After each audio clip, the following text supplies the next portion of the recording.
Welcome to Fiction Audiobooks. If you enjoy the content, like and subscribing would be greatly appreciated. If you have any recommendations for novels, comment below.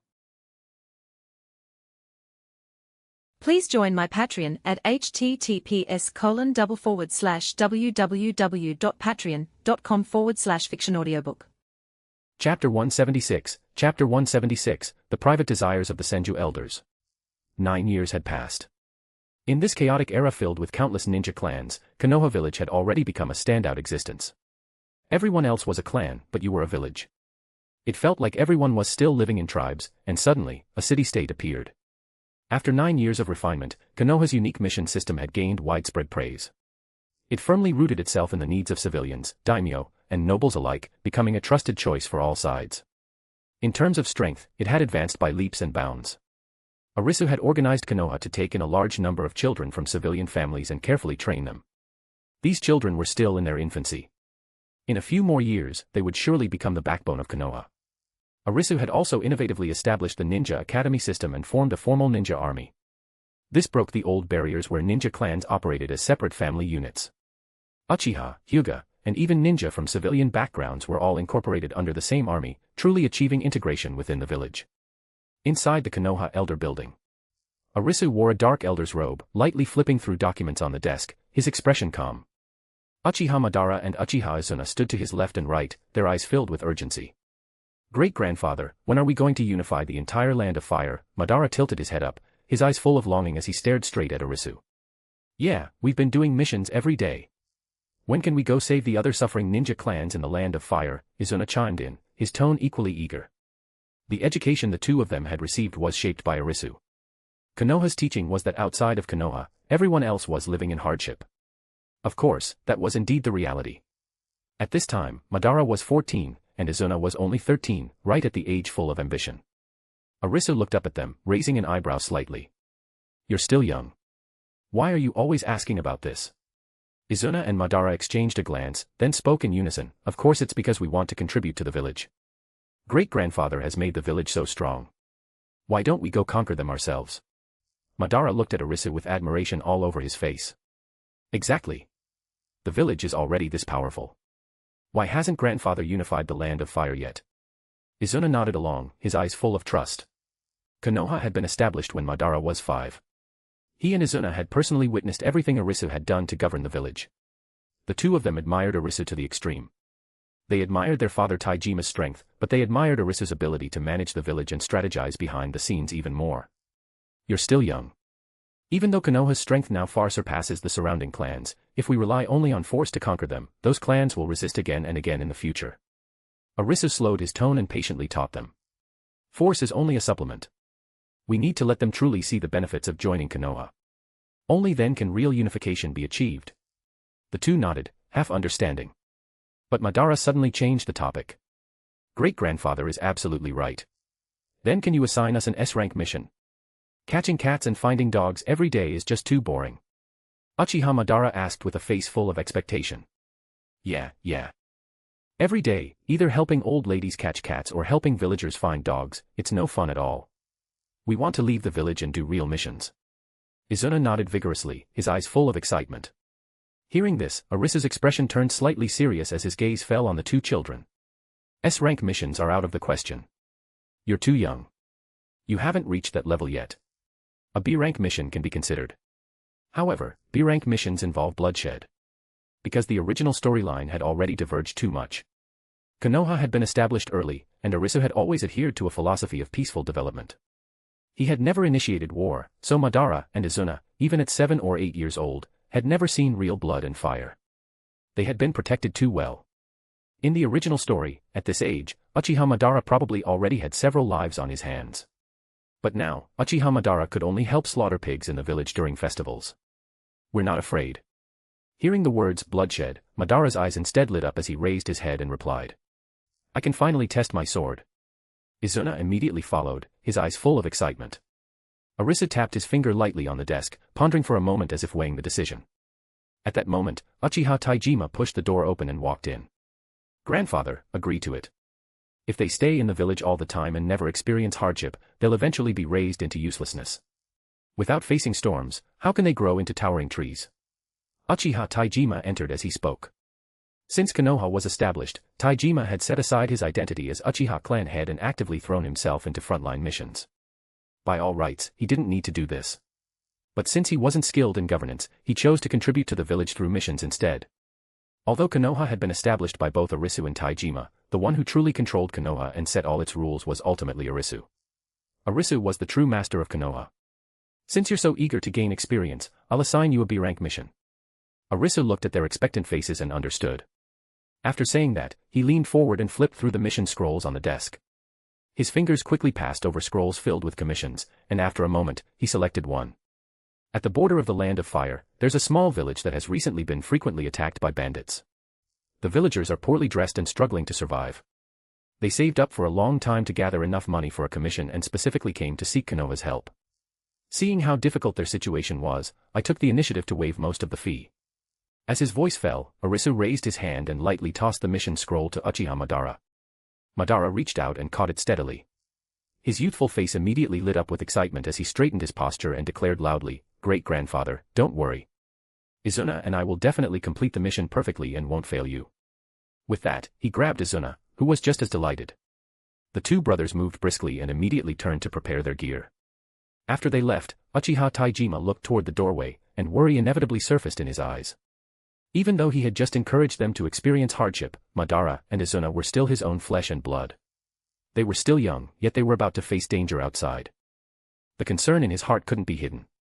Arisu saw this and spoke calmly to reassure him, "Rest assured. Do you still remember the umbu I organized earlier?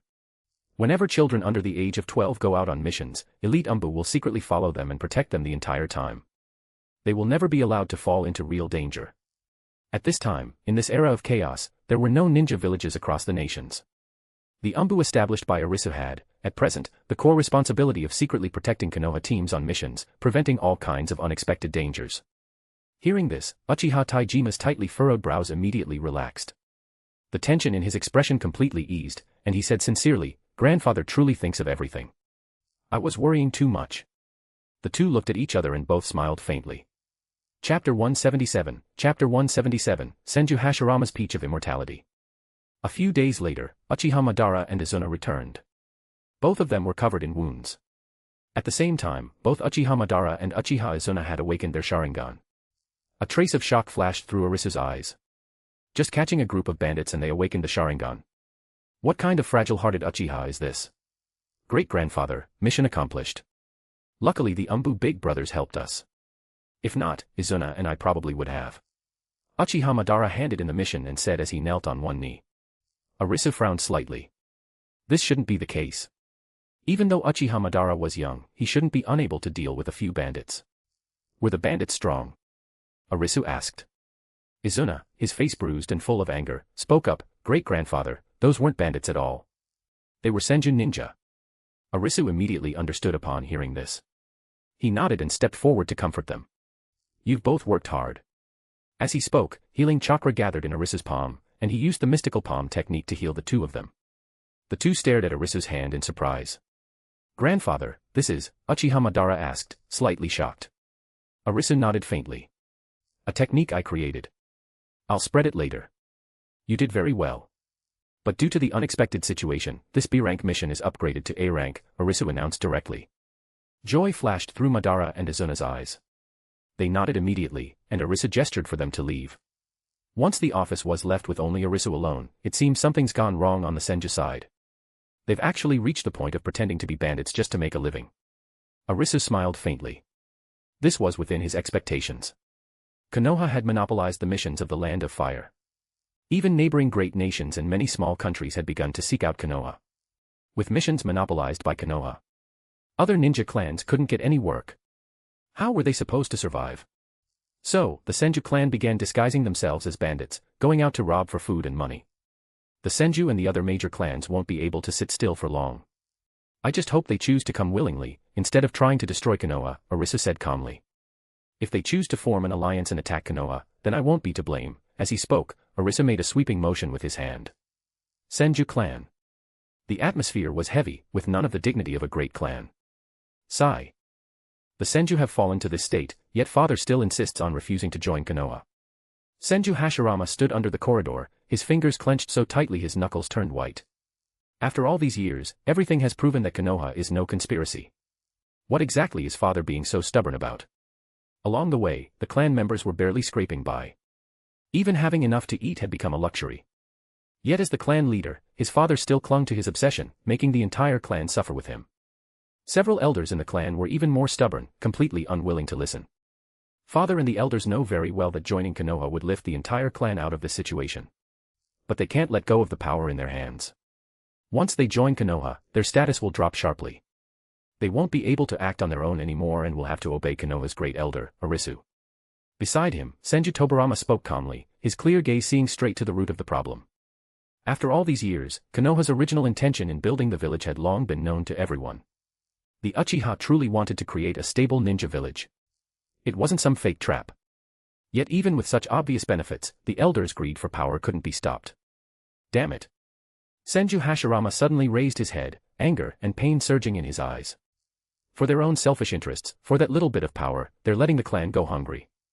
Over the years, Hashirama's relationship with his father had already fallen to freezing point.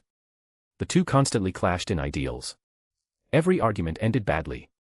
His father had never treated him like a son. Big brother, calm down. Senju Tobarama placed a hand on Hashirama's shoulder, his tone carrying a trace of helplessness. You know father's temper best. Last time, you just casually mentioned submitting to Konoha, and he flew into a rage. In his eyes, we've never been family. It's only ever been the relationship of clan members and leader. Sigh. Senju Hashirama took a deep breath. His tense shoulders slowly slumped, and he finally loosened his clenched fists. I know. Tobarama, I know. Before he finished speaking, two figures came running hurriedly from the alley. It was Senju Kawarama and Senju Itama. Because of Arisu, both of them were still alive. The two were panting heavily, their faces full of urgency. Big brother.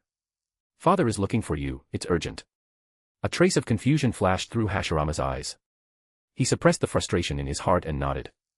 Got it. I'll go now. Inside the Senju meeting hall, the atmosphere was even heavier. A clan member rushed in and reported anxiously, Clan head. Elders. The people we sent out disguised as bandits to rob food were killed by Konoha. Bang. Senju Butsuma slammed his fist onto the table. The redwood table cracked apart instantly. Damn Konoha. They're trying to cut off our way of survival, completely snatching away our livelihood, Senju Butsuma roared. Over the years, Konoha had monopolized all commissions in the Land of Fire with its perfected mission system. The Senju clan couldn't get a single job and had long lost their source of income. Butsuma had personally sought help from the Fire Daimyo, but the Daimyo had long been aligned with Konoha. With just a few words, he shut him down completely. Do you know how much tax Konoha pays to the Land of Fire every year? Konoha is the strongest pillar of my Land of Fire. How could I possibly help you oppose them?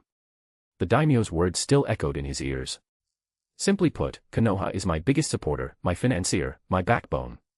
You freeloaders should be grateful I even let you stay in the Land of Fire. Clan head, our reserves are already empty. We've cut down on food and clothing. A clan member lowered his head, his tone bitter and helpless. Suffering. An elder slammed the table, his voice cold and harsh. If the clan suffers, then so be it. We absolutely cannot join Konoha's sugar-coated trap. Once we join, we'll have to obey the Uchiha. Where would the Senju clan's hundreds of years of pride go? Exactly. I'd rather die than submit to the Uchiha, another elder echoed. Konoha looks like it's giving benefits to the clan, but in reality, it wants to swallow us whole. If we join, the clan may be stable, but what about us elders? We fought the Uchiha all our lives. Are we supposed to bow our heads and obey them now? These words immediately gained unanimous agreement from the elders. They understood better than anyone the benefits of joining Konoha. But whether the clan lived well or not had never been their main concern, they only cared about their own power and status, about control of the Senju clan. They would never allow it to fall into Uchiha hands. Senju Butsuma took a deep breath, suppressing his anger, and suddenly said, My eldest son awakened a bloodline limit last year. He can control wood release. Why not let him do business with wood release to sustain the clan's expenses? Butsuma's words were met with approval. Ah, all this discussion is making me hungry. I want venison today, and tuna, and some wine from the capital of the Land of Fire, Senju Butsuma said in a low voice. This suggestion was also agreed upon by the elders. Yeah, I can already smell the wine. Hey, no matter what, we can't let ourselves suffer. Bang. A loud crash exploded as the wooden doors of the meeting hall were kicked open from outside. Senju Hashirama stood at the entrance, his clothes slightly disheveled, a long suppressed anger burning in his eyes as he stared at his father and the elders inside. He said, "Enough." Chapter 178, Chapter 178, The Peach of Immortality Turmoil. Senju Hashirama's sudden appearance stunned all the elders in the hall. The noisy chatter about venison and fine wine instantly vanished, replaced by dead silence. That's enough. It's really enough. Senju Hashirama stood at the doorway, his chest heaving violently. The last trace of respect he held for the clan elders was completely crushed by the suffering of his people. Hashirama. How dare you? Senju Butsuma slammed the table and shouted in anger. But Senju Hashirama ignored him completely and stepped into the hall. Enough. I can't listen to this anymore. How selfish are you going to be? The clan members are starving. Countless people are so hungry their faces are sallow and thin. They can't even manage the most basic meals. For a bite of food, they're forced to go against their own conscience and disguise themselves as bandits, only to die miserably in foreign lands. And you sit here in this spacious hall, wearing proper clothes, unable to feel even a trace of their suffering, yet the first thing you talk about is what to eat. Is this what the Senju of love looks like? Hashirama pointed outside, his voice filled with pain, his eyes reddening from intense anger.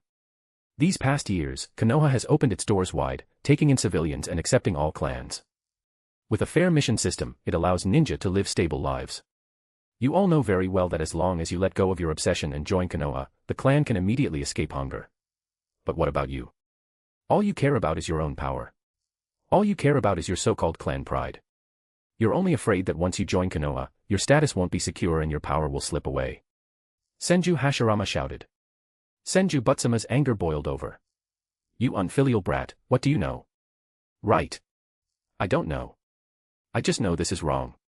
You people weigh over 100, even 200 jin, while the clan members barely weigh 100. That's wrong. You eat venison and salmon, while the clan can't even get rice balls and miso soup.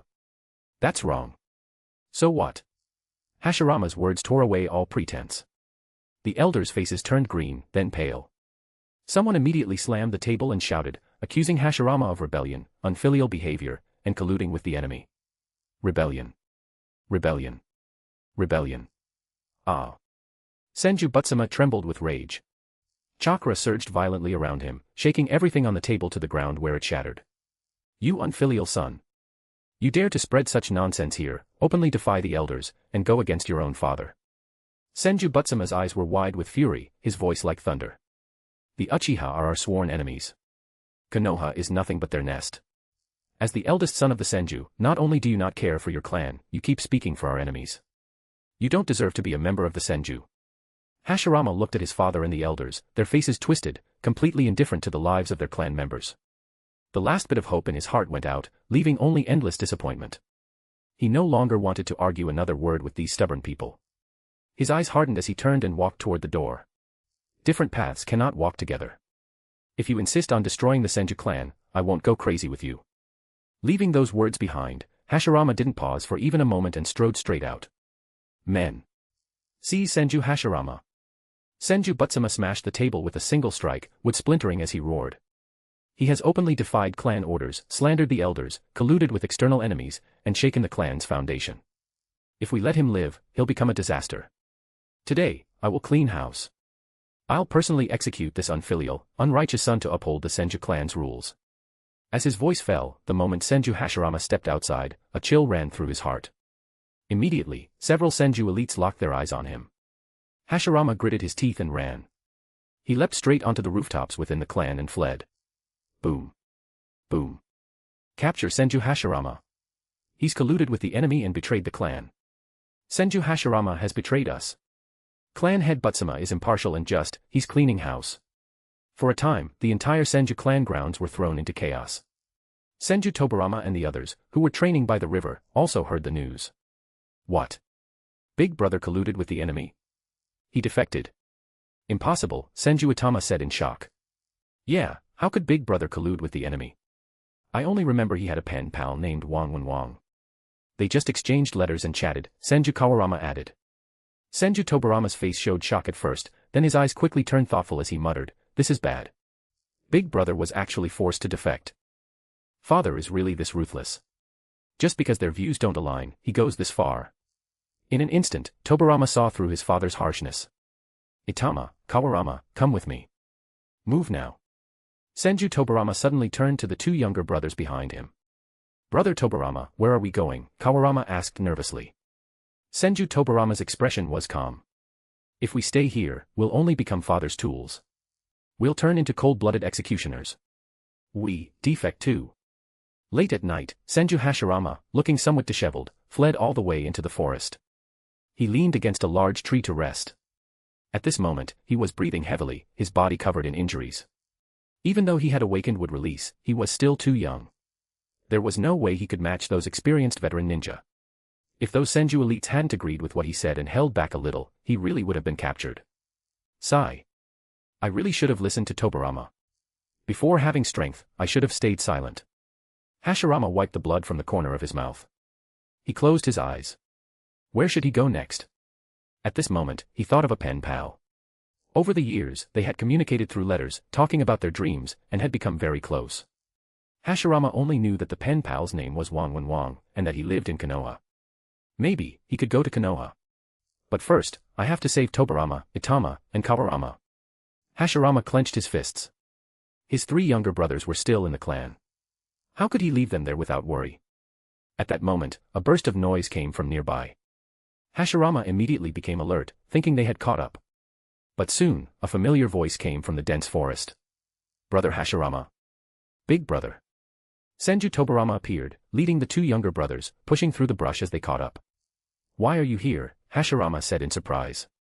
Tobarama, Itama, and Kawarama were also overjoyed to see him and quickly ran over. Brother Tobarama said something was wrong, so he brought us and ran, Kawarama said, relieved. Yeah. Big brother, the clan is trying to capture you.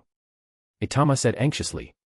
Big brother, after father issued the warrant for you, I realized we probably can't stay in the Senju clan anymore, so I brought them with me right away, Senju Tobarama said calmly.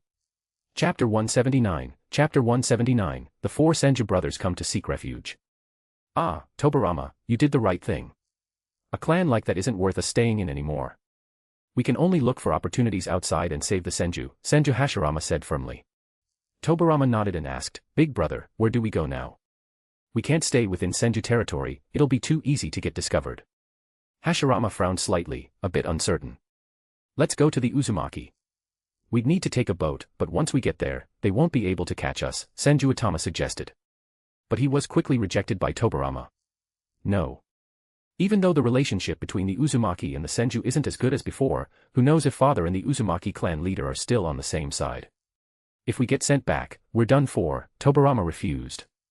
Hashirama also nodded in agreement. Right, we can't go to the land of whirlpools. Then what do we do? Become rogue ninjas. But rogue ninjas are hunted by everyone, even the daimyo often organize forces to wipe them out, Itama said uneasily. No, we still have a better option. We go to Konoha. Tobarama took the initiative to propose it. Hearing this, Hashirama's eyes lit up. It was exactly what he had been thinking. Good. That's the same as what Tobarama and I thought. What about you two? Hashirama looked at the two youngest brothers with bright eyes. Itama and Kawarama exchanged a glance. If big brother and second brother both say so, then we'll definitely follow. The two spoke in unison. All right, then let's rest for a while and try to reach Konoha by tomorrow morning, Hashirama said. In the morning, Arisu stood by the office window, looking down over the entirety of Konoha. After Arisu's development, Konoha could no longer be called a village. It should be called a city. From above, it looked magnificent. Such familiar chakra, is it the reincarnation of Asura? Arisu suddenly frowned, keenly sensing a familiar presence appearing at Konoha's gate.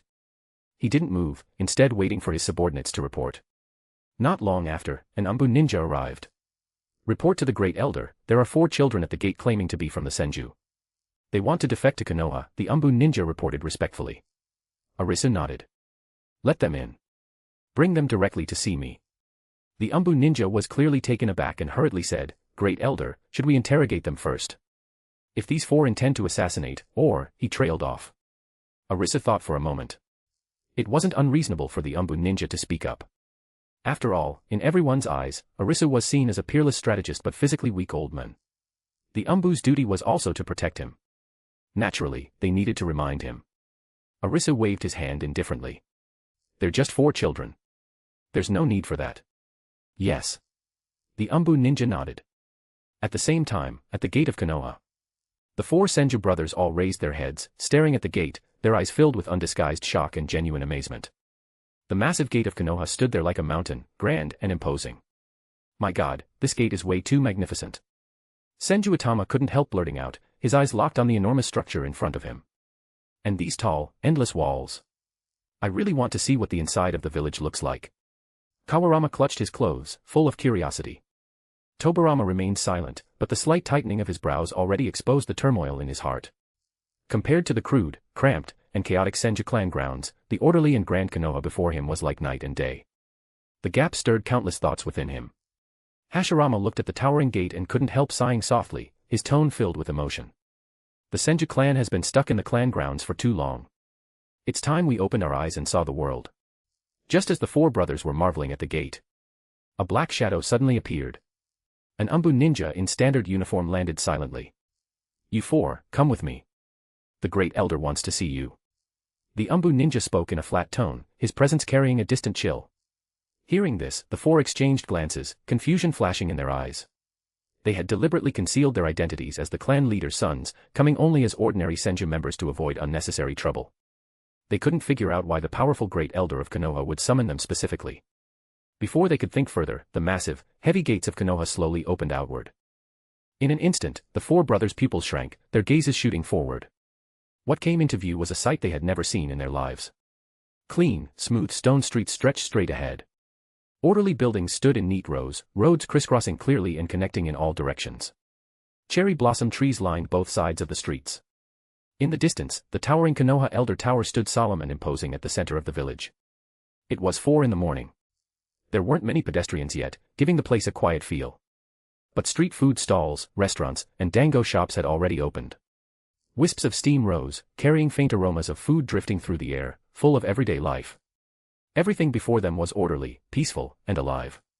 The 4 brothers stared blankly at the scene, filled with indescribable amazement. This kind of prosperity and stability was far better than the Senju clan grounds. Maybe, we should have let go of our obsession long ago and truly embraced Konoha. Tobarama murmured in a low voice, a hint of relief in his tone. Led by the Umbu, the 4 moved forward and arrived at the Elder Tower. Looking at the grand building, they all paused, a bit tired. From the gate to the tower, they had walked over 1,000 meters. The vast, orderly scale of Konoha completely overturned their understanding of a ninja settlement. Following the Umbu inside, they finally met Konoha's great elder, Arisu. The 4 instinctively composed themselves, standing stiffly with restrained expressions. Their movements were awkward with unease as they secretly looked toward Arisu, who was bent over handling documents behind his desk, each of them lost in thought. Itama thought to himself, so this is Konoha's great elder. I heard he's already over 100 years old. In a world of constant conflict, living this long is unbelievable. Hashirama carefully observed the old man. Seeing his gentle face, he thought, he looks very kind. Konoha's great elder should be someone easy to talk to. But in Tobarama's heart, a deeper shock surged. This was a figure who, by himself, had shaken the entire structure of the ninja world. His intelligence was unmatched, and his governance abilities were second to none. No one would have imagined that such a grand new order in the ninja world had been created by an old man without overwhelming personal strength. In this world where the strong prey on the weak, only those with top-tier strength usually achieve great feats. Yet this old man had firmly held the core of Konoha's power with nothing but his extraordinary intellect and vision. It was truly admirable. I'm so hungry. I wonder if the great elder will prepare something good to eat. The smell from the street just now was too tempting. Kawarama, however, wasn't thinking about power or politics at all. His stomach growled as he licked his lips. At that moment, Arisu slowly put down the documents in his hand and raised his head, his calm gaze sweeping over the 4. I heard that yesterday, Senju Butsama's eldest son, Hashirama, defected from the Senju clan, taking his 3 younger brothers with him. I assume you are the 4 brothers of Senju Hashirama, Arisu spoke slowly, each word clearly reaching their ears. As soon as the words fell, the 4 brothers' expressions changed drastically. The panic and shock in their eyes could no longer be hidden, and their bodies tensed. They had deliberately concealed their identities to avoid trouble, yet the moment they entered Konoha, the great elder saw through them at a glance. From the very first meeting, they could already feel how unfathomable this great elder was. In this era of poor information flow, something that happened yesterday was already known by the next morning. His intelligence network was terrifying. No need to panic. Seeing their flustered state, Arisu waved his hand calmly, his tone steady. You chose to come here on your own, to join Konoha and submit to it. I've seen that sincerity, and naturally, I won't treat you poorly. Chapter 180, Madara and Hashirama. Big brother, great-grandfather called us over this early, could it be he's assigning a new mission? Uchiha Izuna tilted his small face up, eyes sparkling as he looked at Uchiha Madara beside him. Madara raised a hand and rubbed the corner of his eyes, still a little tired. Beneath his eyelids, the crimson Sharingan he had just awakened faintly showed. He had already adapted to, and was even enjoying, the power brought by the Sharingan. Madara gave a firm nod, his tone eager to try. We just awakened the Sharingan, this is exactly the time for us to show what we can do in Konoha. Hopefully this mission won't be too weak. The two brothers walked side by side, moving smoothly without any obstruction as they entered the Uchiha Elder Tower. The Umbu stationed around recognized them. Without drawing attention, they simply activated their Byakugan, quickly scanning their bodies to check for transformation or genjutsu, then respectfully stepped aside and let them pass without any hindrance. Pushing the door open and stepping into the Elder's office, the originally relaxed atmosphere suddenly froze. Great-grandfather, good more, Uchiha Madara casually greeted. Before he could finish, his gaze abruptly fixed inside the office, his brows lifting slightly in surprise. Who are these? Inside the room stood four boys of the same age, covered in dust, their clothes messy and disheveled. Their shabby appearance clashed sharply with the solemn office. And Madara's gaze, almost instantly, locked firmly onto the black-haired boy at the front. That was Senju Hashirama. A strange feeling suddenly surged in his heart, as if it were fate.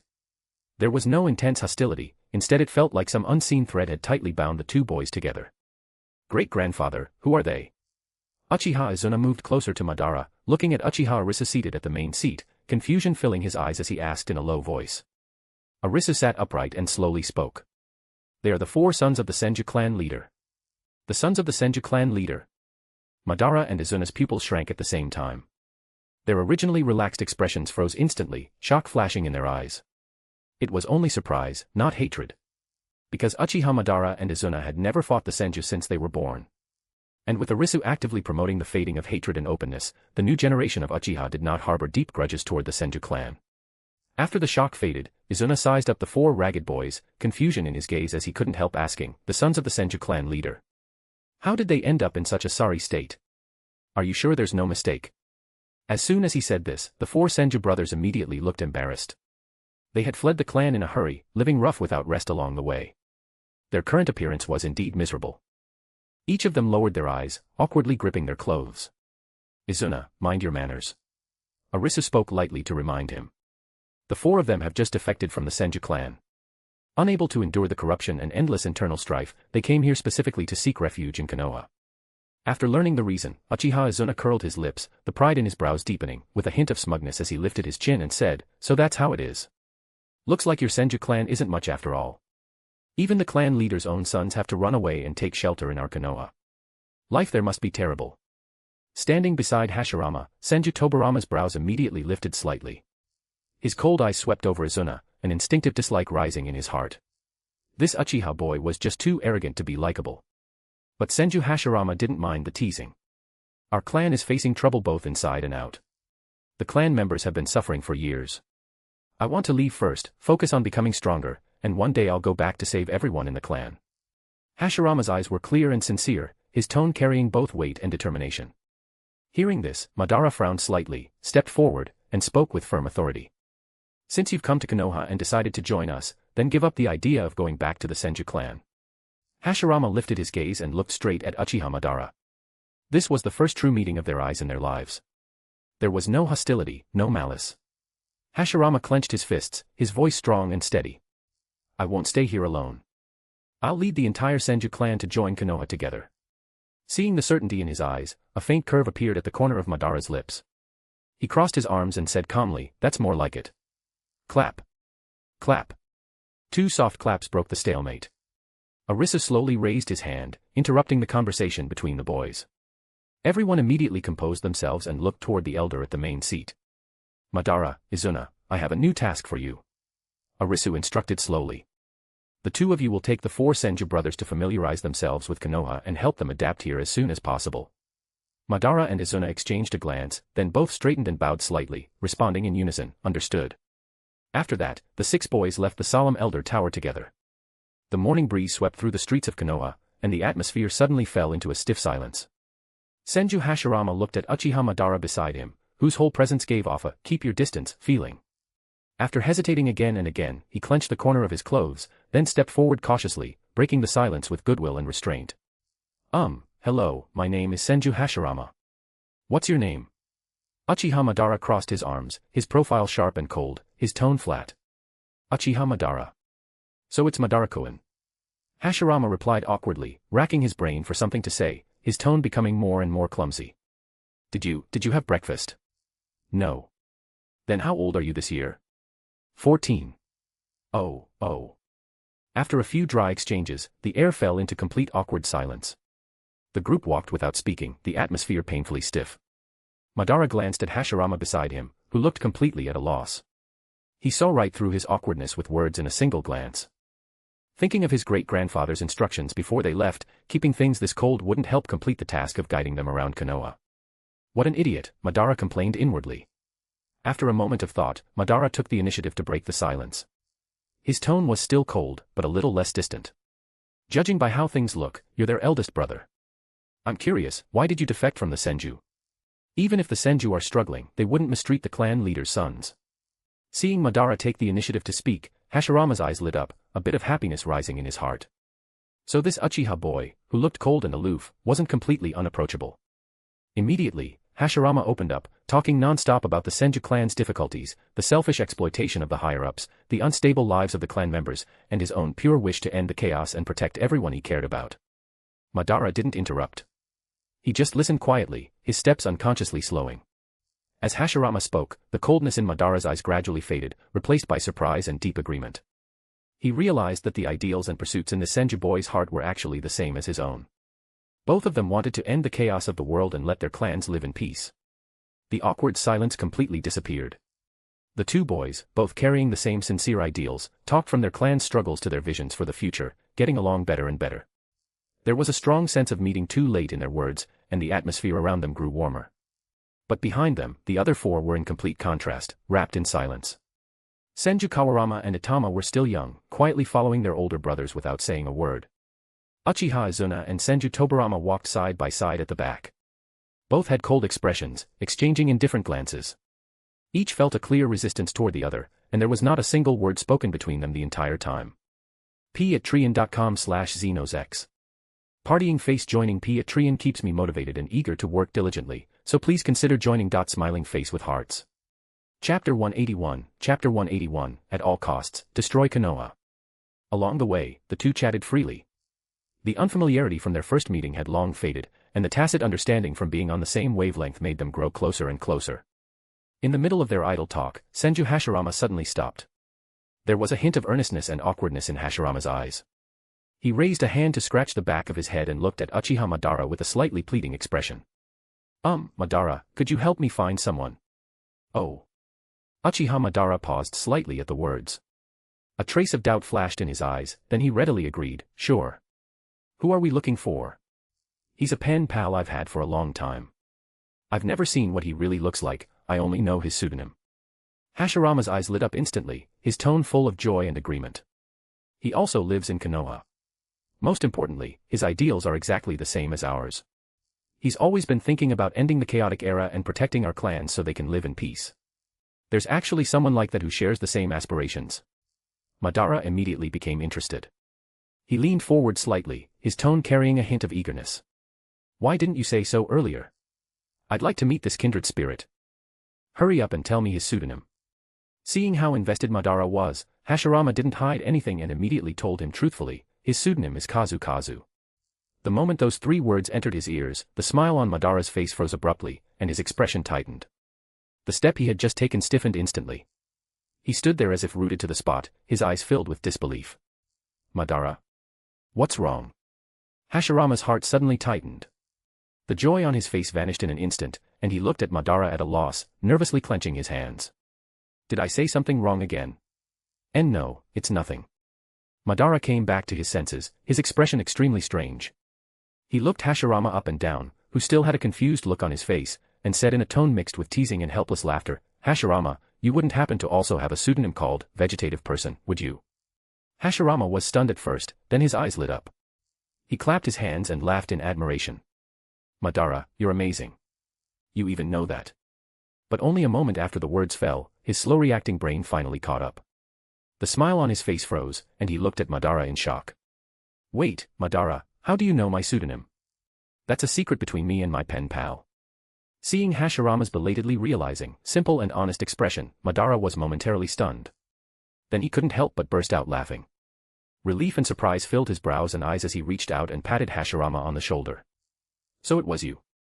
Senju Hashirama, I'm Hana. Hana. Kazu. Hashirama repeated the two names over and over, then suddenly understood.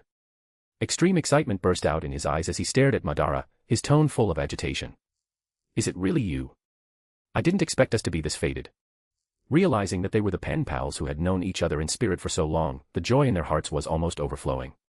The two of them only felt that the heavens had arranged this. They hadn't expected such a coincidence. Their relationship became even better. Their closeness shot up rapidly. Hashirama, you just defected over here.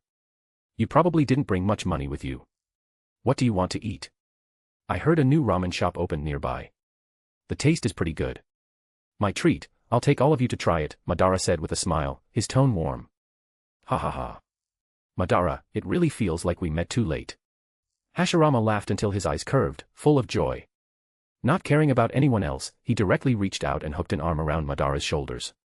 The two tall youths stood side by side, their hearty laughter echoing through the streets. Suddenly. Ahem. Two deliberate coughs rang out, abruptly cutting off their cheerful laughter. Madara and Hashirama subconsciously turned their heads. Behind them, their four younger brothers stood there, staring at them with all kinds of strange looks. The atmosphere instantly became a bit subtle. Uchiha Izuna puffed out his cheeks, arms crossed, glaring at Senju Hashirama with hostility, full of dissatisfaction. Brother, why are you so close to him? Senju Tobirama, on the other hand, curled his lips coldly, his brows tightly furrowed. His gaze was complicated and suspicious as he stared at his older brother. The clan had always said that Big Brother was colluding with the enemy. I didn't believe it before, but looking at him now. No matter how I see it, it really does look like he's colluding with the enemy. Under their younger brother's stares, the two exchanged a glance and instantly restrained their earlier intimacy. They put back on the steady demeanor of older brothers. Hashirama and Madara straightened their expressions and spoke in unison, all right, don't just stand there. Let's go eat ramen together. But even though they deliberately kept some distance, the joy and tacit understanding flowing through their eyes still showed in the way they looked at each other, full of little glances and subtle movements. Tobirama and Izuna were both about to lose it. A few days later, Uchiha Taijima returned from carrying out a mission outside. Grandfather, the son of the Senju clan head, if we don't keep him under strict watch like this, could it? Inside the elders' building, Uchiha Taijima hesitated to speak. Arisu simply raised his hand slightly. No need to be nervous. They're just a few children. They can serve as a very good example, attracting more people to defect and come over to Konoha. In a few years, many people from various clans will defect and sneak over to our Konoha.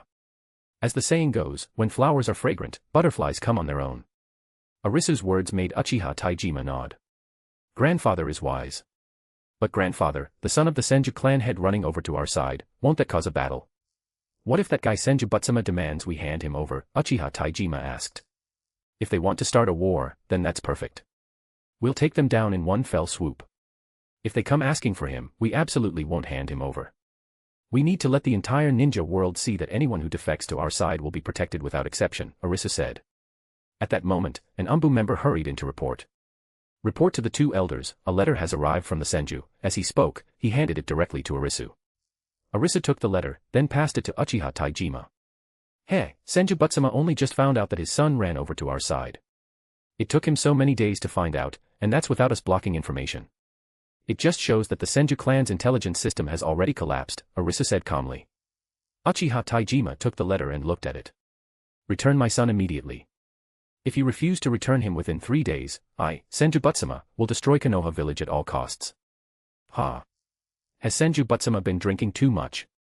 After reading the warning letter, Uchiha Taijima couldn't help but burst out laughing. Arisu also smiled faintly. For the current Senju, wanting to destroy Konoha was simply impossible. Konoha's strength didn't lie in the Uchiha or the Hyuga, but in its stable logistics and powerful intelligence. Once Konoha's war machine started operating, If the Senju tried to stand in front of it with just one clan's strength, they would only be easily crushed. Chapter 182, Chapter 182, that reminds me. The lawyer's letter, sent by Senju Butsuma, was ignored by everyone. 3 days later, nothing happened. And over the next 10 years, Arisu never changed his original intention and continued to do things his own way. He focused wholeheartedly on expanding Konoha's commercial territory, digging deep into the economy, pushing development hard, and quietly accumulating strength and wealth. Internally, Arisu listed Senju Hashirama, Uchiha Madara, Senju Tobirama, and Uchiha Izuna as core training targets, designating them early on as the backbone of Konoha's second-generation governing team. He taught according to their individual talents, cultivating them with precision. He devoted his efforts to refining Hashirama and Madara, turning the two into Konoha's top combat pillars. At the same time, he focused on tempering Tobirama and Izuna's abilities in governance, strategy, internal administration, decision-making, and planning, enabling them to shoulder the heavy responsibility of ruling Konoha and guiding clan development. Meanwhile, Arisu carried out sweeping reforms to improve and enrich the ninja school system. Not only did he build a fully structured ninja academy, but he also innovatively established civilian schools. This comprehensively raised the overall quality of Konoha's residents. From the root, it eliminated the toxic tendencies within the village of the strong bullying the weak and rampant harassment. It prevented situations like in later generations, where a bunch of unruly villagers in Konoha would bully Naruto in the morning and bully Hinata in the afternoon. Externally, he always held high the banner of peace, constantly extending goodwill to the major clans of the ninja world, repeatedly calling on all sides to set aside past grudges, come together under Konoha, and jointly build a stable era. For outsiders who voluntarily sneaked into Konoha seeking a peaceful life, Arisu uniformly provided living subsidies and proper resettlement benefits. But for those with ill intentions who tried to stir trouble within Konoha, Arisu showed no mercy and refused them outright. However, long-term peaceful development eventually planted significant drawbacks. Konoha as a whole became immersed in a stable and smooth atmosphere. A considerable portion of the ninja gradually lost their fighting spirit and the courage to face real warfare. Just like in the original story, where the Uchiha clan grew tired of conflict and isolated Uchiha Madara, this kind of war-averse mindset spread more and more within Konoha. There was no need to mention the Hyuga clan. Ever since receiving the token of exemption from war from the Sage of Six Paths, they had stayed far from conflict, keeping to themselves, long accustomed to living in peace. Even the once fierce and warlike Uchiha clan gradually let go of the desire to fight amid this prolonged peace. The vast majority of the clan no longer wished to ignite bloody conflicts. What was even more unexpected? The ones within Konoha who most desired to start a war were actually various civilian groups. Trapped within fixed social classes and unable to achieve upward mobility, they longed to use a great war to break the existing structure, to use the flames of war to free themselves from class constraints and completely change their fate. It was precisely this difference in ideology that gradually gave rise to two major factions within Konoha. The Dove faction, led by Arisu, adhered to peaceful development and steady progress, unwilling to easily provoke war.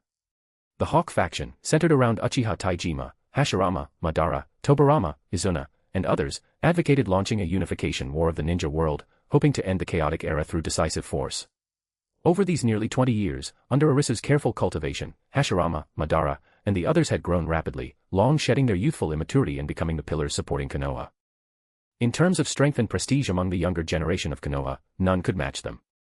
Only Madara and Izuna had yet to awaken the Uchiha clan's supreme Mangekyo Sharingan. Arisu had protected them too thoroughly.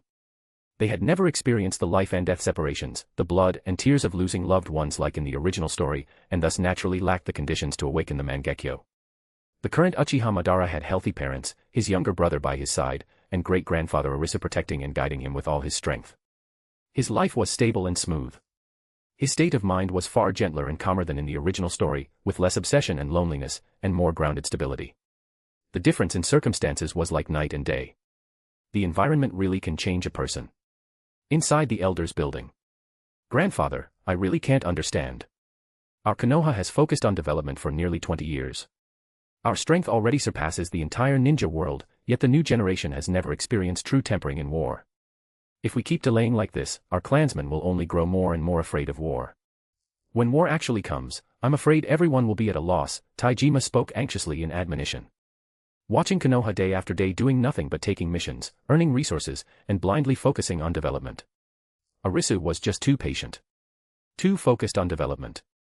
For nearly 20 years, not a single major war had been started. Taijima had long grown restless, feeling that Arisu was overly restrained and cautious, always unwilling to take the crucial step toward unifying the ninja world. Arisu saw through Taijima's impatience at a glance. To be fair, Taijima's urgency wasn't without reason. Because in the original story, at this point, Uchiha Madara and Hashirama had already begun establishing Konoha. Yet he himself had still not unified the world. Although Konoha had been established earlier, unification had been delayed by quite a bit. Arisu remained calm and composed as he slowly spoke to reassure him. Do not be anxious. We must never take the initiative to start a war. Only when others strike first, and we have just cause, can we firmly hold the moral high ground. Hearing this, Uchiha Taijima's expression tightened. In his urgency, he spoke without thinking, if we keep waiting like this, who knows how long it will take. If it really comes to it, we could deliberately provoke something at another clan's border, claim that one of our ninja went missing there, and use that as a pretext to act. What do you think? Oh. Arisu looked at Taijima in surprise at first. Then a flash of insight suddenly appeared in his eyes, as if everything became clear in an instant. An excellent idea quickly took shape in his mind. Taijima, what you just said, that actually reminds me. Arisu lightly tapped his hand, his tone carrying a hint of realization and certainty. Taijima froze for a moment, then hope flashed in his eyes. He quickly stepped forward and bowed slightly. Grandfather, have you thought of a solution? A mysterious smile curved on Arisu's lips. He beckoned him closer. Come here. I've thought of a plan that kills two birds with one stone. Taijima stepped forward as told and leaned in close beside Arisu. Arisu lowered his voice and whispered several sentences into his ear.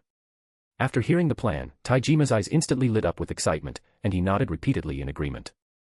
But a moment later, hesitation appeared on his face, his brows slightly furrowed. Taijima spoke hesitantly, this plan is indeed brilliant. It gives us just cause and pushes the situation forward. But, using this to make Madara and Asuna awaken the Mangekyo Sharingan, is that really a good thing or a bad thing? The scene of Uchiha Yuto awakening the Mangekyo Sharingan back then was still vivid in his mind. The devastating power it brought came with a huge risk of blindness. He had always remembered it, and couldn't help but feel worried. Arisu looked at his concerned expression and spoke calmly, though his tone carried deeper meaning. Whether it is a blessing or a curse ultimately depends on their own character and choices, on whether they can control this power. Taijima, you don't want to see your two sons surpassed by the Senju brothers, Hashirama and Tobirama, do you? Arisu said as he sipped his tea. After thinking it over carefully, Uchiha Taijima nodded seriously. All right, I'll do it. Chapter 183, Arisu assassinated. A few days later, Uchiha Taijima officially released the news to the outside world, setting a departure date 4 months later to personally travel to the capital of the Land of Fire to pay respects to the daimyo. As soon as the news spread, all the major ninja clans within the Land of Fire stirred at once, currents moving beneath the surface as unusual activity broke out everywhere. Over the years, Konoha had relied on its absolute strength to monopolize all ninja missions in the Land of Fire, cutting off the livelihoods of the other clans and forcing every side to the brink. The major clans had long harbored resentment, already holding back a surge of anger, just waiting for a chance to make a move against Konoha and deal it a harsh blow. Taijima's impending departure from the village became the spark that lit their fury. Inside a Six Paths temple, a secret meeting was quietly convened. This meeting was initiated and led by the Senju clan. Aside from the Uchiha and Hyuga clans, who were tied to Konoha, every clan head or core representative from the Land of Fire was present. The atmosphere in the hall was heavy. Senju Butsuma stood on the high platform, his face dark as iron, fists clenched so tightly the knuckles turned white. He shouted hoarsely at the crowd below, fellow comrades. These past years, Konoha has squeezed us until we can hardly breathe. They've already cut off every clan's path to survival. If we don't eliminate Konoha now, we'll only sink deeper into passivity step by step. Sooner or later, we'll be swallowed by Konoha until not even our bones remain. It was Konoha that smashed all our livelihoods with its own hands. We must fight back. Only by completely uprooting Konoha can we preserve the foundation of our clan's survival. As Butsuma's words fell, the representatives and clan heads below all showed anger on their faces. Their eyes were filled with grievance and hatred, and low curses and words of agreement rose one after another. I propose we immediately form an anti-Konoha army and have all clans join forces to attack Konoha together. One clan head slammed the table and spoke sharply. The timing is perfect. While Uchiha Taijima leaves the village to head for the capital, we can strike in secret, kill him first. Then send top assassins to infiltrate Konoha and directly eliminate the great elder Arisu. Another clan elder followed with a sinister tone, a ruthless glint flashing in his eyes. But who should we send for the assassination? Arisu is just an ordinary person. I know someone who can kill him. Voices overlapped in the hall, one after another. Emotions grew more and more heated, and in no time, the entire plan was finalized. A team of elites would be split off to intercept and kill Uchiha Taijima midway. Another group of expendable assassins would be sent to secretly infiltrate Konoha and assassinate Arisu. As long as these two steps succeeded, Konoha would instantly fall into chaos without a leader. At that point, the major clans would gather all their forces, form a united army, and march together to completely flatten Konoha. Within the land of waterfalls, wetlands spread everywhere and forests intertwined. At this time, Takigakure had not yet been established, and the various ninja clan groups scattered here each occupied their own territory. Though they stayed in a remote corner, as Konoha rose powerfully and monopolized missions, strong dissatisfaction gradually took root. Kakuzu, this is your next mission. In an ancient ninja clan outpost, an elderly man with graying hair and beard slowly stepped forward and handed a sealed mission scroll to the boy in front of him. The boy was only 12 years old. His skin carried a healthy dark tone, his features were sharp, and his eyes were firm. His whole body radiated an unyielding edge. He was Kakuzu. Kakuzu lowered his head and glanced over the contents of the scroll. His expression froze for a moment, and he couldn't help but suck in a cold breath. He looked up at the elder. Elder, you want me to assassinate Konoha's great elder Arisu? The elder's expression was solemn as he nodded heavily, speaking with certainty to reassure him. That's right. You can rest assured. Everyone outside knows that Arisu is just an ordinary man skilled in schemes, without any powerful ninjutsu. You only need to find the right moment and use a kunai to pierce his heart. You'll be able to take his life easily. Hearing this, Kakuzu lowered his eyes and pondered for a moment. Then his gaze sharpened, and he agreed decisively. All right, I'll take this mission. I'll set off tonight. His tone was firm, full of confidence. At this time, Kakuzu was only 12, right in the age of youthful arrogance. To him, this felt like an easy task within reach. The only problem was figuring out how to avoid Arisu's guards. On the other side, inside a Konoha residence, Arisu had just finished reading an intelligence report sent by his subordinates. When he learned that assassins were coming for him, he was slightly startled at first. After a brief pause, he began to think calmly. Moments later, he made a decision and spoke softly, since the assassin is coming, then open the defenses and let him in. A few days passed. Kakuzu moved in stealth the entire way and successfully infiltrated Konoha, hiding in the shadows of the streets and alleys. Hey, Konoha's security is nothing special. I got in this easily. Next, I just head straight to the elder building, find Arisu, and kill him in one move. A cold, disdainful smile curved at the corner of Kakuzu's lips. A sharp chill flashed in his eyes as he subconsciously touched the short blade strapped to his arm. But when he casually looked around at the entirety of Konoha, he was completely stunned by the sight before him. Kakuzu couldn't help but marvel inwardly. This Konoha is truly bustling and prosperous everywhere. The streets are orderly, shops line every corner. It's a scene of peace and stability, like a land drowned in luxury I've never seen before. It's hard to imagine how much wealth accumulates here every day. It's even more prosperous than the daimyo's capital of the Land of Fire. Kakuzu calculated silently, even the monthly rent of Konoha Bank is probably higher than Mount Kikyo. Konoha, Arisu's residence. Arisu sat alone on a stone bench by the pond, holding a fishing rod. With relaxed fingers, he flicked the line lightly, and the hook slipped calmly into the water. A dark figure landed behind him like a ghost, silent and without a trace. Only after the figure steadied itself did Arisu slowly open his eyes. His gaze was calm like still water, without the slightest hint of panic. Heh, I didn't expect that the great elder of Konoha wouldn't even arrange a single guard by his side. That really gave me an opening. Kakuzu's cold voice sounded from behind, carrying the sharp edge unique to a 12-year-old, his tone full of mockery. Arisu's lips curved slightly into a faint smile as he spoke in a calm voice. At such a young age, you dare to infiltrate Konoha alone for an assassination. That kind of courage is rare, Kakuzu. The moment his name was called precisely, Kakuzu's brows tightened sharply, and a trace of doubt rose in his heart. The Arisu before him was far too composed. From start to finish, there wasn't a single hint of surprise, as if he had already expected him to come. That unnatural calm made Kakuzu feel something was off. In the next instant, he suppressed the stray thoughts. A cold light surged in his eyes as he sneered, a dead man doesn't need to know that much. Just go on your way. Before his words even fell, Kakuzu's wrist snapped into motion. In an instant, he drew the hidden short blade from his arm, the cold edge slicing through the air. It thrust straight toward Arisu's neck, fast and ruthless, leaving no room for mercy. Facing this fatal strike, Arisu's expression remained completely unchanged, his features steady, as if he didn't even see the blade coming at him. Just as the sharp edge of the short blade was about to touch Arisu's skin, right at the moment it seemed certain to succeed, a brilliant and dazzling light suddenly burst out from Arisu's body. The radiance surged and spread, sweeping across the entire courtyard in an instant, carrying an indescribable, overwhelming power. What? Kakuzu's pupils shrank violently, his face filled with extreme shock. He had no time to react at all, only feeling an irresistible force slam into him. When he opened his eyes again, his whole body had already been thrown heavily to the ground. It felt as if all the meridians in his body were completely restrained. His limbs were stiff, unable to move in the slightest. He could only lie there helplessly, completely losing the ability to resist. Party popper shout out to PH4T0M for joining Patreon. Thank you very much, hugging face. Chapter 184, Chapter 184, 5 banners advance into the land of fire. Arisu lowered his eyes slightly, his calm gaze falling on Kakuzu, who lay limp at his feet. At this moment, Kakuzu's eyes were wide open, shock and fear churning wildly in their depths, his mind filled with a sense of complete overturning. He had thought that the opponent for this assassination was nothing more than one of Konoha's accompanying guard ninjas. Only now did he understand. The one being protected was the strongest. No wonder the other party had never needed any guards from beginning to end. How could this be? Konoha's great elder should clearly be an unarmed ordinary person.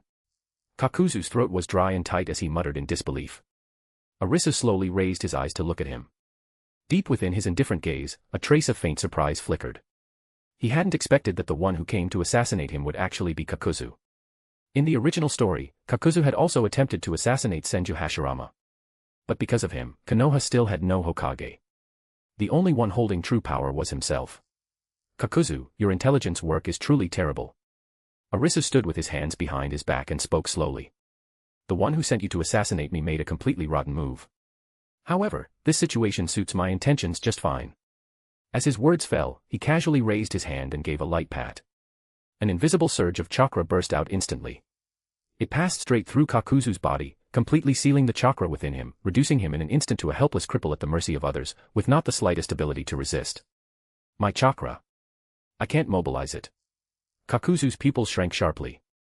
The hands he had intended to use for hand seals froze in place. The next day, a shocking piece of bad news swept across the entire ninja world. Uchiha Taijima had been assassinated in the daimyo's capital and died on the spot. The news was like a thunderclap out of nowhere, instantly shaking all factions of the ninja world and stirring up a massive uproar. When the news reached Konoha, the entire village was immediately enveloped in furious grief. The Uchiha clan in particular was overcome with sorrow and rage, their anger surging to the heavens. When Arisu heard the bad news, his expression changed drastically. To push the effect of this act to its peak, his body suddenly went limp, and in front of all the high-ranking members of Konoha, he fainted on the spot, fully displaying a state of grief and loss of composure. At the very moment Uchiha Madara and Uchiha Izuna learned of their father's death, 2 overwhelming waves of grief and hatred exploded in their minds. Their eyes instantly filled with blood, turning red. Their original Sharingan spun rapidly, the Tomo within shifting wildly. In the blink of an eye, both awakened the Mangekyo Sharingan. In their crimson pupils, killing intent surged, almost piercing the heavens. Inside Konoha's intelligence department, the atmosphere was so heavy it felt suffocating.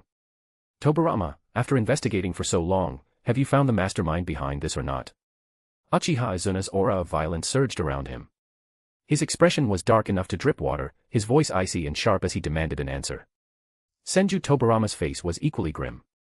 He frowned tightly, remaining silent for a moment before finally speaking in a low voice. After verification, the masterminds are the major ninja clans led by the Senju clan. Bang. With a loud crash, Uchiha Izuna slammed his palm onto the table in front of him. The solid wooden surface instantly split with fine cracks, fragments scattering everywhere. Izuna's eyes were wide with fury as he shouted, "Damn it! Our Uchiha have never provoked them, yet they dared to come to us and kill father." Beside him, Uchiha Madara stood in silence the entire time.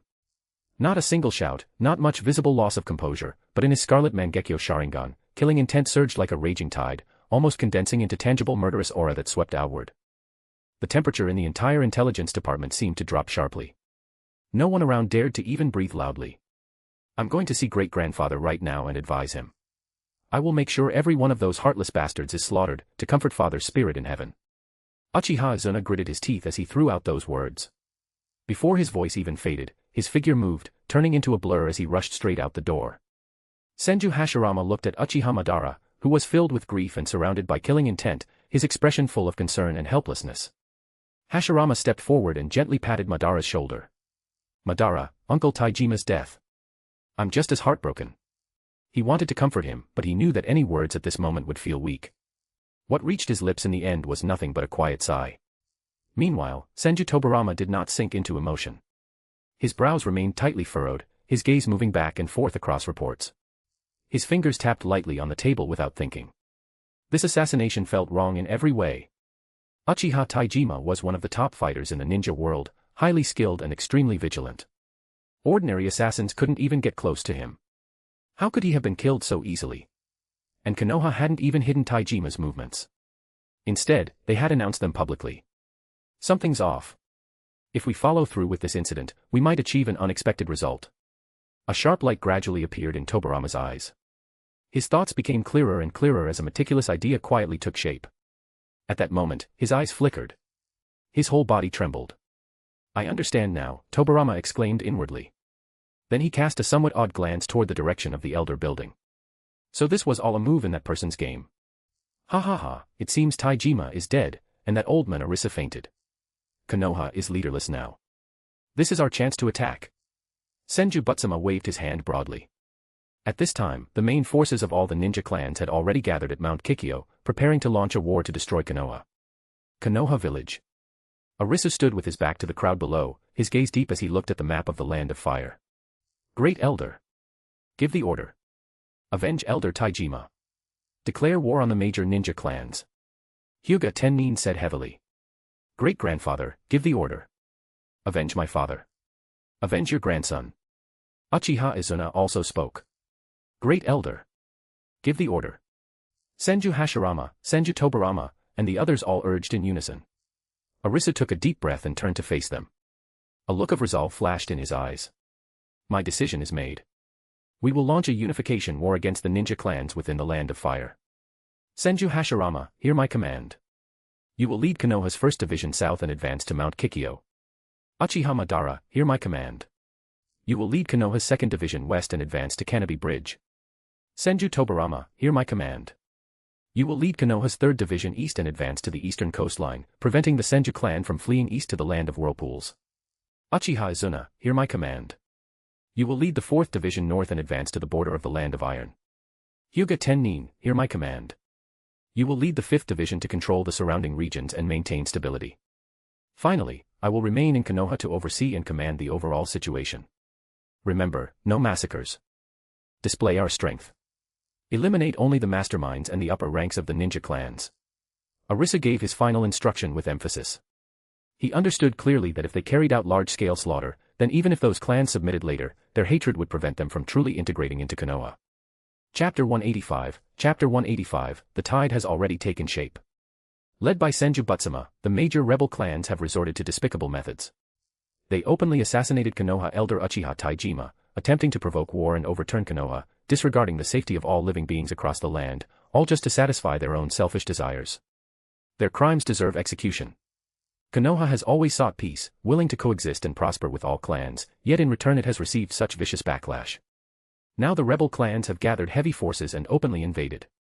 Konoha will absolutely not tolerate this. It is hereby formally declared, Konoha upholds the will of the Sage of Six Paths natural law, to protect all living beings and purge the rebels who defy the natural law. From this day forth, a full-scale war is officially declared against all ninja clans participating in the rebellion.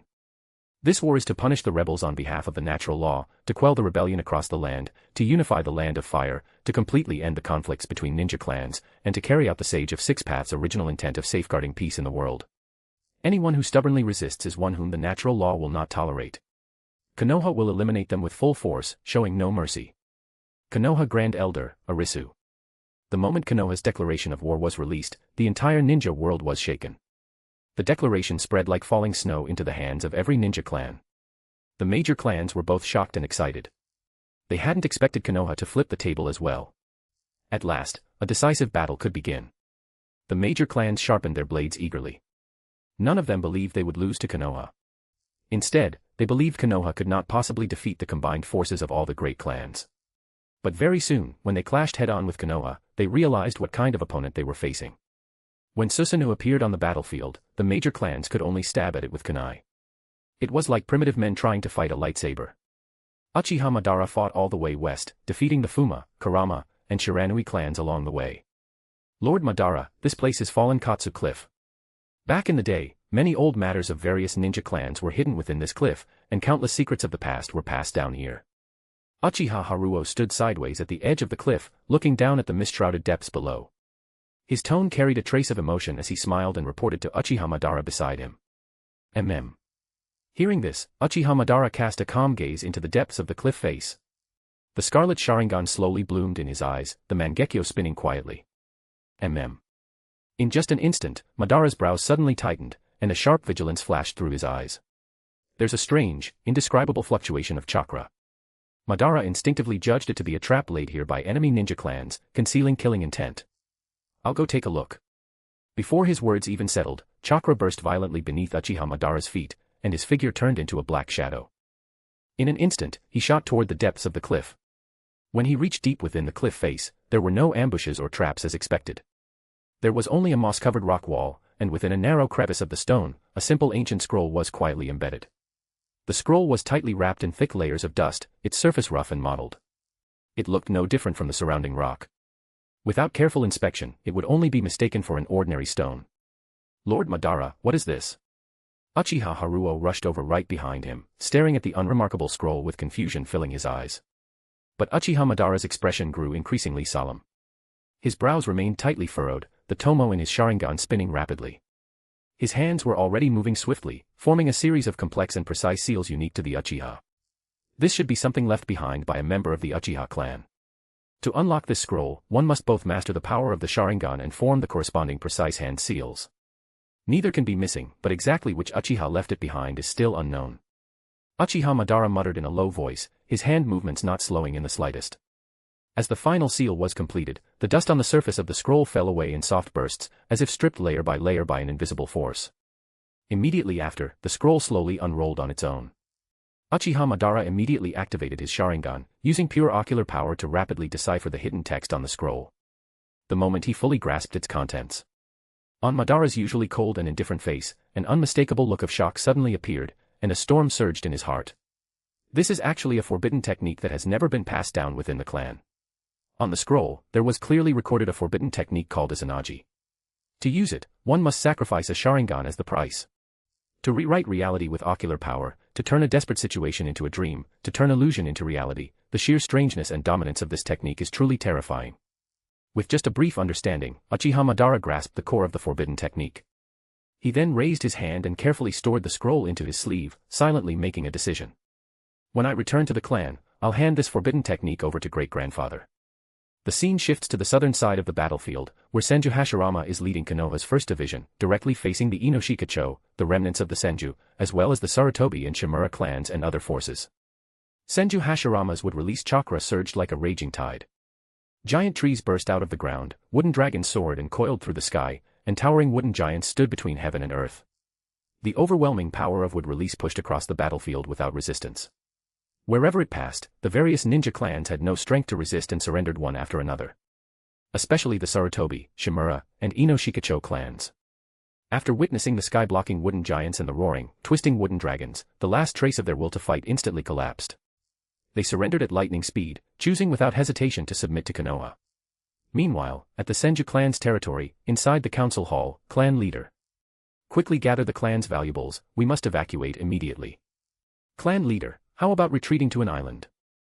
This subordinate has learned that in the eastern sea of the Land of Fire there is an island called Wave Island. We can each occupy an island with the Uzumaki clan and temporarily avoid the sharp edge, forming a mutual support position. Clan leader, in my opinion, the best course is to directly seek refuge with the Uzumaki clan. After all, we share distant blood ties. They will definitely take us in. The hall was filled with elders talking over each other, all of them proposing panic plans to survive. Not a single person mentioned holding their ground or fighting to the death. Senju Butsuma sat at the head seat, his face ashen to the extreme. In his hands were reports of defeat from the front lines, one after another. His fingers had turned pale from gripping them too tightly, the frustration and fury in his heart reaching its peak. Why? Weren't you all swearing before that this allied army of ninja clans would be unstoppable, invincible in the world? Wasn't the Ninja Alliance supposed to be invincible? Butsuma slammed his palm onto the table in front of him, his voice filled with disbelief and rage. In just a single day. Only one day, and the entire allied army has collapsed, throwing away their armor and fleeing. Clan leader, we can't hesitate any longer. If we don't leave now, it'll be too late. Senju Hashirama's forces have already reached Kikyo Mountain. In the blink of an eye, they'll be at our doorstep. An elder, drenched in sweat from anxiety, stepped forward and urged repeatedly. Pain surged through Senju Butsuma's heart. He slowly turned his head to look at the portraits of past Senju clan leaders hanging on the main wall of the hall, his eyes filled with sorrow.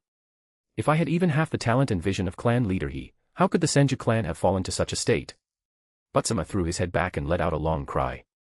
I don't want to live anymore. Overcome with grief and anger, Butsuma suddenly gripped the tachi at his waist, pressing the hilt tightly against his neck. The thought of taking his own life to atone to the ancestors arose in his mind. His eyes locked onto the ancestral portraits as his heart struggled in extreme torment. Not a single elder behind him tried to stop him. Senju Butsuma saw that no one actually tried to stop him. After a painful internal struggle, he finally let go of the tachi in defeat, as if all the strength had been drained from his body. Forget it, forget it. It seems I have no choice but to leave the land of fire, to leave the Senju clan territory that I personally built, to leave the resting place where generations of our ancestors are buried. Senju Butsuma collapsed heavily onto the seat, his eyes lifeless. Patreon.com/xenosex.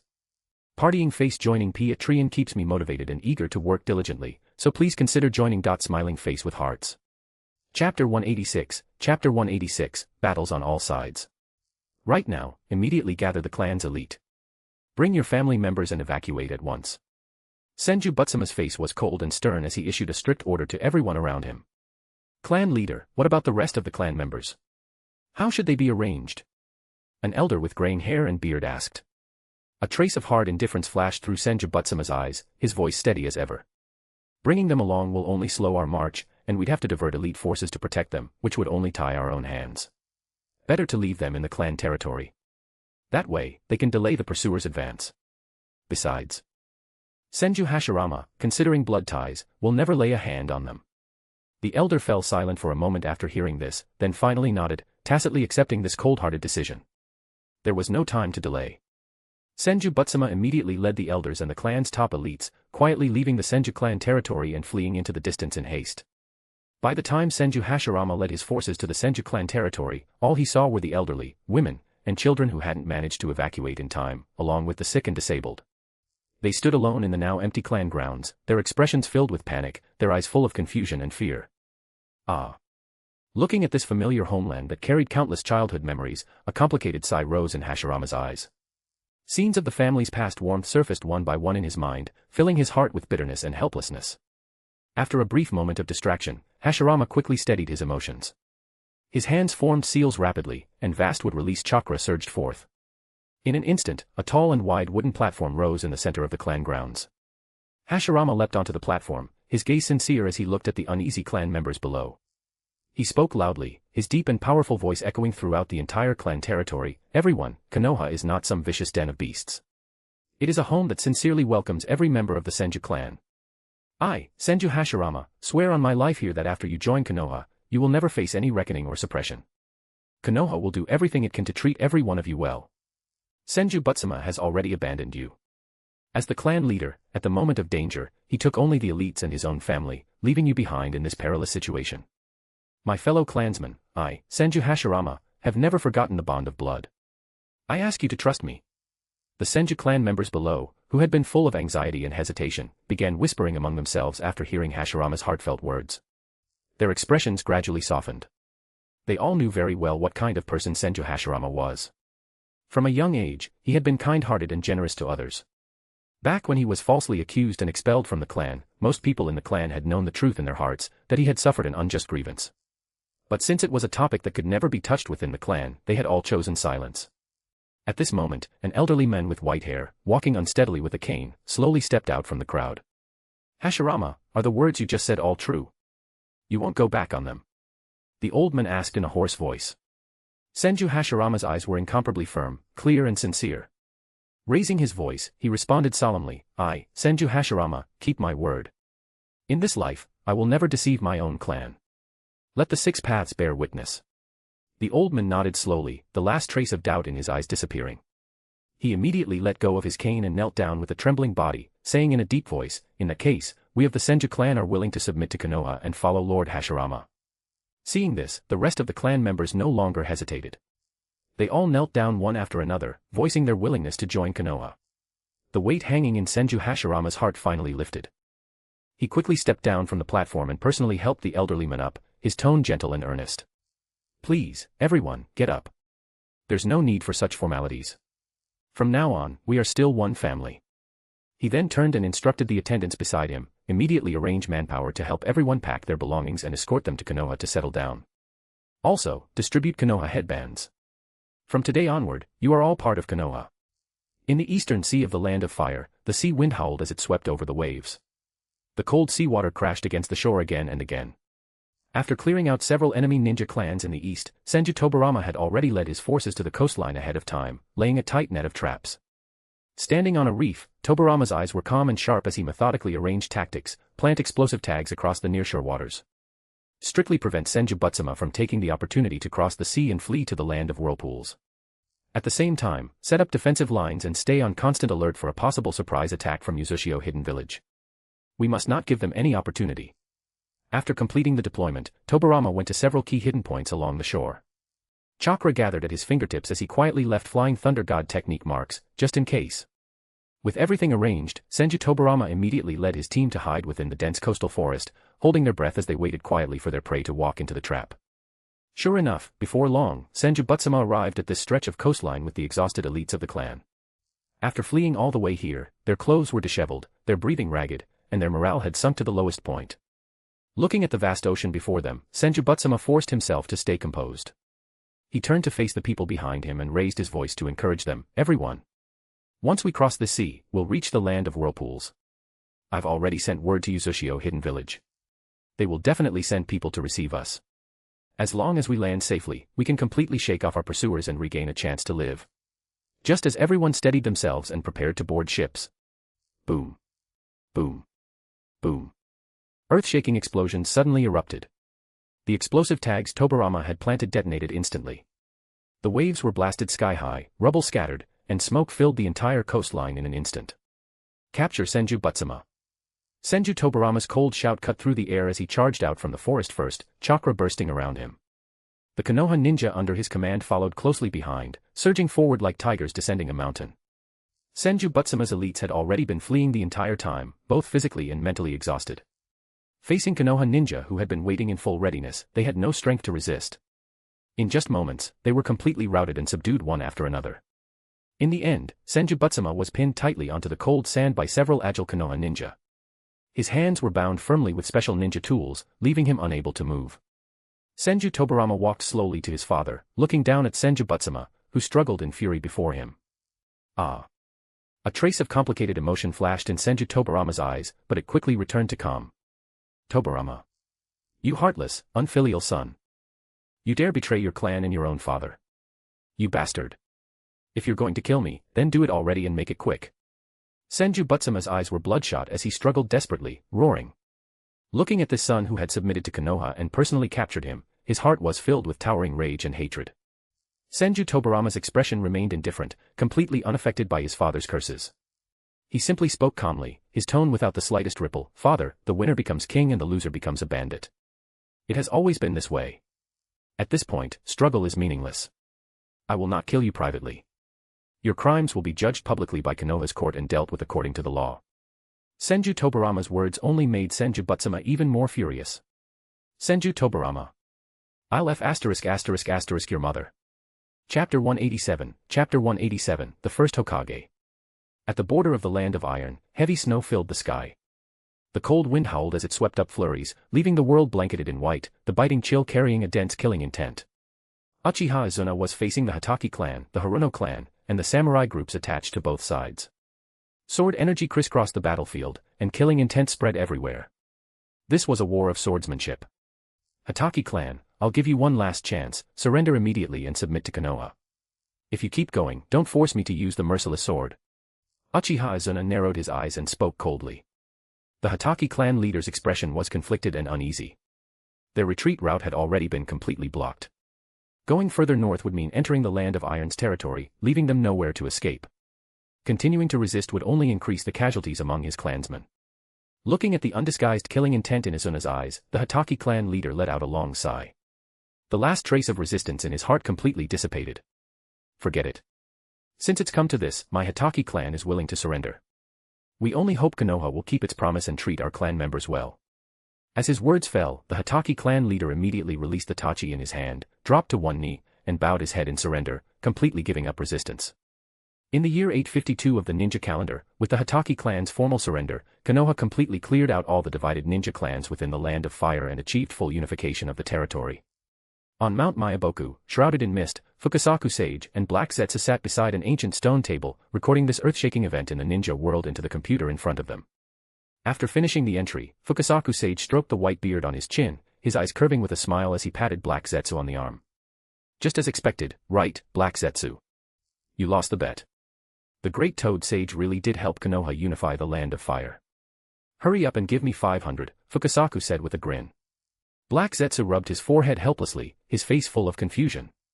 Man, I really didn't expect it. The Great Toad Sage never had any intention of unifying the land before, so why did he step in this time to help Konoha pacify the Land of Fire? Ha ha ha, that's why you miscalculated. Fukasaku Sage laughed heartily, continuing to tease him. The two had made a bet earlier, wagering on whether the Great Toad Sage would lead Konoha to unify the Land of Fire. Now that the outcome was settled, the result was obvious. Fine, a bet's a bet. Black Zetsu reluctantly pulled out 500 and stuffed it into Fukasaku's hand, his face full of resignation. At that moment, an exasperated roar suddenly came from outside the room, instantly breaking the relaxed atmosphere inside. Fukasaku. Along with the thunderous shout, Shima Sage stormed in, dragging Obito along with her in big strides. The sudden commotion startled both Black Zetsu and Fukasaku. They both turned their heads toward the door, their faces full of surprise. Shima didn't give them any time to react. She strode up to the stone table. With a bang, she slammed her phone hard onto the table, her face dark as she demanded, "Explain. What's going on with this picture?" Fukasaku and Black Zetsu, confused, quickly leaned in to take a closer look. On the phone screen, the photo showed Fukasaku tightly embracing Black Zetsu, the two looking intimate and affectionate. The image was absurd beyond words. Fukasaku's pupils shrank suddenly, panic instantly appearing on his face as he waved his hands in a flurry to explain, this, what's going on here? I never did anything like this." Black Zetsu only glanced at it once before immediately seeing through it. His face darkened, and he spoke with certainty, "This isn't fake image." Shima froze for a moment upon hearing that. The anger filling her chest paused, and she looked at Black Zetsu with confusion. "Look closely. The image quality is distorted, the edges are full of flaws. And since when did I ever have 6 fingers?" Black Zetsu pointed out the inconsistencies in the photo, calmly breaking it down. With that reminder, Fukasaku immediately reacted as well, his face turning red as he hurriedly agreed, "That's right. Someone is clearly trying to maliciously smear me and Black Zetsu. At my age, how could I possibly do something like this? This is ridiculous." As soon as he finished speaking, Black Zetsu suddenly turned his head, his expression dark as he looked at Obito, who was avoiding eye contact nearby, and asked coldly, "I'm guessing, you're the one behind this, right?" Obito scratched his head, then immediately put on a cheeky grin, admitting it without the slightest guilt. "Ah, you figured it out that fast." Before Obito could continue messing around, Shima's temper flared. She raised her hand and smacked the back of his head, scolding, "You brat, you really gave me a scare just now. Hee hee, I was just trying to prank everyone for fun. Didn't expect Lady Shima couldn't even tell an AI fake image." Obito covered the back of his head, blinking innocently, his tone full of mischief. "Ah, times are changing too fast. All these new things you young people play with, this old body really can't keep up." Seeing this, Fukasaku couldn't help but shake his head and sigh softly. Black Zetsu looked at Obito, who was still grinning without a trace of regret, and said flatly, "You've lived this long and you're still like a child. Can't you be a bit more mature? Come on, Sage Black Zetsu, you don't get it. Other white Zetsu my age watch movies, scroll douyin, play games. And me, Obito. I study Mount Myaboku stocks, the exchange rate of the Pure Land, research AI, it's just, yeah," Obito said with a satisfied look. Black Zetsu's face stiffened. "You just love showing off. Who could outdo you? You're the real tycoon of the ninja world." Suddenly, Black Zetsu curled his lips into a teasing smile and deliberately provoked him, "Obito, you only dare to prank a few of us old guys for fun. Do you dare to make an AI spoof of Konoha's Grand Elder? Konoha Elder Tower. Uchiha Madara, Senju Hashirama, Senju Tobarama, and Uchiha Izuna arrived at Arisu's office. The moment they looked inside, all 4 of them were startled. Inside, Arisu was seated calmly in his position, and Uchiha Taijima was sitting safely at his side. "Dad, you're not dead," Uchiha Madara couldn't help but say. As soon as those words came out, Taijima's face, which had been smiling just moments ago, immediately darkened. "Madara, watch how you speak. Now that you've awakened the Mangekyo, you've forgotten your manners, huh?" Remember this, when I hit you, it's just like hitting my own son, Uchiha Taijima said with his arms crossed. Seeing that his father was fine, Izuna couldn't hold back his tears. He stepped forward and hugged Taijima tightly. Taijima's expression softened as he patted Izuna's head. Hehehe. On the side, Senju Hashirama looked delighted. That's great, Uncle Taijima pulled through. Senju Tobarama, on the other hand, had already expected it. He understood that this had been a staged act between Arisu and Taijima. After exchanging a few words, Madara and Hashirama made a proposal. Grand Elder, now that Konoha has many ninja clans, the four of us, Hashirama, Tobarama, Izuna, and I, have discussed it. We suggest establishing a leadership position, called Hokage. What do you think? Madara took the initiative to propose. Arisu paused, not expecting that the Hokage position would still come about. Since that was the case, he might as well go with the flow. After all, he had originally planned to establish the Hokage position once the ninja clans were unified. All right, I agree. Then which of you wants to take the position of Hokage? Arisu smiled and looked at them. Hearing this, they looked at each other, and in the end, all of them smiled and looked at Arisu. Arisu was taken aback. Why are you all looking at me? Chapter 188, Unify the entire ninja world. Grandfather, even though you never personally went to the battlefield, the very foundation of Konoha was laid by your own hands. You built the village, gathered the clans, stabilized logistics, established systems, and planned for the long term. None of us could match those achievements even if we tried our hardest. Uchiha Taijima spoke first, his tone filled with respect. As he spoke, Taijima stepped forward and bowed deeply. You are the true chief architect of Konoha. We are nothing more than warriors who charge into battle. The position of the first Hokage should have been yours to begin with. As soon as his words fell, Senju Hashirama immediately agreed. He strode forward and said, Uncle Taijima is right. I also think the Grand Elder becoming the first Hokage is completely justified. The contributions you've made to Konoha are greater than all of ours combined. Without the few of us, Konoha might still have come into being. But without the Grand Elder, Konoha would never have been born. Without the Grand Elder, there would be no Konoha village. Senju Tobarama's voice was calm. His gaze swept across everyone before finally landing on Arisu, a trace of admiration hidden deep in his eyes. In his view, among all the Uchiha, only this Grand Elder Arisu was completely different. Rational and steady, resourceful and calculating, never acting on impulse, never obsessed with fighting bravely or showing off strength. The Arisu before him no longer resembled an Uchiha in the slightest. Tobarama even suspected that Arisu might not be an Uchiha at all. Uchiha Madara and Izuna exchanged a glance, both silently agreeing. In their eyes, Arisu taking the position of first Hokage was only natural. There was no need to say more. Great-grandfather, managing the village is what you're best at. We'll be the sharpest blades in your hands, clearing away all obstacles for you. Uchiha Izuna stepped forward quickly and hugged Arisu's arm in a familiar, affectionate manner. Seeing that everyone shared the same stance, Arisu slowly raised his eyes, a faint smile forming at the corner of his lips as he spoke. Since that's the case, then I won't refuse. Same as always. Arisu, I won't stand on ceremony. We pay our respects to the first Hokage. We pay our respects to the first Hokage. Everyone bowed together, their voices so loud that even the wooden pillars of the office trembled slightly. There's no need for such formality. Arisu waved his hand, his smile gentle. At that moment, several Umbu members escorted the tightly bound Senju Butsuma into the room. The ropes dug into his arms, veins bulging from the strain, yet even as he was shoved forward, his neck remained held high.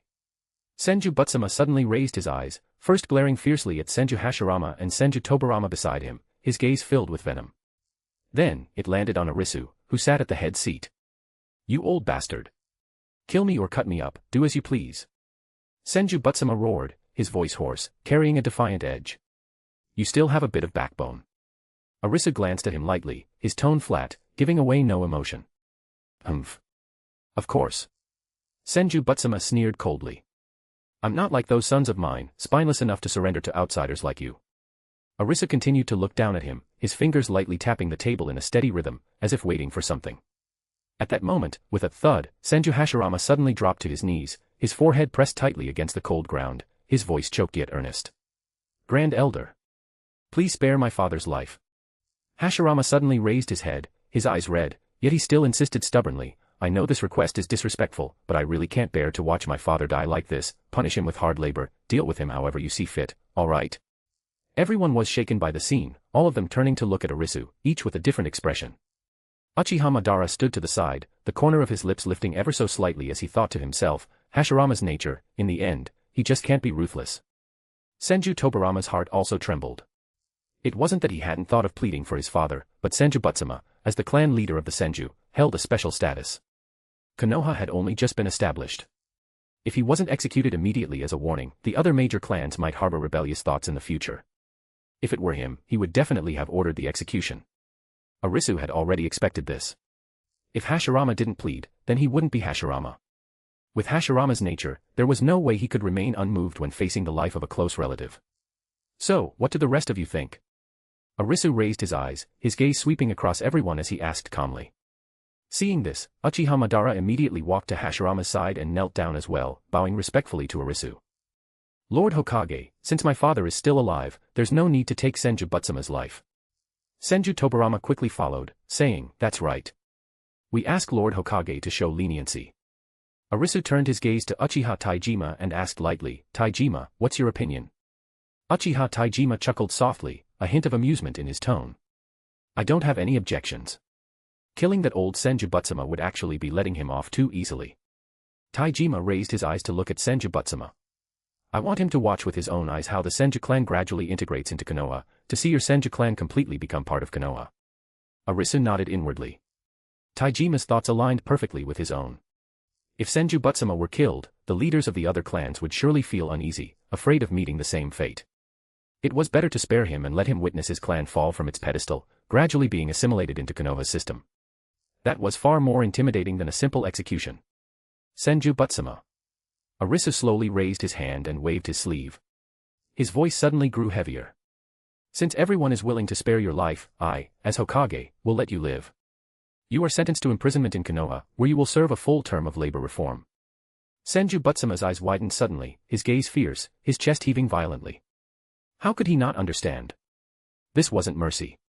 It was the ultimate humiliation. He would rather die gloriously as the clan leader of the Senju than live like this, watching his clan become a subordinate of Konoha step by step. Soon after, Senju Butsuma was dragged out. Great-grandfather, there are still isolated islands overseas, like the land of whirlpools. They're distant relatives of the Senju clan. Should we cross the sea and eliminate them to prevent future trouble? Uchiha Madara said, his fighting spirit surging. I think we might as well unify the entire ninja world. Uchiha Izuna was even more bold. But both suggestions were quickly rejected by Arisu. That's not possible right now. Konoha has just absorbed so many ninja clans internally. We need time to digest them. If we continue waging war, the newly absorbed clans might take the opportunity to rebel. Arisu rejected them directly. Hearing this, Izuna immediately calmed down and found it reasonable. As for Uzushio village, their system is similar to ours. They've also established a village. I believe we can send a diplomatic envoy to persuade them to coexist peacefully with us. In the face of the overall situation, Uzushio village will not attack us for the sake of the Senju, Arisu said calmly. The Uzumaki clan had also formed a village, though it was one clan forming one village, unlike Konoha with its many clans. Then who should we send as the diplomatic envoy? Senju Tobirama asked. Arisu looked directly at Senju Hashirama. Hashirama, you're the most suitable. You go. Chapter 189, Chapter 189, The Sage of Six Paths Second, The Great Elder First. Senju Hashirama was stunned at first, a trace of confusion rising in his eyes. He truly couldn't understand why the Great Elder had specifically called on him by name. But since Great Elder Arisu had personally spoken and chosen him, this heavy trust placed on his shoulders was something he naturally couldn't let down. All right, I'll go. Senju Hashirama nodded firmly, his tone resolute. Izuna, standing nearby, couldn't hold back his curiosity and asked in a clear voice, Great-grandfather, then when do you plan to hold the Hokage inauguration ceremony? Hearing this, everyone in the room also turned their gaze toward Arisu, quietly waiting for this pillar of Konoha to give his answer. A gentle smile appeared at the corner of Arisu's lips as he slowly spoke, there's no rush for this matter. The most urgent task right now is to spend a few years stabilizing the foundations of each clan, so that all the major ninja clans can truly accept Konoha and pledge their loyalty to it from the bottom of their hearts. Before that, I will remain Konoha's great elder, not the Hokage. After hearing this, everyone bowed in unison and responded together, understood. A few days later, Senju Hashirama returned to Konoha from Uzushio Hidden Village, though his expression looked somewhat strange. Inside Konoha's core council office, there was no one else present. Only Arisu, Hashirama, and Uchiha Madara were seated. Great Elder, the clan leader of Uzushio Hidden Village, Uzumaki Ashina, has already agreed to form a peace alliance with Konoha. However, he proposed that the two clans must form a marriage alliance, and he specifically named that his daughter should marry me. Senju Hashirama clenched the corner of his clothes, the tips of his ears turning slightly red as he spoke, carrying a hint of shyness and helplessness. Uchiha Madara, standing to the side, raised his brow slightly when he heard this. A trace of amusement flickered in his eyes as he spoke leisurely. Hashirama, this trip of yours to Uzushio village wasn't a loss at all.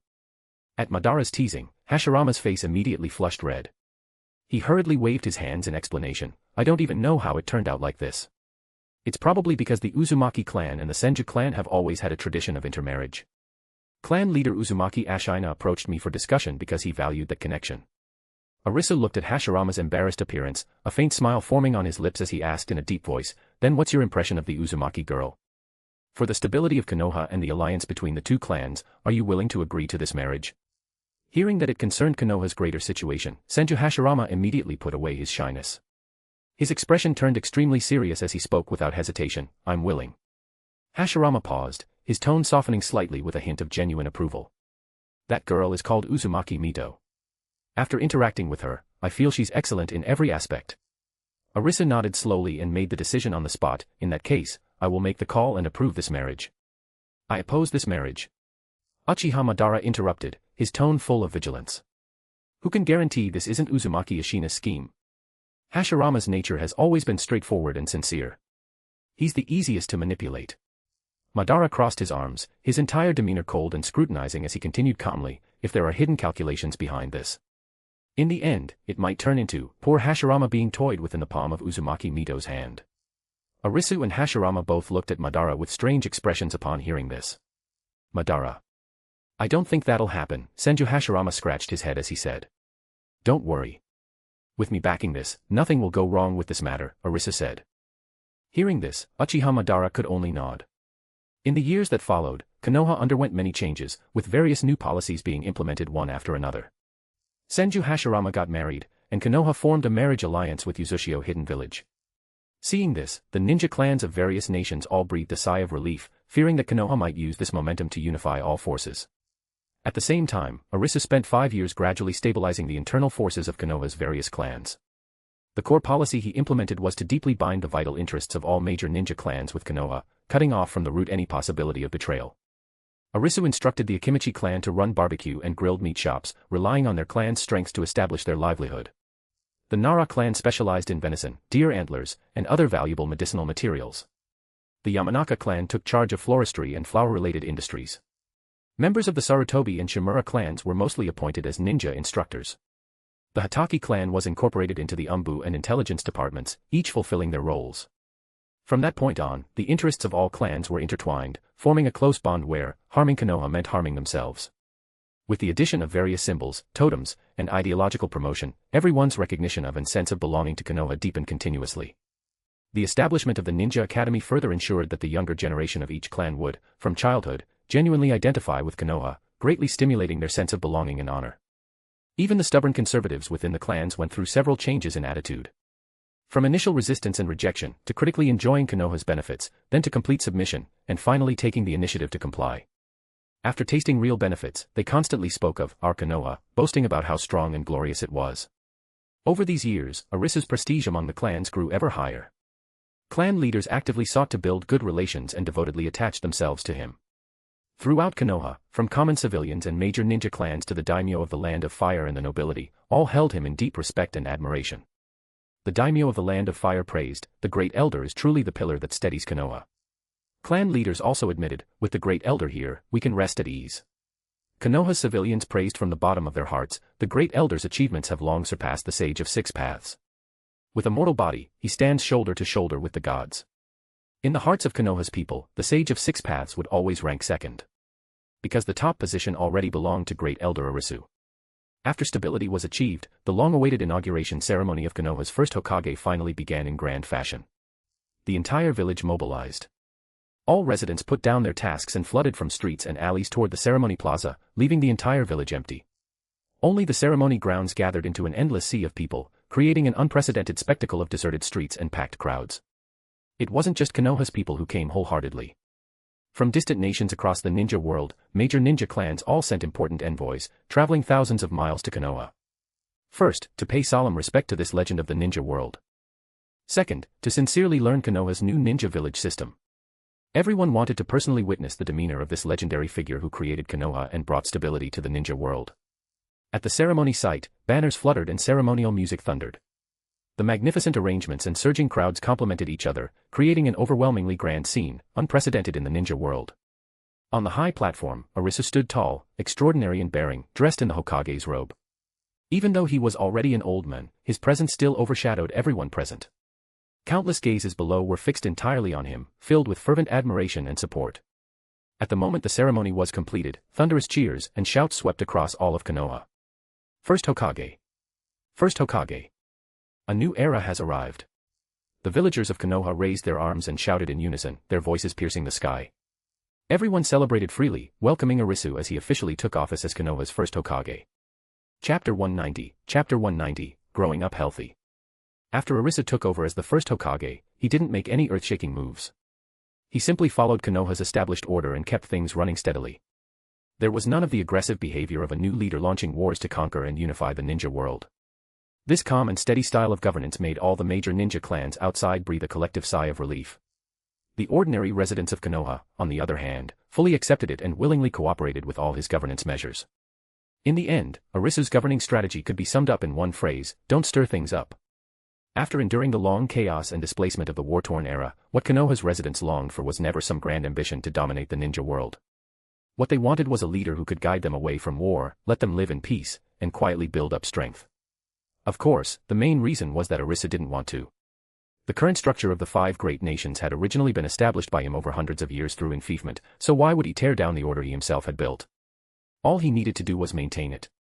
At the same time, the ninja clans of the major nations also began to realize something. They understood that the times were changing. If they still clung to the clan system, then even if Arisu didn't attack them, would the next generations of Hokage attack them? Would they come under the banner of enlightenment and salvation to unify them? Would their own clan members, unable to endure the harsh life of a ninja clan, defect? Or secretly flee to Konoha? They clearly saw that the clan system had already fallen behind. Reform was necessary. For a time, other ninja clans also began vigorous village-building plans. Inside the Konoha Ninja Academy. On this day, the sky was clear, and a warm breeze brushed against the fresh green leaves on the branches. The annual new student entrance ceremony arrived as scheduled. This batch of new students carried extraordinary significance. They were all the first generation of children born on this peaceful land after the major ninja clans formally submitted to Konoha. They had never personally experienced the blood and fire of chaotic wars. From beginning to end, they were a new generation growing up under Konoha's protection. From the moment they first became aware of the world, what they received was Konoha's unified ninja education. Not the old, clan-specific traditions of the past. The mark of Konoha had already been carved into their very bones. Among the bustling crowd of new students, Shimura Danzo locked onto Sarutobi Hiruzen's figure at a glance. Hiruzen. Danzo. The 2 5-year-old children's eyes met, and they both broke into smiles at the same time. Meeting a familiar companion on the first day of enrollment eased much of the uneasiness of stepping into the Ninja Academy for the first time. Don't worry, my father specifically told me that the 2 of us will definitely be assigned to the same class. Sarutobi Hiruzen said with a cheerful tone, his eyes curving into a smile. Danzo crossed his arms over his chest when he heard this, a faint proud smile unique to a young boy appearing at the corner of his mouth, his gaze firm. That works out perfectly. Among people our age, only you are qualified to be my rival. Hiruzen. Danzo. 2 lively figures ran over quickly, their clear voices interrupting the conversation. So it's Koharu and Hamura. Sarutobi Hiruzen immediately raised his hand with a smile to greet them, and the 4 children of similar age gathered together and began chatting happily. At the entrance of the Ninja Academy, a middle-aged man dressed in Uchiha clan attire was speaking in a serious tone to the child in front of him. Kagami, don't lose your nerve. You're too gentle and modest by nature. You completely lack the sharpness that an Uchiha should have. Modesty is a rare virtue, but it must not go too far. You absolutely must not bring shame to the Uchiha name. The middle-aged man paused, his tone becoming solemn. You must firmly remember, your great-grandfather was the former clan leader of the Uchiha clan, Uchiha Yuto. Do not let down this honor of the clan. I understand, father. Uchiha Kagami straightened his small body and nodded forcefully. Just as he stepped forward to enter the academy, his father grabbed him again. Wait. The middle-aged man spoke again in a low voice. Today's new student entrance ceremony will be attended personally by the first Hokage. Remember, no matter what, you must not embarrass the Uchiha. Okay. Uchiha Kagami nodded heavily, firmly remembering his father's instructions, then turned and merged into the lively crowd of new students. Not long after, the Ninja Academy's new student entrance ceremony officially began. Now, let us welcome with the warmest and most enthusiastic applause, the great first Hokage, Lord Arisu, to come on stage and speak. Amid thunderous applause and cheers that echoed across the entire academy square, Arisu leaned on a wooden cane, his step steady and unhurried as he slowly walked onto the ceremonial platform. Everyone's eyes were fixed on this old man. This living legend. My God, that old man still has such abundant energy. I heard from my grandfather that this lord has lived for nearly 130 years. Gasp. He can actually live that long. Arisu stood at the center of the platform and gently raised his hand to press downward. The noisy square instantly fell silent. Then his gaze slowly swept across the young faces below as he spoke softly, "Children, welcome to the Ninja Academy." The moment his words fell, thunderous applause erupted below. You are the first generation of children to grow up in peace after Konoha was established. You were born at a good time.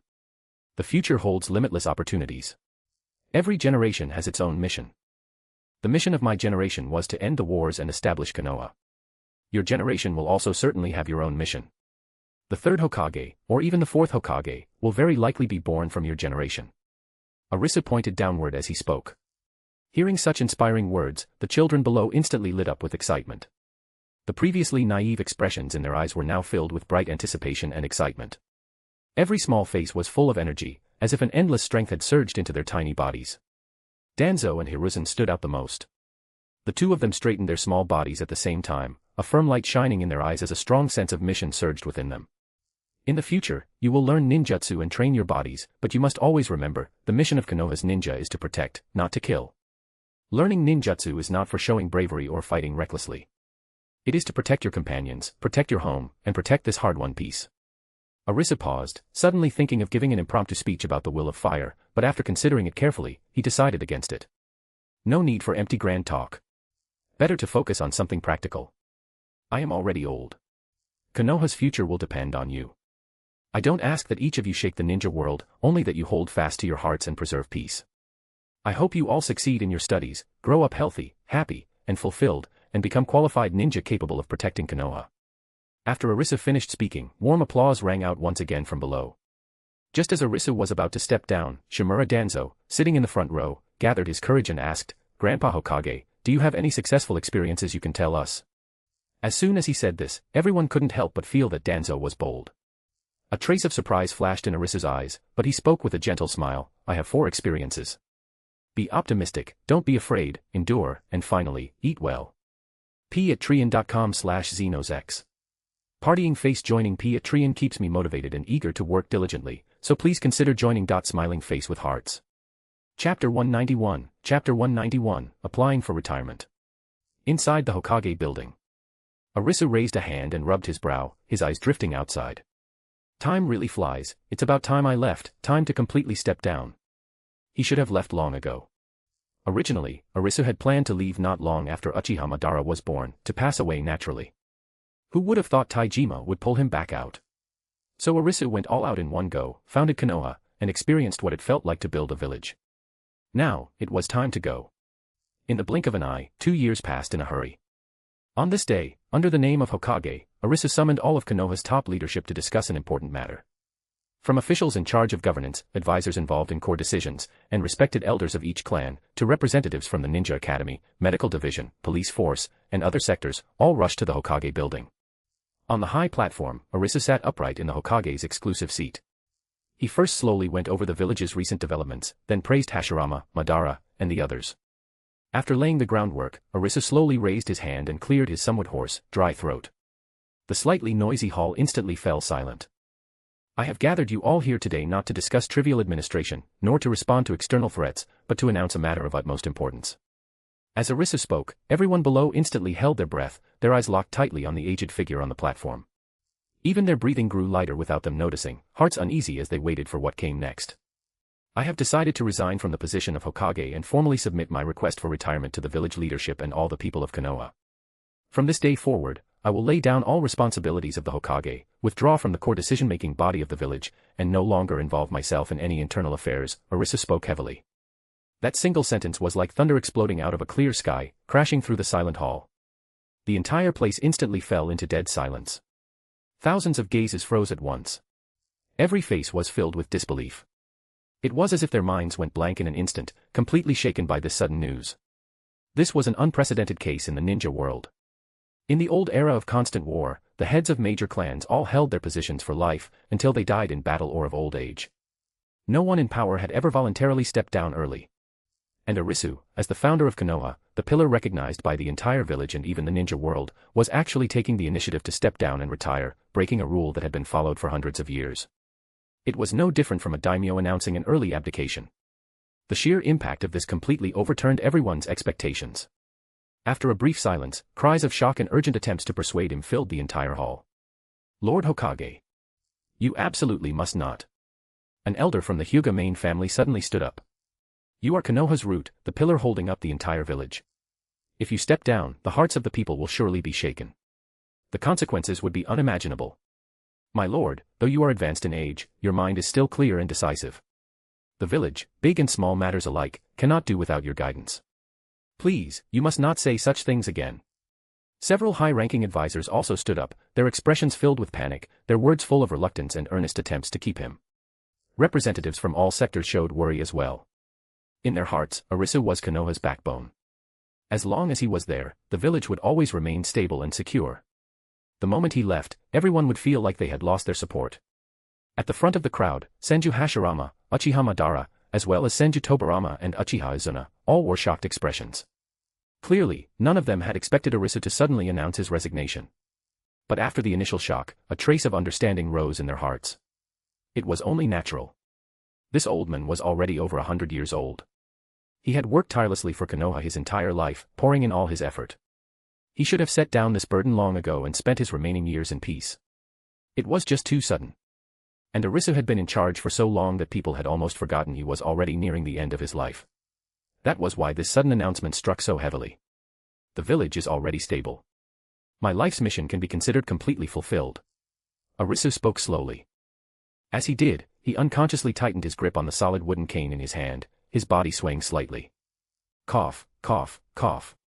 He coughed several times in succession. A faint, unhealthy flush appeared on his aged face, showing his exhaustion. Besides, this old body of mine can no longer bear the heavy responsibility of Hokage. Seeing Arisu's weak and aged appearance, guilt and self-reproach appeared on everyone's faces. That's right. They had only thought about relying on this old man, never truly considering that he was already a centenarian whose strength was nearly spent. He had exhausted all his energy protecting Konoha, never once enjoying a day of true rest. At this moment, the Sarutobi clan head quickly stepped forward and asked in a solemn voice, Lord Hokage. Then in your heart, have you chosen the candidate for the next Hokage? The moment the words, next Hokage, were spoken, the hall fell silent again. Senju Hashirama, Uchiha Madara, and the other two straightened their backs, their eyes fixed intensely on Arisu atop the platform, holding their breath as they waited for his final decision. Quite a few clan heads subtly turned their gaze toward Uchiha Madara. According to the old era system of bloodline inheritance and strength ranking, as Arisu's grandson and the strongest among the younger generation, the position of the new Hokage was almost already certain for Madara. On the platform, Arisu's gaze slowly swept across the crowd below. He pondered for a few seconds. Then he raised his hand and pointed toward Hashirama, Madara, Tobirama, and Izuna, and spoke slowly, the new Hokage will be chosen from among the four of them. Before the crowd could process his words, Arisu spoke again, abandoning old conventions, the new Hokage will be elected through a fair vote by all the villagers of Konoha. A Hokage elected by the people. These words once again threw the entire hall into extreme shock. Everyone stood frozen, faces blank with confusion and disbelief, unable to trust what they had just heard. Since ancient times, the ninja world had always respected strength above all. The positions of clan head and leader were determined by power, supplemented by bloodline inheritance. There had never been any concept of public election. Letting the villagers decide the Hokage was a groundbreaking move that completely overturned the rules of the ninja world. It shattered everyone's deeply rooted beliefs. The entire hall erupted, filled with shock. Arisu gave no further explanation. He simply bowed slightly toward everyone below, his tone sincere. Lastly, I thank you all for granting my request for retirement. Meeting adjourned. Arisu expressed his thanks. As his words fell, the hall no longer echoed with noisy attempts to persuade him.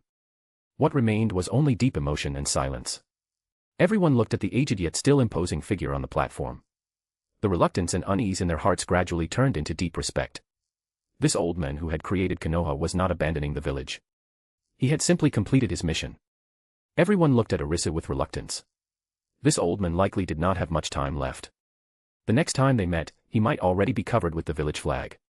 Chapter 192, Mu and Inoki. Outside Konoha.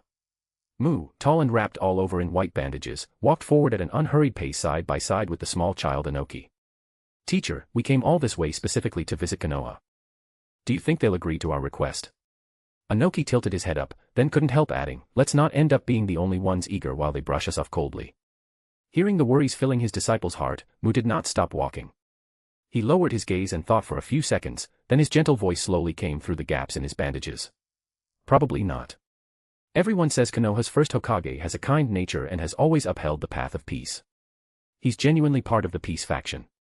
He wouldn't slight visitors for no reason. All right, I'll listen to you, teacher. Inoki seemed to relax a bit, nodding lightly, his eyes fixed on the direction of Konoha. Before long, the two arrived at Konoha's entrance. Looking at the towering, imposing wooden gates, both Mu and Inoki showed a flash of amazement in their eyes. A village with such grandeur far exceeded their expectations. Who goes there?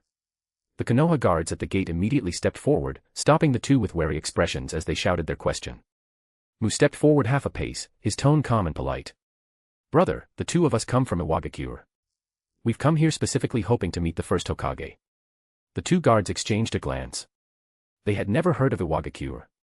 It was probably a newly established ninja village that had emerged in these recent chaotic years. In recent years, a wave of forming ninja villages had swept across various regions. Many newly established villages would come to visit Konoha after their founding, so this wasn't unusual. Please wait here at the gatehouse. I'll go into the village and report this immediately, the lead guard said in a low voice. As soon as he finished speaking, he used the body flicker technique and vanished from sight in an instant. Inside Arisu's residence, the atmosphere was heavy. Arisu lay weakly on the bed, his eyes lightly closed. His breathing carried a faint, subtle urgency, his sickly state fully apparent. Uchiha Madara stood silently at the bedside, his brows tightly furrowed, his eyes filled with worry that wouldn't fade as he stared at the old man without blinking. Cough, cough. Madara, there's no need to worry so much. I've weathered storms all my life. Life and death, partings and reunions, joy and sorrow, I've long since taken them lightly. When I leave, don't grieve too much. Arisu slowly opened his eyes, his voice hoarse and weak. He raised a hand and gently patted the back of Madara's hand. You should also visit your father Taijima more often. He's already quite old. Great-grandfather. Uchiha Madara's chest tightened, his face full of sorrow as he quickly spoke, Great-grandfather, you'll definitely live a long life, no. You'll stay healthy and live long. Please don't say things like that. Ahem, cough, cough. Arisu didn't say anything more. He simply coughed lightly, his gaze empty as he looked at the beams and painted patterns on the ceiling. At that moment, Senju Tobarama and Uchiha Izuna entered together. The two walked to the bedside and bowed in unison, their tone respectful. Lord Hokage. I'm no longer the Hokage, Arisu let out a soft, helpless sigh. In our hearts, you will always be Konoha's Hokage. Senju Tobarama replied in a steady voice, his expression solemn. Always Konoha's Hokage, Izuna added. Arisu slowly turned his head to look at them, a trace of confusion in his tone. Didn't I instruct the two of you to temporarily handle Konoha's affairs? You've come here now, has something happened? At this time, the new Hokage had not yet been chosen.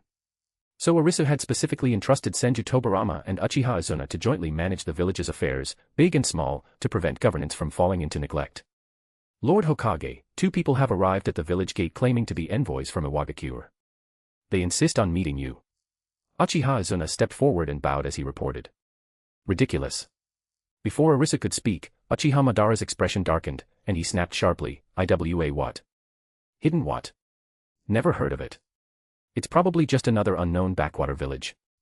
Can't you see great-grandfather is gravely ill and needs rest? Just send them away. Hearing this, Arisu's thoughts stirred. Iwagakure.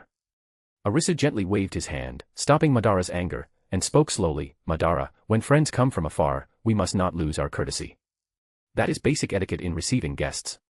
Uchiha Madara quickly stepped forward, speaking urgently, Great-grandfather, your health isn't good. Leave this small matter to me. But Arisu gently shook his head. In the original timeline, it was Madara who received Iwagakure's envoys, and it ended badly. This matter could not be left in his hands. After thinking for a moment, Arisu directly instructed, "Go, invite them into the residence." Yes. Not long after, Mu brought Inoki with him, and under the guidance of Konoha guards, slowly stepped into Arisu's residence. The courtyard inside the residence was elegant, yet the layout carried a steady, solemn atmosphere. As soon as the two stepped into the main hall, they met Arisu seated in the main position. Arisu wore a plain-colored robe, his posture straight. Though long afflicted by illness, his expression remained gentle, like a kind old man. Uchiha Madara stood quietly at his side, a layer of cold frost covering his handsome face. The chill he gave off made the entire hall's atmosphere tense. This guy is so fierce. Inoki thought to himself. He subconsciously glanced at Uchiha Madara, only to feel that cold gaze cut like a blade. His body shrank back, and he quickly lowered his head, hiding behind Mu, not daring to make another sound. In contrast, Mu's expression remained calm and composed, without the slightest hint of fear. Mu stepped forward a few paces, then bowed deeply to Arisu, his tone respectful and polite. "Lord Hokage, I am Mu. I have come with my disciple Inoki to pay our respects. Please accept our greetings. No need for formalities." Arisu's brows relaxed as he revealed a gentle smile. "You've traveled a long way to Konoha. The journey must have been tiring." After a brief exchange of pleasantries, the two chatted casually about Iwagakure's early days, as well as the customs and sights along the way. The atmosphere gradually eased. Once the moment felt right, Mu no longer hesitated. He bowed again and solemnly stated the true purpose of their visit. "Lord Hokage, to be honest, Iwagakure was only recently established, and our foundation is still weak. We've come here to sincerely request forming an alliance with Konoha, opening trade routes between our lands, promoting exchanges between ninjas and civilians, supporting each other, and advancing together." As his words fell, Uchiha Madara's brows instantly tightened. A trace of disdain and impatience flashed in his eyes, and he immediately wanted to speak and reject it. In his view, a mere unknown village simply wasn't worthy of forming an alliance with powerful Konoha. But when he thought of his gravely ill great-grandfather on the bed, he ultimately restrained himself, forcing the words back down, though his expression grew even colder. After hearing Mu's request, Arisu didn't hesitate at all. He nodded immediately and agreed. "This matter is, of course, acceptable." Chapter 193, A Giant Falls. The moment those words were spoken, the tension wrapped tightly around Mu's body loosened at once.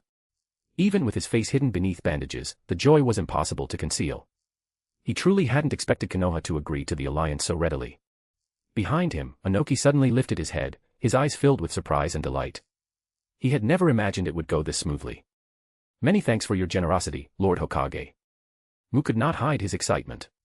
He bowed deeply once more, his voice brimming with gratitude. Arisu raised a hand slightly, signaling him to rise, his expression calm. "No need to delay. I will not trouble you further. I shall return to the hidden stone village at once to deliver this wonderful news to our Tsuchikage. From this day on, may Iwagakure and Konoha remain forever allied and coexist in harmony." Mu spoke earnestly, his tone full of excitement.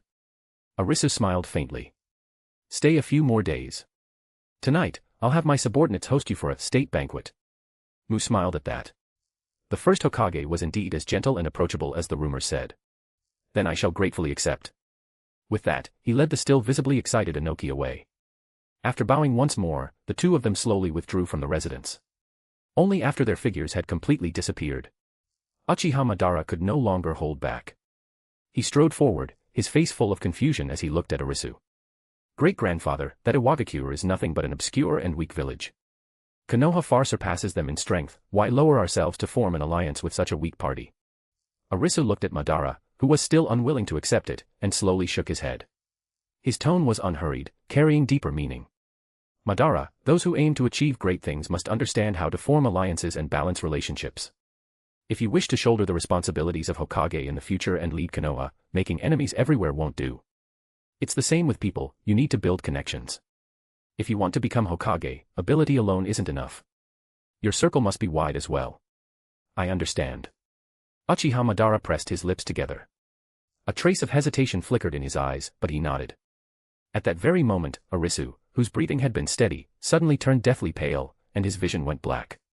His body swayed violently out of control. His fingers fell limp, and he nearly toppled straight from his chair. "What's happening?"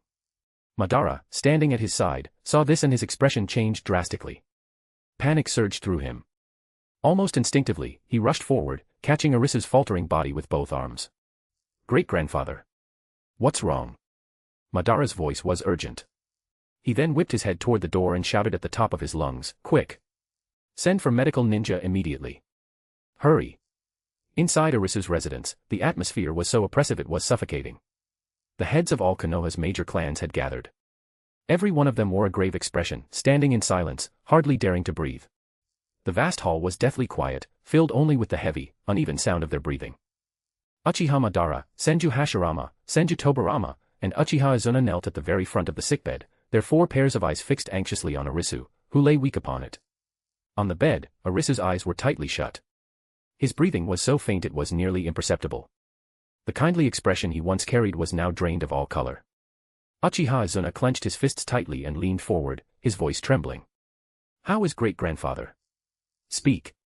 The medical ninja responsible for his treatment was drenched in sweat. Cold sweat slid down his temples, soaking the front of his clothes. With a fearful expression, the medical ninja bowed as he replied, his voice filled with helplessness and guilt.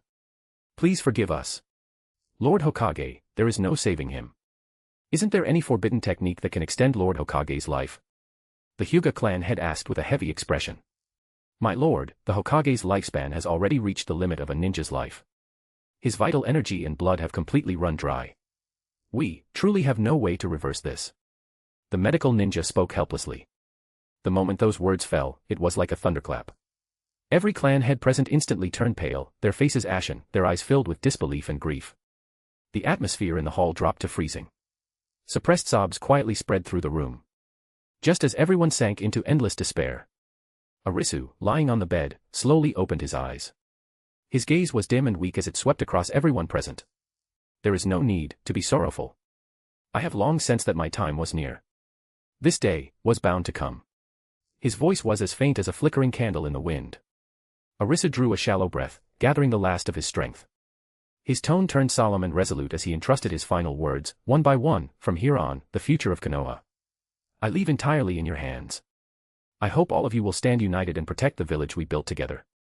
Hearing these final words of instruction, every face turned bitter, their hearts filled with confusion and unease. To be honest, none of them had the confidence to shoulder the future. In the past, with Arisu there, he had been Konoha's stabilizing pillar, the backbone of them all, the mind guiding everyone. No matter what difficulties or dangers they faced, as long as Arisu was there, they feared nothing. Even if they made mistakes, Arisu had never harshly punished them. He had always been tolerant, always sheltering and protecting them. But now that Arisu was about to leave, they had instantly lost their support, and their hearts were filled with fear. The next Hokage had yet to be decided. Whether it was Senju Hashirama, Uchiha Madara, Senju Tobirama, or Uchiha Azuna, none of them possessed Arisu's same steadiness and tolerance. None of them could give the same sense of security. They had no way of knowing how the next Hokage would treat the clans, nor what path Konoha's future would take. What if the new Hokage chose to target them? Arisu took in the dependence, confusion, and unease in everyone's eyes, understanding it clearly. He knew it was because he had been too indulgent and protective all this time. These clan heads had grown somewhat like overgrown children.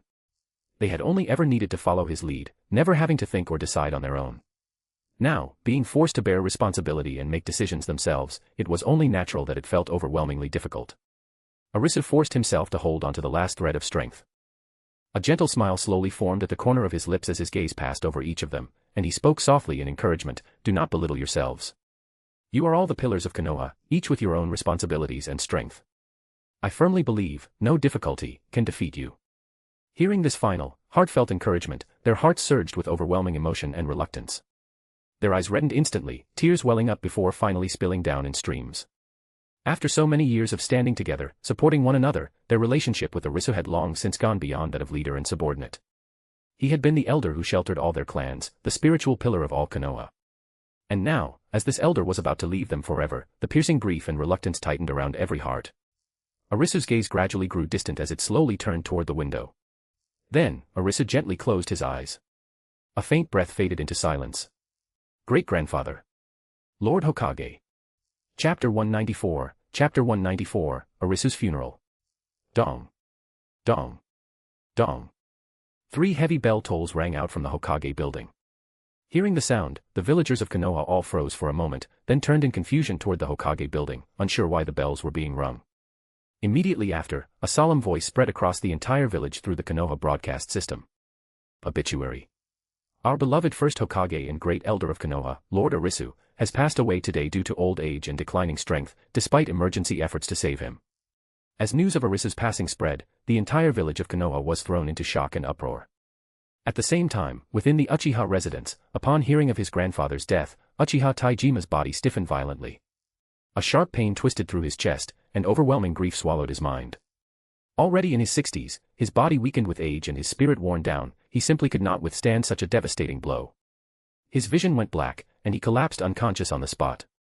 The people in the residence rushed to save him, but in the end, there was nothing they could do. In a single day, 2 deaths, one after another. From that moment on, Madara and Izuna had lost all their close family. The 2 founders of Konoha had died on the same day. Along Konoha's long streets, white mourning banners stood everywhere, filling the view with solemnity. Tens of thousands of villagers lined both sides of the road, each wearing a white flower on their chest, their faces heavy with grief. Buildings, shops, streets, and halls throughout the village were draped in black cloth. Mourning veils covered the entire village, even the towering gates of Konoha shrouded in somber black gauze. At the center of the street, 2 coffins moved slowly side by side. One held Arisu, the other Taijima. Grandfather and grandson, gone on the same day, their funerals held together as they departed side by side. Uchiha Madara, Uchiha Izuna, Senju Hashirama, Senju Tobirama, Hyuga Tennin, and the daimyo of the Land of Fire, 6 figures stood shoulder to shoulder, jointly carrying the coffins as they led the funeral procession. When the daimyo of the Land of Fire first heard of Arisu's death, he was deeply grieved. In recognition of Arisu's contributions to Konoha and the Land of Fire, he immediately ordered that Arisu be buried with the highest honors reserved for a daimyo, granting him the utmost respect. White paper offerings fluttered across Konoha, mournful music lingered in the air, and waves of crying rose and fell through the streets. Elders of the great hidden clans, figures who rarely left seclusion, knelt along the roadside, tears streaming down their faces as they wept openly. Meanwhile, countless ordinary villagers and younger generations stood in a daze, their expressions blank and unfocused. With 2 core figures of different generations gone in succession, the tides had shifted overnight. No one knew what path Konoha would take in the future. Within the vast crowd, Mu and Inoki were also among those in the procession. Looking at the endless, solemn funeral line ahead, their expressions were shaken, their thoughts turbulent. "We truly witnessed history," Mu murmured softly, his gaze filled with complex emotion. There was some regret in his heart, but also a sense of relief. If Arisu had continued living, Iwagakure and the other villages would likely have remained under Konoha's shadow forever. A brilliant era has come to an end. "Rest in peace, Lord Hokage," Mu muttered. Beside him, Inoki licked his lips. "Man, just a few days ago we had that state banquet in Konoha, and now we're here at a funeral feast. Too much rich food. I'm about to pass out." "Inoki, watch your mouth." Mu's face darkened. Without hesitation, he stomped hard on Inoki's foot, sternly warning him to mind his words and not speak nonsense at a funeral. The news of Arisu's death spread instantly across the entire shinobi world. Every nation and every hidden village's intelligence network received the report. All of them breathed a sigh of relief, then sent letters of condolence. At last, it was over. Though Arisu never initiated war, the pressure he exerted had always been immense, like a towering mountain pressing down on every nation and village. Mount Myaboku. In the 870th year of the shinobi era, Konoha's first Hokage and great elder has fallen. A giant of his age has now sunk into silence. Black Zetsu and Fukasaku rode side by side, solemnly recording this world-shaking event into history. The 2 exchanged a glance and sighed, their hearts heavy. "The great sage should be returning soon, shouldn't he?" Fukasaku spoke slowly. Black Zetsu nodded faintly, his tone calm. "That would seem so." At that moment, Gamabunta hurried in, his face full of confusion. "Huh? Who died today? Why has my phone screen turned black and white?" Gamabunta asked, puzzled. Black Zetsu lifted his eyes slightly and said flatly. "The one who passed is the Hokage of Konoha, and also the incarnation left behind in the lower world by the great sage. As for your phone turning black and white, it's likely Gamamara's doing." Mount Myaboku, Longevity Peak. Otsutsuki Kaguya and Uchiha Hikaru sat in the courtyard, admiring the flowers. "Sister Kaguya, the sage should be coming back very soon, right?" Uchiha Hikaru said with a smile. Kaguya smiled faintly, resting her chin on her hand as she nodded. "After so many years, he's finally coming back." To be honest, when Arisu used to stay at Mount Myaboku every day, she hadn't felt much. But now that he had been in the lower world for so long, she truly missed him. At the thought, a faint blush rose on Kaguya's face. Was she being too strange? Could it be that she had fallen for Arisu? Uchiha Hikaru watched her expression and smiled to herself, then said playfully, "If you like him, you should just say it." A trace of sadness flickered in Kaguya's beautiful eyes. She sighed softly. You wouldn't understand what lies between him and me. I don't dare. Pure Land. On this day, everyone's phone screens in the Pure Land turned black and white. Even the like effects on Pure Land had become gray. Oh my god, what happened? Even this has changed, Asura said in surprise. It's probably the passing of someone important. Someone who could warrant this level of response. Otsutsuki Hagoromo frowned slightly. Someone who could merit this, perhaps only himself or Arisu. But Arisu died. Impossible. Sigh, perhaps it's something that happened in the human world. We'll have to ask someone newly arrived, Hagoromo said slowly. Lord Patriarch. According to a clan member who just arrived, it's the first Hokage of Konoha who passed away. Sarutobi stepped forward and reported. How could a mere mortal cause such a disturbance? Asura frowned slightly in confusion. Hagoromo stroked his chin and asked, Sarutobi, what's the Hokage's name? I think it's Arisu, Sarutobi replied. Hearing this, Hagoromo was startled. He muttered, then it's no wonder, no wonder. The world only knows the Sage of Six Paths. But in truth, the Sage of Six Paths had another name. Arisu. It was just that when Arisu took on the identity of the Sage of Six Paths, the change had been so complete that everyone came to know only the Sage of Six Paths, and no longer Arisu. Elsewhere. Uchiha Taijima slowly opened his eyes in the Pure Land. This place, is this the world after death? Chapter 195, Chapter 195, The Bearded Middle-Aged Men. Within the Pure Land, the Uchiha clan's territory still retained the rustic appearance it had in the world of the living.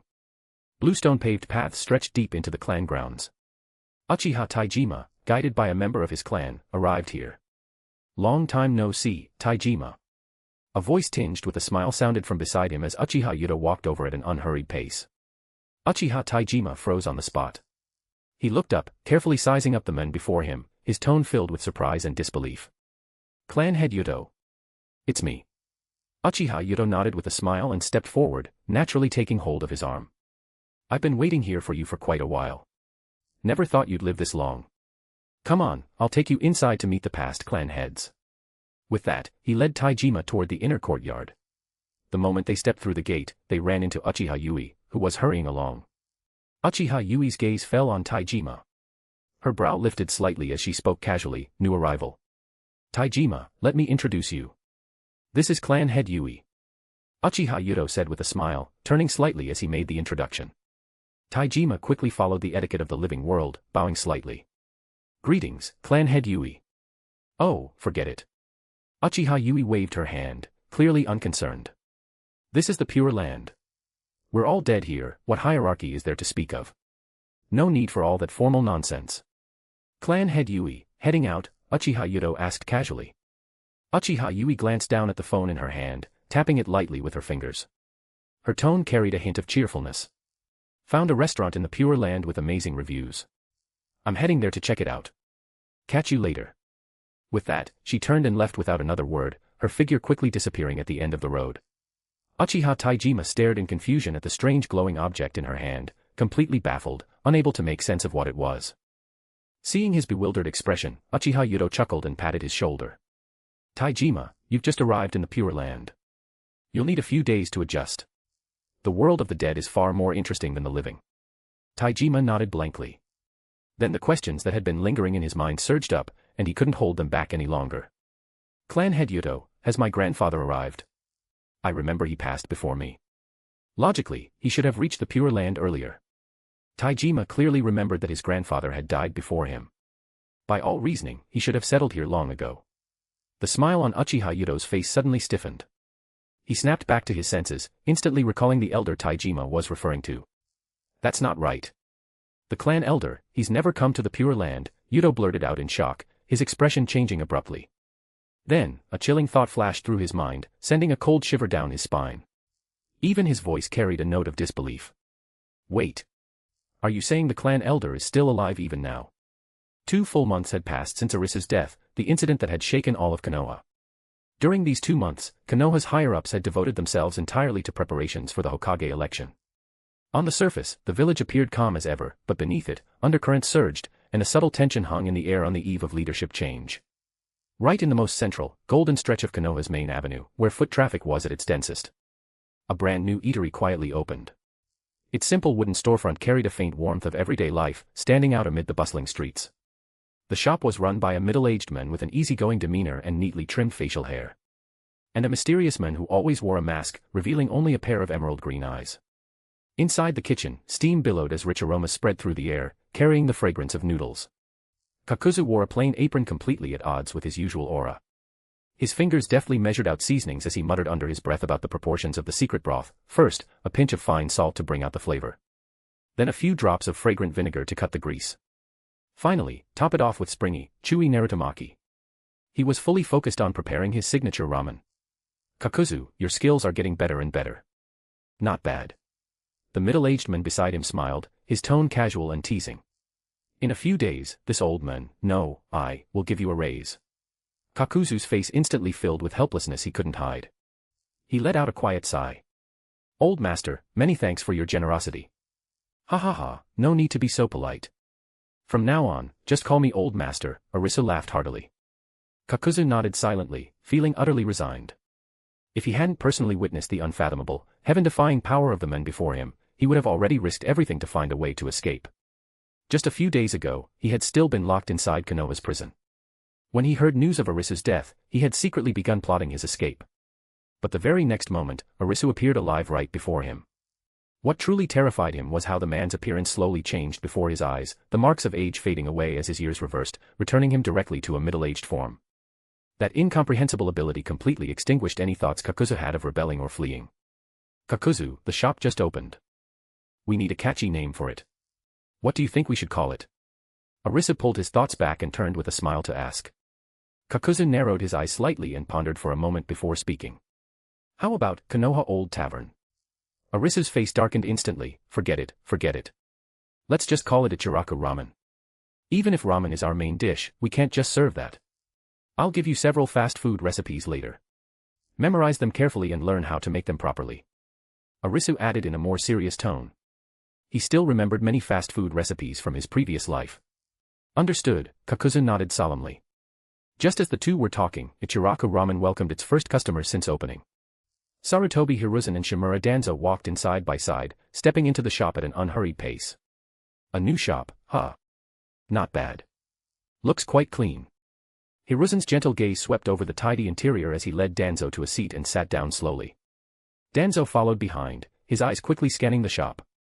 The corners of his mouth curled slightly with interest as he gave a faint nod. Shop owner, securing this location for your store wasn't easy, was it? To get a spot in Konoha's central Golden District, could it be you greased the hands of the higher-ups to get approval? Danzo said with a teasing smile. This area was the most prosperous core of Konoha, with endless streams of people and limitless business opportunities. Any shop here would inevitably thrive. Danzo couldn't understand why the higher-ups would grant such a valuable location to what appeared to be an ordinary ramen shop. Kakuzu's expression remained calm and unchanged. He looked up at Danzo and replied evenly, this plot was personally approved and reserved by the first Hokage before his death. We merely happened to inherit this great fortune. Arisu, standing nearby, let out a faint, silent chuckle. He had approved the land for himself before he died. Otherwise, such a prime location would have long been claimed by others. There was no way it would still be available. You too, even the first Hokage said our ramen tasted good after trying it. Would you like to give it a try? Arisu asked with a slight smile. Danzo and Hiruzen's eyes lit up. If even the first Hokage has tasted it, then we have to try it.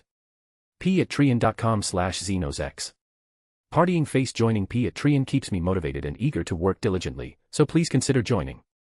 You can also read advanced chapters there. Smiling face with hearts. Chapter 196, Konoha Hokage Election.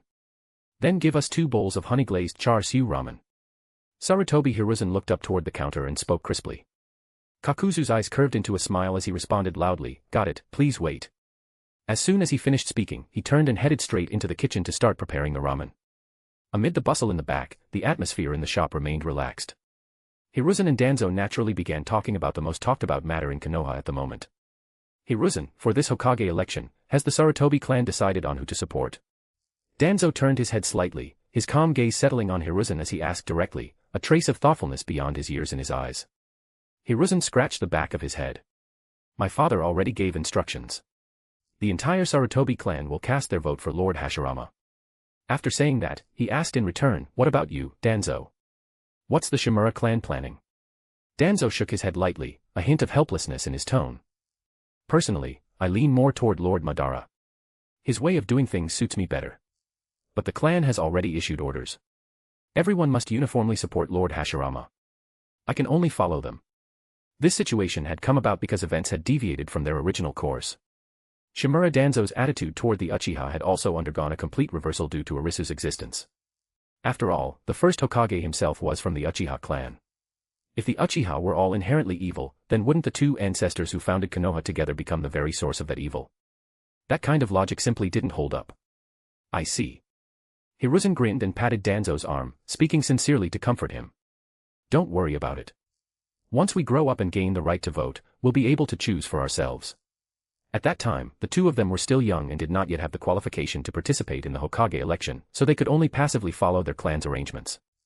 Arisu, standing to the side, listened quietly to their conversation and nodded inwardly.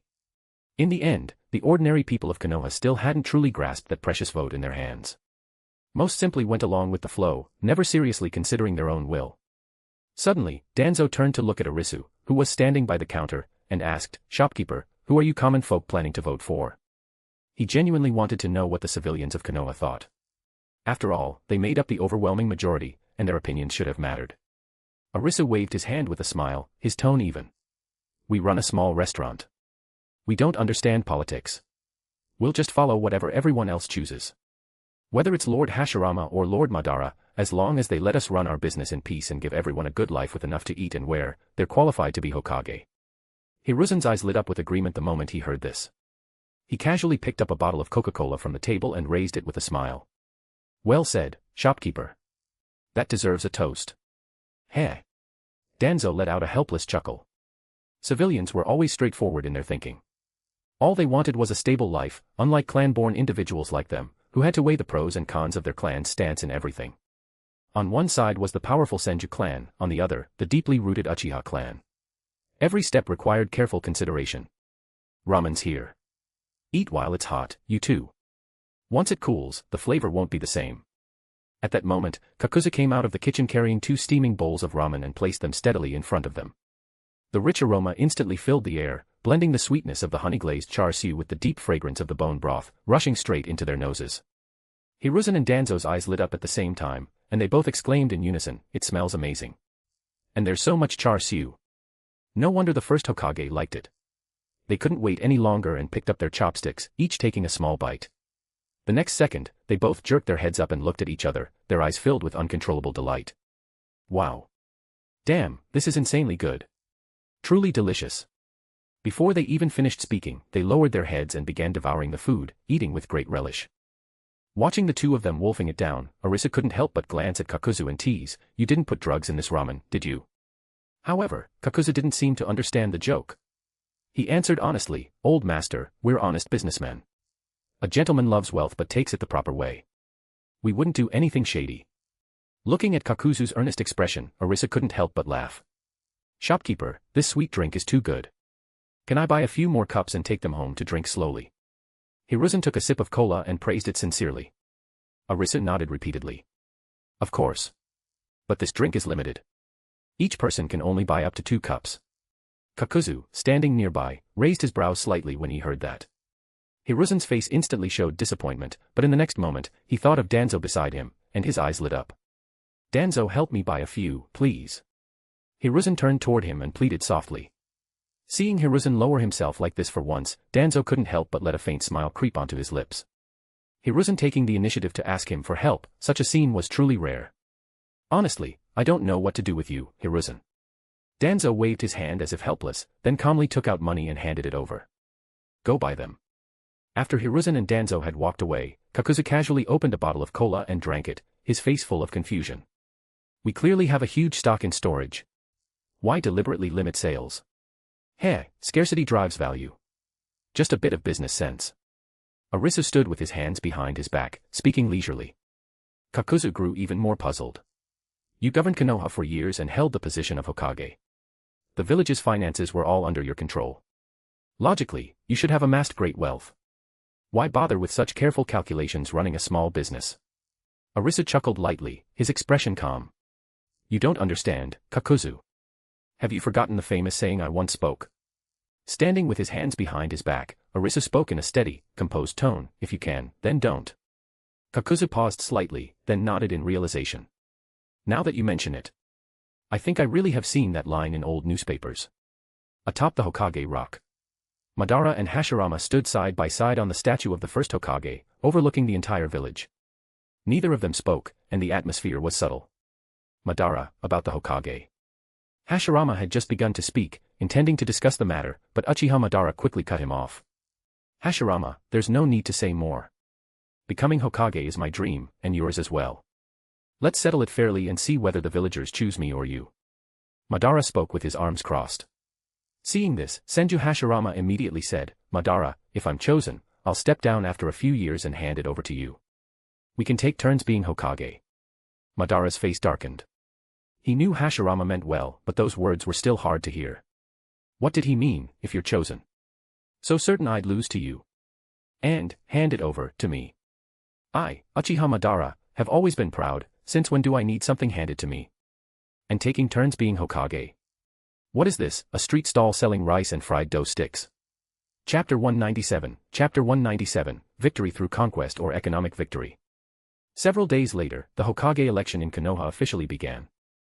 Senju Tobirama and Uchiha Azuna jointly oversaw the vote counting, strictly guarding against any possibility of favoritism or election fraud. In the end, though, such precautions proved unnecessary. Whether it was Senju Hashirama or Uchiha Madara, both possessed the pride of true powerhouses.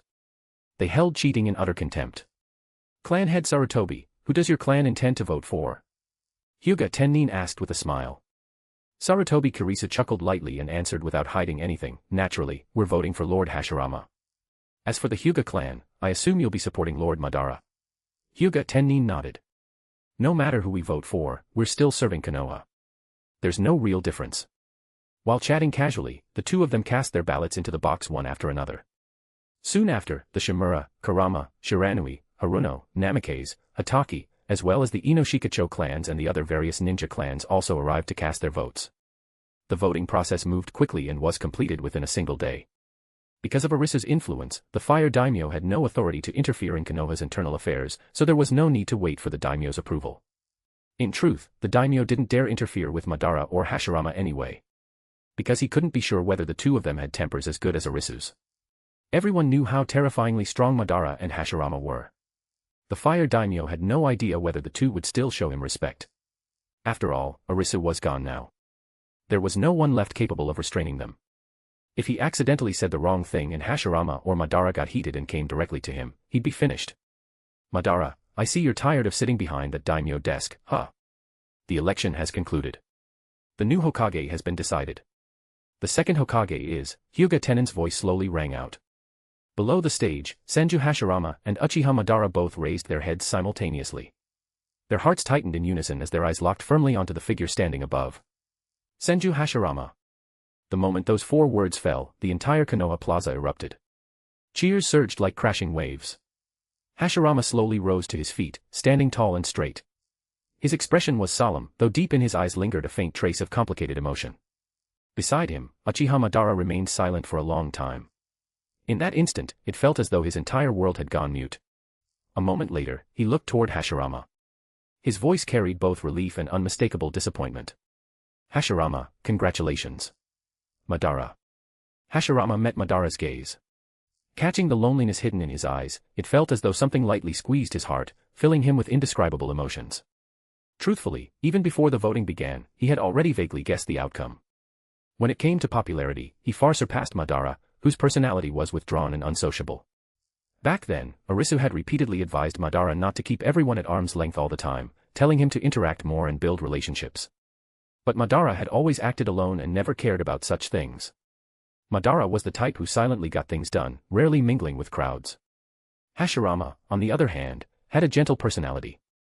He could lower himself to laugh and mingle with clan members and ordinary villagers alike. With such a stark contrast between them, it was only natural that Konoha's people favored the approachable and friendly leader more. Madara. Suddenly, Hashirama strode forward and firmly grabbed Madara's wrist. Under the gaze of the entire crowd, he declared clearly, word by word, from this day onward, Madara will be my Hokage advisor. Madara's standing is equal to mine in every way. Looking at him like this, the helplessness in Madara's eyes gradually turned into a faint smile. He lightly patted the back of Hashirama's hand. Fine then.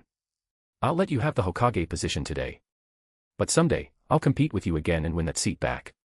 Nearby, Izuna and Tobirama both let out quiet sighs of relief upon seeing this scene. Compared to who became Hokage, what the two of them truly cared about was internal unity. If something like the Hokage position caused division within the village, that would be disastrous. Several days later, the second Hokage inauguration ceremony began. A few more months passed.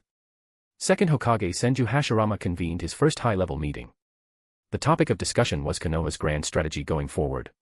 While Arisu had been alive, Konoha had always maintained a philosophy of peace. No conquest, no domination. The village had quietly remained in the center, keeping to itself. But Hashirama, Madara, and the others who rose to power did not think that way. Their goal was the unification of the ninja world. Even Hashirama himself wanted to unify the ninja world. The reason things had developed this way was still because of Arisu.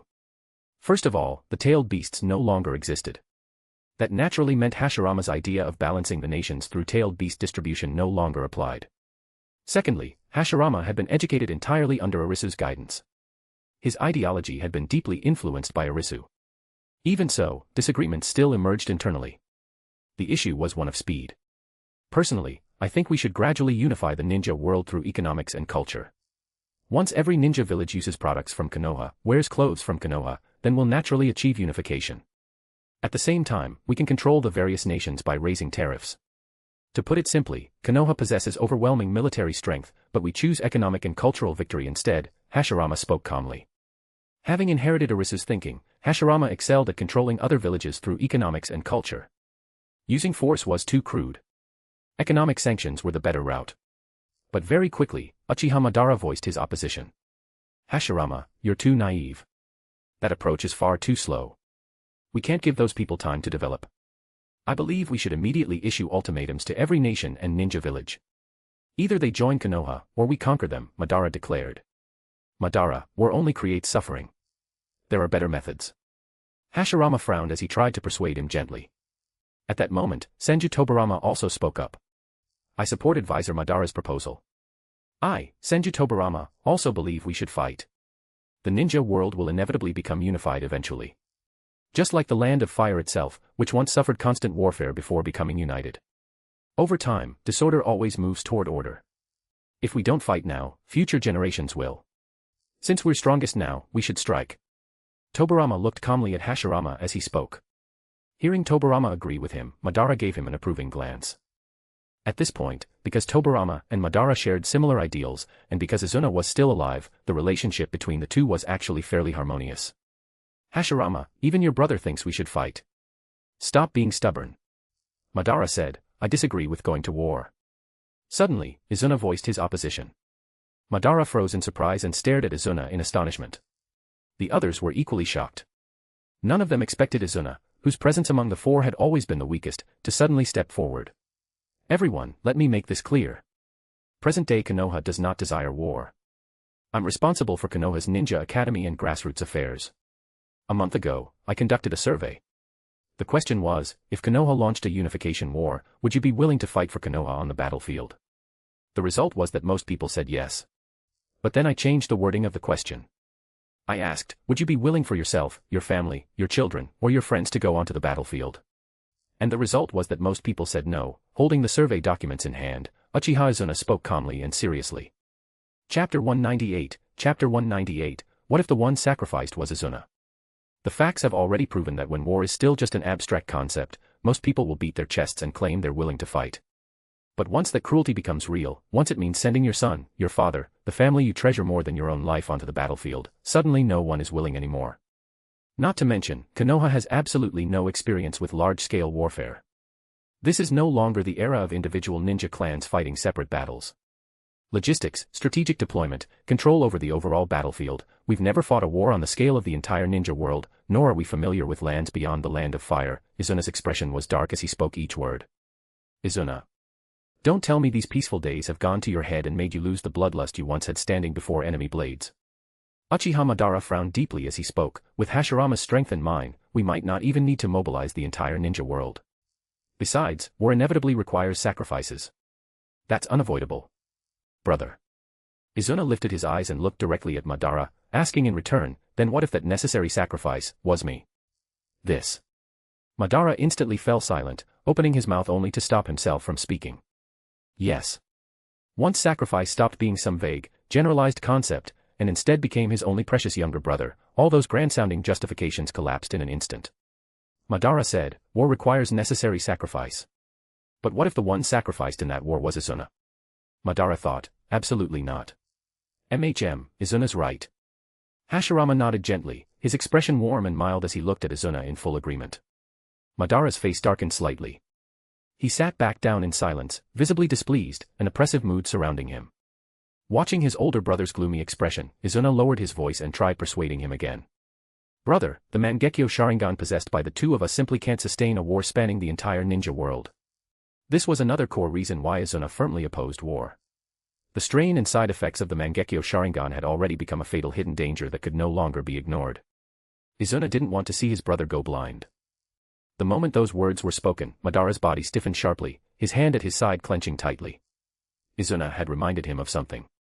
The deterioration of his Mangekyo Sharingan had already become increasingly severe. His vision had long since become terribly blurry, almost like extreme nearsightedness. If he entered a ninja world war in that condition, it would undoubtedly become a massive weakness, perhaps even a fatal flaw. Even though he kept insisting he was fine, that was just stubborn bravado. Back then, whenever he wanted to spar with Hashirama, he'd casually activate the Mangekyo and go fight him. Now he couldn't anymore. Because the Mangekyo truly couldn't be used recklessly now. Madara, our lifelong dream was to protect peace in the ninja world. Now that wish has already come true, why should we take the initiative to start another war and destroy this hard-earned stability? Hashirama softened his tone and tried persuading him gently. Madara turned to look at Hashirama and let out a heavy sigh before finally voicing the worry buried deep in his heart. I'm afraid that once you and I die, this peace will prove to be nothing more than a fragile illusion. You and I both know perfectly well what the hearts of people in the ninja world are really like. Hearing this, Hashirama also fell silent instantly, the warmth on his face gradually fading. Brother, the various ninja villages may not all be benevolent.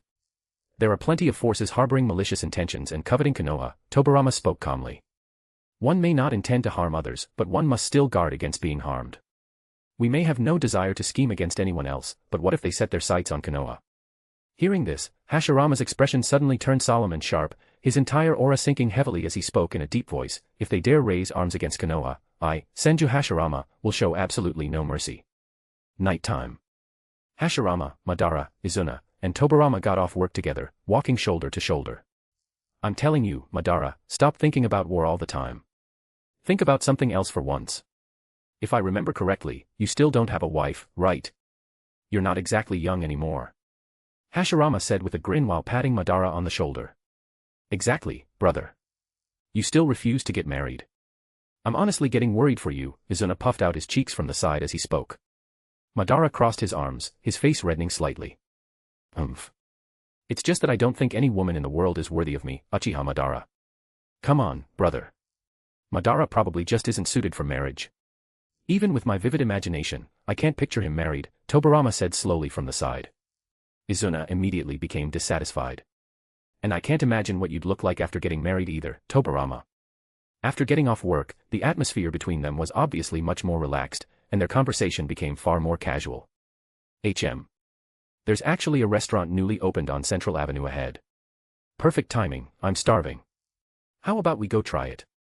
Hashirama suddenly looked up and pointed toward a Chiraku ramen in front of them. Suit yourself, Madara replied indifferently. Tobirama added, I was getting hungry too. Inside a Chiraku ramen, Kakuzu stood behind the counter with a huge grin on his face, happily counting money. He. Kakuzu let out a rather obscene laugh. Kakuzu, I've really been wanting to ask. Why do you like money so much? For ninja, shouldn't strength matter more? Arisu sat in his seat and asked slowly. Truthfully, he genuinely didn't understand why Kakuzu in the original story loved money that much. Hearing this, Kakuzu curled his lips into a smile. Old man, the reason I like money is because I enjoy the feeling of earning it. That sense of security when money lands in my hands. The satisfaction of watching what I've accumulated keep growing larger and larger. Arisu instantly understood and laughed. So you're actually the farming type? Kakuzu froze for a moment, then shook his head. No, I don't like farming. That's not what farming means, Arisu stroked his chin as he spoke. At that moment, a voice rang out. Shopkeeper. Arisu turned his head, only to see the Konoha F4 already standing at the entrance. Hee, hello there, shopkeeper, Hashirama greeted him warmly with a smile. Madara merely glanced at Arisu indifferently before finding a seat and sitting down. It's the Hokage. Kakuzu was startled and subconsciously glanced at Arisu with concern. Could it be that their identities had been exposed? Was that why Konoha's strongest figures had come here? Yet Arisu's expression remained calm as he smiled and said, "What would the four of you like to order?" "Bring us 4 bowls of your signature dish," Hashirama answered kindly. Arisu nodded and looked toward Kakuzu. Kakuzu immediately understood and went to make the ramen. Once they reached the kitchen area, Kakuzu lowered his voice and spoke quietly to Arisu, "Should we drug them or something? Just to make sure they don't recognize us." Arisu froze for a moment, then his expression stiffened as he waved a hand dismissively, "There's no need. They won't recognize me." Hearing that, Kakuzu couldn't help feeling that the strength of the men before him was truly unfathomable. Such absolute confidence. Chapter 199, The Sage of Six Paths for the Entire Ninja World. Your ramen's here. Please enjoy. Kakuzu wore a perfectly professional smile as he brought the bowls over. Arisu watched the group getting along so harmoniously, and his brow lifted slightly without him noticing. After his interference, Madara and Hashirama probably wouldn't end up fighting at all. And if that happened, the outcome of this contest would become impossible to judge. As the referee, who exactly was he supposed to declare the winner? Should he intervene? Send Black Zetsu to manipulate Madara and stir up the conflict between the two again? But the moment the thought surfaced, Arisu suppressed it. He didn't want to be the one ruining everything, nor could he bear to let Madara or Izuna lose their lives over a 1,000-year-old promise. After spending so much time together, they had already become family to him. Everyone knew that Arisu cared deeply about his family. Anyone he acknowledged as family usually ended up living pretty well. Arisu would always protect them. But if the 4 of them want to unify the ninja world, that still won't do. Arisu narrowed his eyes slightly. He was the Sage of Six Paths, but not merely Konoha's Sage of Six Paths. He was the Sage of Six Paths of the entire world. Arisu would treat every major power equally. A righteous lord of the heavens would never mistreat any struggling faction. After finishing their ramen, all 4 of them were full of praise for Kakuzu's cooking. "Boss, what's your name? This ramen is seriously incredible." Senju Hashirama laughed heartily while patting his stomach. "You may all call me Shopkeeper Seru," Arisu answered casually. Shopkeeper Seru? That's a pretty unusual name. Don't hear it often. Uchiha Madara looked at Arisu with interest. Arisu simply smiled faintly in return. "All right, we've eaten and drunk our fill. Time to go." Hashirama wiped his mouth and prepared to stand. Just then, Arisu spoke with a smile. "Everyone, you haven't paid yet." The group froze, then all turned toward Hashirama. Hashirama dug through his pockets, and suddenly his expression changed. He slapped his forehead hard. "Ah. Mito keeps all my money. Ever since that gambling debt incident, she hasn't let me touch any cash. I'm broke right now. Tobarama, cover me for now." Tobarama's face stiffened. "Brother, did you forget? All my money went to paying off your gambling debts too. I'm still waiting for Konoha's treasury to pay my salary." Hashirama blanked for a second, then turned toward Uchiha Madara with a pleading look. Madara was equally stunned. "What? The 4 of us actually have to pay for food?" "We don't have any money," Madara said. Kakuzu's face darkened instantly. "What? No money? So they came to dine and dash." Shopkeeper Seru, do you think we could put it on a tab?" Hashirama said awkwardly. Arisu smiled without quite smiling. "Lord Hokage, we don't offer credit here. Mount Myaboku." Black Zetsu and Fukasaku had received the latest and highest level order from the Great Sage. The moment they saw the contents of the mission, both of them were visibly shocked. What does the Great Sage mean by this? Fukasaku couldn't help asking. Black Zetsu shook his head. The Great Sage wants to set things right again. "Well, since it's the Sage's decree, we'll carry it out." Fukasaku nodded, somewhat excited. "Brother Black Zetsu, looks like we finally get to play this game together." Several days later, Fukasaku and Black Zetsu finished preparing and were about to head down to the human world. "Wow, Brother Black Zetsu, this old man can finally leave the mountain. I've accumulated knowledge for so many years, and now I finally get to put it to use," Fukasaku laughed. Black Zetsu rubbed his forehead and warned in a deep voice, "Fukasaku, don't underestimate this mission. What the sage assigned us this time is far trickier than the crane incident before. After all, our opponents are those 4. Heh, I just hope the enemy won't be too weak." Fukasaku's smile never faded, and there was obvious eagerness in his tone. Just as the two were about to descend the mountain, Gamabunta came rushing over in a panic. Seniors. He charged over at full speed. Gamabunta, what are you here for? Black Zetsu asked. Gamabunta smugly brushed back hair that didn't even exist, looking unbearably pleased with himself. I'm going too. Fukasaku and Black Zetsu both frowned. Isn't this nonsense? If you come down with us, who's guarding the southern gate? Black Zetsu said, half joking and half serious. Yeah, did the great sage even approve this? Fukasaku asked as well. Gamabunta hooked a finger lightly, and a Mount Myaboku scroll slid out from his sleeve. Tilting his chin up, he flashed a bold grin. Not only did the sage approve it, this is actually part of my sage promotion test.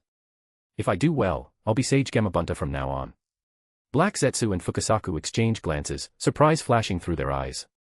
The great sage actually trusted this unreliable guy enough to let him leave the mountain. Gamabunta, your sage arts. You finished training them? Black Zetsu asked. Gamabunta chuckled softly, dragging out the last syllable with a teasing tone. Of course. And my sage art is pretty much invincible. What exactly is it? Fukasaku frowned and pressed further. Gamabunta's smile faded slightly as he answered casually, try hitting me. Fukasaku frowned harder, clearly not taking the statement seriously. But Black Zetsu had always been direct. Without another word, he threw a punch immediately. The moment his fist touched Gamabunta's body, something strange happened. Black Zetsu's fist passed straight through him as though the figure before him were only an illusion. What's going on? Black Zetsu paused slightly, shock flashing in his eyes. Fukasaku's eyes widened too. He immediately formed hand seals as Senjutsu chakra surged through his body. Sage art, water frog slash. A cyan slash wrapped in fierce water vapor tore through the air and cleaved toward Gamabunta. But that attack also passed cleanly through Gamabunta's body without resistance, not even causing the slightest ripple. At that moment, Gamabunta resembled a wisp of smoke, completely intangible.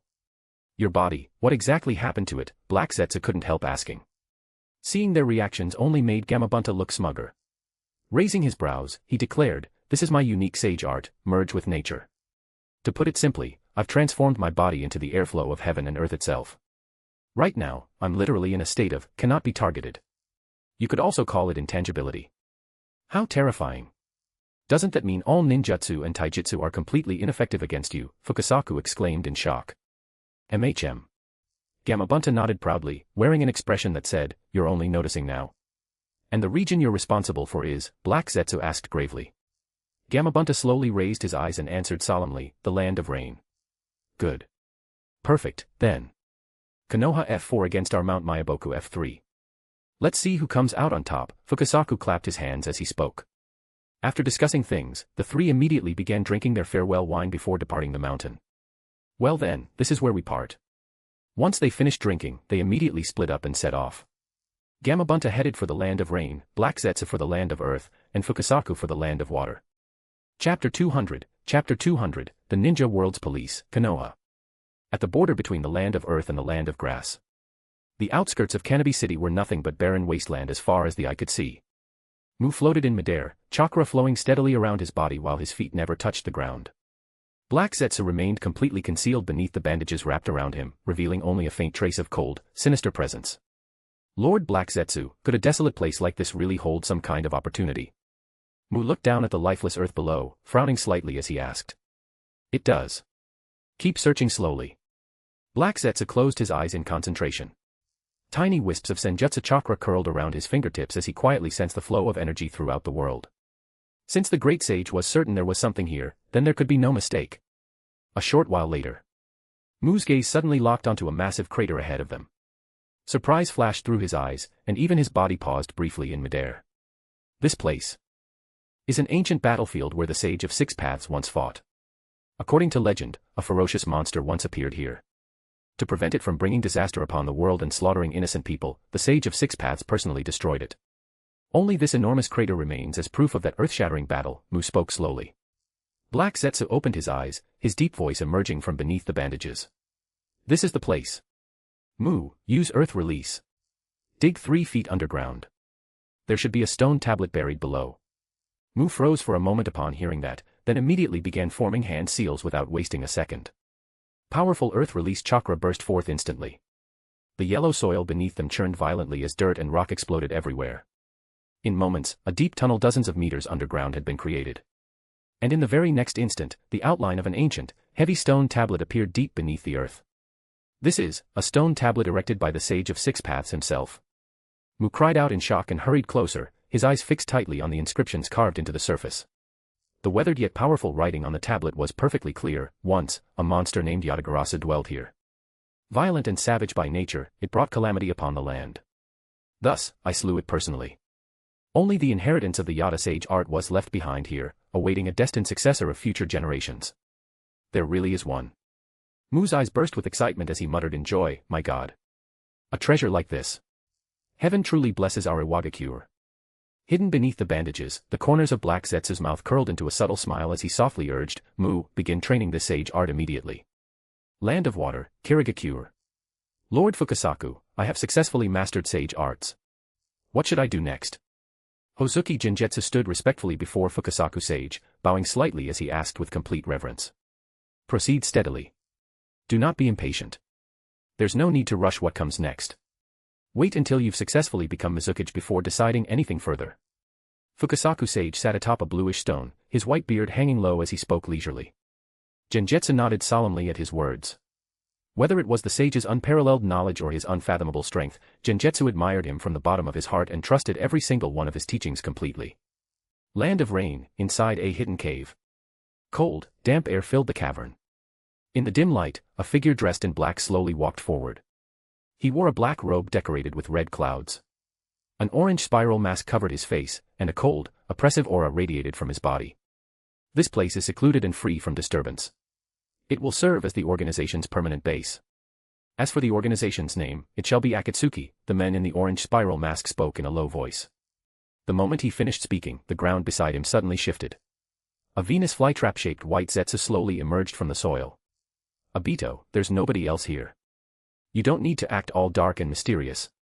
White Zetsu said helplessly. Oh, come on. My character setting right now is that of a deeply calculating mastermind. Of course my voice has to sound low and cold. Obito waved a hand. His tone lightened somewhat, though he still deliberately kept his voice tense and dramatic. And don't call me Obito from now on. Call me Toby. Yes, Lord Toby. The flytrap white Zetsu answered helplessly. 8 years later, the structure of the 5 great nations and 5 great ninja villages had completely stabilized.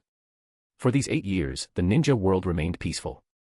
After serving long enough as Hokage, Senju Hashirama had grown tired of the position and directly retired without ceremony, passing the title on to Uchiha Madara. Meanwhile, Hashirama happily returned to the Senju clan grounds and began living a carefree life, ignoring worldly affairs, sleeping drunkenly on Mito's lap, and gambling every day. Uchiha Madara became the 3rd Hokage. Senju Tobarama assumed the position of Hokage's assistant. Madara could be said to work deep into the night every single day. A born workaholic. After taking office, Uchiha Madara largely followed Hashirama's path and did not go around waging wars everywhere. However, the village laws became noticeably stricter, and regulations tightened considerably. Moreover, Uchiha Madara had zero tolerance for corruption.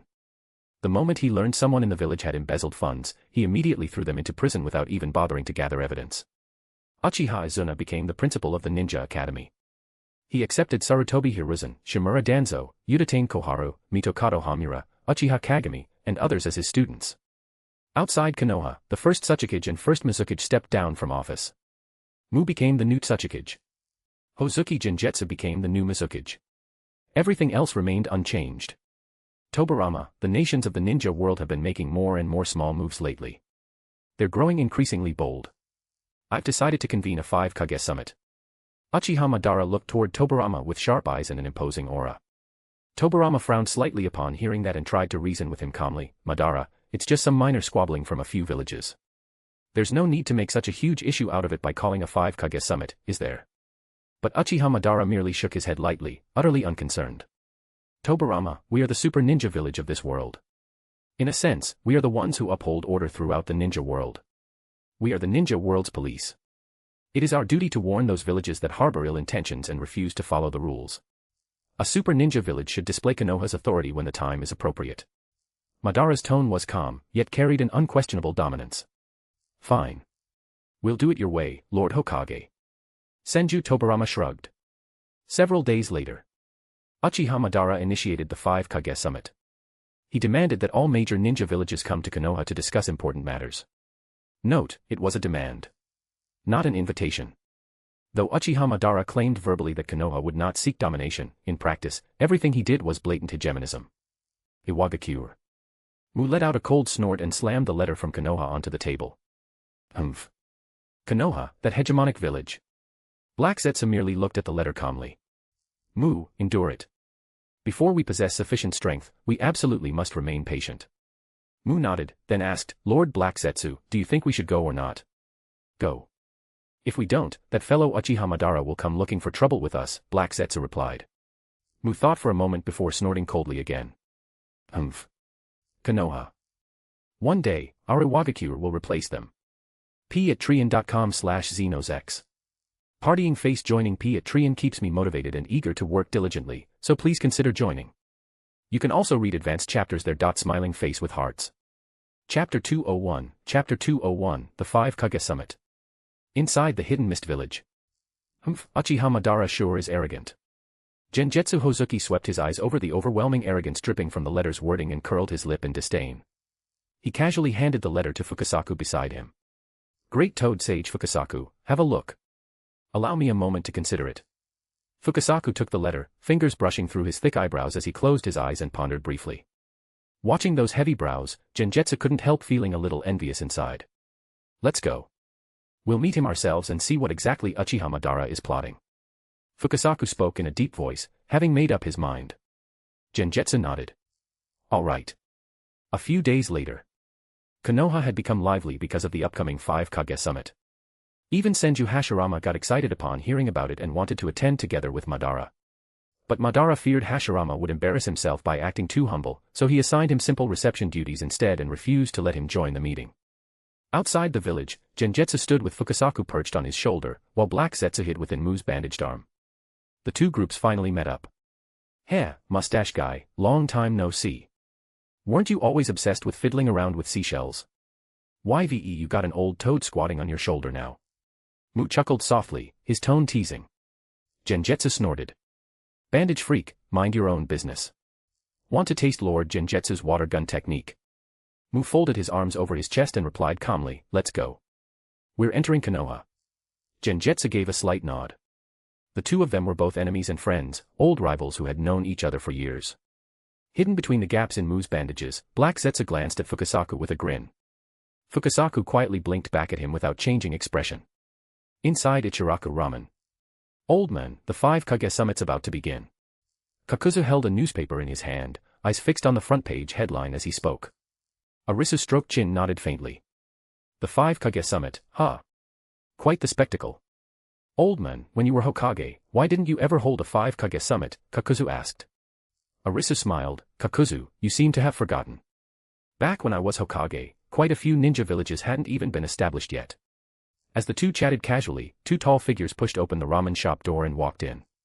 Boss, 2 signature ramen bowls. Mu and Genjutsu entered side by side and found a table to sit at. The moment Kakuzu recognized their faces, his pupils shrank. It's actually the Mizukage and Tsuchikage. Nothing to be surprised about. Konoha's stingy as hell. Right before the 5 Kage Summit and they won't even arrange a proper meal. Genjutsu complained with a curled lip. Mu nodded along. Probably trying to let their own restaurant squeeze money out of us. After sitting down, both of them looked toward Arisu at the same time. Arisu raised his eyes toward them and lightly lifted a brow. Genjutsu and Mu remained calm. But Fukasaku and Black Zetsu's pupils contracted instantly. Every trace of laziness vanished as they straightened up in respect. Holy shit. Why is the great sage here? Black Zetsu and Fukasaku both tensed internally. A hidden master among the common folk. Who could have guessed the great sage was hiding in a place like this? So many familiar faces, Arisu let out a dry laugh. At that moment, the first Raikage barged in with his attendants, radiating imposing momentum as he shouted loudly, Boss. 1 signature ramen. Mu and Genjutsu lazily raised their eyes and immediately recognized him as the first Raikage. Oh. You two are here too. The first Raikage casually sat down beside them. Kakuzu grew even more shocked. Even the Raikage had come. Could this all be because of Arisu's prestige? Arisu glanced at him and waved his hand. Stop overthinking it. This is the only restaurant near the Hokage building. If they don't eat here, where else are they supposed to go? After the three of them finished eating, the first Raikage looked eagerly at Mu and Genjutsu, clearly itching for action. Heh. Since I'm here in Konoha this time, I'm definitely going to see just how strong Konoha really is. Genjutsu and Mu glanced at this reckless brute from Kimogakure and couldn't even be bothered replying. Hey. Boss. Who's the strongest fighter in Konoha? The first Raikage turned toward the counter and shouted with battle intent written all over his face. Arisu slowly looked up at him and answered casually, obviously Senju Hashirama. Who else would it be, me? Inside the Hokage's office. Senju Tobarama pushed open the door and reported in a deep voice, Madara, the Kage from Kirigakure, Iwagakure, Sunagakure, and Kimogakure have all arrived in Konoha. Uchiha Madara crossed his arms and nodded indifferently. At least they know what's good for them. Convene the 5 Kage summit immediately. Madara issued the order at once. Before long, the summit hall had already been prepared. The other 4 Kage had been waiting for quite some time, yet Madara still entered at an unhurried pace. Watching Uchiha Madara's arrogant and unruly demeanor, all 4 Kage present felt faint dissatisfaction rise in their hearts. Hokage, you summoned all of us to Konoha this time. What exactly is this about? Mu was the first to speak calmly. His tone sounded peaceful, but curiosity lingered deep within his eyes as he tried to figure out what tricks Uchiha Madara was playing. Madara glanced at him indifferently and said in a deep voice, recently, certain ninja villages have been relying on their strength to bully weaker villages at will. Their actions have already begun threatening the stability of the Land of Fire's borders. The greater the strength, the greater the responsibility. Konoha is already the strongest village in the ninja world, and as Konoha's Hokage, I, Uchiha Madara, had no choice but to convene this 5 Kage summit in order to maintain peace in the ninja world. Madara's tone remained calm, yet carried an unquestionable sense of superiority. The expressions of the Kage present shifted slightly. Over the years, every village's strength had rapidly grown, and with that came expanding ambition. Everyone wanted to prey on the weak. Attacking neighboring small ninja villages for profit had already become an unspoken rule. Everyone knew it. There was no need to drag it into the open. None of them had expected Uchiha Madara to suddenly interfere and stick his nose into these matters. Hokage. Are you trying to interfere in our village's internal affairs? The first Raikage already had a fiery temper and immediately snapped back loudly. We attack small countries, but we haven't touched Konoha. What right do you have to interfere? Madara's eyes instantly turned cold. His sharp gaze shot directly toward the first Raikage. If something happens in the ninja world, then it concerns Konoha. If you're allowed to stir up wars recklessly like this, the flames of war will eventually spread into Konoha itself. Especially you people from Kimogakure. Don't think your secret military expansion and hidden schemes can escape my notice. Madara rebuked him coldly as invisible pressure spread throughout the room. As he spoke, Madara slowly activated his 3 Tomo Sharingan, the Tomo beginning to rotate faintly. Chapter 202, the 5 Kage Summit ends on bad terms. So, my suggestion is this, every nation should immediately cease their wars and return the smaller countries they annexed before. Uchiha Madara said calmly as he revealed his Sharingan. The instant Madara exposed his Sharingan, everyone's expressions changed. None of them expected Uchiha Madara to openly use his Sharingan to threaten them. Every person present was a towering figure and peerless talent from their respective nations. How could they tolerate this kind of attitude from Madara? Mu's face darkened as he was just about to act. But Black Zetsu immediately held him back. Endure it, Mu. Mu frowned, then quietly nodded. Genjutsu Hozuki had always had a sharp tongue and was about to speak, but Fukasaku immediately signaled for him not to stand out. The first Raikage, however, could not endure it. Madara's pressure crashed down like a tidal wave, the cold gleam of his 3 Tomo Sharingan bearing down directly on him. The first Raikage felt his chest tighten, but the fierce pride in his bones surged forth instantly. The first Raikage slammed the conference table violently, shattering the wooden surface on the spot. He glared at Uchiha Madara and roared back furiously, Uchiha Madara, don't push it too far. My Kimogakure builds military strength and stockpiles power to protect our people. Since when did that become some kind of conspiracy in your mouth? You say war will spread to Konoha. That's nothing more than your own speculation. The ninja world handles its own affairs. We attack small ninja villages, but we haven't provoked Konoha in the slightest. What gives you the right to stand there preaching to us? Don't think just because Konoha's strong that you can bully the 4 of us however you want. I'm not buying your overbearing act. The first Raikage unleashed his full presence as he openly confronted Madara. Beside him, the first Kazekage Reto also glared angrily at Madara. He had only recently swallowed several small nations with fertile land, and now Madara wanted him to spit them back out. Sunagakure was nothing but barren wasteland. If they gave those territories up, what were they supposed to live on? Meat I've swallowed never gets spit back out. This world is survival of the fittest. Want to compare fists with me? The first Raikage said coldly. Madara raised a brow. Oh. Talking about survival of the fittest in front of him. You people seem incapable of understanding the situation. The only reason I'm standing here speaking to you peacefully is because I, Uchiha Madara, wish to resolve this without conflict. But if you insist on refusing what's good for you. As he spoke, Madara instantly released his full aura and erupted with chakra. In an instant, overwhelming pressure swept across the entire conference hall. Everyone's expressions changed drastically. Mu clenched his teeth tightly, his gaze turning grave as traces of sage art flickered in his eyes. The first Raikage looked shocked. Wasn't Senju Hashirama supposed to be Konoha's strongest fighter? Why is Uchiha Madara this strong too? What terrifying power, Genjetsu muttered quietly. Senju Tobirama remained expressionless, completely unsurprised. The fact that Uchiha Madara was even willing to talk properly with these people was already generous enough. If it were truly survival of the fittest, Madara would have attacked directly long ago. Simply displaying his strength as intimidation was nothing. A few seconds later, Madara withdrew his power. Go back and think it over carefully. If you continue expanding, you'll only disrupt Konoha's trade routes. And when that happens, in order to protect Konoha's economy, we'll have no choice but to intervene as well. Meeting adjourned, Madara said coldly. After speaking, he left together with Senju Tobirama. The others exchanged glances, then departed with dark expressions. The moment they stepped out of the building, Mu could no longer hold himself back. Black Zetsu, why did you stop me earlier when we had such a good chance to deal with Uchiha Madara? Mu finally asked. Black Zetsu's face darkened. Mu, even though you've learned sage arts, fighting Uchiha Madara is still extremely difficult. Besides, if a battle broke out there, we'd have been completely isolated with no support. Inside the office, Uchiha Madara and Senju Tobirama were enthusiastically discussing even grander plans. Tobirama, what do you think of this idea? We station Konoha's military forces in every small country. Those nations will become our tributary states. That way, we can both protect them and intimidate the other four great nations, Madara said with a grin. Establishing military bases across the entire ninja world. Not a bad idea. But what about Konoha's own defenses if we spread ourselves thin? Tobirama asked.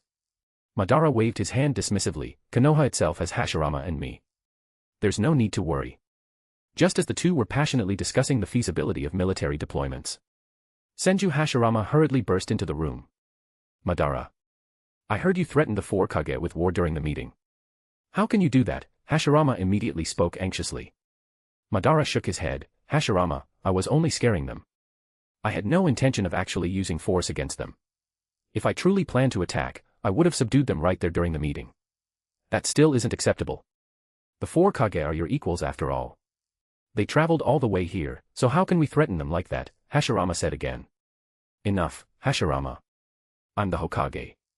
Tobirama, standing nearby, also felt it was no big deal, so he slowly added, Big brother, Madara knows his limits. Besides, aren't I here too? You too, sigh. Hashirama's face stiffened. He knew Madara and Tobirama far too well. Uchiha Madara was extremely aggressive. And Senju Tobirama was the same. Don't be fooled by Tobirama's rational expression most of the time. In private, he was absolutely the complete opposite. You could tell just from the forbidden techniques he researched. Impure world reincarnation. Mutually multiplying explosive tags. All kinds of sinister forbidden jutsu. The men practically embodied the concept of having no bottom line. The two of them together were basically made to cause trouble. In the end, Senju Hashirama left. After Hashirama departed, Madara and Tobirama exchanged strange smiles. Tobirama, how's the technique you researched last time progressing? Madara asked. Tobirama narrowed his eyes slightly. Impure world reincarnation is nearly complete already. It just requires living sacrifices. This matter absolutely cannot be discovered by Big Brother. Madara smiled and nodded lightly. Then he seemed to think of something and spoke again. If Konoha declared war on the entire ninja world at the same time and launched a blitzkrieg, what are our chances of victory? Tobirama raised a brow and seriously answered the question. As bold as you dare to be, Hokage, that's how fast I, Senju Tobirama, can move. Madara abruptly turned to look at Tobirama, smiling broadly. Tobirama, hearing you talk is like drinking fine wine.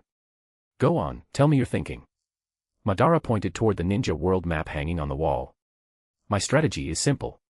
I use my flying thunder god to move Konoha's forces around, descending like divine soldiers directly into enemy villages and carrying out decapitation strikes.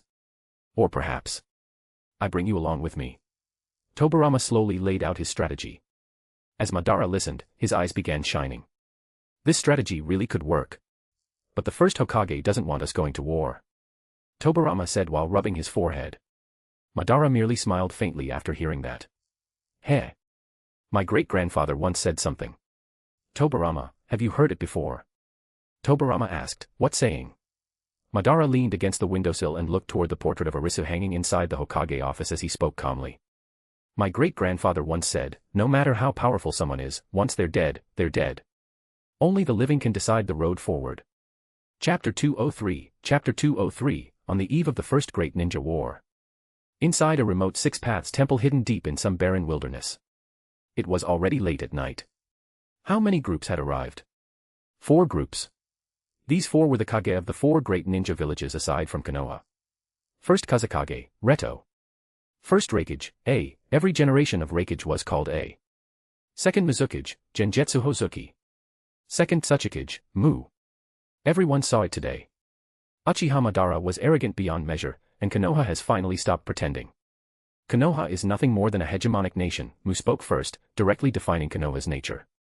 The others nodded one after another in agreement. They always claimed Konoha was open-minded and tolerant, that it disliked war and opposed hegemony. But today, they had openly threatened them during the conference. Was that supposed to be peace?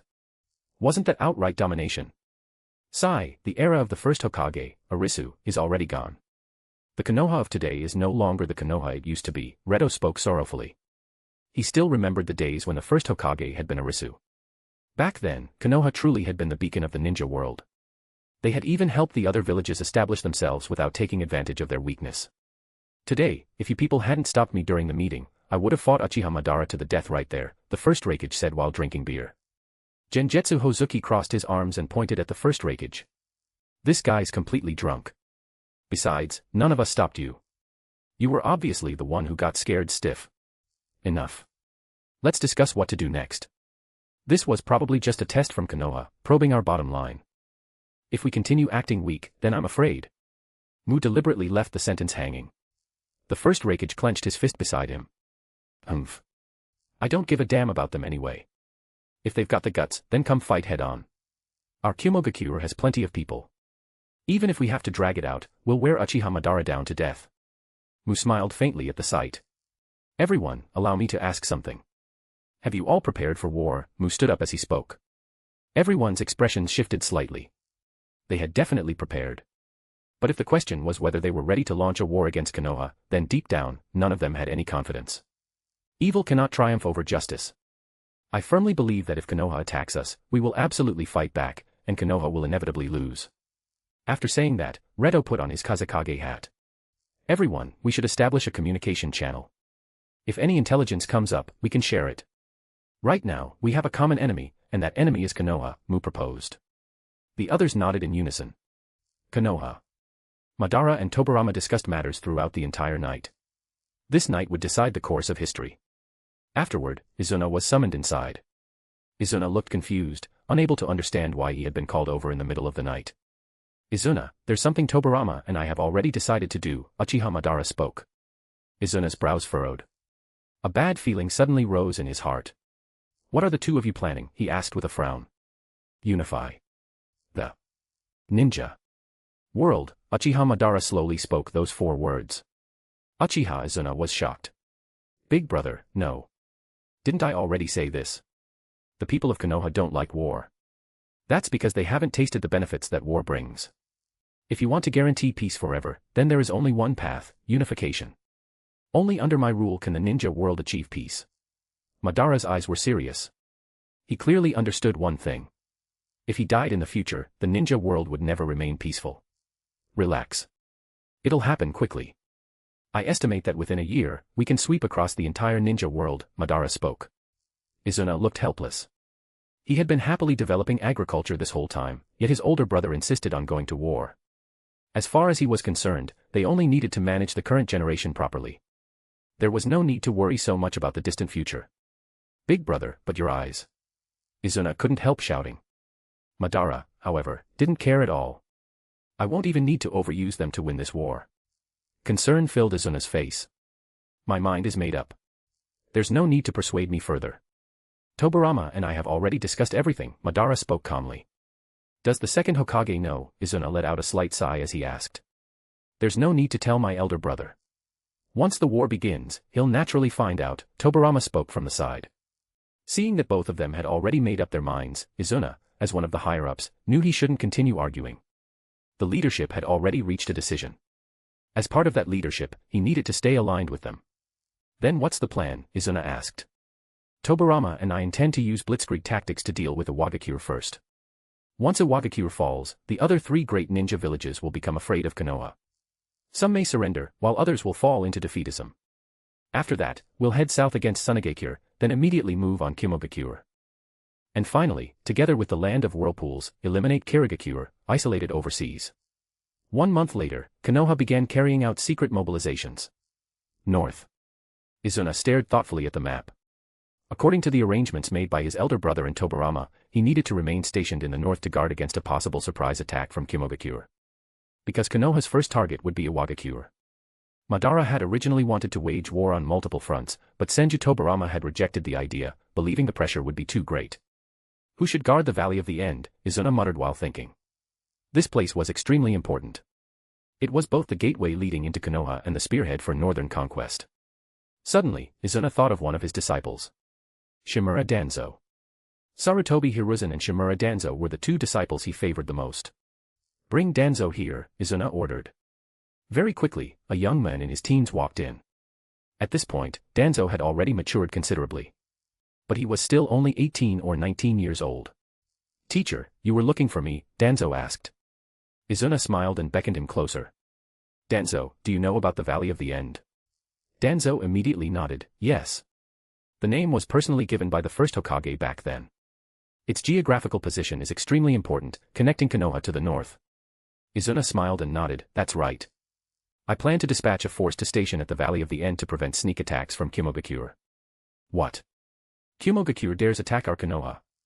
Danzo asked in disbelief. Izuna did not tell Danzo about the upper leadership's plans for a great ninja war. Because it was top secret. Only a handful of senior officials knew. We're preparing for possibilities. Of course, there's another layer to this as well, Izuna spoke. Danzo frowned, sensing something unusual. Could it be, the higher-ups had already decided to start a war? The Valley of the End is the spearhead of Konoha's northern campaign. Danzo, are you willing to take the position of captain? Izuna smiled faintly, stood up, and extended his hand. Danzo's entire body trembled violently upon hearing that. His pupils shook intensely. Northern campaign. This. Teacher had already made it clear. A northern campaign. Excitement exploded inside Danzo's heart. He was overjoyed. Finally. War was coming. Gentlemen. I love war. At last, I, Danzo, can fully display my abilities on the battlefield.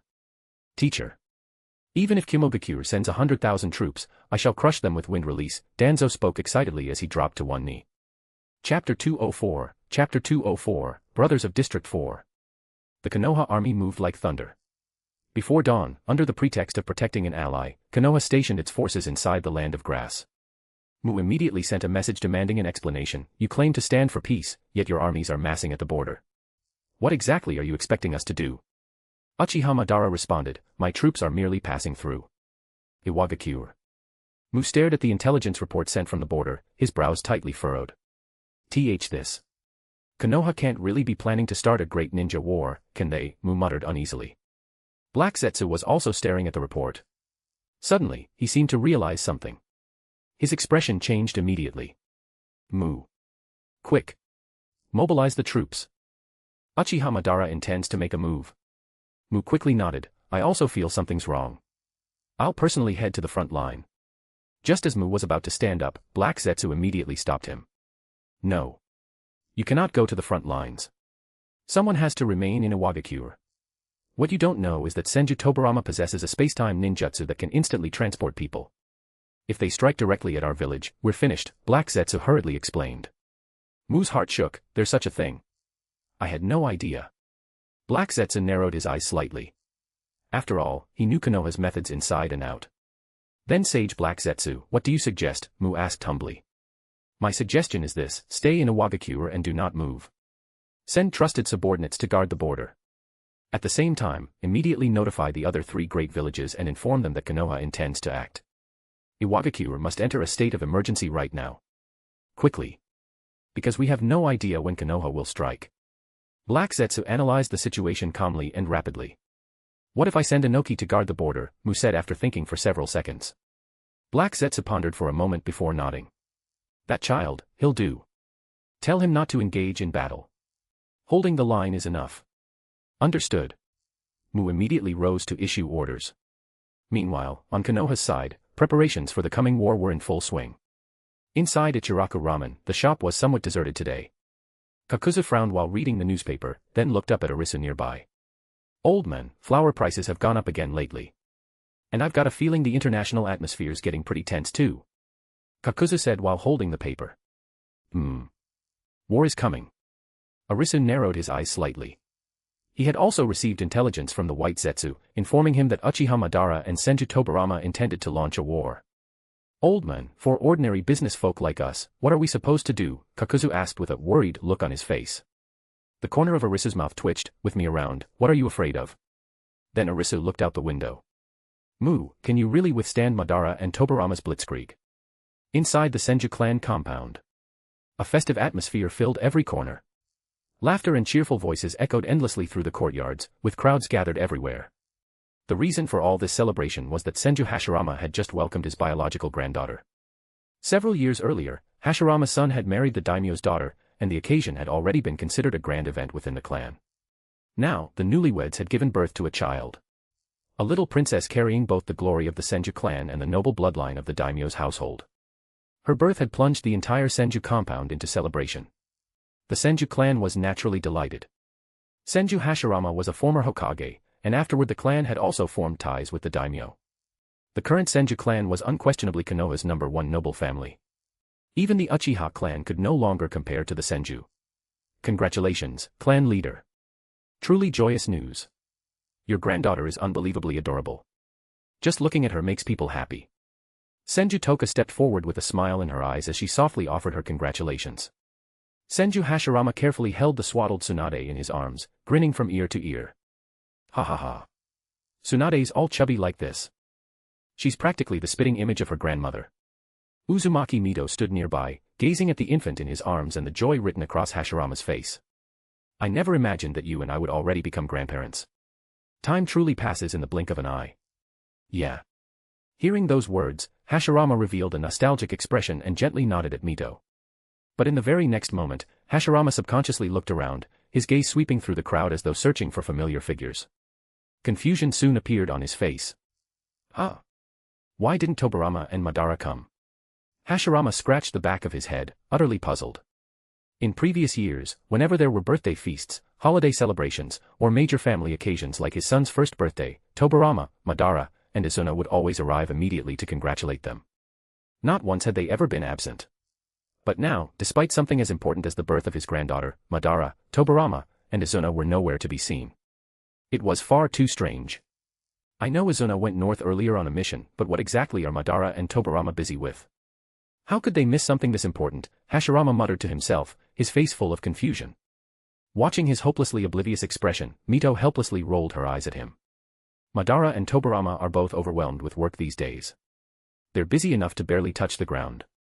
Unlike you, who spends all day either gambling or lazing around beside me enjoying life.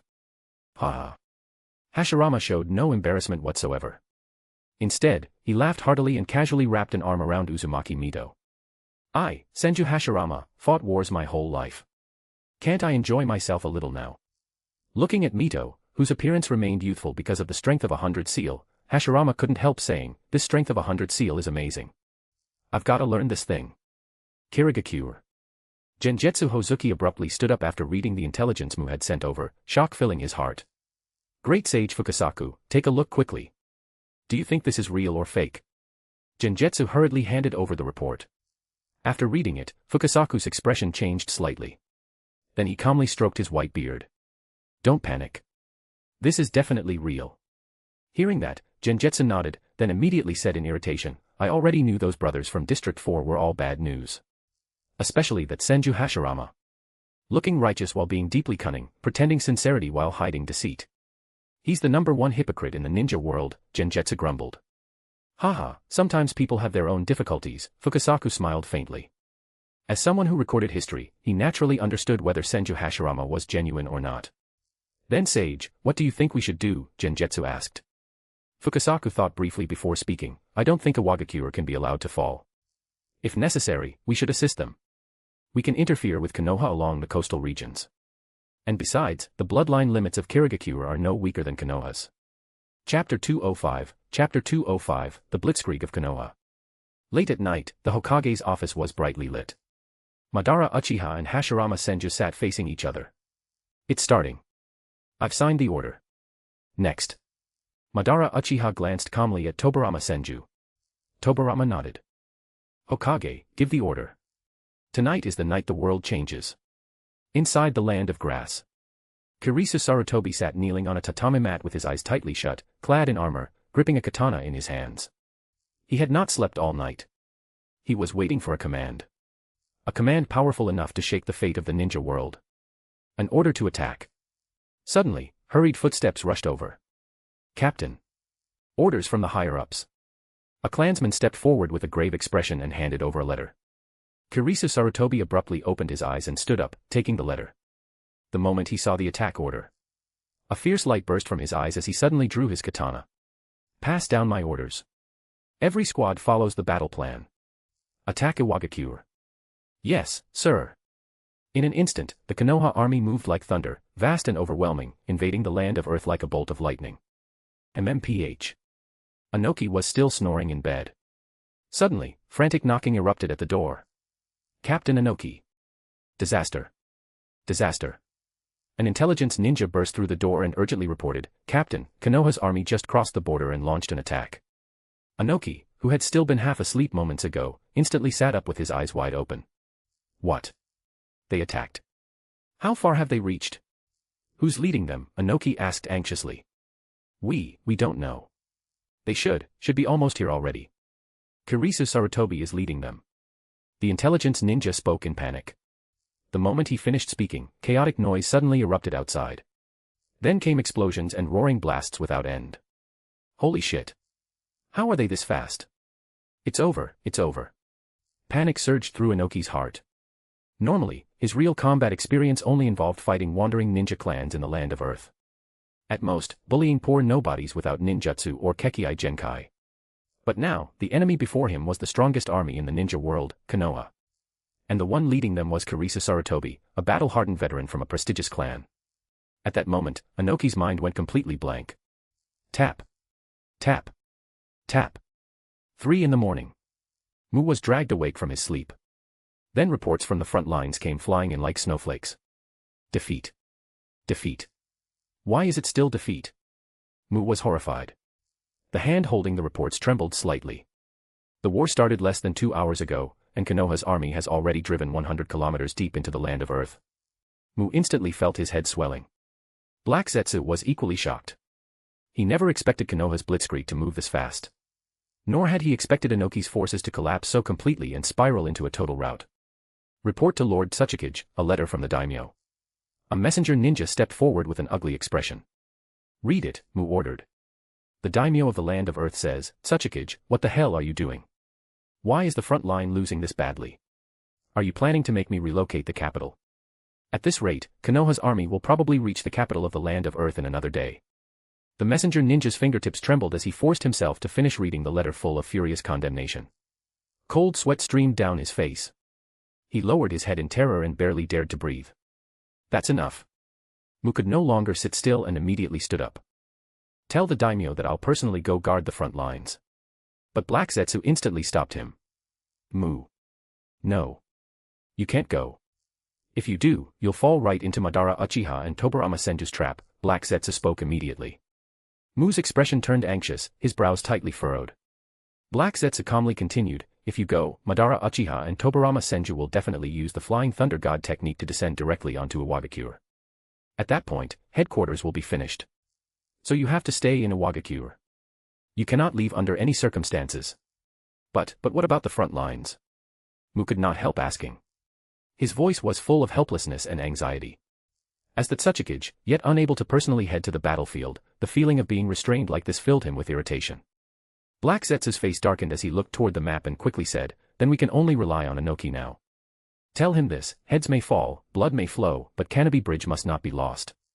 If Kanobi Bridge falls and Konoha occupies it, they'll push even deeper into the land of Earth and establish a supply line. Also, bring the daimyo to Iwagakure village for protection."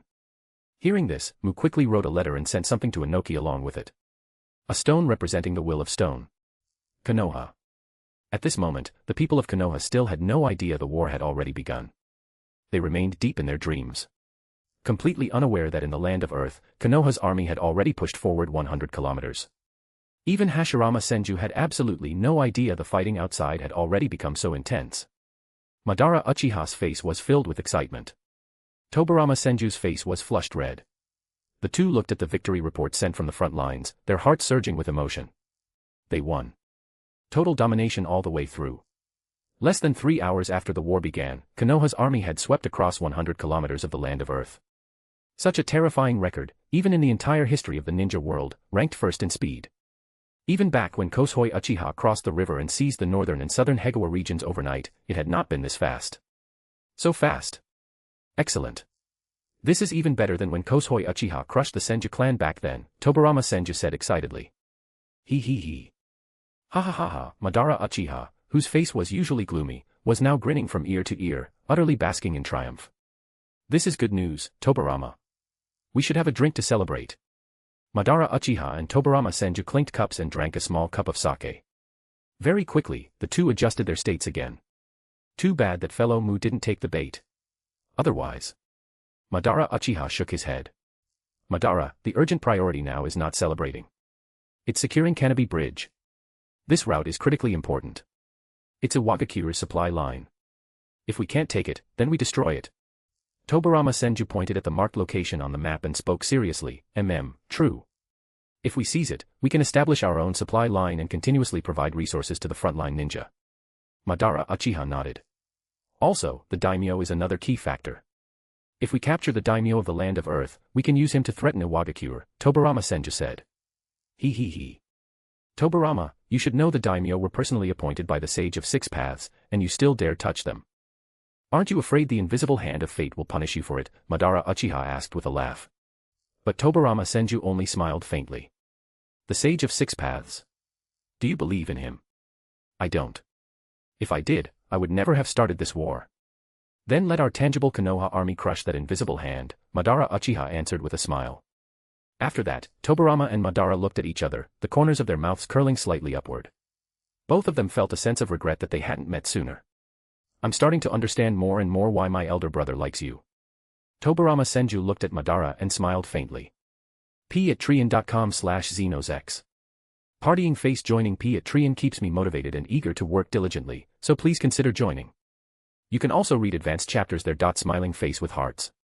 Chapter 206, Chapter 206, I don't want your casualty numbers, I only want Kanobi Bridge. The battlefield at Kanobi Bridge was filled with smoke and fire. Broken rocks flew everywhere alongside the thunderous blasts of ninjutsu. The Iwagakure frontline ninja relied on their shattered fortifications as they desperately resisted Konoha's fierce assault. The sounds of slaughter and exploding ninjutsu intertwined together, echoing endlessly through the valley. Inside the command tent, Inoki, affected by the genjutsu demonic illusion, false surroundings technique, staggered as he pushed aside the tent flap and stumbled inside. It's over. Kanobi Bridge can't be defended after all. At this point, we can only retreat further back and continue defending. Inoki's face was deathly pale as he collapsed weakly onto the cold ground. Report, Captain. An urgent letter from Lord Tsuchikage. A messenger ninja covered in dust rushed over with the body flicker technique and dropped to one knee as he loudly reported. Hearing this, a faint glimmer instantly lit up in Inoki's eyes. He forced himself to stand and hurried forward, snatching the letter and opening it at once. The moment his eyes fixed on the contents, his body trembled violently. Only a few sharp, forceful lines were written on the paper. Running into walls makes it easy for people to give up on themselves and make excuses. But listen carefully, Inoki. Don't abandon your will. Don't throw it away. Hold fast to your true heart. Unyielding and immovable, that is the stone will of our Iwagakure. Between the pages rested a plain stone carrying the familiar aura of Iwagakure's homeland. Just a few brief words, yet they struck Inoki's heart like a massive hammer, shaking him to his core. Anoki stared blankly at the words Stonewall written in the letter, then lowered his head to look at the stone in his palm. His fingers slowly tightened around it. He could not retreat anymore. Absolutely not another step. If he retreated again, behind him would be Iwagakure village, the place that raised him, the home of countless villagers. No matter what, he could not bring the flames of war onto his homeland. Behind him was Iwagakure. There was no option to retreat. Only a fight to the death. Unyielding, immovable. Anoki shut his eyes tightly and muttered the words over and over. The scattered weakness in his aura gradually gathered back together. The next instant, Anoki suddenly opened his eyes. A blazing fire of battle ignited inside his dimmed pupils. All traces of despair vanished. His gaze became as firm and resolute as solid rock, while the pressure radiating from him turned heavy and razor-sharp. Unyielding. Immovable. Don't underestimate the stone will of Iwagakure. Anoki abruptly rose to his feet, his furious roar shaking through the command tent and carrying across the battlefield. Let those Konoha bastards see for themselves what the stone will of Iwagakure ninja truly means. Make them understand what it means for real gold to withstand the flames, and what it means for solid stone to be unbreakable. On the other side of Canopy Bridge, atop Konoha's position. Daylight had already fully broken. They still haven't taken it.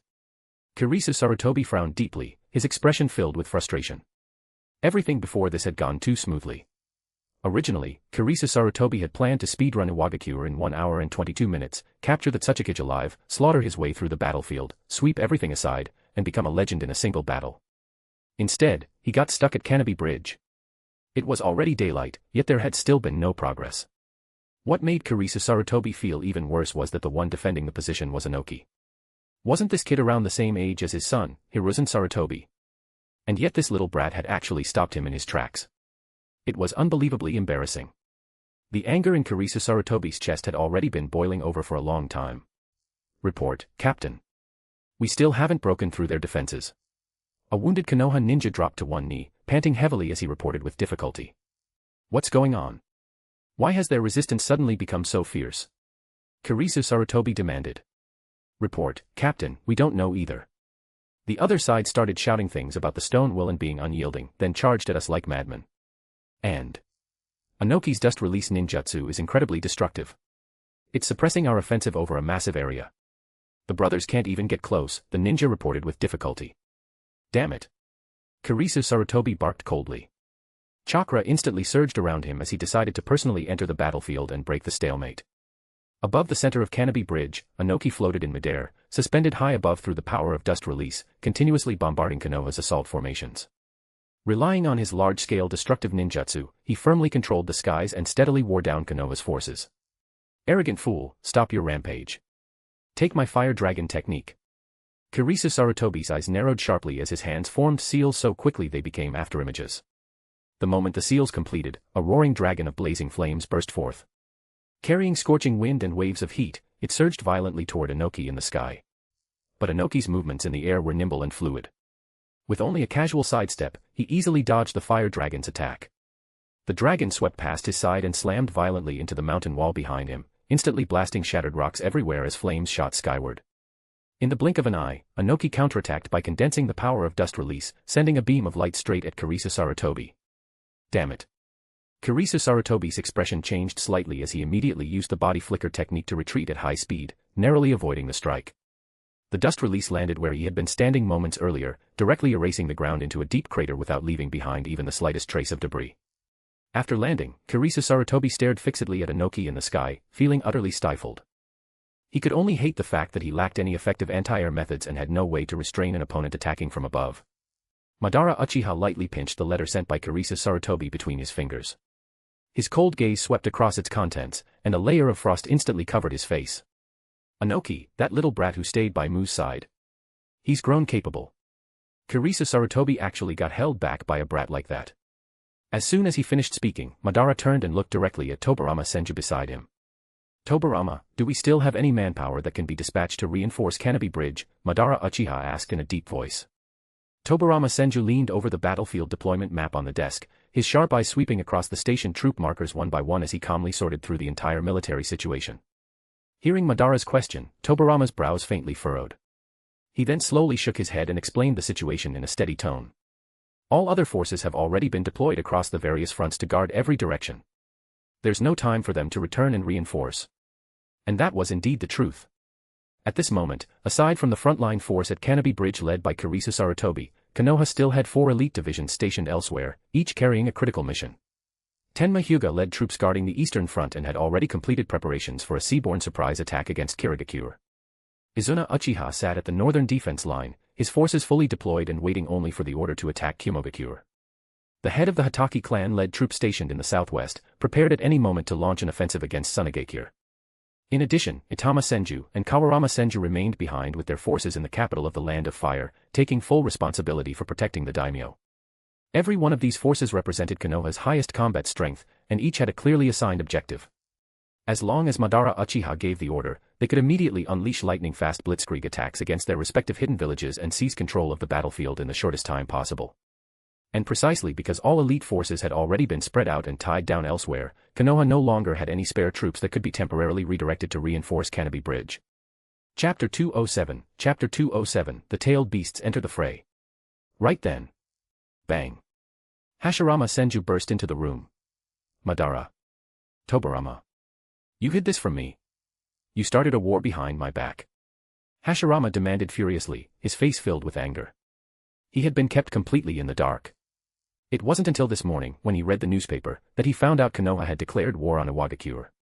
At first, Hashirama thought he was still half asleep. Turns out it was real. Seeing this, Madara Uchiha couldn't even be bothered to keep pretending anymore. Hashirama, stop clinging to fantasies. Prepare for war. Madara spoke calmly. Tobarama Senju silently nodded in agreement. Only someone as oblivious as his older brother could fail to notice something was off. If it were him, he would have figured it out long ago. Tobarama, you too. You actually worked together with Madara to hide this from me. As long as we took things slowly, victory was already guaranteed. Why rush things and start a war? Hashirama asked in confusion. He firmly believed that as long as Konoha continued developing steadily, unifying the ninja world through economics and culture would only be a matter of time. There was no need to pursue quick results through war. Where's the Konoha army now? Call them back immediately, Hashirama said anxiously. Tobarama replied, Big brother, do you think this is still the era of ninja clans? This is an official declaration of war, not some private duel where you can just decide not to fight halfway through. And besides, Konoha's forces have already broken through Iwagakure's defenses and advanced 200 li into their territory. They're currently at Canopy Bridge. Madara casually added. That fast. Even Hashirama was shocked inside. He hadn't expected their advance to be this rapid. Seeing the stunned look on Hashirama's face, Madara couldn't help feeling pleased. Heh. Hashirama, Tobarama, and I planned all of this together. Madara looked at Hashirama proudly, practically wearing an expression that said, hurry up and praise me. Hashirama's expression turned ugly. In the end, helplessness filled his heart, and he let out a long sigh. Madara and Tobarama were both his closest brothers. What could he even do? Punish them? Impossible. In the end, everything they did was for Konoha. Besides, both of them genuinely wanted what was best for the village. Their methods were just different. Hashirama had lived long enough to understand the situation. Even if he didn't support it, he couldn't oppose it anymore. Because the deed was already done. At this point, the only option was to support it wholeheartedly and ensure success, not stand against it. What am I supposed to do now? Are you planning to attack the other ninja villages too? Hashirama sighed as he asked.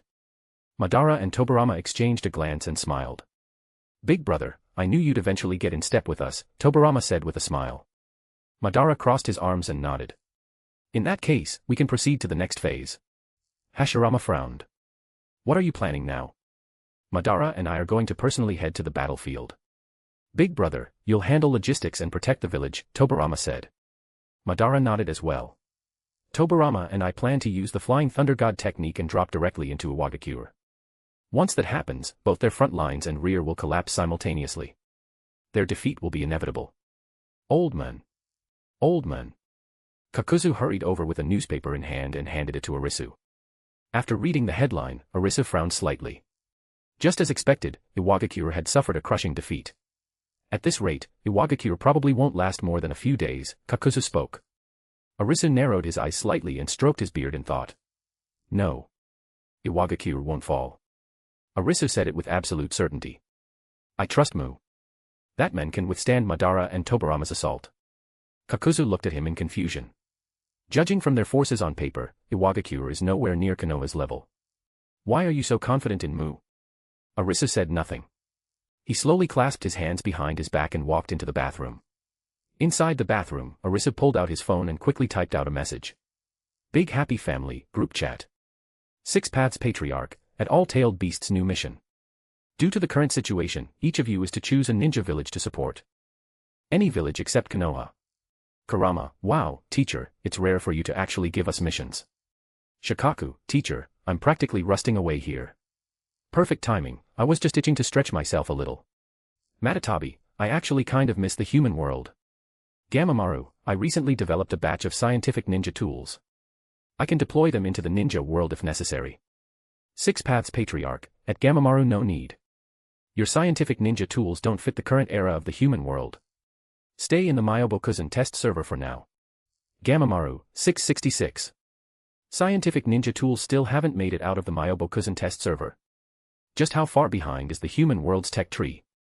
Hagoromo Otsutsuki, Pure Land Retirement Server welcomes scientific ninja tools. Gamamaru, holy crap, Hagoromo brat, when did you get added to the chat? Hagoromo Otsutsuki, Gamamaru, the sage invited me in. After all, I'm half a Myobokuzan native myself. Hagoromo Otsutsuki, Gamamaru, when are you dying? Once your role's finished, come join me in the Pure Land. I kinda miss you. I even founded a ninshu here too. Indra Otsutsuki, hey. Kaguya Otsutsuki, at Six Paths Patriarch Arisu, when are you coming back? There are some things I want to say. Hagoromo Otsutsuki, mother, why are you always tagging the sage? Where are you anyway? Why can't I find you in the Pure Land? Kaguya Otsutsuki, get lost. The nine-tailed beasts gathered once more. Teacher's given us a new mission. We're leaving the mountain, and each choosing a ninja village. Kurama looked toward the other tailed beasts. Soon after, the beasts rapidly made their choices before departing. In the end, the one tail, Shikaku, chose Sunagakure. The two tails, Matatabi, and the eight tails, Gyuki, chose Kimogakure. The three tails, Isabu, and the six tails, Saiken, chose Kirigakure. The four tails, Son Goku, and the five tails, Kokuo, chose Iwagakure. The seven tails, Chomei, chose Takigakure. As for the nine tails, it chose Amigakure. Deep underground in the ninja world, within the innermost depths of the bounty exchange. Two young men with horns growing from their heads sat there, vicious-looking and overflowing with murderous intent. They were descendants of Hagoromo Otsutsuki, the currently living Gold and Silver brothers. Orders have come from above. The two of us are to leave seclusion and assist Kimogakure. Since it is that lord's command, we naturally obey. Kinkaku and Ginkaku each retrieved one of the Sage of Six Paths' treasured weapons, gearing themselves up and preparing for battle. Neither of them had ever known the true identity of that lord. But ever since childhood, they had been raised and cared for by him. The debt of gratitude ran too deep. The only thing they could do was obey. Even without knowing who their master truly was, they were still willing to become the sharpest blades in his hand, ready to be wielded at his command. After finishing all of this, all that's left now is to wait for the winds to rise. Arisu slowly sat back down in his chair and quietly waited for the outside world to change. No one knew that the one truly manipulating the tides of the world was neither the lofty daimyo, nor the overwhelmingly powerful Kage, but rather this refined, gentle-looking middle-aged man, hidden among ordinary people. The true ruler of the world. Watching Arisu's unfathomable demeanor, Kakuzu couldn't help feeling a sense of awe rise in his heart. So calm and detached. This is what a true hero of the ninja world looks like. Chapter 208, Mu vs Madara and Tobirama. Inside Ichiraku Ramen. The place was packed today, overflowing with noise and chatter. The entire shop was wrapped in a boiling tide of excitement. The customers talked over one another non-stop, every conversation revolving around the war on the front lines. Every face was lit up with excitement as they enthusiastically discussed battle after battle. Ha ha ha. Did you guys hear? Our armies already pushed deep into the land of Earth. They've been steamrolling the enemy the whole way. Every single battle's been a huge victory. Everywhere our forces go, the people of the land of Earth welcome them with open arms. Before long, Iwagakure will be enjoying the same benefits as the land of fire too. It's all thanks to Lord Hokage Madara and Lord Tobirama's brilliant command. That's why we've been unstoppable. And don't forget Lord Sasuke Sarutobi, head of the Sarutobi clan. This battle alone made him famous in one shot. He personally tore straight through the land of Earth's defensive line. Every civilian in Konoha's ramen shop was overjoyed by the constant stream of victories from the front. Konoha's war machine was fighting abroad. At the same time, its propaganda machine was operating at full power internally. The non-stop reports of victory swept the civilians along, slowly dragging them into a feverish obsession with war. At first, many of them had feared the flames of conflict. But after witnessing one victory after another, that fear had long since vanished. Instead, they grew increasingly excited, eager to see Konoha expand its territory. After all, they weren't the ones risking their lives on the battlefield. All they needed to do was stay in the factories producing explosive tags and kunai, continuously supplying weapons to the front lines. Sigh. Kakuzu watched all of this coldly and silently shook his head to himself. These Konoha civilians understood nothing. But Kakuzu knew better than anyone. That person had already interfered in this war. The outcome of this conflict was probably going to be far uglier than these people imagined. Kakuzu, what do you think of my new food item? Arisu walked over carrying a hamburger. Looking at the food stacked with vegetables, meat, bread, and sauce, Kakuzu was slightly surprised. So this is called a hamburger. Why is it called that? He couldn't help asking. Arisu smiled. You don't need to worry about that. Just try it first. Tell me how it tastes. Kakuzu slowly took a bite. His eyes immediately brightened. Not bad. It's good. But how much are you planning to sell it for? Compared to the taste, Kakuzu cared far more about pricing. I'm planning to sell it for 240 ryo, Arisu answered directly. Kakuzu's eyes widened. Our ramen only costs 120 ryo a bowl. This single hamburger costs as much as 2 bowls of ramen. Arisu didn't think much of it.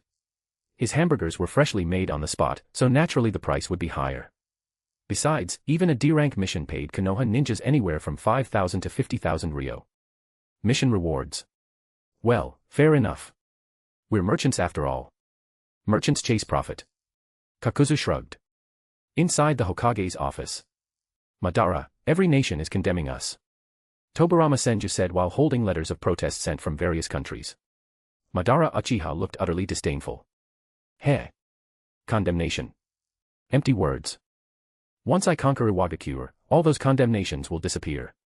That may be true, but Madara, we still need to stay cautious and avoid pushing the other nations into actually sending troops. Tobirama warned carefully. Good. If they send troops, then I'll send our frontline forces too. Tell Izuna, Tennin, and the Hatake clan leader to be ready to launch blitz attacks against them at any moment. Madara waved his hand dismissively. Tobirama nodded. By the way, hasn't Sasuke Sarutobi taken Kanobi Bridge yet? Madara asked unhappily. Tobirama shook his head. No. For some reason, a guerrilla organization from the Land of Rain called Akatsuki attacked our forces. Madara's expression darkened. Forget it. Tobirama, let's go. We'll drop directly into Iwagakure. You left Flying Thunder God markers there, right? Tobirama nodded, though he spoke with some confusion. My markers seem to have been discovered somehow. Strange. Does Iwagakure actually have someone with such powerful sensory abilities? Doesn't matter. Madara waved it off. The two put on their armor, picked up their weapons, fully prepared themselves for battle. Then vanished directly from the office. Iwagakure. Mu stood atop a rooftop with his hands behind his back, his brows tightly furrowed. Although I removed all the Flying Thunder God markers, there's still no guarantee Tobirama Senju won't find a way in, Black Zetsu spoke slowly. Mankind proposes, heaven disposes. We've done all we can. If they come, then I'll fight with the resolve to die here. Mu spoke in a deep voice. Just moments ago, Mu had used his sensory abilities and dust release to eliminate every Flying Thunder God marker inside Iwagakure. Suddenly, a violent gust of wind swept through. Mu's expression changed instantly. They're here. So fast. Black Zetsu narrowed his eyes. Southeast direction. 2 people. Mu, prepare for battle. Midair. Madara Uchiha and Tobirama Senju appeared simultaneously. Madara stood with his arms crossed, long hair dancing wildly in the wind. Clad in armor with the gunbai fen strapped to his back, he radiated an overwhelming aura that looked down upon the entire world. Beside him stood Tobirama, his face as cold as frost, holding the sword of the Thunder God in his hand. A TV original weapon. As everyone knows, this novel follows the anime continuity. The chakra pressure released by the two of them descended over Iwagakure like an iron curtain. So, the kings of Konoha have arrived. Mu narrowed his eyes slightly.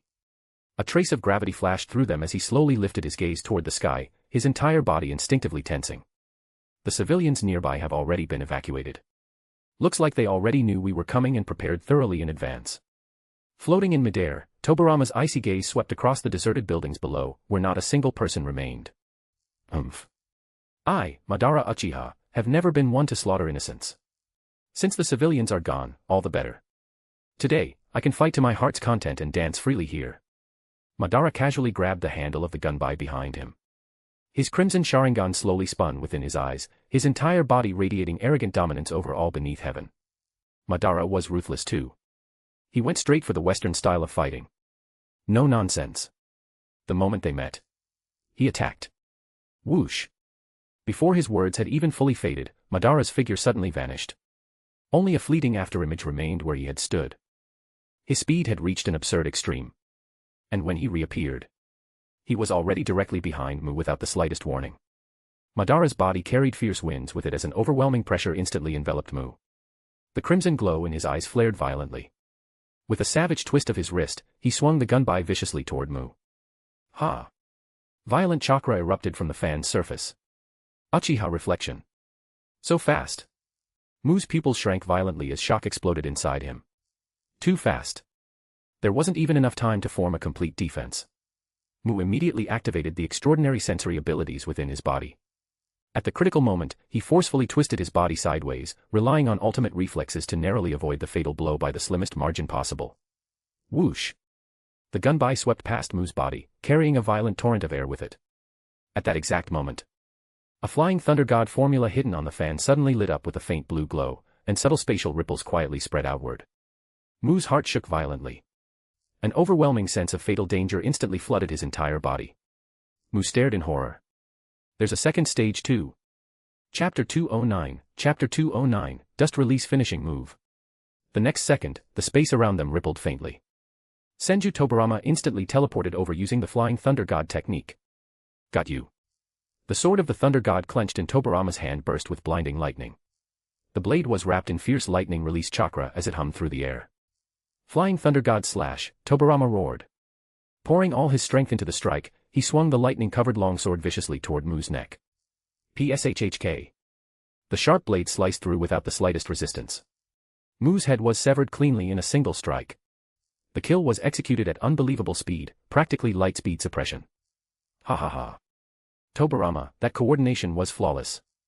I knew planting the Flying Thunder God formula on the war fan beforehand would create the perfect surprise kill. Uchiha Madara burst into loud laughter, his gaze toward Tobarama filled with unconcealed praise. But Tobarama's brows suddenly tightened. His sharp eyes locked onto the front as he spoke in a grave tone. Something's wrong, Madara. Look. The two focused their eyes ahead at the same time, only to see that the Mu who had been split in two hadn't shed even a drop of blood. Instead, his body instantly crumbled into loose dirt and slowly scattered away with the wind, leaving behind no trace at all. An Earth clone. Why couldn't my Sharingan see through the flaw beforehand? The smile on Madara's face instantly vanished. His brows furrowed deeply as the Sharingan in his eyes spun rapidly, the three tomo revolving continuously, filled with confusion and shock.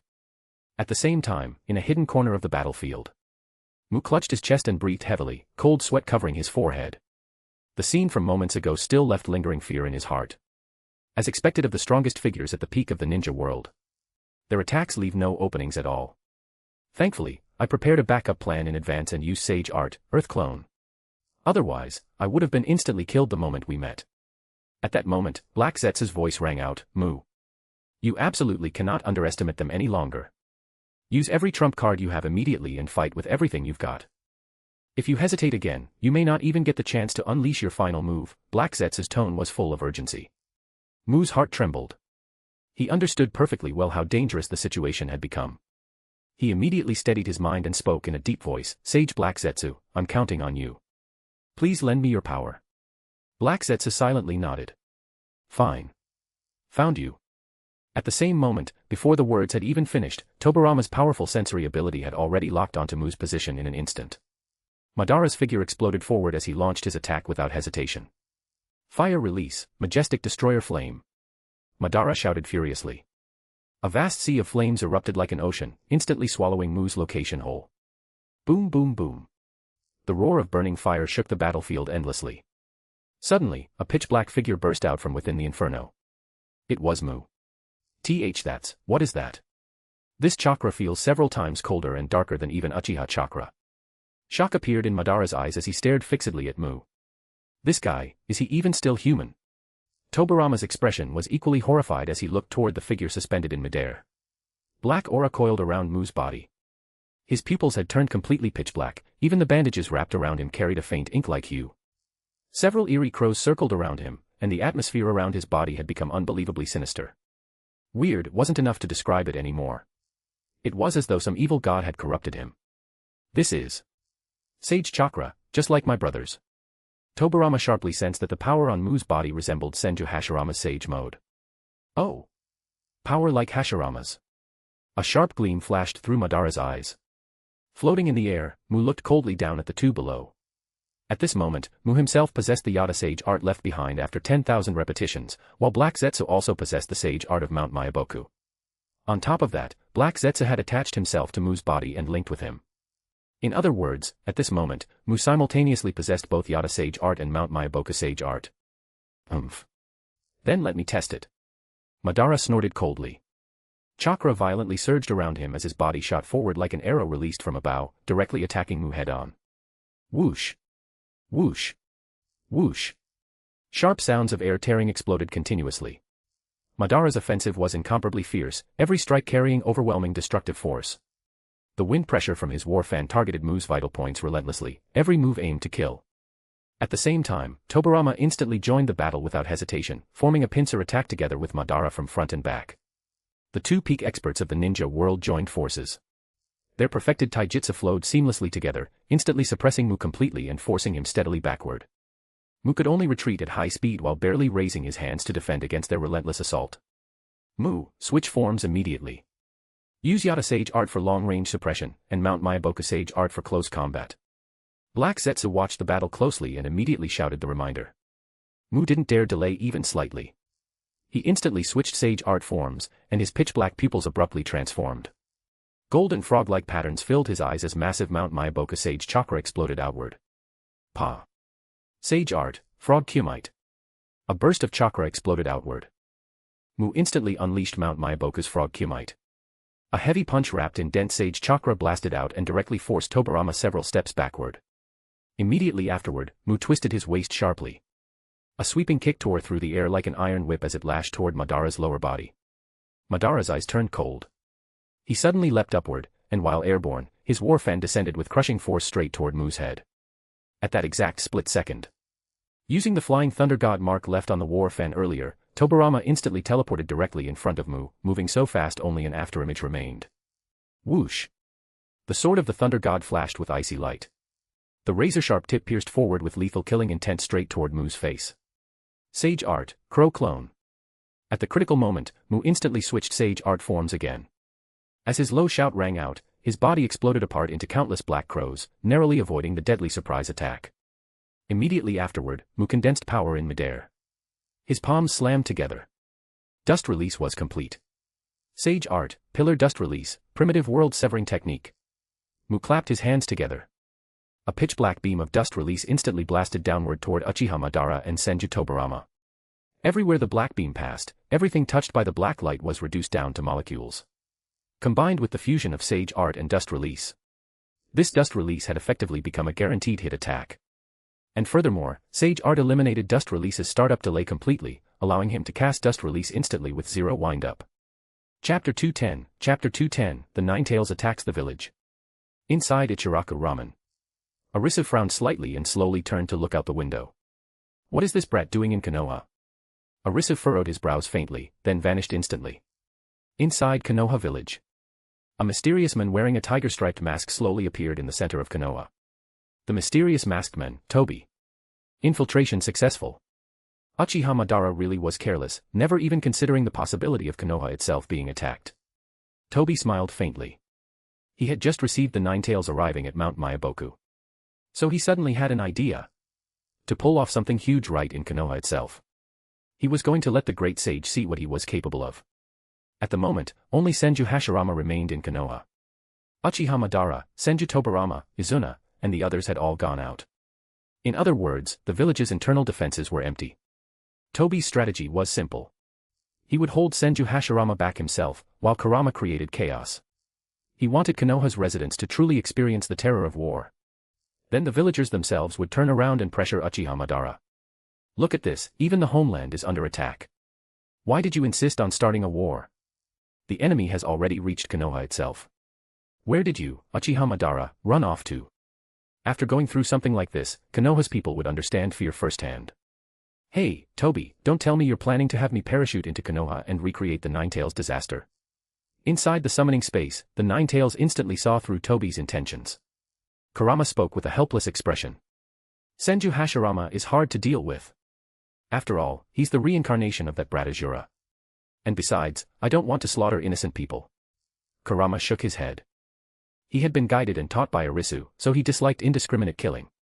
Compared to the original Ninetales, his murderous aura was far weaker now. If the original Kurama was compared to the current one, then the current Ninetales was basically a soft and fragrant little cake. You, the Ninetales, are afraid of Senju Hashirama. You're the leader of all the tailed beasts. Toby deliberately provoked him. Relax, I can hold Hashirama off. All you need to do is destroy everything. And you don't need to feel guilty about it either. Just think of all this as a play. After these people die, they'll live perfectly fine in the Pure Land anyway, Toby shrugged as he spoke. Honestly speaking, the Pure Land was basically heaven now, while the human world felt more like hell. Kurama frowned slightly and thought it over. Afraid of Senju Hashirama? Even Asura would have to call me Martial Granduncle. Kurama lifted his chin proudly. He wasn't joking. In terms of seniority, that really was true. Even so, I still won't slaughter innocent people. I'll only destroy buildings. Teacher doesn't want me killing people, Kurama said calmly. Haha, fine, suit yourself. Anyway, my strategic goal is just to throw Konoha into complete chaos, Toby chuckled and shrugged. Then he proudly added, Konoha really isn't much after all. Their barrier system is trash, and Senju Hashirama hasn't even noticed my presence. Konoha is only this much. The moment the words left his mouth, a figure instantly appeared behind Toby. Toby, what are you doing here in the middle of the night? A faint voice drifted from behind him. Toby's smile froze instantly. He turned around as though he had seen a ghost. Arisu was quietly standing there behind him. Toby froze. Something felt off. He rubbed his eyes. Then looked again. The moment he clearly saw who it was, Toby cried out in shock. Ah! Great Sage! Why are you here? Oh my, no wonder Konoha feels full of immortal energy. So there really is an immortal here. Just like the poem you wrote, Sage, a mountain need not be tall if immortals dwell within it. Toby immediately switched to a grinning expression and hurried over while shamelessly flattering him. The mysterious masked mastermind aura from before instantly vanished without a trace. Arisu clasped his hands behind his back and slowly said, I heard Kurama plans to cause a little trouble in Konoha. You, don't allow it. Toby asked respectfully. Before Toby could continue speaking, Kurama hurriedly shouted from the summoning space, Teacher. Toby's involved too. Kurama sold Toby out without the slightest hesitation. Arisu rubbed his forehead. Kurama, it's fine. But the two of you should know your limits. I'm old now. I can't stand seeing rivers of blood. Most of Konoha's people are ordinary civilians. Blowing up a few buildings is enough. Don't slaughter innocents. And also, switch locations. Don't do it right in the center, Arisu spoke calmly. Hearing this, Toby almost couldn't hold back his expression. If anyone was talking about rivers of blood, the total number of people everyone in Mount Myaboku had ever killed combined probably wasn't even as many as Arisu slaughtered in a single year during the Six Paths Demon Purge. Toby couldn't help feeling confused. He genuinely had no idea why. And another thing. My shop is here. Don't blow up my restaurant, Arisu slowly pointed toward the ramen shop behind him. Toby's eyes widened, while Kurama's jaw nearly hit the floor. The dignified great sage was actually hiding himself in the middle of ordinary village life. Probably nobody in the ninja world knows that the true ruler of the world is right here. Kurama couldn't help muttering. Konoha's residents are really blessed to be able to eat ramen made by the great sage. Toby laughed. Arisu waved his hand, all right, stop kissing immortal ass and go do your thing. After saying that, Arisu returned to the ramen shop and went back to sleep. Once Arisu left, Toby immediately changed locations. Kurama, pay attention. Don't blow up the great sage's shop. The two of us together don't even have 10 heads to spare. After speaking, Toby quickly formed hand seals and activated the summoning technique. Summoning technique, 9 tails. Summoning technique, 9 tails. Move, move, move, move, move. Along with an earth-shaking roar, enormous clouds of smoke surged into the sky. A gigantic figure suddenly appeared. Kurama had descended directly into Konoha. That is. What in the world is that? My god. What kind of monster is this? I remember now. It's the legendary Nine Tails. But, wasn't it supposed to be an auspicious beast? That's not right. According to historical records, after the Sage of Six Paths wiped out the evil demons, he took the tailed beasts, these auspicious creatures, away from the ninja world. How could one suddenly appear again?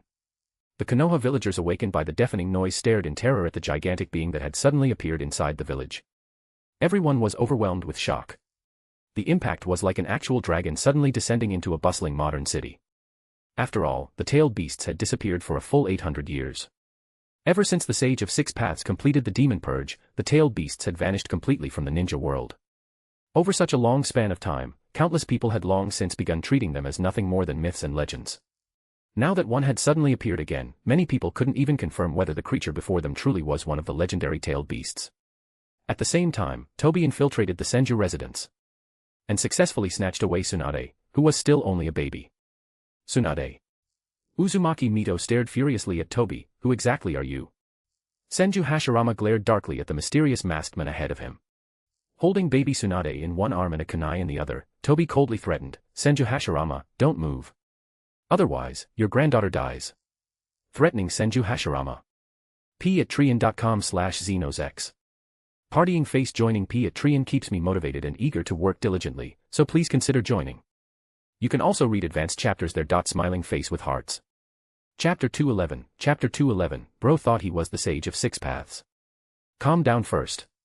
Don't hurt my granddaughter. Senju Hashirama shouted immediately, his expression tense. Just moments ago, he had sensed an immense chakra descending upon Konoha. Hashirama had been about to investigate when this mysterious masked man suddenly broke into the Senju residence. Relying on some bizarre ability that made him impossible to hit, he snatched Tsunade away. From their brief clash just now, it seemed like none of his attacks could touch this masked man. And with his granddaughter Tsunade in the enemy's hands, Hashirama couldn't act recklessly no matter what. He.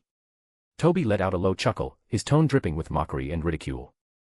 The hand gripping the kunai lifted slightly, the sharp tip hovering dangerously close to baby Tsunade's delicate cheek. The mighty god of shinobi, forced into helplessness because someone took his loved one hostage. That feeling must be pretty awful, huh? Tobi said teasingly. Wah.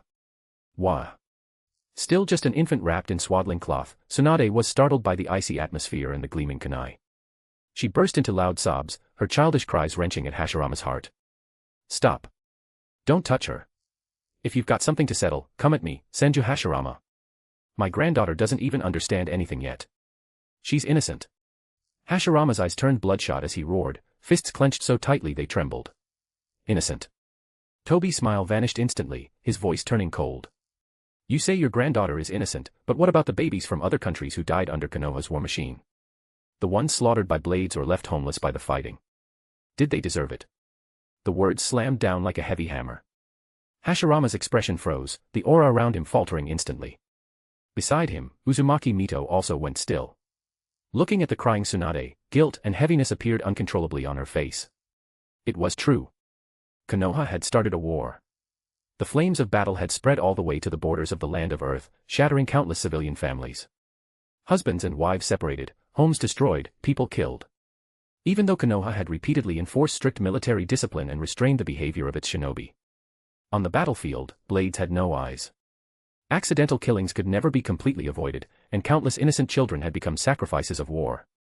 Hashirama's throat felt dry as he spoke with rare difficulty and compromise in his tone. This is all Konoha's fault. My fault, Senju Hashirama's fault. Konoha's fault. Release my granddaughter first. Whatever grudge you have is with me. It shouldn't involve descendants who have no power to resist. Tobi lowered his eyes toward Tsunade, who was crying so hard she could barely breathe, and a cold smile curled at the corners of his mouth. He said nothing. He had never intended to truly harm this baby. Taking her hostage was merely a way to keep Senju Hashirama firmly restrained, making sure he wouldn't dare make a move. Hashirama stared grimly at the mysterious masked man. On one side was the chaos erupting outside. On the other was his granddaughter hanging by a thread. Hashirama silently calculated. Chakra quietly gathered at his fingertips as he prepared to create a wood clone without anyone noticing. The clone would deal with the hidden crisis outside Konoha. His real body would remain here, waiting for a chance to rescue Tsunade. Don't waste your effort. I suggest you stop thinking about using a wood clone. My sensory abilities are far stronger than you imagine. Any little move you make won't escape my notice. Toby instantly saw through his intentions and warned him coldly. Having his thoughts exposed, Hashirama's heart sank. Grinding his teeth, he demanded in a low voice, "What exactly do you want? What's your real objective?" Toby slowly raised his head. Beneath the mask, his gaze was cold to the bone as he spoke each word clearly and forcefully. "My goal is simple. I want all of Konoha to feel pain." The moment he heard that, Hashirama's pupils shrank violently. Boom. Boom. Boom. Inside Konoha village, Kurama rampaged wildly, tearing apart utility poles and empty buildings. At the same time, it casually swatted away incoming ninjutsu attacks with a single paw. The one leading the resistance against Kurama was Uchiha Hokaku. He was also a canon character. I generally don't create original characters. "Captain. Can we use Sharingan power to control that thing?" one of the Uchiha clan members asked anxiously. Uchiha Hokaku wore a strained expression and shook his head. "It's too strong. Even clan leader Madara might not necessarily be able to control it. After all, that's the legendary tailed beast." "Then what do we do, Captain?" "Lord Hokage Madara, Lord Tobirama, and Lord Izuna are all absent," the Uchiha shinobi asked in despair. "Damn it. Second Hokage-sama Hashirama, where are you?" Uchiha Hokaku could only make one choice: evacuate the civilians immediately. Protect the civilians. At Ichiraku Ramen. Explosions thundered endlessly outside. Kakuzu was jolted awake by the violent shaking. Holy shit. A tailed beast. Kakuzu stared at the gigantic nine tails in the distance in utter shock. He immediately rushed toward Arisu's room. The moment he entered, he saw that Arisu was still sleeping soundly. Unbelievable. You can still sleep through this.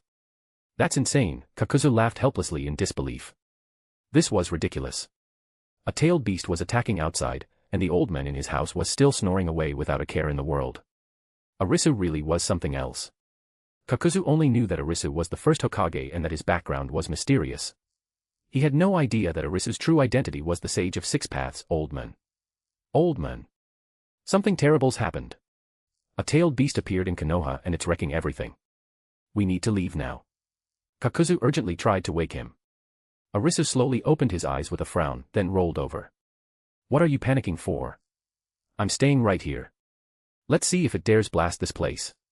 Old Man. That's a tailed beast. The legendary Sage of Six Paths pet. We can't compare to that, Kakuzu said anxiously. Don't worry. Go back to sleep. If you die, I'll compensate you, Arisu continued sleeping. Kakuzu's face twitched. Yeah, sure. If I'm dead, what the hell are you compensating me with? Bro really thinks he's the Sage of Six Paths or something. Kakuzu figured the old man was still half asleep and just saying whatever nonsense popped into his dreams. Old man, forgive me. For both our safety, we have to leave. Kakuzu immediately started packing. One hand carried Arisu over his shoulder while the other swept up all the money in the shop. Then he fled at once with both Arisu and the cash. Arisu's expression became awkward as he looked at Kakuzu carrying him. Senju Hashirama stared fixedly at the masked man ahead of him. This can't continue. There's only one option left. Tsunade, Grandpa's sorry. Grandpa carries too many lives on his back. Hashirama slowly closed his eyes, making up his mind. Well then, that should be enough time. At that moment, Toby shrugged. He felt Kurama had already caused enough terror and prepared to retreat with the nine tails. Senju Hashirama, until we meet again. Toby suddenly tossed Tsunade into the air before his body slowly sank underground. Hashirama's expression changed instantly, and he reacted at once. His real body rushed to catch Tsunade. At the same time, a clone stomped down toward Toby. Would release, would clone jutsu. Boom. As smoke exploded outward, Toby vanished without a trace. Hashirama didn't dare waste even a second. He immediately rushed out of the house and headed to suppress the nine tails. Chapter 212, sorry, bro Hashirama, the nine tails got drunk. Senju Hashirama crossed the distance in an instant, and the next second he appeared firmly within Konoha village. Looking at the gigantic nine tails before him, rampaging wildly and wantonly destroying the village's buildings. Hashirama's deep pupils suddenly contracted, genuine shock flashing across his eyes. So this is the legendary beast of the Sage of Six Paths. Its power truly is overwhelming. Before his words had even finished, Hashirama's hands were already weaving seals at blinding speed. Vast would-release chakra surged violently through his palms, and with a sharp shout, the jutsu instantly took shape, would-release, would-human technique. The earth trembled violently as a colossal wooden giant erupted from the ground. Towering into the sky with world-shaking momentum, it planted itself directly before the Ninetales, firmly blocking the berserk-tailed beast. At the same time, Toby silently appeared atop a high stone platform. His gaze locked heavily onto the Ninetales as he immediately spoke. "Nine bro, no need to keep fighting. Retreat now." Kurama's scarlet beast eyes narrowed slightly. Without the slightest hesitation, it immediately nodded. But just as the two turned to flee, an icy roar suddenly exploded across the battlefield. "You invade my Konoha and hurt my people, and you think you can come and go as you please? You think you can offend Konoha and still run away?" Hashirama's face was cold as iron as the would-release chakra around him erupted completely. Boom. Not only did he command the giant wooden human to launch a devastating punch, he simultaneously summoned a ferocious, twisting wood dragon. The two jutsu surged forward together with unstoppable force, attacking Kurama from both sides. "Oh ho, little brother Hashirama's drunk too. Come on then, let your nine bro have a round with you." Seeing the roaring wood dragon and the massive wooden fist crashing toward it, the Ninetales' fighting spirit was completely ignited. "Take this tailed beast bomb." Kurama suddenly opened its enormous jaws. Dense tailed beast chakra compressed rapidly within its throat. A world-destroying tailed beast bomb condensed instantly and blasted straight toward the wooden human and wood dragon. Boom. A deafening explosion tore through the sky as terrifying shockwaves swept across the battlefield, sending dust billowing everywhere. But the horrifying part was, the giant wooden human actually caught the immensely powerful tailed beast bomb in one hand with absolute stability.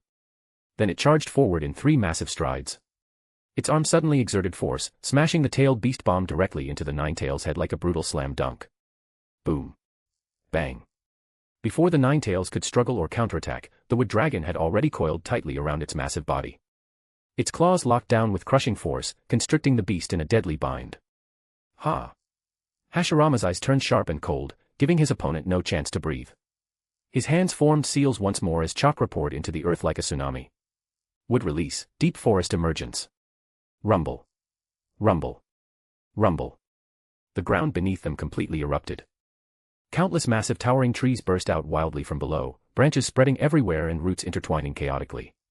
They surged in from all directions like a tidal wave, layer upon layer wrapping around the Ninetales until it was completely imprisoned within a cage of wood release. Roar. The Ninetales desperately tore and struggled with all its tailed beast strength. Tailed beast chakra exploded wildly in every direction, yet it still could not break free from wood release's natural suppression. Every bit of resistance became meaningless. Damn it. Why does Senju Hashirama's wood release suppress me this badly? The reincarnations of Asura throughout history may have been powerful, but they always needed allies to fight me. Never has anyone been this overwhelming on their own. Bound tightly by wood release, monstrous waves surged within the Ninetales' heart as disbelief consumed it. Its understanding of the strength possessed by Asura and Indra's reincarnations still remained rooted in the past. Even when exceptional geniuses had appeared, no one had ever managed to completely suppress a tailed beast like it through sheer personal power alone. What the Ninetales didn't realize was that Senju Hashirama still hadn't even entered Sage mode. If he truly used Sage arts, a single Myojin gate would be enough to suppress it instantly. From above, Toby watched the overwhelmingly one-sided scene unfold, and his heart sank sharply. This is bad. Senju Hashirama is several times more terrifying than the rumors said. He immediately prepared hand seals to release the summoning jutsu, but Hashirama moved even faster than he did. Complex and mysterious sealing markings instantly appeared in the palm of the giant wooden human. Carrying immense sealing power, it slammed heavily onto the Ninetales' forehead. As expected of a tailed beast inherited from the Sage of Six Paths. Your power is too dangerous. You must be sealed. Hashirama shouted fiercely as chakra surged into the ultimate sealing jutsu, would release, Hokage-style 60-year-old technique, Kakuan entering society with bliss-bringing hands. Damn it. What did you put inside this seal? My consciousness, my body is actually. The Ninetales was completely engulfed by the sealing power. Its scarlet beast eyes slowly closed against its will. Its enormous body went limp, eventually sinking into deep slumber entirely. This is bad. The summoning connection's been forcibly severed. Toby's entire body shook violently as he instantly sensed the summoning bond between himself and the Ninetales snap completely apart. His face turned deathly pale. Before he could make another move, Hashirama abruptly turned his head. Those eyes filled with murderous intent locked directly onto Toby atop the platform. The next second, two terrifying wood release techniques erupted once again. Wood release, wood dragon technique. Wood release, wood human technique.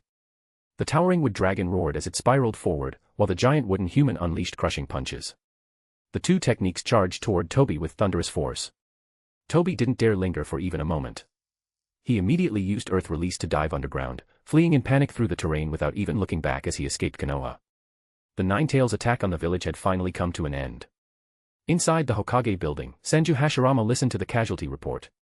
Report, Lord Hashirama. This incident only caused 2 casualties. The rest was merely structural damage, and most of it involved abandoned or unfinished buildings. Honestly, despite how destructive it looked, the Ninetales actually helped us out quite a bit.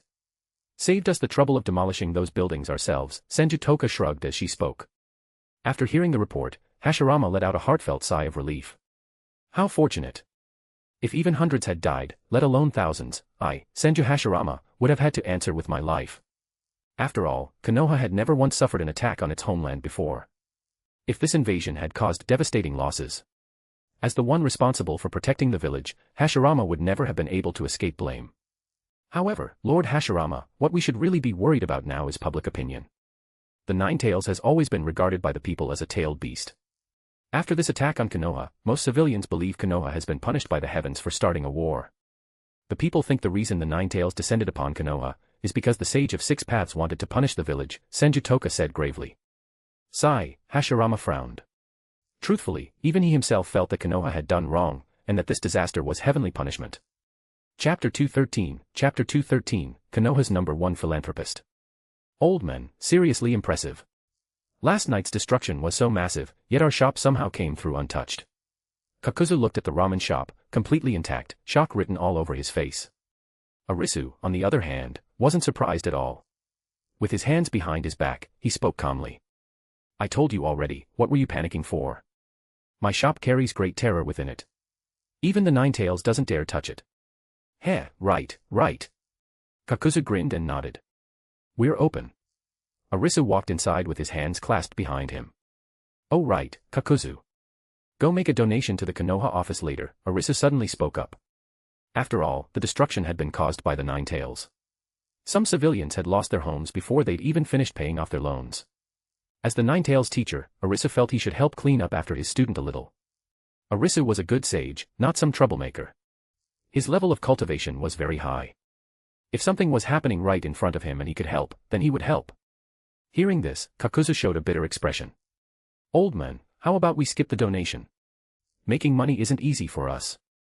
Arisu raised a brow. I think you just can't bear to part with the money in your register.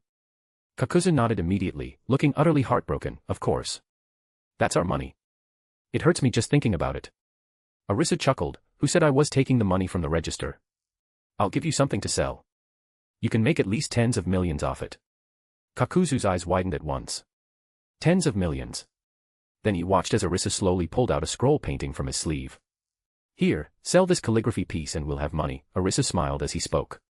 Kakuzu looked puzzled for a moment before slowly opening the scroll. The instant he saw what was written on it, his eyes flew wide open and he let out a shocked cry.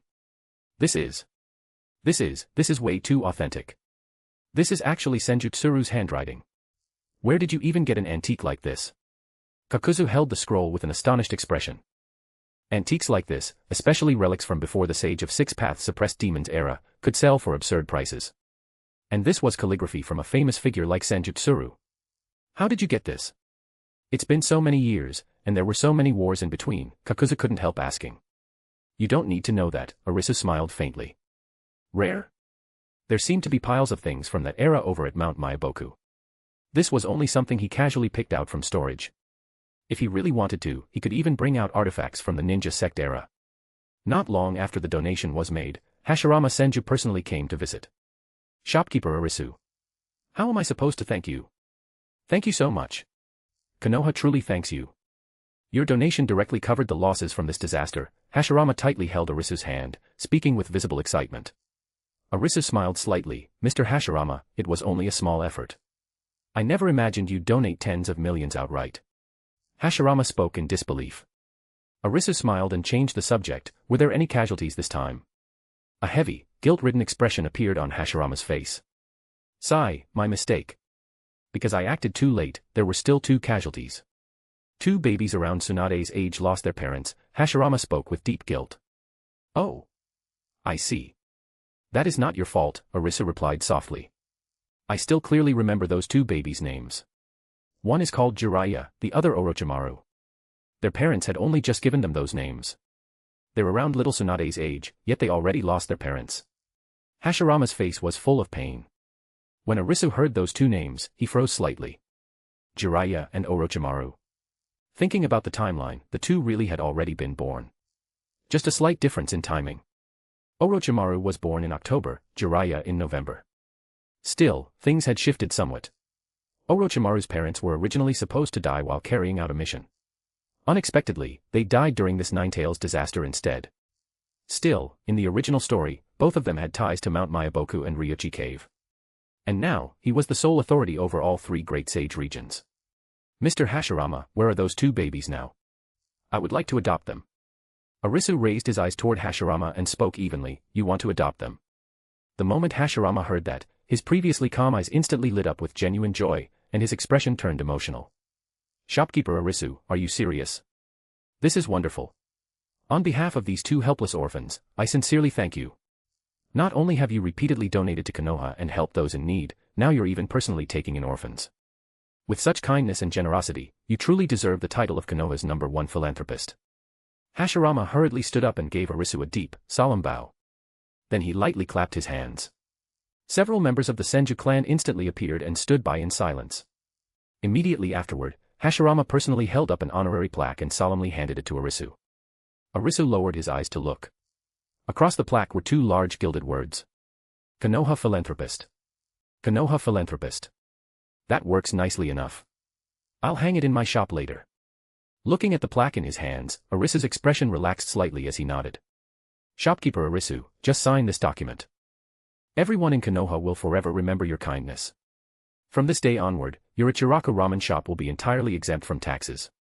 No matter what happens in the future, you can come directly to me. Hashirama waved his hand grandly, directly granting Ichiraku ramen tax-exempt privileges. This level of preferential treatment was unprecedented. Since Konoha's founding, this was the first time it had ever happened. The Senju clan members' expressions changed the moment they heard it. Oh no. This is bad. Ichiraku Ramen is a hotspot restaurant. If you exempt them from taxes, how much money is Konoha going to lose? Lord Hashirama's acting on impulse here. Even when Arisu himself had served as Hokage back then, he'd never been willing to grant tax exemption privileges like this to any business. Watching this unfold from the side, Kakuzu inwardly admired Arisu's methods. Using a donation to directly obtain tax-exempt privileges. Trading 1 year of Ichiraku Ramen's income for permanent tax exemption. So this is Lord Arisu's strategy. Arisu signed his name on the document. The moment Hashirama saw the handwriting, he paused slightly. Shopkeeper Arisu, there's something special about your handwriting. It looks way too much like the first Hokage's. No, I can't even say it looks similar, it's practically identical, Hashirama exclaimed in shock. Kakuzu's heart tightened instantly, should have known, I should have signed it myself. Hashirama used to work under Arisu all the time, there's no way he wouldn't recognize Arisu's handwriting. Hearing this, Arisu's expression didn't change in the slightest. He simply smiled faintly, to be honest, I'm a supporter of the first Hokage. So I practiced the first Hokage's handwriting before. Arisu smiled lightly. Chapter 214, Face Reality, Use Any Means Necessary. Old man, why take in these 2 orphans? I don't see anything special about them, Kakuzu spoke with confusion. Looking at the sleeping little Jiraiya and little Orochimaru on the bed, puzzlement showed on his face. He had stared at them for quite a while and still couldn't see what was so remarkable about the 2 of them that his old man would take a liking to them. Arisu slowly walked over with his hands behind his back. Don't underestimate them. How would you know whether today's unknown nobody might one day shake the world with their name? Arisu spoke slowly. Kakuzu gave a helpless smile. Old man, with your strength, anyone who gets your support could become famous across the world, couldn't they? Arisu smiled faintly after hearing that. Kakuzu, that's actually very well said. Exactly. The Iwagakure battlefield. Mu had fought Uchiha Madara and Senju Tobarama through the entire night. Madara and Tobarama had suppressed Mu. But relying on sage jutsu and split bodies, Mu stubbornly refused to die. And neither Madara nor Tobarama had any effective countermeasure against it. Tobarama, if this keeps up, I'll have to use Susanoo, Madara said in a deep voice. Tobarama breathed slightly heavily, his brows tightly furrowed. Madara, your eyes can't hold out much longer, can they? I really didn't expect this bandaged man to be this hard to deal with. Completely beyond expectations. Looks like besides the four of us, there are other experts in the ninja world too. Madara wiped the blood from the corner of his mouth as he spoke. At this point in time, Madara was far weaker than in the original story. The first reason was the Mangekyo Sharingan. Izuna hadn't died, so Madara naturally never obtained the eternal Mangekyo. Second, Madara's combat experience was much lower. In the original story, Madara fought constantly.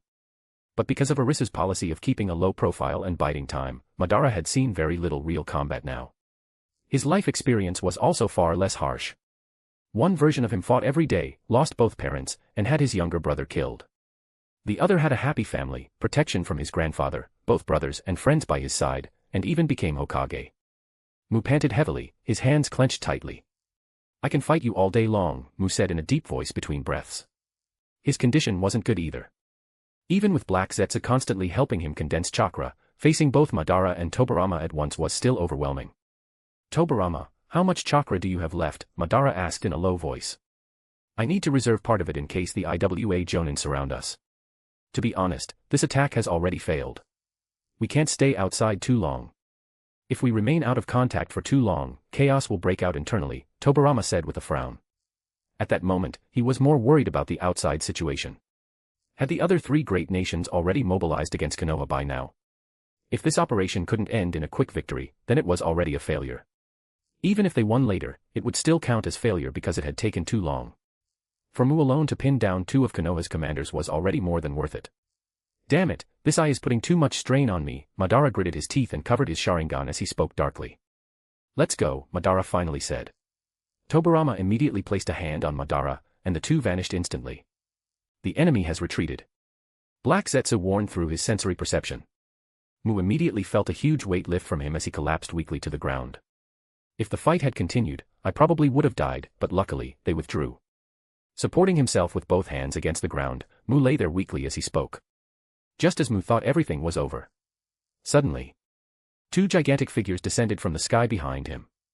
Son Goku and Kokuo landed heavily on the ground, instantly kicking up massive clouds of dust and shattered stone.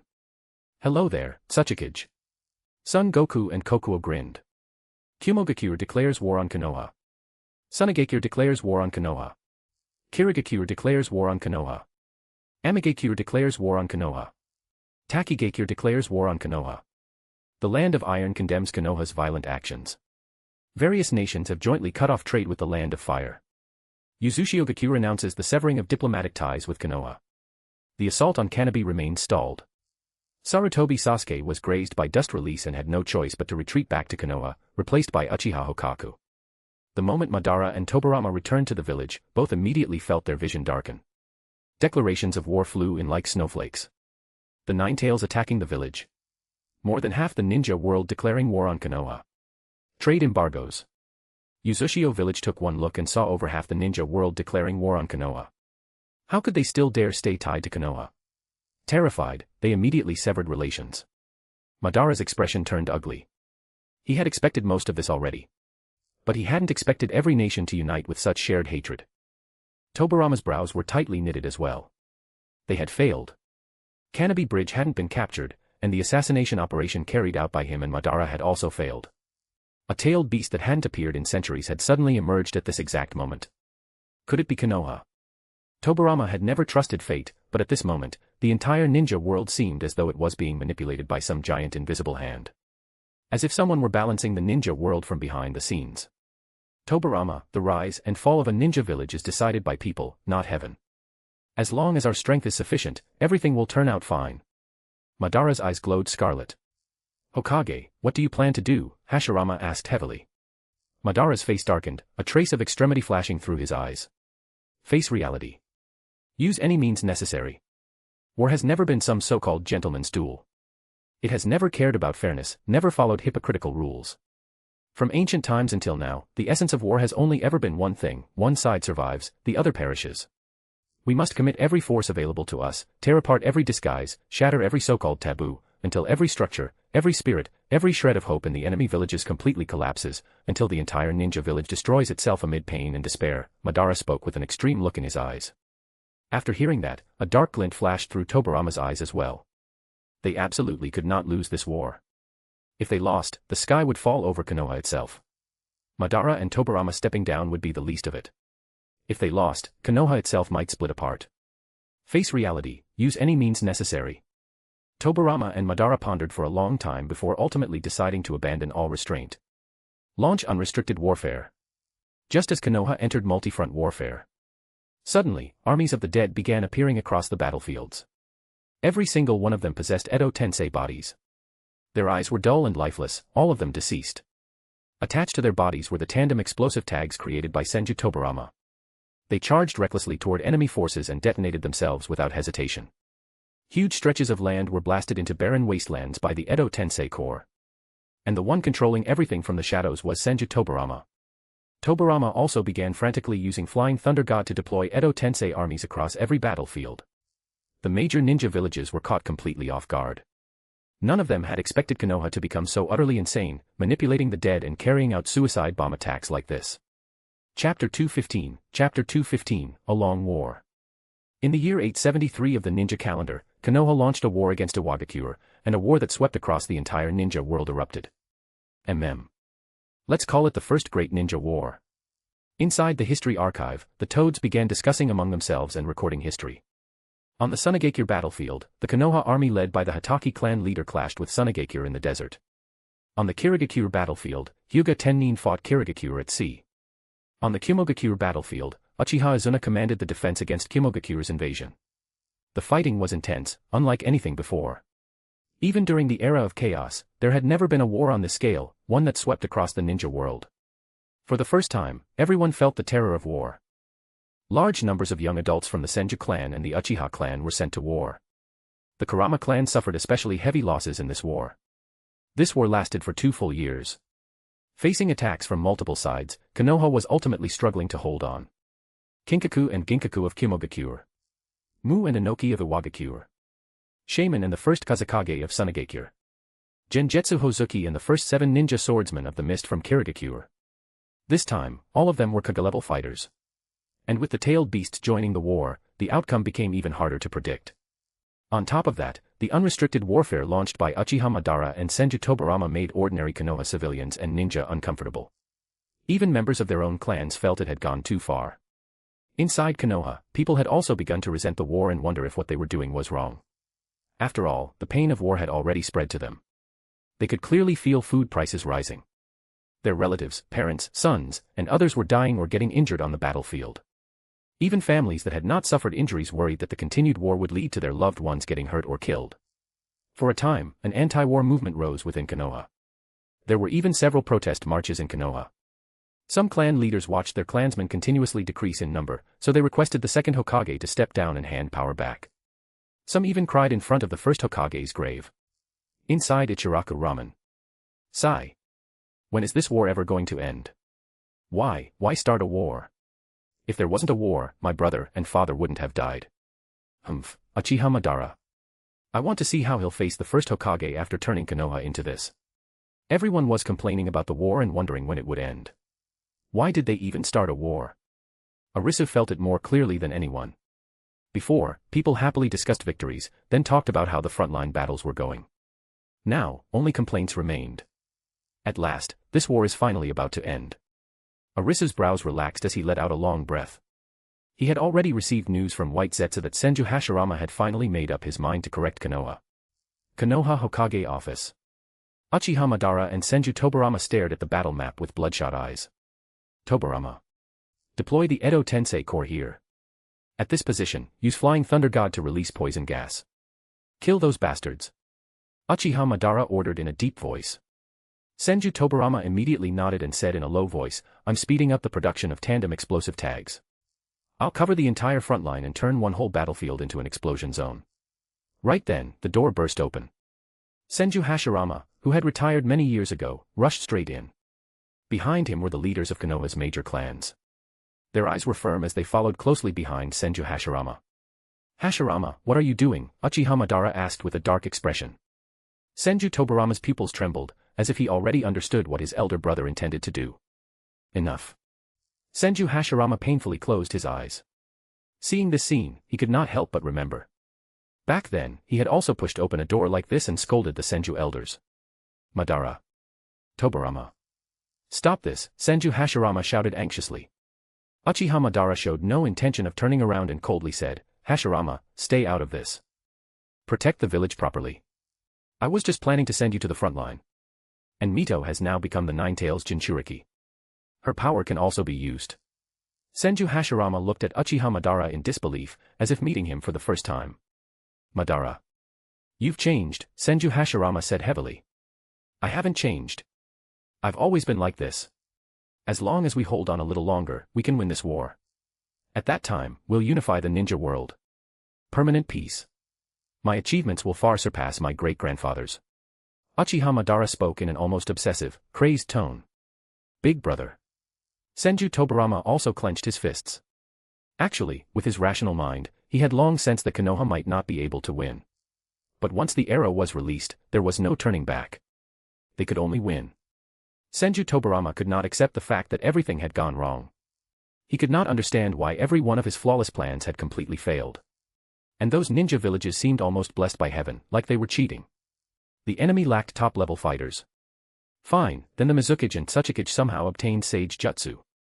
The enemy had no way to counter the Edo Tensei Core. Fine, then the legendary Sage of Six Paths treasures appeared in Kimogakure's hands and directly sealed everything with the amber purifying pot. The enemy's overall strength was weak. They had no large-scale destructive weapons. Fine, now they weren't even pretending anymore. All the tailed beasts descended. Every village had two tailed beasts. Madara, stop. End the war, Senju Hashirama shouted. Impossible. I, Uchiha Madara, have never failed. Just wait a little longer. The enemy is about to collapse. I, Uchiha Madara, can definitely do this. I, Uchiha Madara, possess this power, Uchiha Madara muttered obsessively. Seeing that Uchiha Madara was still so stubborn and unwilling to wake up, Senju Hashirama finally could not hold back and shouted, Uchiha Madara. Have you forgotten the dream we had when we were young? Back then, you longed for peace and hated war. But now? How did you become a demon who starts wars? Senju Hashirama's scolding made Uchiha Madara freeze for a moment, but he still gritted his teeth and persisted. No. I'm doing this for future generations. My war is to solve war once and for all. Using war to stop war. If you want me to stop the war, then first defeat me in Tobirama.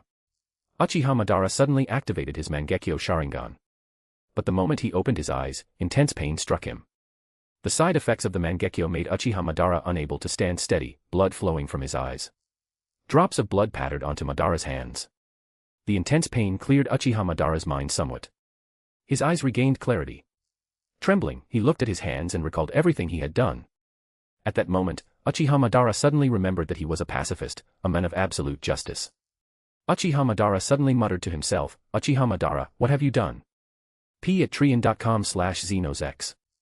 Partying face joining p@trian keeps me motivated and eager to work diligently, so please consider joining. You can also read advanced chapters there. Smiling face with hearts.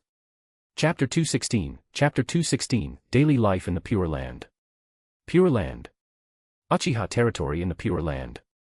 Taijima, I heard from the newly arrived people that your son started a war in the ninja world. Who would have thought, who would have thought?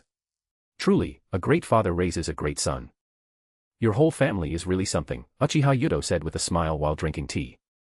Uchiha Taijima, however, looked worried. Sigh, I don't think the situation is very good. I heard a lot of people from Konoha have been coming up recently, and the newcomers said the war has already lasted 2 years. Uchiha Taijima sighed lightly. Even though he was already dead, he still worried about his son. He wished his son would summon him. Luckily, the Ninja Sect sage recently cut off the connection to Edo Tensei. Otherwise, a few of us probably would have been summoned down there by that Senjugai to fight too, Uchiha Yudo said. Previously, many people in the Pure Land had been dragged away. After the situation was reported. To prevent chaos, Otsutsuki Hagoromo personally blocked the Edo Tensei connection.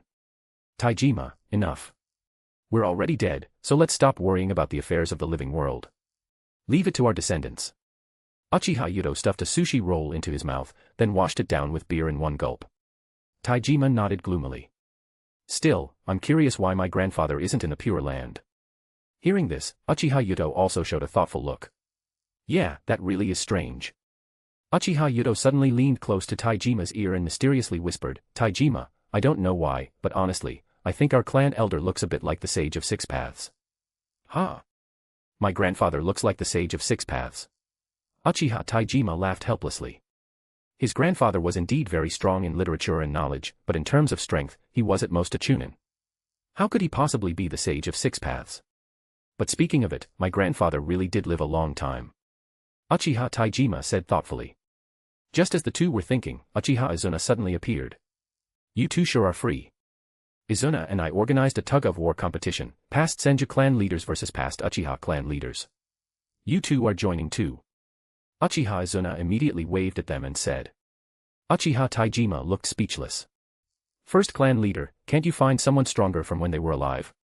What about clan leader Katsu? Uchiha Izuna's face darkened when he heard that. Don't mention that brat Katsu. The kid doesn't listen to me at all. He spends every day stuck together with that Senju Mio.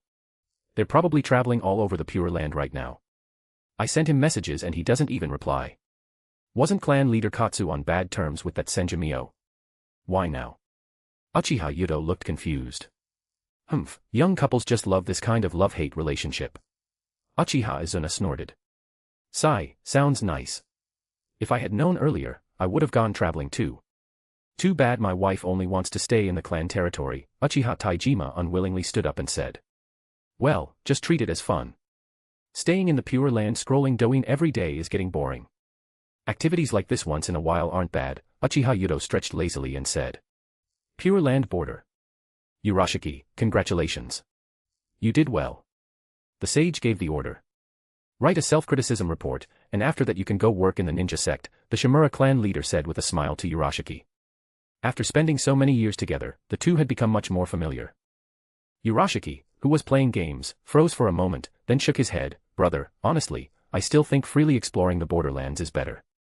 Compared to clocking in and out at work every day, I'd rather freely explore the border and play games, Otsutsuki Urashiki said while gaming. Seeing this, the Shimura clan leader smiled helplessly. You brat, we want those positions but can't get them. Your crimes were light. Otherwise, you'd probably be stuck in the Pure Land forever like us. Pure Land, Ninja Sect. Sect Master, I brought over the fourth leader of the Ninja Sect. He's the one who disbanded the Ninja Sect. Today, let's properly beat him up. Sarutobi dragged over the fourth leader of the Ninja Sect. Sigh, Asura helplessly rubbed his forehead. Beside him, Senju Shuichi hurriedly pleaded for mercy. Two ancestors, my father had no choice. Please spare him. Inside Konoha village. Madara and Tobarama were stripped of all positions within the village. All military and political power of Konoha returned entirely to Senju Hashirama's hands, with him personally taking full control over all village affairs. After Senju Hashirama regained control of Konoha, the first thing he did was draft a peace armistice document and quickly send people to deliver it to every country and major ninja village in the ninja world. In the document, as Hokage of Konoha, he sincerely made a formal request to all sides for a ceasefire. He hoped to end the endless flames of war in the ninja world and free every village from the suffering of war. The news quickly spread through every street and alley of Konoha.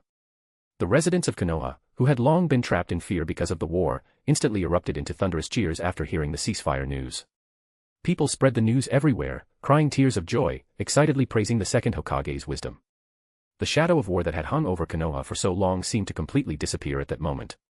Not long after, the documents carrying Konoha's wish for peace were delivered one by one into the hands of the leaders of every major ninja village. Inside the council hall of Iwagakure, Tsuchikage leaned over the map of the Land of Fire spread across the table, his finger slamming hard onto the border of the Land of Fire on the map. Hey, now they remember they want a ceasefire. Too late. Pass the order immediately. Prepare the entire army. I'll have Inoki lead the troops straight into the Land of Fire itself, Mu sneered. Not long ago, he had led the Iwagakure ninja and, relying on the power of the tailed beasts, completely drove out all Konoha forces occupying the Land of Earth. The war situation had already completely reversed. This was the perfect time to press the advantage and launch a full counterattack. The ambition in Mu's heart to annex the Land of Fire could no longer be suppressed. He wanted to completely crush Konoha while they had the advantage. Seeing this, Black Zetsu calmly tried to persuade him. Mu, Senju Hashirama's strength is far beyond Uchiha Madara and Senju Tobarama. His combat power right now stands at a completely different level from the entire ninja world. No one can match him. The reason we managed to suppress Konoha before was only because the war was always fought inside the Land of Earth. Konoha never used its homeland's full strength in battle. But once our army pushes deep into the land of fire and faces Konoha's full defensive resistance, Iwagakure's power will have an extremely hard time breaking through Konoha. We have no chance of winning this war, Black Zetsu advised. Hearing this, Mu's brows instantly tightened into a knot, and his expression darkened. Konoha relied on its power to invade my land of earth and fought Iwagakure for so long. Now that they're losing, they want to casually settle everything with one ceasefire sentence. That's going too far. No. Absolutely not. This time Konoha must pay a painful price. Only then can the anger of Iwagakure's soldiers be calmed. Mu stared at the map, his tone extremely gloomy as he decided to continue the attack. Sigh. Seeing his attitude, Black Zetsu knew no amount of persuasion would change his mind, so he silently stepped aside and said nothing more. Anyway, the Great Sage demanded balance. If Mu wanted to go further, then Mu would probably face punishment from the Great Sage as well. And the Great Sage would take action. Right then, a messenger from the daimyo hurried over. Tsuchikage, the daimyo has already accepted Konoha's ceasefire request and orders you to immediately begin negotiations with Konoha, the daimyo's messenger said. Mu suddenly stood up from his seat.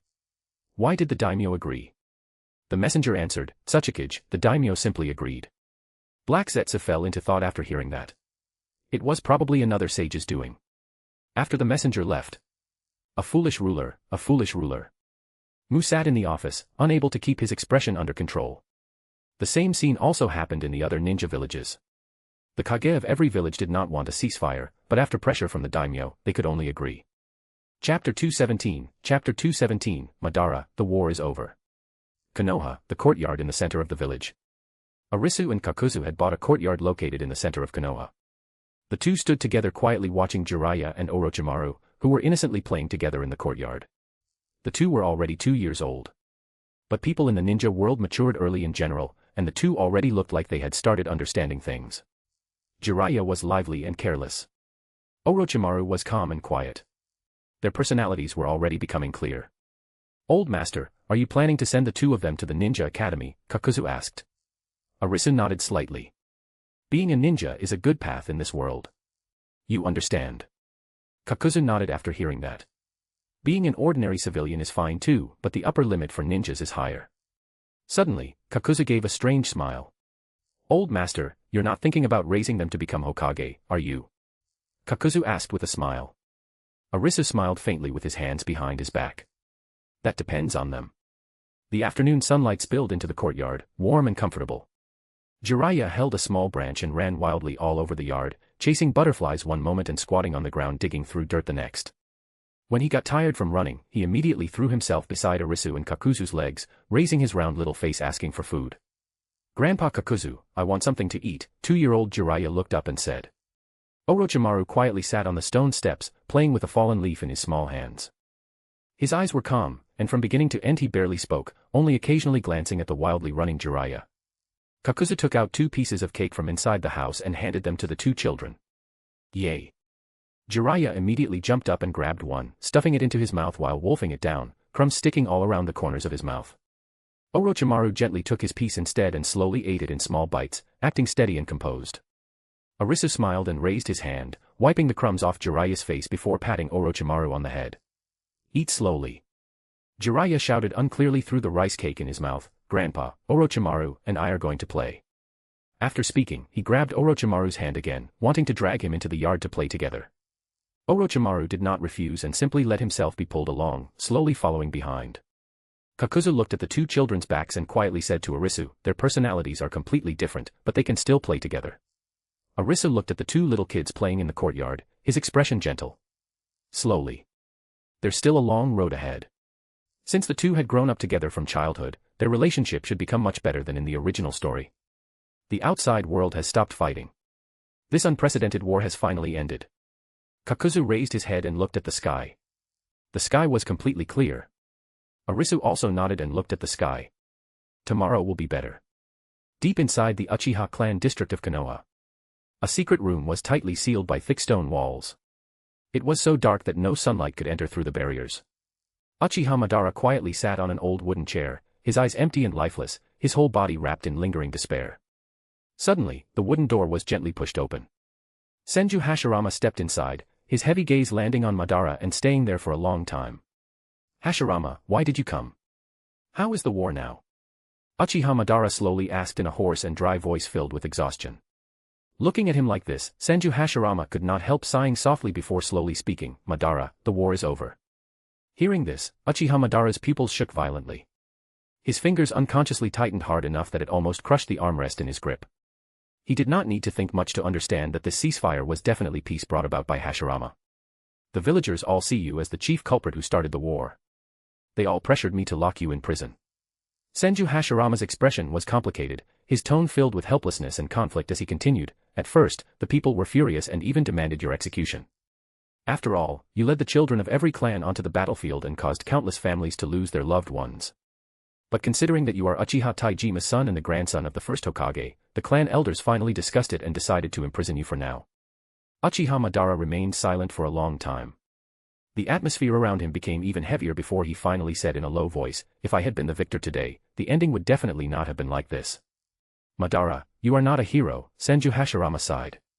Uchiha Madara slowly closed his eyes, his expression calm as he looked towards Senju Hashirama. Hashirama, what are your plans? Senju Hashirama answered immediately without hesitation, his tone extremely firm. I will never lay a hand on you. You are the brother I acknowledged in this life. But I also cannot completely go against the will of the people. I can only arrange for you to stay in the Uchiha Naka Shrine. You'll quietly live there in the future, accompanying the ancestors of the Uchiha and the Sage of Six Paths. I'll order people to take good care of you so you'll never worry about food or clothing and can live peacefully. This was the final decision Senju Hashirama made after repeatedly thinking it over. Uchiha Madara slowly raised his head, his cloudy eyes fixed on Senju Hashirama's face. The side effects of the Mangekyo had reached the point where even Madara could no longer clearly see Hashirama's appearance. Madara's gaze landed on Hashirama's graying temples, his voice so soft it was almost a whisper. Hashirama, you've gotten old. Hearing this, endless emotion and the feeling of passing years flashed through Senju Hashirama's eyes as he softly replied, Madara, I've already become a grandfather. After that, the two sat side by side, casually talking about old memories from the past. Cough cough cough. Senju Hashirama suddenly began coughing violently. His thin shoulders trembled slightly, and his originally sturdy appearance showed some weakness as he slowly spoke. We're both old now. We don't have much time left. How is Tobirama? After a moment of silence, Uchiha Madara suddenly asked. Senju Hashirama gently shook his head. His tone was calm but carried some loneliness. The same as you. He's confined within the Senju clan grounds and will never be allowed to step outside again in this life. Hearing this, Uchiha Madara could not help sighing softly as he muttered in a low voice, so that's how it is. Valley of the End, camp. Inside a tent. Danzo stared unwillingly at the ceasefire agreement. No. Why stop the war? Why? Everyone's blood was spilled for nothing, and in the end we got a ceasefire. Why was Lord Madara removed from office? Why was Lord Tobirama removed from office? Danzo slammed the table and roared angrily. Danzo could not accept it. He and Hiruzen Sarutobi had fought bitterly on the Kimogakure battlefield. So many Konoha ninjas had died, and in the end it was all exchanged for a ceasefire. The second Hokage Senju Hashirama is truly foolish, Danzo angrily shouted.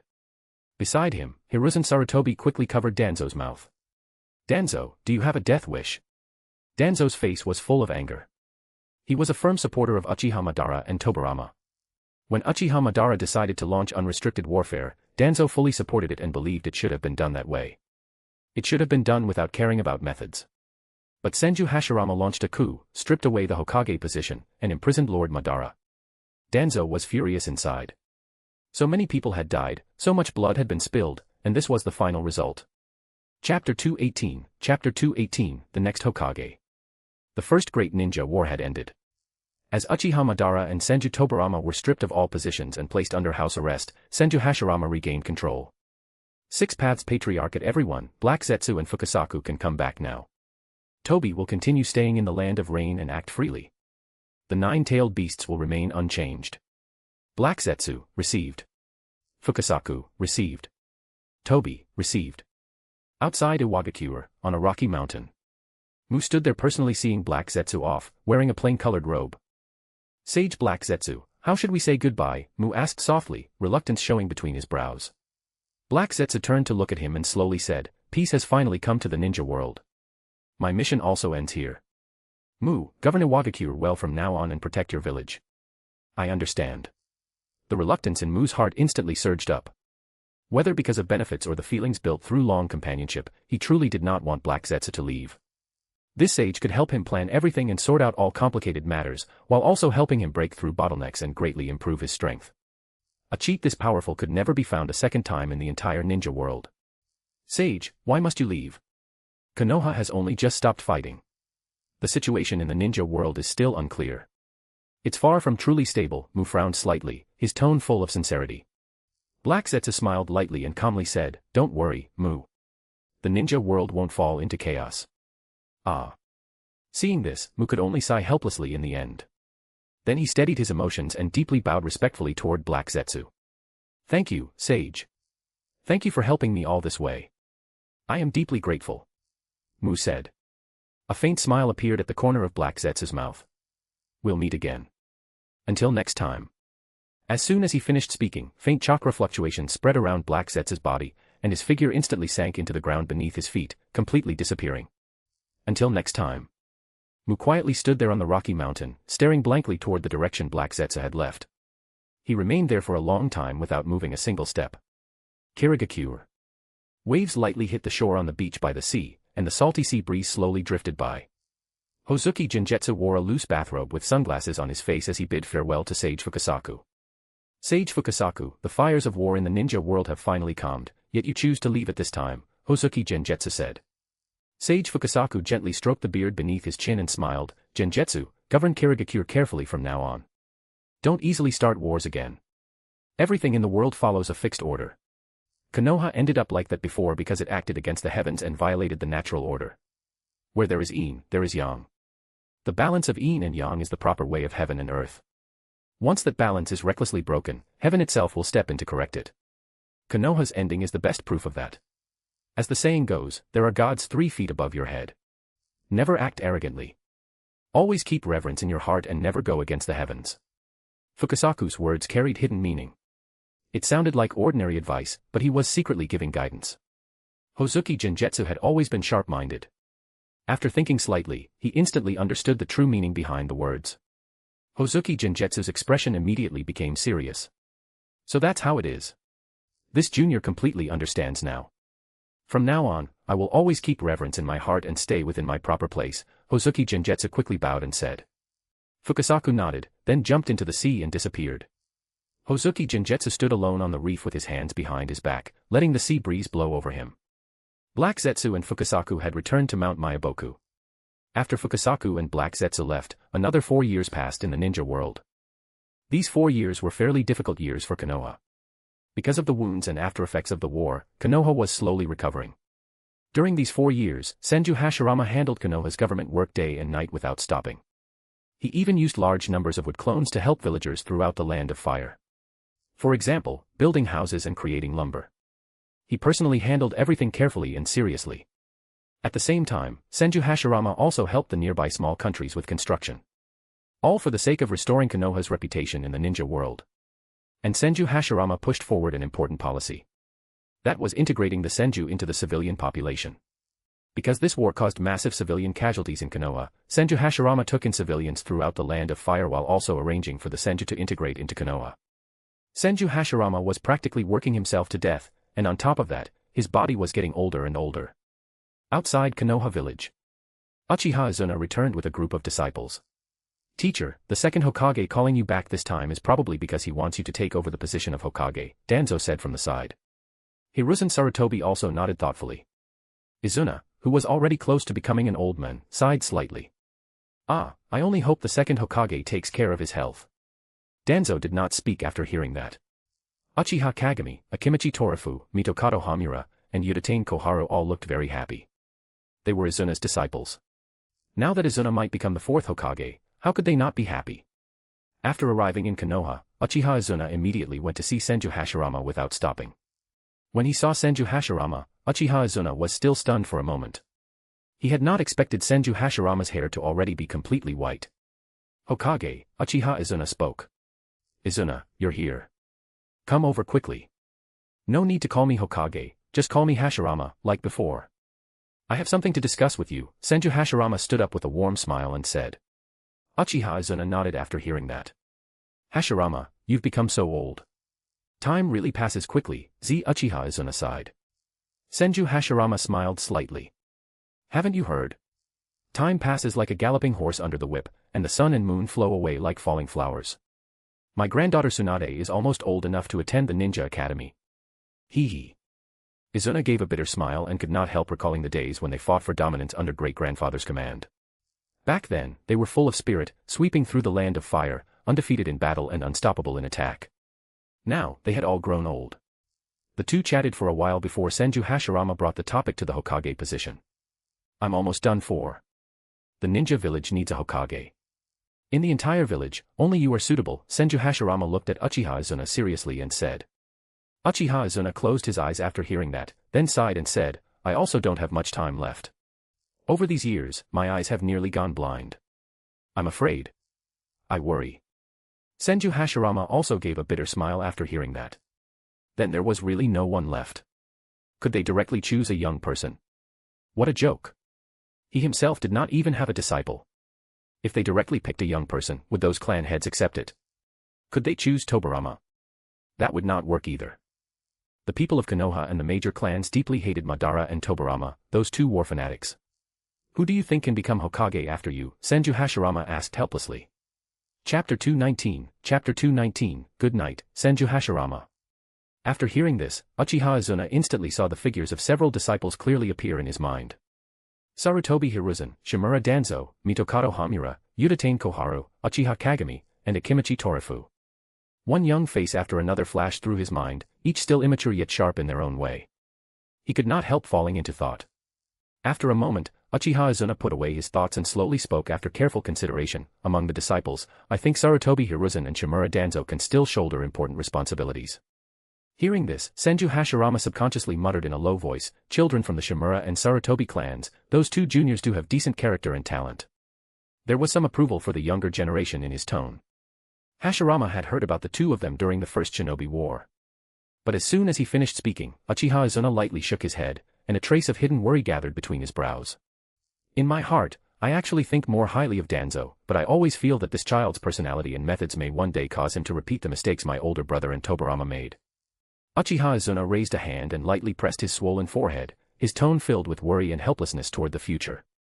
Senju Hashirama's expression instantly became extremely serious. The atmosphere around him sank as he said word by word, we absolutely must prevent militarism in Konoha from reviving. We absolutely cannot walk down that old road filled with war and mistakes again. I understand the seriousness of it. Uchiha Izuna raised his eyes.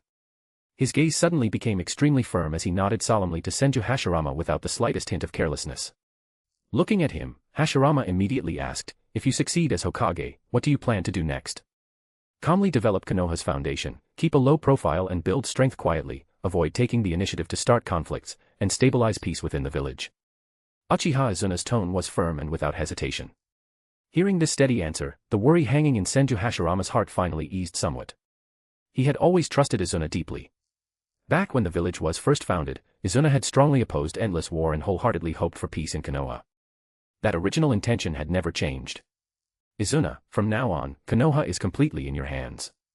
Senju Hashirama stretched out his trembling hands and tightly grabbed Uchiha Izuna's hands. Hashirama, you. Uchiha Izuna suddenly froze.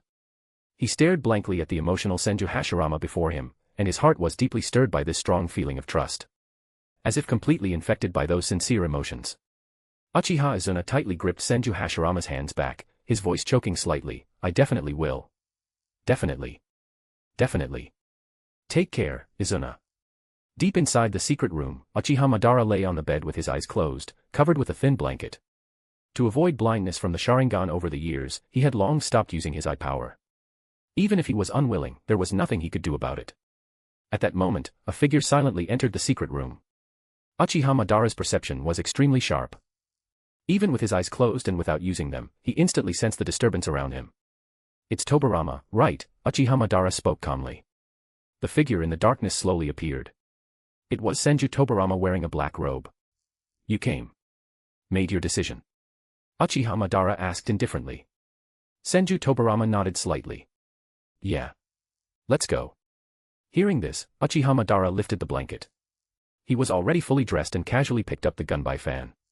The next moment, the figures of the two disappeared from the secret room. Senju Hashirama died. Konoha prepared a grand funeral for him. Uchiha Izuna became the fourth Hokage. Inside the Hokage office, Izuna, now Hokage, sat in the main seat. Standing on both sides were Sarutobi Hiruzen, Shimura Danzo, Udatane Koharu, Mitokado Hamura, and others. Izuna had already clearly realized that as fewer and fewer of Konoha's old generation remained, the village needed to cultivate a new generation. So after becoming Hokage, Izuna directly appointed Danzo and Hiruzen as Hokage assistants, creating the dual assistant system for the first time. He also established the Hokage advisor position and had Hamura and Koharu study at the side. Lord Hokage. An Umbu member hurried inside and whispered something into Izuna's ear. What? How are you people doing your jobs? Are Konoha's barriers and seals just decorations? Uchiha Izuna's expression changed slightly as he asked. The Umbu lowered his head in shame. With the strength of those two, we couldn't detect them at all. Take me there. Izuna quickly stood up. Afterward, he ordered Danzo and Hiruzen to temporarily handle Konoha's affairs. Hearing this, Hiruzen and Danzo exchanged a glance, joy appearing in their eyes. Izuna arrived at the secret room. Looking at the empty room, deep worry rose in his heart. My older brother and Tobirama left without saying goodbye. Why? Uchiha Izuna tightly frowned and paced back and forth in the room with his hands behind his back. Then Izuna closed his eyes. After thinking it over in his heart, he ultimately decided to let it go. Izuna helplessly ordered, "This matter cannot be made public. Announce to the outside that my older brother and Tobirama have died." "Yes, sir." The masked Umbu all knelt on one knee and nodded. At the center of Konoha, in front of a courtyard gate, the 5-year-old Orochimaru and Jiraiya were already fully dressed. "Today is your first day at the Ninja Academy. Study properly," Arisu looked at the two and instructed. "Got it, old man," Jiraiya replied carelessly. "I understand, Grandpa," Orochimaru obediently nodded. Jiraiya grinned and moved closer. "Old man, give me and Orochimaru some spending money. After school we'll go buy some snacks." Hearing this, Arisu laughed lightly twice. "The money's all with your uncle Kakuzu. Just ask him for it." Kakuzu's expression changed slightly at the side, but in the end he helplessly took out several bills. "Spend carefully. Making money isn't easy." "Awesome. Come on, Uncle Kakuzu, everyone knows you made a huge profit recently buying Land of Fire stocks." Jiraiya happily grabbed the money and skipped toward the Ninja Academy. "Grandpa, Uncle Kakuzu, I'm leaving." Orochimaru quietly put the money into his pocket and followed after Jiraiya. "Too many things have happened recently. I didn't expect that Izuna, who never fought for power, would actually become Hokage," Kakuzu sighed. Hearing this, Arisu nodded. "Good fate. According to the original plot, Senju Hashirama should already have died by now. But because of his interference, Senju Hashirama had lived a while longer. Almost until the time Senju Tobirama died." Arisu fell into thought. Recently, he had received news that Madara and Tobirama had left, and he sent White Zetsu to follow them. He still didn't know what those two were trying to do. Still, how should the competition between this generation's Indra and Asura be counted? Arisu hesitated slightly. Because he interfered, the two never fought. In this generation, the two also never reconciled like Sasuke and Naruto did, so their obsession still remained. Indra and Asura would still reincarnate as usual. Chapter 220, Chapter 220, Izanagi Arc. Less than a year after Uchiha Izuna took office, the situation in the ninja world had already become unpredictable. Sunagakure was vigorously developing puppet techniques. Kirigakure chose to close itself off from the outside world. Iwagakure remained in a wait-and-see state. At the same time, the news of Senju Hashirama's death completely spread throughout the ninja world. For a while, Kyumogakure became restless, coveting Konoha's bloodline limits and constantly sending ninjas to infiltrate the Land of Fire. Ever since completely mastering the power of the tailed beasts, Kyumogakure had become even more arrogant. Iwagakure and Kirigakure were rather obedient. They listened to Fukasaku and Black Zetsu's advice and did not try to go any further. Hokage Office. Uchiha Izuna wore reading glasses while looking through the delivered documents. Sigh. Kyumogakure infiltrated the Land of Fire. The Hyuga clan's Byakugan was almost dug out several times. Uchiha Izuna tightly frowned, feeling troubled. Konoha could not afford war right now. The First Shinobi War had only ended not long ago, and everyone was tired of war. But if the Hyuga clan's Byakugan was taken, problems would also appear inside Konoha. Teacher. Send Hiruzen and me to teach Kyumogakure a hard lesson. We can start a localized war, Danzo impatiently spoke from the side. Yeah, teacher. There's a limit to what we can tolerate, Sarutobi Hiruzen also nodded firmly, already beginning to show the bearing of a future shinobi hero. Uchiha Izuna hesitated slightly, then slowly shook his head. No. If we do that, who knows what Iwagakure and Kirigakure will do? If they interfere. Hearing this, Danzo clenched his fists, unwillingness flashing through his eyes. More importantly, we also have problems internally. Uchiha Izuna looked worriedly at the report in his hand regarding the Uchiha clan's internal conflict. Recently, a technique called Izanagi had spread within the Uchiha clan. Many clan members who mastered Izanagi used it during missions and battles, causing their Sharingan to go blind. Part of the Uchiha suggested destroying this technique, while the other side believed it was a good thing, the strongest forbidden technique left behind by Ancestor Katsu. Because of this, internal conflict even broke out within the clan. Combined with the effects of the First Shinobi War, a new Mangekyo Sharingan user had appeared within the Uchiha clan. Uchiha Izuna was deeply worried about this. He could not handle everything at once, and his strength had also declined severely. He simply could not suppress those Uchihas who respected strength above all else. I hope she can stabilize the Uchiha clan. Uchiha Kid, I think highly of you. A long-haired woman wearing a Konoha forehead protector walked through the Konoha forest with a troubled expression. What should I do? Uchiha Kid frowned slightly and unknowingly arrived beside a lake. At that moment, Uchiha Kid raised her eyes and looked ahead. She saw an old man with white hair and beard, his long hair hanging down, quietly fishing by the riverbank. His posture was calm, blending into the surrounding mountains, water, grass, and trees. Not the slightest aura leaked from him. Seeing this, Uchiha Kid did not want to disturb the old man, so she immediately lightened her steps and turned to quietly leave.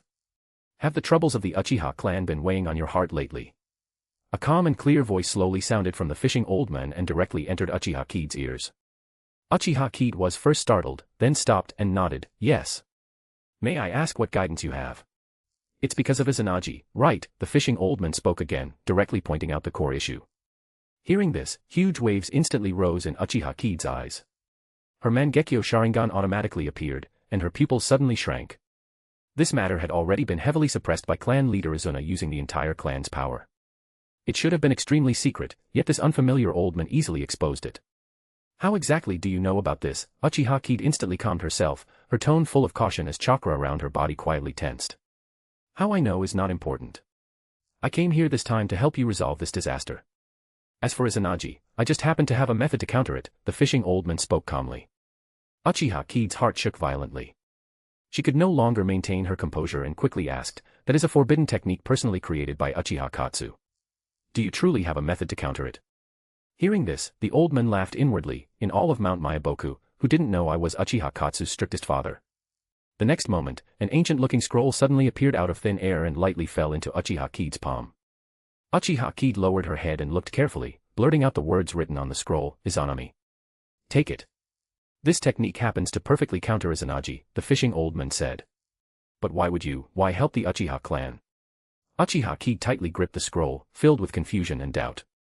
Hearing this, the fishing old man softly sighed, his tone carrying memories. When Uchiha Katsu created Izanagi back then, this old man failed to stop him in time, allowing this clan-destroying forbidden technique to spread. Now that I see the Uchiha clan trapped in internal conflict and endless disputes because of Izanagi, this old man naturally bears responsibility. I should step in and clean up this poison planted by Uchiha Katsu. As his words fell, the old man's figure gradually became faint. He slowly disappeared by the riverbank, until no trace of him remained. Uchiha Kid stared at the now empty riverbank, standing there blankly for a long time without recovering. A moment later, she suddenly activated the chakra in her body and instantly opened her Mangekyo Sharingan, locking onto the exact spot where the old man had just been fishing. Huge waves surged in her heart. That person, who exactly was he? Uchiha Kid muttered to herself. The amount of information in the old man's words was too shocking, completely throwing her mind into chaos. The old man actually knew about the origins of Izanagi's creation. If that was the case, then he was someone from the same era as Uchiha Katsu, the creator of the forbidden technique. Moreover, it was not hard to tell from his words that not only did the old man know Uchiha Katsu, the two also had an extremely deep connection. If so, just how many years had this person lived? She lowered her head to look at the real Izanami scroll in her hand, then looked toward the empty riverbank again. Her heart was filled with disbelief as she muttered, was all of this an illusion, or did it really happen? Could there truly be immortal people in this world? Ichiraku Ramen. Arisu walked out of the restroom holding a fishing hook and a fish basket. Huh, old man, where did you just go? Kakuzu looked at him with surprise. Arisu waved his hand, went fishing. Caught some fish for you. Use them to make ramen. Kakuzu looked shocked. He looked at the restroom behind Arisu, then at Arisu himself. Old man, don't tell me you caught those fish in the restroom. p@trian.com/xenosx. Partying face joining p@trian keeps me motivated and eager to work diligently, so please consider joining. You can also read advanced chapters there. Smiling face with hearts. Chapter 221, Chapter 221, Good night, Uchiha Izuna. Old man, are we family or not? Kakuzu couldn't help asking. Arisu raised a brow when he heard that. Of course we are. You, Jiraiya, Orochimaru, we're all family. Kakuzu hesitated for a few seconds before speaking. Then, can you tell me who you really are? You don't seem to be just the first Hokage. Hearing that, Arisu also felt it was time to tell Kakuzu his real identity. Kakuzu, I am. As he spoke, Arisu slowly pointed toward the portrait of the Sage of Six Paths worshipped in the shop. Kakuzu followed the direction of his finger. He froze for a moment, then his expression gradually turned to shock. His pupils trembled as he looked at Arisu in disbelief, as if asking for confirmation. Arisu glanced outside and slowly revealed his true form. A peerlessly handsome young man with red lips and white teeth appeared before Kakuzu. Kakuzu raised a trembling hand.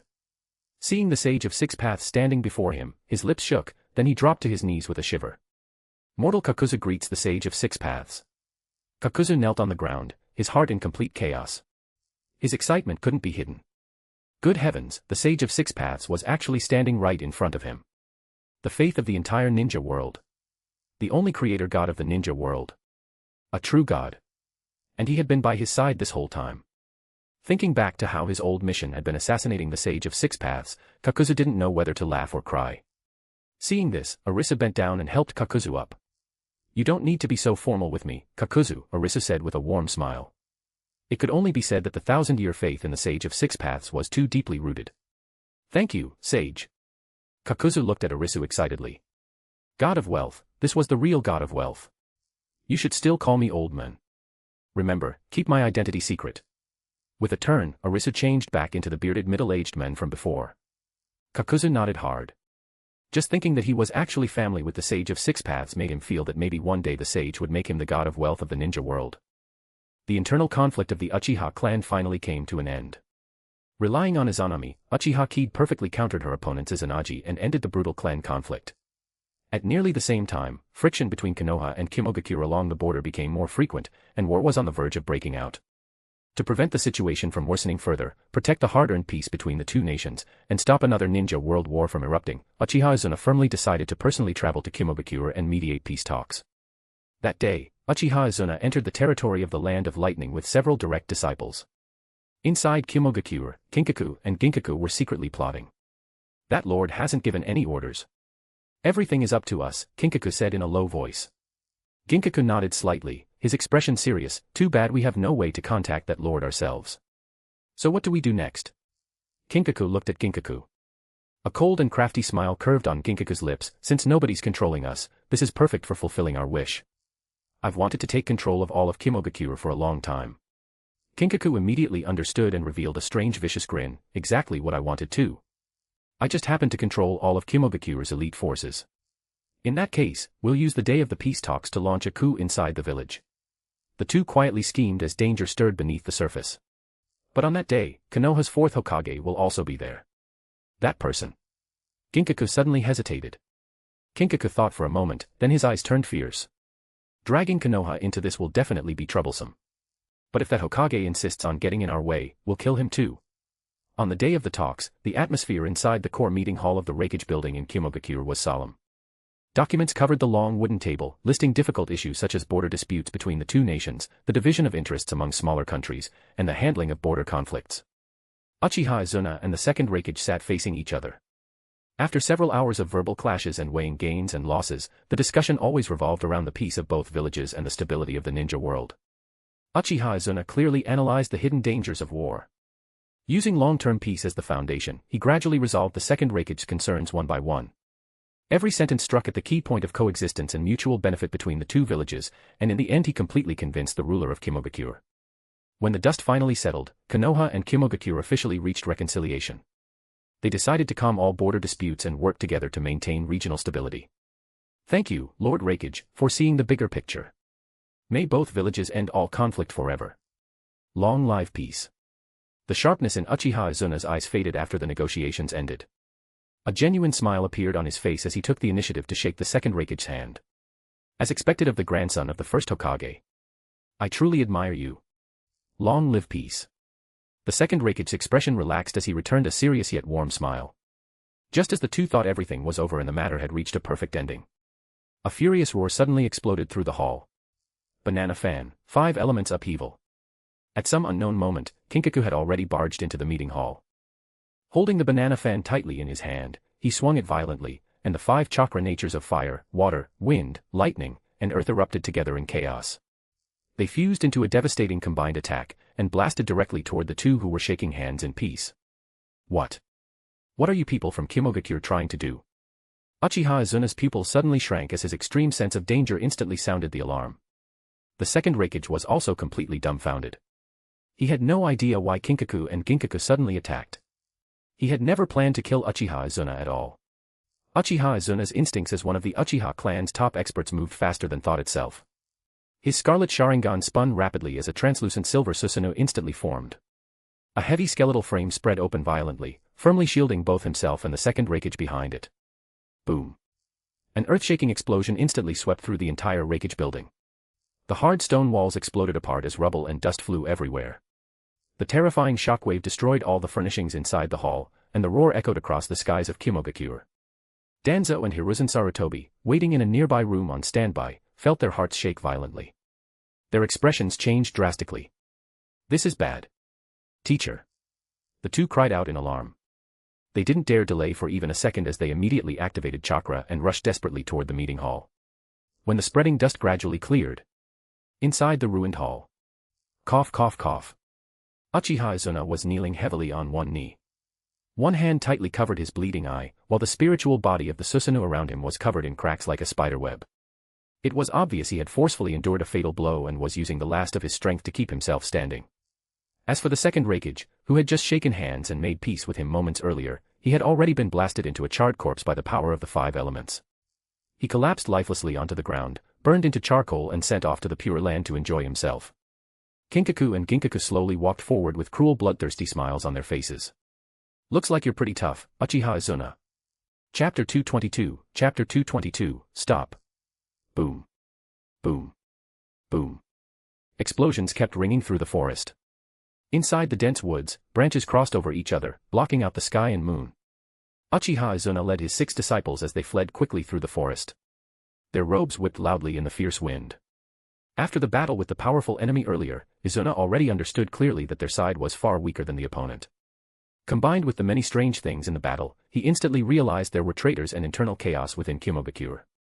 Continuing to fight would only lead to everyone being wiped out, so he decisively led the group to break through and escape. The master and 6 disciples ran all the way and finally shook off the pursuers for the moment, hiding deep within the forest. Split up and break through immediately. Move in groups of 2. Danzo and Hiruzen in one group, Hamura and Koharu in one group, Kagami and Torifu in one group.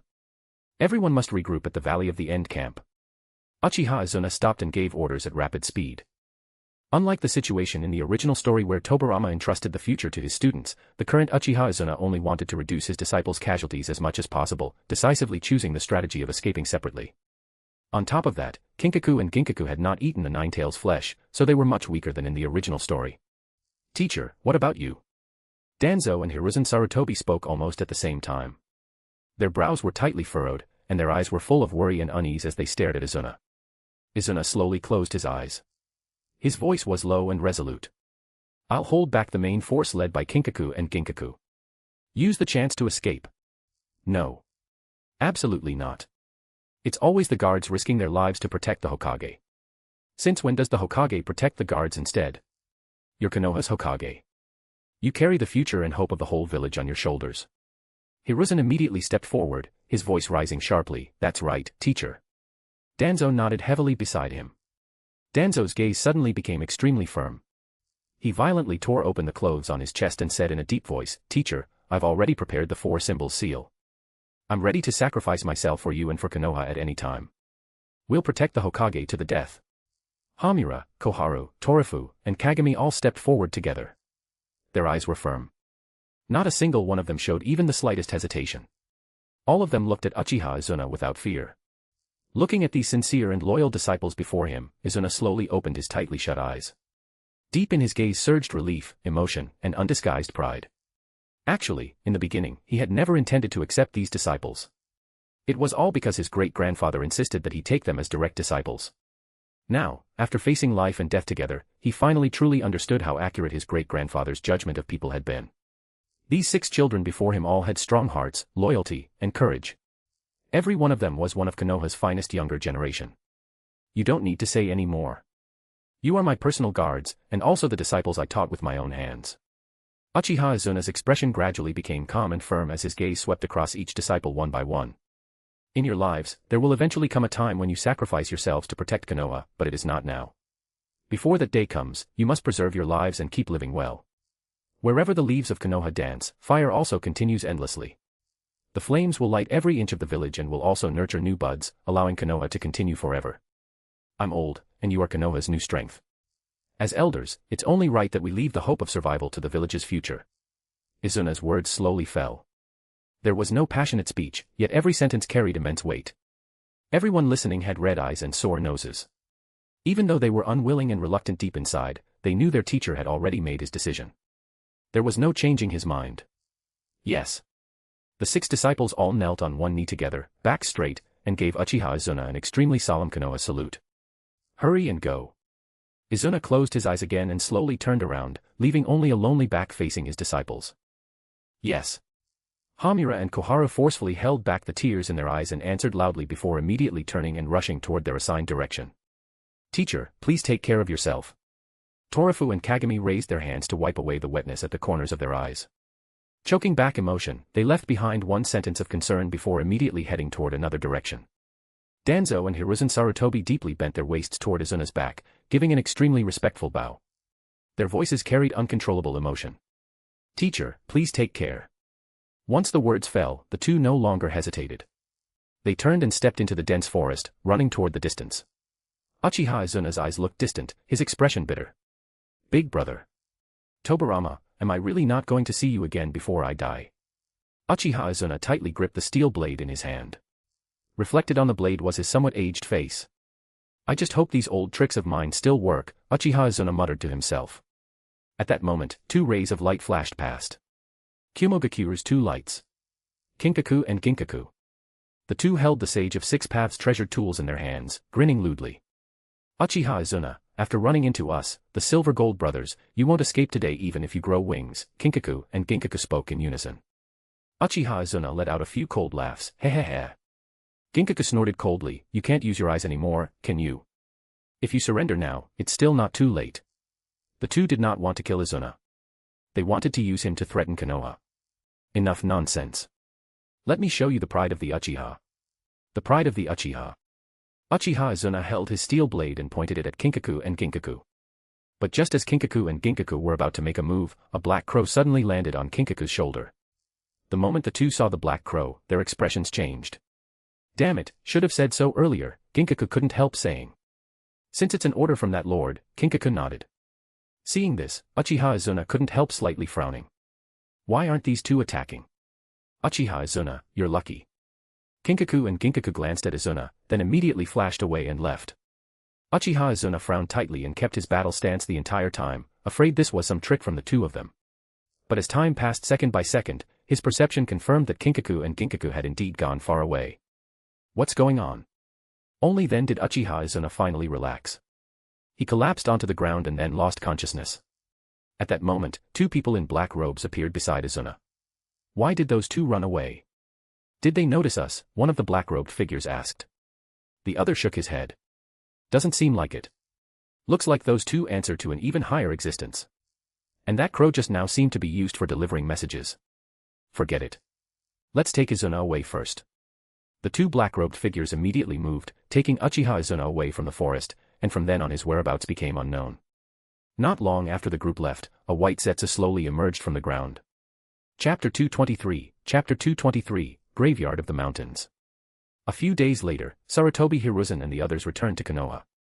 After learning that Uchiha Izuna had been missing for many days without any news, everyone already understood in their hearts that their teacher had likely gone and never returned this time.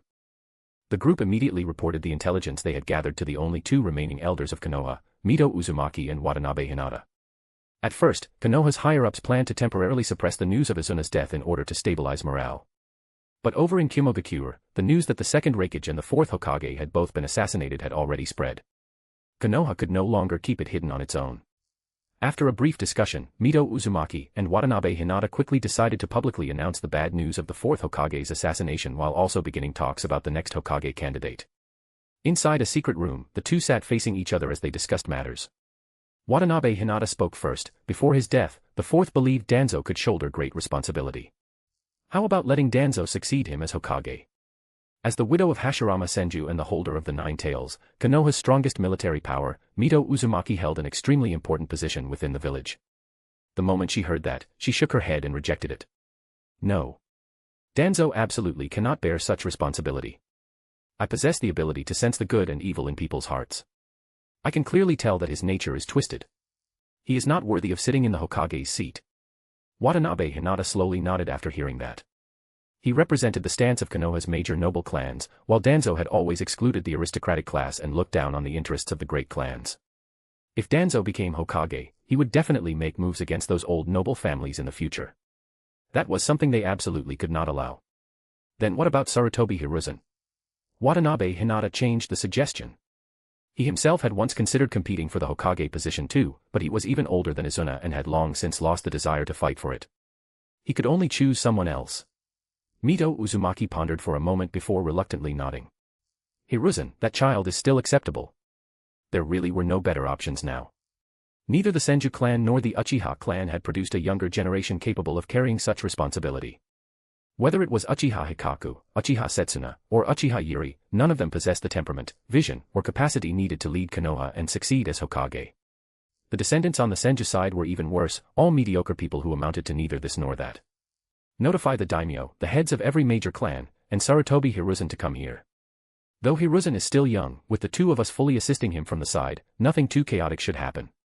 Mito Uzumaki spoke in a deep voice, then slowly nodded. After hearing this, Watanabe Hinata immediately nodded as well, completely agreeing with the decision. Not long afterward, the news that Sarutobi Hiruzen would inherit the position of fifth Hokage was intentionally or unintentionally leaked out and gradually spread among Konoha's upper ranks. The instant Danzo Shimura heard the news, his heart shook violently, filled with disbelief. He kept comforting himself over and over, insisting that it was nothing but baseless rumors. But deep down, he understood clearly that the only people in Konoha qualified to compete for the Hokage position had always been himself and Sarutobi Hiruzen. Moreover, a few days ago, Mito Uzumaki had personally visited the Sarutobi clan compound. That action alone had already made the final result obvious. Thinking of this, Danzo suddenly clenched his fists tightly. His knuckles turned pale from excessive force as intense unwillingness and anger churned wildly in his chest. If Teacher Izuna were still alive and personally choosing the successor, the one he would pick would definitely be me, Danzo. But now the person holding the authority to decide the Hokage is Mito Uzumaki. What is she? She's the wife of that great traitor Hashirama Senju. How could she possibly hand the Hokage position to me? The resentment in his heart refused to settle, but at that moment, Danzo's gaze suddenly landed on the two large characters hanging on the wall. Endurance. Back then, when he had asked the first Hokage for the secret to success, these were the words personally gifted to him by the first Hokage. That's right. I still have a chance. Danzo took a deep breath and forcibly suppressed the surging negative emotions in his heart. Besides, Sarutobi Hiruzen was his closest friend since childhood. He would definitely never harm him and would instead entrust him with important responsibilities. At that time, he could imitate what Hashirama Senju and Madara Uchiha had done in the past. Perhaps in just a few years, Sarutobi Hiruzen would voluntarily step down like the first Hokage and hand the Hokage position over to him. Northern Ninja World. Inside a deep and secluded cave, Uchiha Izuna lay quietly on a flat stone bed, faint traces of Hashirama cells surrounding his body. After an unknown amount of time, Izuna's fingertips twitched slightly, and he slowly opened his eyes. The first thing he saw were two familiar figures. His expression instantly changed, and he abruptly pushed himself up, crying out in shock, "Big brother!" Tobarama. Madara Uchiha and Tobarama Senju were sitting on stone chairs nearby. Seeing this, both turned their heads toward the finally awakened Uchiha Izuna. Madara Uchiha revealed a slight smile. As long as Izuna was fine, that was enough. "How are you two here? Weren't you in Konoha? Why did you leave the village? And, where exactly is this place?" Izuna's tone was full of urgency and confusion as he kept questioning them. One of the people before him was his blood-related older brother, while the other was a friend he had known since childhood. Tobarama Senju raised his eyes and slowly spoke in an indifferent tone. This is the gap between the underworld and reality. Before he could finish, Madara Uchiha's face darkened. That's enough, Tobarama. Izuna, this is a hidden cave in the far north of the ninja world. Tobarama and I call this place the graveyard of the mountains. Big brother, why exactly did you leave Konoha? Izuna immediately pressed further. The moment the words left his mouth, he suddenly frowned slightly and subconsciously closed his eyes to sense things for a moment. When he opened them again, his eyes were filled with surprise. Wait, the discomfort in my Mangekyo Sharingan, why is it gone? Izuna looked around the cave. He only felt that the chakra flowing through his body carried an inexplicably familiar feeling, while the soreness and exhaustion in his eyes caused by using the Mangekyo had completely disappeared. I injected the cells of my elder brother, Hashirama Senju, into your body. It's that power that eased the burden on your eyes, which is why your Mangekyo's condition improved. Fortunately, your physique is special enough that you forcibly endured the erosion of my brother's cells. That's the only reason you managed to survive. Tobarama Senju calmly explained the reason. Uchiha Izuna muttered softly, realization filling his tone. No wonder the chakra felt so familiar. Before he could think further, Madara Uchiha's voice rang out again. Tobarama and I left Konoha because we're going to take another path and completely unify the entire ninja world in our own way. The moment he heard this, Izuna's brows instantly tightened. Looking at his older brother, his tone carried helplessness and persuasion. Big brother, why are you still so stubborn? Even great-grandfather was unwilling to touch this ambition back then. Why can't you let it go? Why risk being completely destroyed just to do something impossible? Chapter 224, Konoha's Northern Expedition. Uchiha Madara took Izuna away. Arisu slightly frowned and fell into thought for a moment. He originally had some intention of protecting Izuna. He had not expected Uchiha Madara to suddenly appear and interfere. After thinking for several seconds, Arisu finally let out a light breath and gave up the idea of stepping in. His tone was calm, carrying slight relief. Forget it. Let Madara do as he wants. Let's see what these people can come up with. In the end, Arisu did not interfere with Madara's choice any further. Inside the meeting hall of Konoha's Hokage building, the atmosphere was solemn and heavy. Sarutobi Hiruzen sat in the main seat wearing the formal robes of the 5th Hokage as he presided over the meeting. Mito Uzumaki and Watanabe Hinata stood on both sides, assisting with full effort. Mito Uzumaki did not interfere too much in Hokage decisions using her seniority, nor did she have any intention of seizing power. She simply controlled the overall direction of the meeting silently as a supervisor. Everyone, Konoha's top priority right now is to hold Kimogakure accountable and avenge my murdered teacher. Just after inheriting the position of Hokage, Sarutobi Hiruzen firmly threw out the core topic. Although the ones who carried out the attack were Kinkaku and Ginkaku, in the eyes of everyone in Konoha, this was a deliberate plot by Kimogakure to assassinate Konoha's Hokage. This hatred could not be shared under the same sky. As soon as his words fell, the heads of the major clans present all showed troubled expressions, and the atmosphere instantly became heavy. Kimogakure had always been the hardest bone to chew in the ninja world. Not only did they possess two-tailed beasts, they could deploy them onto the battlefield at any time. On Konoha's side, the 9 tails under Mito Uzumaki could only stay behind to guard the village. They could not exactly send an old woman like Mito Uzumaki to fight on the front lines. She was already so old. If she were captured, the consequences would be unimaginable. On top of that, Kimogakure had trained and expanded its military for years, with military strength firmly ranked first in the ninja world. Their hard power already crushed others. Dangerous roads, huge differences in military equipment, insufficient manpower. Problem after problem stood before them. No one knew whether Konoha actually had a chance of winning. The roads to the land of lightning are dangerous, and the mountain paths are hard to cross. If the army marches north, how will logistics and supplies continue operating? A reckless northern expedition would consume massive amounts of the village's manpower and resources. Wouldn't it be better to follow Kirigakure's example and close the village to recover? All 4 previous leaders have already died. In today's Konoha, who can bear the responsibility of commander of the northern expedition? Questions and concerns rose one after another. The clan heads argued endlessly, unable to make a unified decision about sending troops to punish Kimogakure. From his seat, Shimura Danzo felt anger surging inside him. Looking at the hesitant and fearful behavior of the clan heads, he only felt growing fury. Bastards. Danzo spoke in a low voice. His fists clenched tightly until his knuckles turned pale as suppressed rage churned in his chest. Just as everyone continued arguing and the hall was full of noise, Danzo suddenly slammed his hand on the table. Who dares take command of the northern expedition? What is there to fear? His shout shocked the entire room into silence. Everyone turned toward him in astonishment. Under everyone's stunned gaze, Danzo suddenly stood up straight. His back was rigid, his eyes sharp like blades, every word loud and forceful, filled with determination. How can we inherit the will of the past Hokage while hiding and refusing to advance? The Hokage was assassinated by villains. Such a blood debt stands before us, so how can we not seek revenge? I, Shimura Danzo, volunteer myself to take the position of commander of the northern expedition.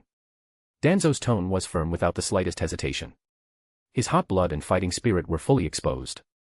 Beside him, Mito Uzumaki and Watanabe Hinata exchanged looks. Surprise flashed through their eyes, followed by strong admiration. Reason told them that Konoha should avoid large-scale war right now. But both of them had once shared a close relationship with Izuna. At this moment, Danzo's passionate words ignited their emotions, and the battle spirit and bloodlust that had long slept in their hearts surged up again. Sarutobi Hiruzen looked at Danzo with joy in his heart. Bro understands what I mean. Now that Danzo was supporting him, this was truly great. I share the same opinion. Kumogakure must pay a painful price for this. If the Hokage is murdered and Konoha still chooses to swallow its anger, the entire village will lose heart and completely lose faith in us. Mito Uzumaki slowly stepped forward, her expression serious and steady as she fully supported Sarutobi Hiruzen. I agree. Watanabe Hinata immediately followed after her and spoke in a deep voice. His sharp gaze was filled with anger toward Kimogakure's actions as he decisively took the pro-war position. Hearing this, the current Uchiha clan head, Uchiha Yuri, solemnly nodded and said firmly, the head of our Uchiha clan was harmed by Kimogakure. This blood debt must be repaid. The entire Uchiha clan supports the northern expedition against Kimogakure. With the clear support of Mito Uzumaki and Watanabe Hinata, the leaders of Konoha's two strongest forces. The proposal for the northern expedition, which had originally faced disagreement, instantly passed unanimously among Konoha's higher-ups. Very soon, Konoha officially issued the order for the northern expedition and launched a limited punitive war against Kimogakure. Arisu silently approved of this war. As long as it did not break the overall balance of the ninja world, moderate punishment was acceptable. This local war ended in less than a year. Danzo personally led Konoha's elite forces and joined with Kimogakure's orthodox army to attack from both sides. In one move, they completely wiped out the rebel forces of Kinkaku and Ginkaku, forcing the two brothers to flee the land of lightning in panic with nowhere left to stay. Through his outstanding performance in this war, Danzo gained Sarutobi Hiruzen's deep trust. Not only did Sarutobi Hiruzen allow him to continue serving as Hokage advisor, he also treated him as Konoha's second authority beneath himself, granting him immense power. Mito Uzumaki and Watanabe Hinata saw that Sarutobi Hiruzen handled matters decisively and governed the village well, enough to carry Konoha's responsibilities. The two silently chose to withdraw from the center of power and quietly retire. After the war ended, Konoha returned to stability. Order within the village was peaceful, and all industries gradually flourished. Looking at the thriving village, Sarutobi Hiruzen came up with an idea. He decided to follow Uchiha Izuna's example from the past and carefully train the next generation of Konoha's young talents. He did not want to choose children from noble families. Instead, he turned his attention toward ordinary civilian children. The exceptionally talented Jiraiya and Orochimaru entered his sight. That same year, Arisu issued a secret order arranging for Kakuzu to move into underground operations. He was given full control over the ninja world's black market and underground bounty exchange system, building a hidden underground network of power. After arranging everything properly, Arisu chose to die naturally. The ramen shop he had managed his entire life was entrusted to a boy named Tuchi. Inside Konoha Cemetery. The grass and trees were bleak, and the atmosphere was heavy with grief. Orochimaru and Jiraiya stood quietly before Arisu's gravestone, unable to calm the sorrow in their hearts. Looking at the cold gravestone, Orochimaru truly realized for the first time how fragile and unpredictable life was. A dead silence surrounded him. Jiraiya's eyes had long turned red. Tears continuously ran down his cheeks as he choked silently, unable to make a sound. Sarutobi Hiruzen stood beside the two of them, gently patting their shoulders while softly comforting them. Shopkeeper Arisu was a Konoha philanthropist who stood the test of time. Back then, the second Hokage, Lord Hashirama, the third Hokage, the fourth Hokage, and even Danzo and I often visited his ramen shop. Sarutobi Hiruzen's gaze became gentler as his thoughts drifted back to distant memories of his youth. He clearly remembered the day shopkeeper Arisu's ramen shop first opened. Back then, he and Danzo were still little brats, and they were the shop's first customers. Chapter 225, Arisu returns to Mount Maiboku. Outside the gate of Mount Maiboku. Clouds and mist wrapped around the green peaks. Amid the ancient atmosphere of the immortal mountain, dozens of modern high-rise buildings stood scattered throughout. Ancient charm and mortal civilization blended together, forming a unique sight. It really looks alike, like the cities from my previous life. With his hands behind his back, Arisu stood before the mountain gate and looked at the Mount Myaboku he had not seen for a long time. Countless emotions rose in his heart. Since the era of chaos, this old man has walked the human world, lived long among the Uchiha clan, then personally founded Konoha and held the position of Hokage. In my later years, I hid within the village and ran a ramen shop to pass my days. Thinking carefully, it has already been several hundred years since I last stepped foot in Mount Myaboku. Arisu slowly closed his eyes, standing with his hands behind his back as memories of the past surged and settled within him. A moment later, he lifted his foot and slowly stepped into Mount Myaboku. The current Mount Myaboku had long become a peaceful land.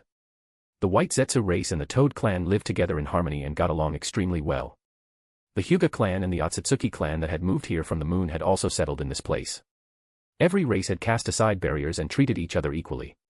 There was no discrimination or conflict. They lived together peacefully day and night, like a real-world utopia. Walking along the ancient Sage Avenue, the White Zetsu and Toads along the road caught sight of Arisu. At first they all froze, then their eyes widened as surprise and reverence instantly filled them. That's the Great Sage. My God. The Great Sage has returned.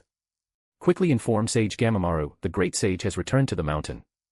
In the blink of an eye, countless Toads and White Zetsu gathered around Sage Avenue, surrounding the area layer upon layer until there was no gap left. Among the huge crowd, everyone bowed and knelt together. Their voices shook the mountain clouds. Welcome back to the mountain, Great Sage. Welcome back, Sage. Welcome back, Sage. Countless eyes gathered on Arisu. Some were curious, some shocked, and many filled with sincere admiration. Many young creatures had never personally seen this legendary figure before. They had only seen his appearance in portraits passed down through generations. Gamamaru, who managed all affairs of Mount Myaboku, hurried over after hearing the news. Black Zetsu, Fukasaku, and Shima also appeared together to welcome him. The moment Gamamaru saw Arisu, tears immediately streamed down his face. The older one became, the more nostalgic they grew. Seeing his teacher again at this moment, he could no longer hold back his emotions. He quickly stepped forward with his massive body and gently pulled Arisu into an embrace. Arisu's pupils shrank slightly, then softened. He raised a hand and lightly patted Gamamaru's back. It's only been a few hundred years since we met. Have you really missed this old man that much? Arisu asked with a faint smile. Gamamaru wiped away the tears at the corners of his eyes, his voice full of sincerity. Yes. I missed you every moment. At that moment, Arisu suddenly raised his brow slightly and looked toward Fukasaku and Shima's side. The two of them were holding the hand of a young little toad with a confused and innocent look. Oh. So this is Bunta.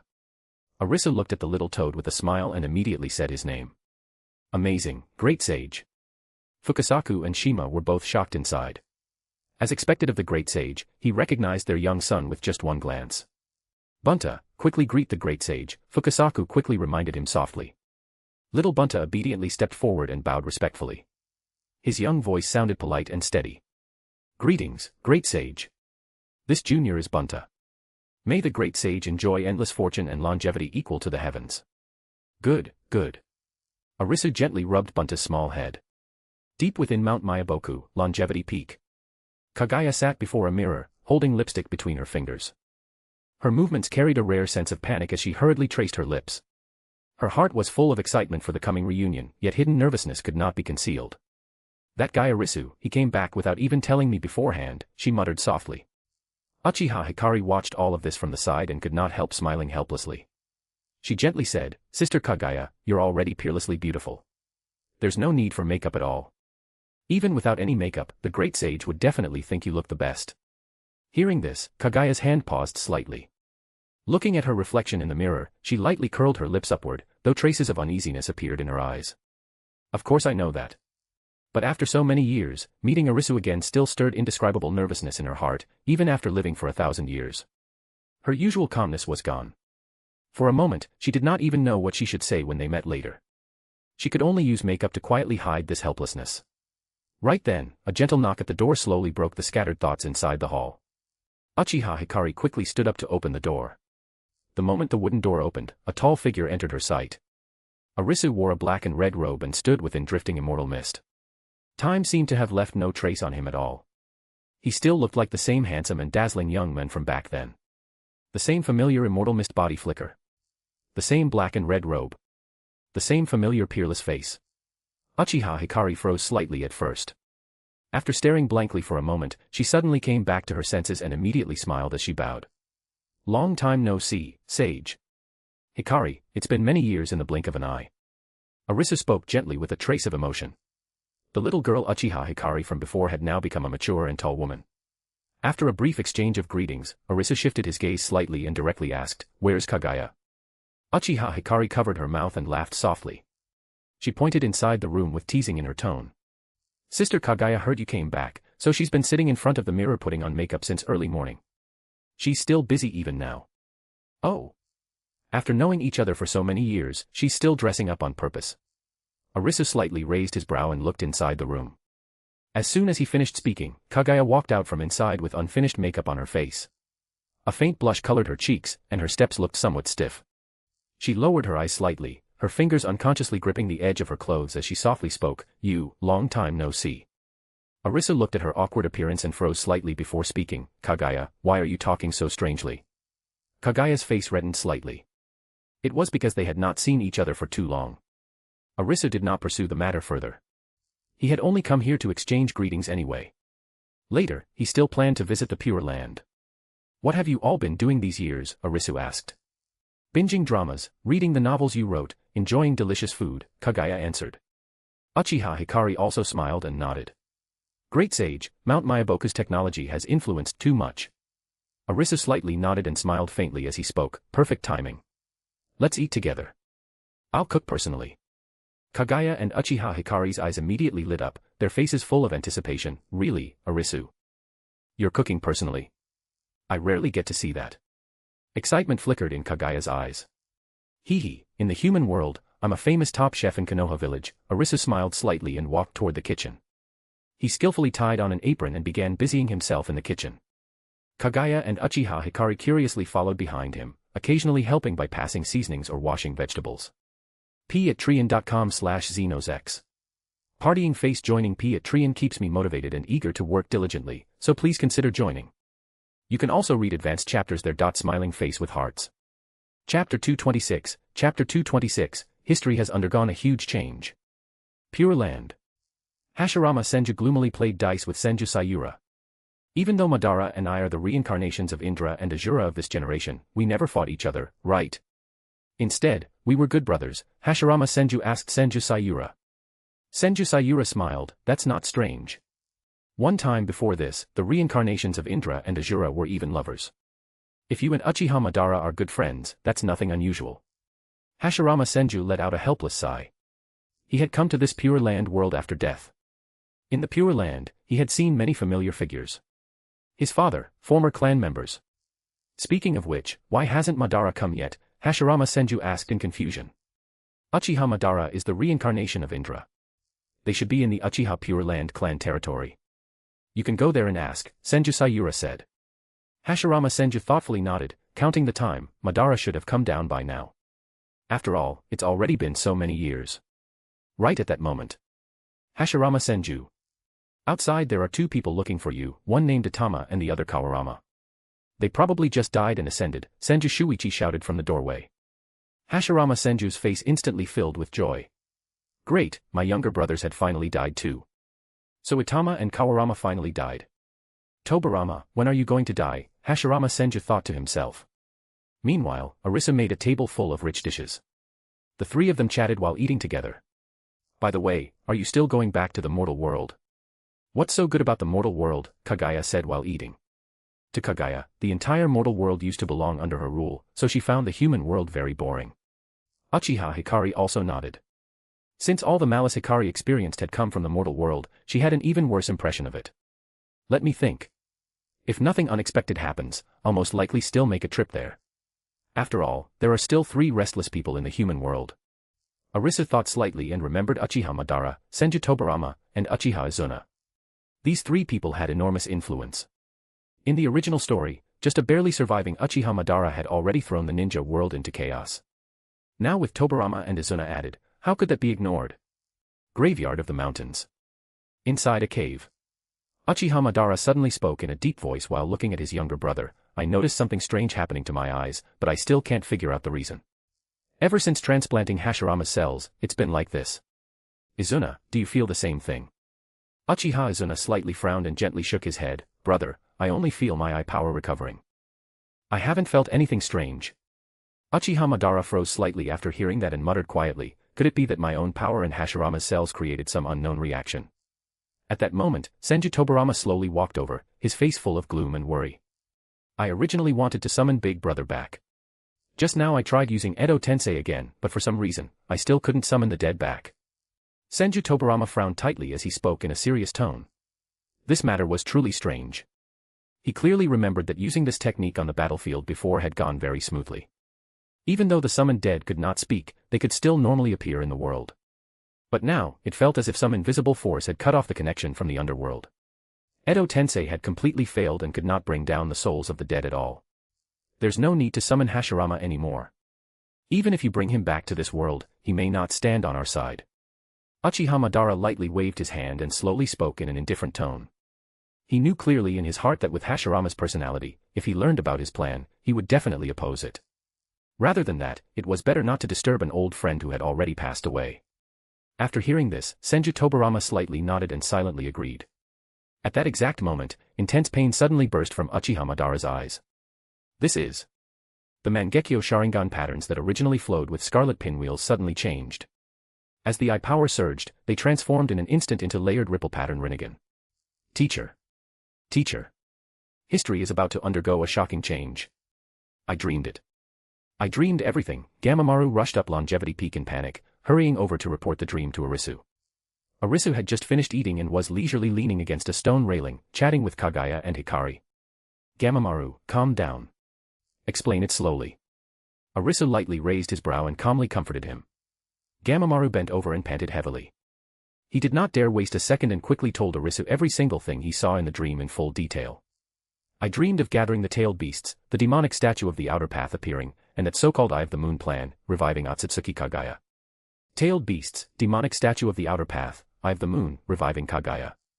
As those words entered his ears one after another, Arisu's calm pupils suddenly shrank and huge waves instantly rose in his heart. Wait, what exactly was all this? Could these events really happen in the timeline they were living in? Was this really something that would happen in their world? After all, the Uchiha clan stone tablet no longer existed. Because he himself was the sage of six paths.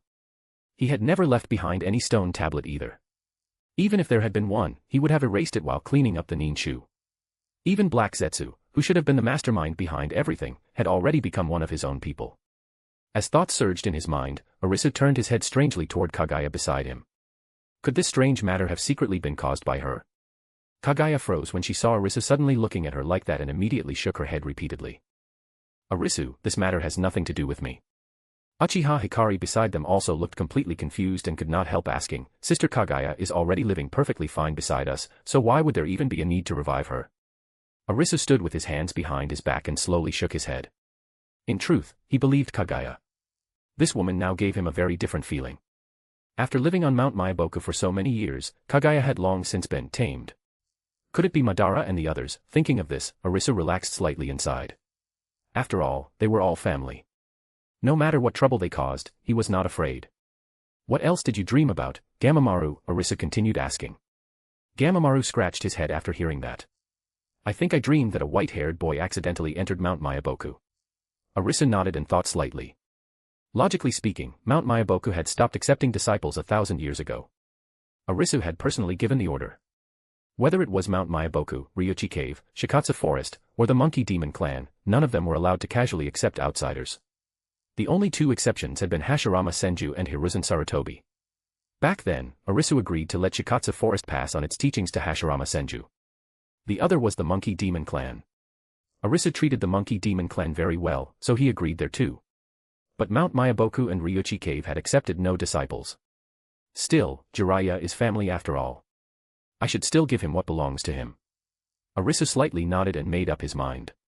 When that child arrives, pass the inheritance of Mount Myaboku sage arts to him. Arisu looked at Gamamaru and softly said. Gamamaru froze, unable to understand why his teacher, who never accepted outsiders, would accept one now. But Gamamaru still nodded. Understood, teacher. Chapter 227, Chapter 227, Jiraiya's brother, Enma. Konoha Village Training Ground. Alright, let's begin today's training. Hiruzen Sarutobi stood with his hands on his waist, his gentle gaze falling on the three small figures in Konoha training clothes standing before him. Jiraiya, Tsunade, and Orochimaru stood straight with focused expressions, quietly waiting for their teacher's instructions. Hiruzen slowly raised his hand, revealing two small bells in his palm. His fingers lightly shook them together, producing a crisp ringing sound. A faint smile appeared on his slightly wrinkled face as he slowly spoke, "There are two bells here." Jiraiya, Tsunade, and Orochimaru all looked toward the two bells with puzzled expressions, not understanding why there were only two. There are only two bells. That means one of the three of us will be eliminated. Orochimaru lowered his eyes slightly, then looked back up at Hiruzen. Hiruzen's smile deepened when he heard that, and he nodded approvingly. "You're very sharp, Orochimaru." Orochimaru, he was liking this disciple more and more. Hiruzen lightly shook the bells in his hand and loudly announced the rules of the test. "That's right. The three of you will work together and try to take these two bells from me. Remember, whoever fails to get a bell won't get any lunch." This test at the time did not carry the deeper meaning of teamwork like it would in later years. It was simply a straightforward bell-grabbing contest meant to train the three disciples' combat ability, reaction speed, and coordination. The moment they heard the rules, Jiraiya, Orochimaru, and Tsunade all lit up with fighting spirit. Tsunade, if I get a bell, will you go on a date with me just once?" Jiraiya's eyes immediately brightened. He hurried over to Tsunade's side, scratching the back of his head with a goofy grin as he made his request. "Then if you lose, you're not allowed to keep bothering me anymore." Tsunade puffed out her lips, crossed her arms, and turned her head away as she spoke with annoyed sass. "All right. It's settled then, deal." Jiraiya didn't even think about it before immediately agreeing, his face full of confidence. Beside them, Orochimaru coldly glanced at the two and said flatly, "Childish. Tsunade doesn't even like you. This pointless pestering means nothing." Naturally, Jiraiya didn't listen to that at all. Half an hour later. In front of the wooden stakes at the training ground, Jiraiya was tightly tied up, his face full of frustration as he stared at Tsunade and Orochimaru, who had successfully gotten the bells. "Hee, Jiraiya, I won the bet. Just like I thought, you were the first one eliminated." Tsunade's eyes curved happily, unable to hide the pride on her face as she looked at Jiraiya with a smug grin. She had always loved gambling and had already started developing a gambling addiction. And she almost always lost every bet she made. This time, she had finally won a bet against Jiraiya. Her smugness was written all over her face, and the smile at the corner of her mouth carried a sly arrogance.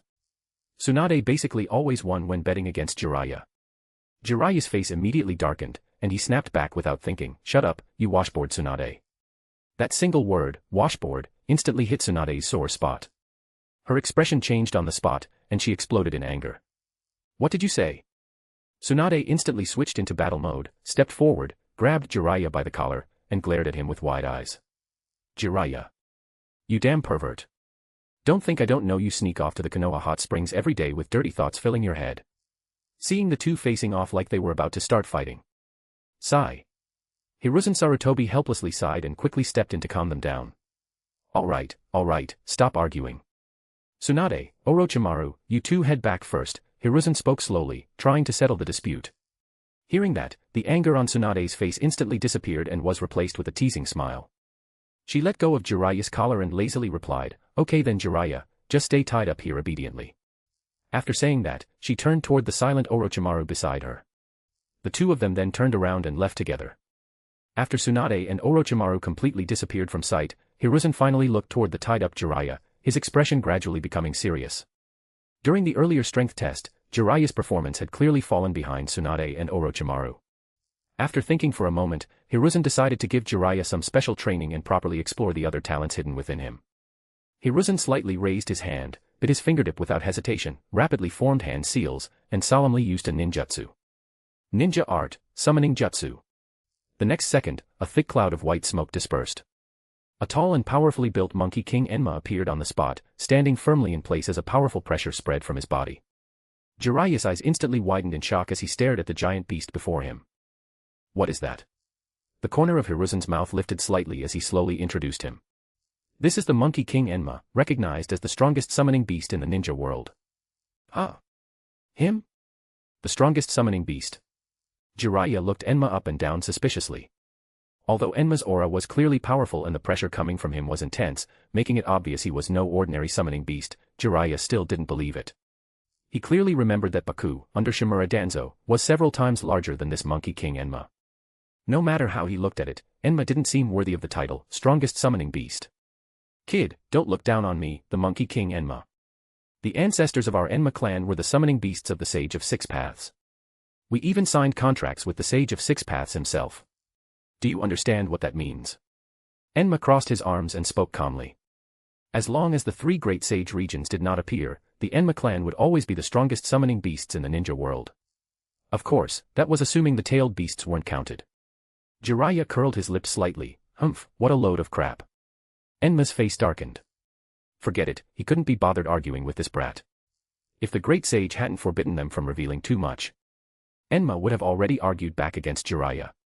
Then what kind of summoning beast can I contract with? Jiraiya asked Hiruzen.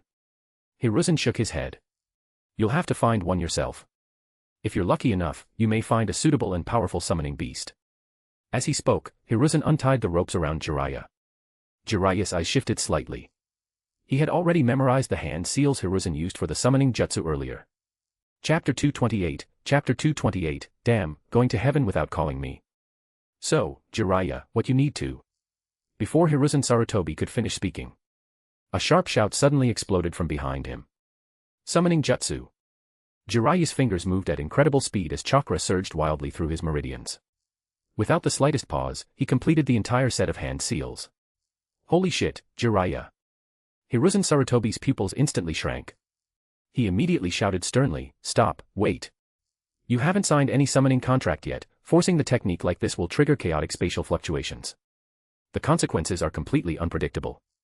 Before Hiruzen could even finish speaking, he already shot forward like an arrow, desperately trying to interrupt Jiraiya's hand seals. PFF.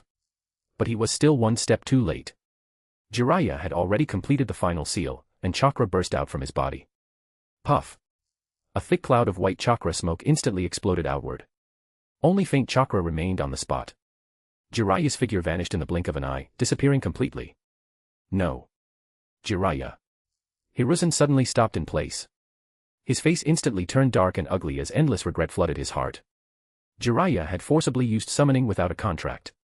He had definitely been dragged into a random summoning realm space. He was probably never coming back. If he had been sent to some remote and deserted summoning world, separated by endless spatial barriers.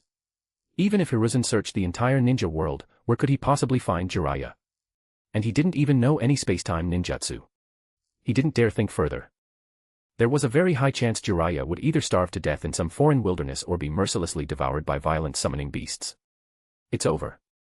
Enma, is there any way to find Jiraiya?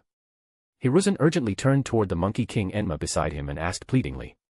Enma helplessly shrugged his broad shoulders, his tone carrying some helpless sighing at the unpredictability of fate. The landing points for this kind of contractless summoning are completely random. If his luck is bad, maybe in a few days you'll find traces of him swept into the cracks of Konoha's stone walls by spatial turbulence. Ah. Those words made Hiruzen's expression even darker. Jiraiya was his personally taught disciple. If he died in such a ridiculous way, Hiruzen would never forgive himself for the rest of his life. As if seeing through the pain in Hiruzen's heart, Enma slowly crossed his arms and added in a deep voice, but you don't need to despair too much. If he was sent to one of the major summoning realms, then there's still a chance he'll survive. The current summoning world has long stabilized. It's nowhere near as chaotic as before. At the very least, they won't casually kill humans who accidentally wander in. The reason he could say this so confidently was because all the major summoning realms now respected the great sage of Mount Maiboku as the highest authority, and rules had long been established. Whenever humans accidentally entered a summoning realm, the local summoning beasts would immediately report it and wait for the sage's orders before taking action. Quite a few ninjas had accidentally wandered into other summoning realms before. In the end, after Sage Gamamaru of Mount Maiboku gave the order, they were all safely returned to the ninja world. But Jiraiya. Hiruzen clenched his fists tightly and paced anxiously in place, full of self-blame. If only he had stopped Jiraiya earlier. And really, why had he casually shown the summoning jutsu in front of Jiraiya for no reason? Seeing him panic so badly, Enma could not help letting out a heavy sigh. In the end, he couldn't bear it. Hiruzen, our Enma clan has always valued loyalty and righteousness. Fine then. Our Enma clan has some reputation in the summoning world. I'll personally make a trip and ask around the major summoning realms for news of him. Enma patted his chest as he spoke. Hiruzen quickly thanked him. Then I'll leave it to you. That said, I don't know if I'll actually find him. The summoning world is far too big. As soon as he finished speaking, Enma cancelled the summoning and disappeared. On the vast plains deep within Mount Myaboku. What the hell, where did this send me? Is this still Konoha? Jiraiya stood there blankly, looking around at the completely unfamiliar surroundings. Under his feet was soft green grass. Strange ancient trees several times taller than a person stood all around him. The sky looked like sunset, as though the sun was setting. But strangely enough, there was no sun here. If there's no sun, why is this place so bright? Jiraiya looked around in confusion. Whether it was the terrain, the plants, or the unique dense aura filling the world, everything was completely different from Konoha village in the land of fire. It didn't even feel like the same world. Was he still on the same planet? Jiraiya subconsciously turned around. The moment he looked back, a massive shadow entered his sight. A giant red toad about the same size as him had silently appeared behind him at some point. Whoa, what a huge toad, Jiraiya shouted instinctively. Although giant summoning beasts were not rare in the ninja world, such a huge creature appearing without warning still startled him. Before he could recover, a deep and lazy human voice slowly came from the giant toad's mouth. Human, judging by how confused you look, you accidentally wandered into our Mount Myaboku, Gamabunta slowly spoke. Jiraiya's entire body instantly stiffened. His eyes widened in disbelief as he pointed at the giant toad and stammered, "Why, you can actually speak human language." Gamabunta smiled faintly, "Everyone here can talk, all right. Come on. The sage already predicted you would come. Follow me." Gamabunta waved at Jiraiya, signaling for him to follow. Huh? Predicted I was coming. Jiraiya looked confused, but still followed behind him. Very quickly, the man and the toad arrived at Mount Myaboku's main city. The moment Jiraiya saw everything before him, he was so shocked he couldn't say a word. Mountain ranges layered upon each other stretched into the distance. Tall buildings reached into the clouds. The roads were neatly planned, and trains moved along tracks. Everything made Jiraiya gasp in amazement. These were things he had never even heard of before. What kind of place is this? Jiraiya could not help asking in shock as he stared at everything around him. Hee, you humans are still in the Stone Age. Of course you wouldn't understand these things. Gamabunta laughed proudly a few times. Then Jiraiya saw toads, white Zetsu, and members of the Hyuga clan. Hey! Isn't that Konoha's Hyuga clan? Why are they here too? Jiraiya shouted loudly. For a moment, the toads, white Zetsu, and Hyuga clan members on the road all looked at Jiraiya strangely. Who is this guy? Where did this country bumpkin from the mortal world come from? Wait. How did a mortal human get in here? Where's security? Everyone started talking all at once in confusion. Chapter 229, Accidentally Entering the Heavenly Realm. How embarrassing. Shut up already. Yelling like that is drawing way too much attention. Gamabunta looked helpless, his tone full of awkwardness. He quickly reached out with his thick frog hand, grabbed Jiraiya, and hurried deeper into Mount Myaboku. Along the way, Jiraiya's eyes were wide open, filled with sights he had never seen before. Shock kept surging through him. People walked back and forth holding glowing little panels in their hands. On the roads, steel beasts roared past at high speed. Everything felt unbelievable, like a world from the future. I probably stumbled into the heavenly realm by mistake. Looking at the strange and dazzling scene before him, Jiraiya could not help muttering to himself, his voice full of shock. Hearing this, Gamabunta glanced at him and replied in a deep voice, "The heavenly realm. That description does suit the state of our Mount Myaboku." As the two went deeper inside, the tall buildings around them gradually became fewer. In their place came dense mist that never dispersed, along with increasingly heavy sage arts energy. At the very end, a grand ancient hall stood before them. The moment he stopped before the hall entrance, an immense and boundless pressure rushed toward him like a mountain crashing down, pressing directly against his mind. The overwhelming pressure made Jiraiya's whole body stiffen. A deep sense of reverence rose uncontrollably from his heart, and even his breathing unconsciously became lighter. Go in. Gamabunta lowered his head and stood outside the hall with extreme respect. He raised a hand, signaling for Jiraiya to enter alone. Jiraiya steadied himself, putting away his usual carefree nature. Step by step, he slowly and solemnly walked into the hall. The moment he entered, his gaze immediately landed on the seat in the center of the hall. A handsome young man sat there calmly. The youth's appearance was peerless, like someone untouched by the mortal world. With only a brief glance, Jiraiya's heart shook violently. He felt as though the person before him was the embodiment of the will of heaven itself. Usually mischievous and carefree, he now did not even dare breathe loudly, much less act disrespectfully. Jiraiya, you've come. The young man slowly raised his eyes and looked at Jiraiya. Arisu silently nodded to himself. Since leaving Konoha, this kid had grown quite a bit taller. Hello. I am Jiraiya. Pleased to meet you. Jiraiya unconsciously clenched his hands. His tone was full of restraint as he bowed respectfully. Seeing this, Arisu smiled gently and lightly raised a hand. No need to be so nervous. We're family. Confusion flashed through Jiraiya's eyes. For a moment, he could not understand the meaning behind those words. Then Arisu turned to Gamamaru beside him. Gamamaru, you explain it, Arisu spoke. Understood. Gamamaru immediately stepped forward and said, I once received a prophetic dream at night. In that dream, you would come to Mount Myaboku. This is the fate destined for you. The great immortal of Mount Myaboku has already agreed to pass down this mountain sage art's inheritance to you. Hearing this, Jiraiya's heart shook. Only now did he finally learn that this place was called Mount Myaboku. Surprise and shock mixed together inside him. If he learned sage arts, wouldn't that mean he would become stronger? Then beating Hiruzen Sarutobi with his feet and punching Danzo Shimura with his fists would be easy, right? Would Tsunade start chasing after him instead? Would Orochimaru also humbly ask him for advice? Tsunade, Jiraiya, see, can you date me? Orochimaru, Jiraiya, you're Konoha's #1 genius. I'm the dead last one. Thinking this, Jiraiya could barely suppress the smile at the corner of his mouth, though he did not dare show it. However, before receiving the inheritance, you must sign a contract. As soon as Gamamaru finished speaking, he casually waved his hand. An ancient scroll appeared out of thin air and slowly floated into Jiraiya's hands. Jiraiya opened the scroll and carefully read it. It stated that he must strictly keep all Mount Myaboku's secrets and never reveal even the slightest trace of this place to outsiders. He was also forbidden from privately teaching or leaking Mount Myaboku sage arts to others. After reading every word, Jiraiya did not hesitate at all. He nodded heavily and said with complete seriousness, this junior is willing.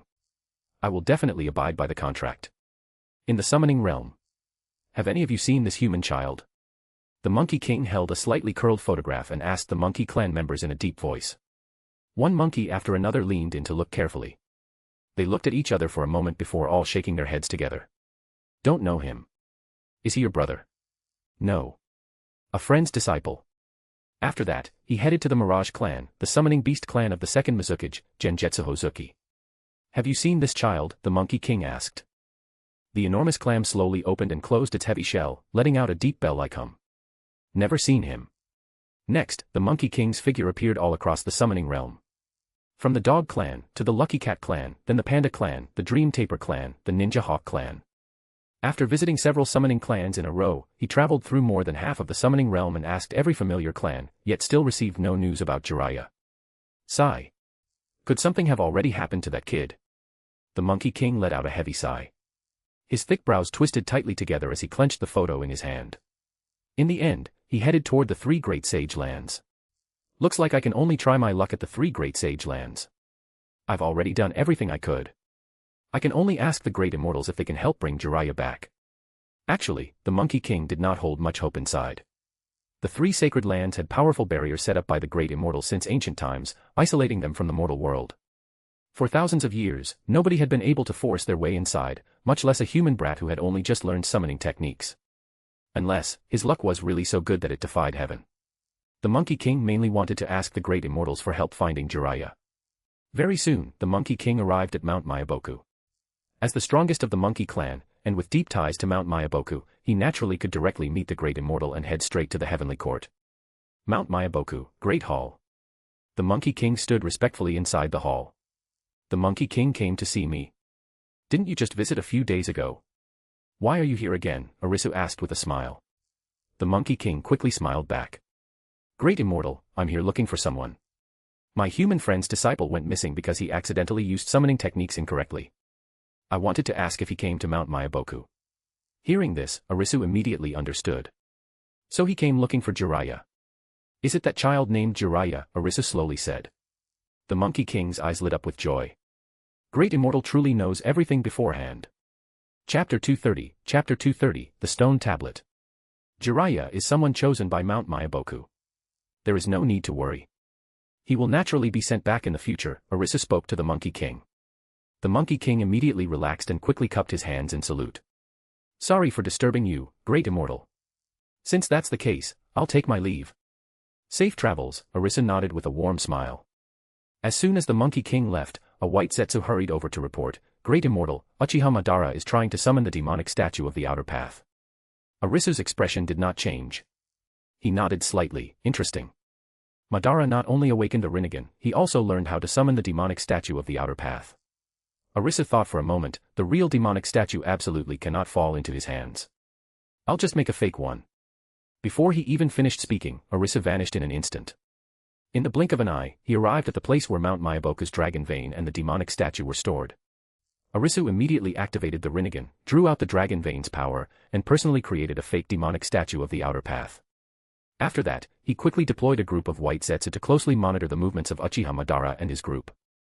Once everything was arranged, Arisu quietly waited to see what kind of trouble they would stir up, waiting for the winds to rise. Graveyard of Mountains. Inside a deep cave. Uchiha Madara had his eyes shut, his palm pressed against the ground. Strange. I clearly followed the method written on the tablet. Uchiha Madara frowned slightly and muttered softly. Tobirama and Izuna beside him both looked confused. Madara, are you sure your interpretation of the tablet was correct? Senju Tobirama's gaze swept toward the mysterious stone tablet behind them. I'm certain. Tobirama, you don't understand the power of these Rinnegan eyes, Uchiha Madara spoke with certainty. Hearing that, Senju Tobirama fell into thought, his eyes fixed firmly on the tablet. Madara had discovered this tablet during the First Great Ninja War. At the time, Uchiha Madara secretly brought the tablet back to Konoha, then tried using the Mangekyo Sharingan to decipher it. Big brother, try again, Izuna said. Uchiha Madara nodded, formed hand seals again, then suddenly slammed both hands onto the ground. In an instant, his Rinnegan lit up sharply. Rumble. The earth shook violently as dust shot into the sky. The fake demonic statue of the outer path personally created by Arisu appeared right in front of the three of them. Senju Tobirama looked up at the demonic statue in amazement. So it was real. Uchiha Izuna also looked shocked. Meanwhile, Uchiha Madara curled his lips upward. Hey, how could the tablet left behind by the Sage of Six Paths be wrong? At this moment, the white Zetsu waiting inside the demonic statue slowly opened his eyes. Their mission was to stay hidden beside Uchiha Madara's group and act according to the Great Immortal's orders. Meanwhile, in Konoha, the Monkey King returned and told Hiruzen Sarutobi about Jiraiya being chosen. Hiruzen Sarutobi was delighted. He did not know the exact origins of the three great sage lands, but he clearly knew what was written in Konoha's records. The earth-shaking sage arts of Senju Hashirama had come from those three mysterious places. That brat Jiraiya actually has this kind of fortune. Ha ha ha. Hiruzen Sarutobi laughed heartily with his pipe in his mouth. Who would have thought? I never expected that little pervert chasing girls around all day would actually catch the attention of a sage land. The Monkey King sat across from him, scratching his head with his furry claw. Before their laughter faded, an Umbu hurried inside. The Umbu knelt on one knee. Even through the mask, his voice carried undisguised heaviness. Lord Hokage, Lord Kurisu Sarutobi, has passed away. What? The pipe hit the Hokage's desk with a clatter. The smile on Hiruzen Sarutobi's face instantly froze. Then he grabbed the Hokage hat from the corner and rushed out like the wind. Solemn funeral music echoed over Konoha. Our beloved Lord Kurisu Sarutobi passed away peacefully yesterday at 2:55 in the afternoon at the Sarutobi clan grounds. This old legend had walked out from the mountains of corpses and seas of blood during the Warring States era, witnessing Konoha's founding from nothing. He once struck Iwagakure during the First Great Ninja War and commanded the battlefield with confidence. He also supported Hiruzen Sarutobi's rise to power. But in the end, this legendary old man had finally completed his magnificent life. Considering Kurisu Sarutobi's lifetime of achievements, considering he was Konoha's last living fossil, and even more because he was his own father, Hiruzen Sarutobi held a funeral for him at an extremely high level. Although it did not reach the level of a Hokage funeral, he could still be considered the highest-ranking person below the Hokage. All of Konoha sank into grief as they bid farewell to the old man. As the sun set, before Kurisu Sarutobi's grave, Hiruzen Sarutobi stood there alone. His usually straight back now bent slightly. Hiruzen touched the gravestone. Sigh. A long sigh scattered into the wind. Father, rest well on your journey, Hiruzen Sarutobi muttered. Then he raised a hand and wiped the moisture from the corner of his eyes. Behind him came familiar heavy footsteps. Hiruzen Sarutobi frowned slightly but did not turn around. Danzo, I said not to disturb me. Let me stay with him alone for a while. Shimura Danzo had his hands behind his back as he slowly walked to Hiruzen's side. His shadow stretched long beneath the sunset. I have information that must be told to you right now, Shimura Danzo said slowly. Hiruzen Sarutobi took a deep breath, suppressing the emotions surging inside him. His voice was hoarse. Speak. Right now, it's not only a new grave in front of you. In the distant Iwagakure, a lonely grave was also just added. Danzo looked toward the direction of Iwagakure in the distance, a smile curling at the corner of his mouth. Hiruzen Sarutobi suddenly turned around, shock flashing through his eyes. Who died? Danzo withdrew his gaze and looked him in the eye, his expression suddenly becoming extremely serious. The second Tsuchikage, Mu. The moment he heard that person had died, Hiruzen Sarutobi's eyes widened sharply. First, I came to grieve with you, Hiruzen. Second, I came to congratulate you. Shimura Danzo smiled slightly and casually raised a hand. Good. Ha ha ha, Danzo, that's some congratulations. Even if my father died again, I'd still be willing. Hiruzen Sarutobi could no longer suppress the joy on his face. He stepped forward and tightly grabbed Danzo's hand. Come on, let's go drink, Hiruzen Sarutobi said happily. Danzo was stunned. Hiruzen Sarutobi's emotions changed way too quickly. All right. The two happily went back hand in hand to drink together. Ha ha ha ha. Good. With the second Tsuchikage dead, it's hugely beneficial for Konoha. Inside the room, Hiruzen Sarutobi and Shimura Danzo clinked cups while laughing. Danzo's eyes also shone brightly. This way, we can reclaim everything that belongs to Konoha. Hiruzen Sarutobi paused slightly, then smiled faintly. At this moment, Danzo suddenly spoke. Hiruzen, there are some things you can't do as Hokage, but I, Danzo, can. How about? Then Danzo revealed the route plan. After hearing it, Hiruzen Sarutobi thought it sounded good and immediately agreed. Fine. But Danzo, remember, don't go too far. p@trian.com/xenosx. Partying face joining p@trian keeps me motivated and eager to work diligently, so please consider joining. You can also read advanced chapters there. Smiling face with hearts. Chapter 231, The Eight of the Pure Land. Morning at Mount Mayaboku. To master peerless martial arts you must endure pain ordinary people can't endure. The tea master likes to drink is called oolong, the clothes he likes to wear are golden yellow. No matter if it's blazing summer or freezing winter, I long for the sky beyond the mountain gate. The door of the temporary wooden hut creaked open. Bunta. What are you yelling about this early in the morning? What kind of messed up song is that? Jiraiya walked out while yawning, dark circles hanging under his eyes like panda eyes. Gamabunta grinned, ha ha ha, then you don't get it. This is a divine song passed down in Mount Mayaboku for 1,000 years. Great Toad Sage Gamamaru personally taught it to me. I heard even the Sage of Six Paths hummed a few lines back then. As for who wrote it, I don't know either. Jiraiya nodded helplessly. Last night, he had been too excited to sleep at all. Alright, stop making that sour face. With your little body right now, you still can't withstand the backlash of Senjutsu. If you force yourself to train, the natural energy will turn you into stone. First train taijutsu with me and build a solid foundation. Bunta clapped his hands, okay. Jiraiya put away his complaints, and his eyes instantly became serious.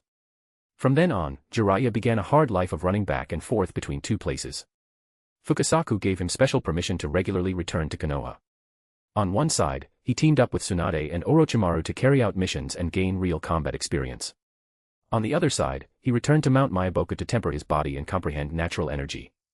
But the restriction mark in the summoning contract was carved deep into Jiraiya's soul.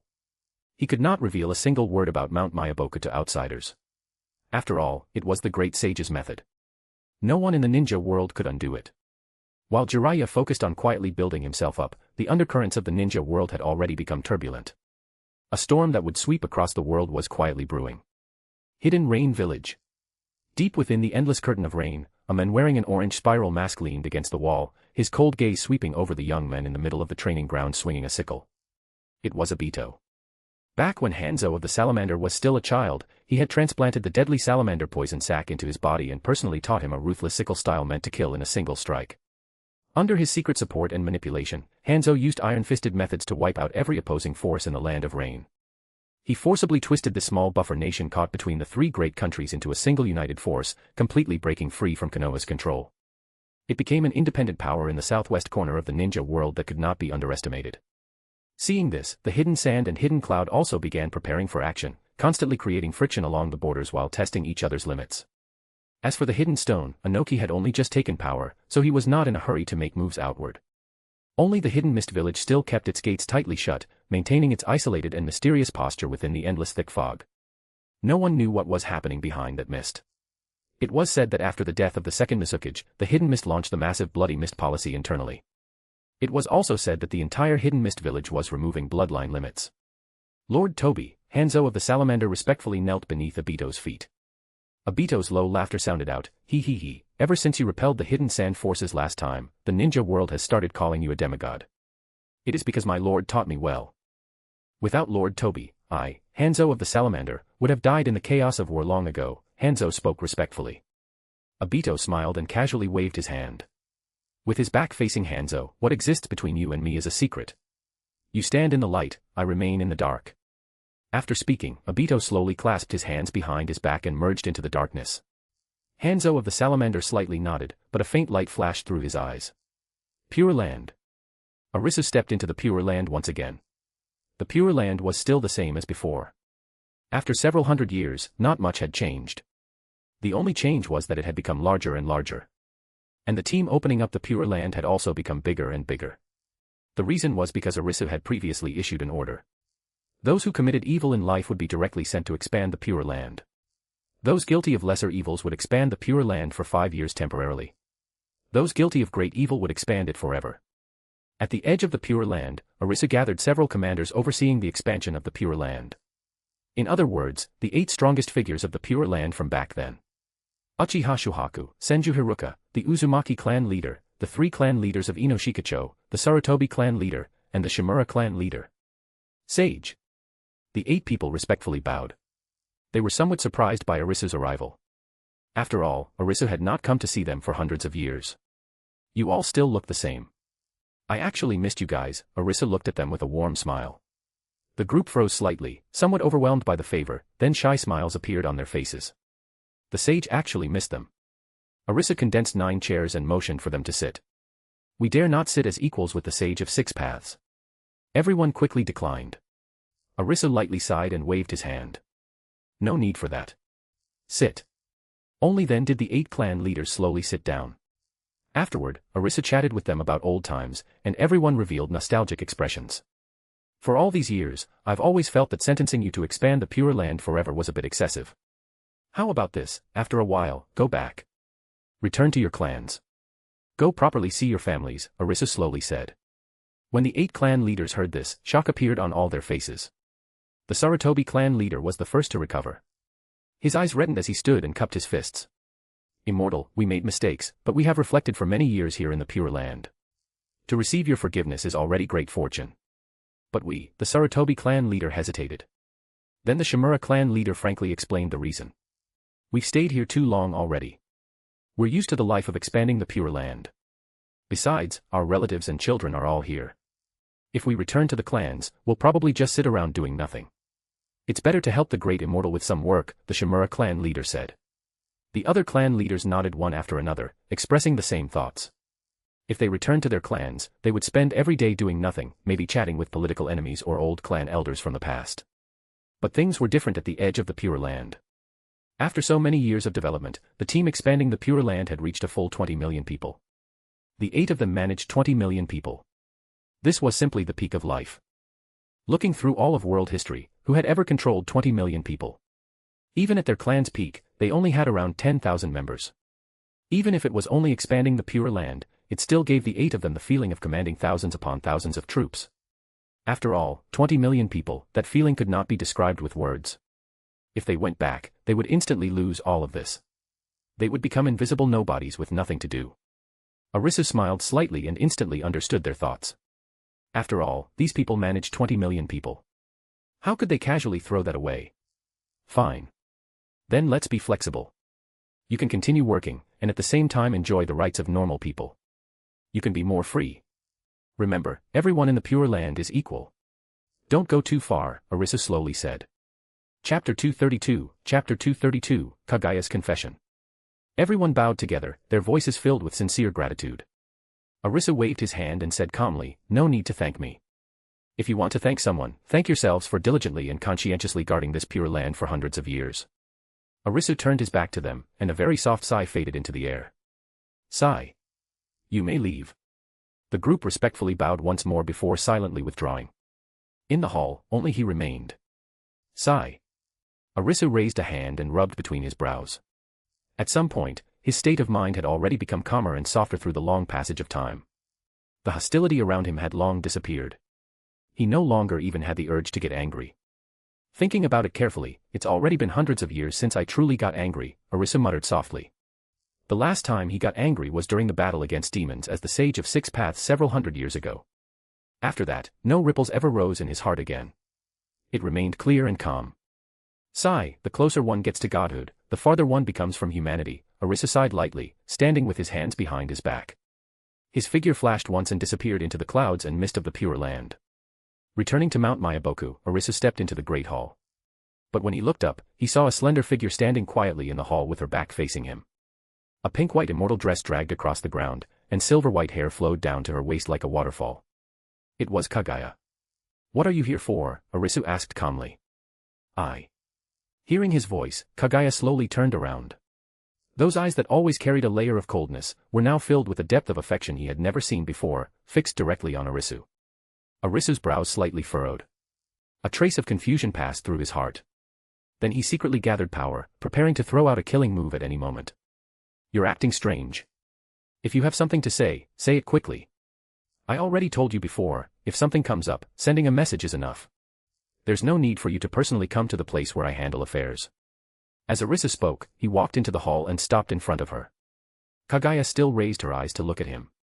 A faint blush spread across her cheeks, and her eyes were full of shyness and unease. Arisu. Her red lips parted slightly. Her voice was as soft as a mosquito's buzz. The words reached her mouth, only to be swallowed back down again, while her fingers unconsciously tightened around her skirt. What exactly are you trying to say? Seeing her hesitate like this, a sudden guess appeared in Arisu's mind. And no way. When women act like this, usually it means.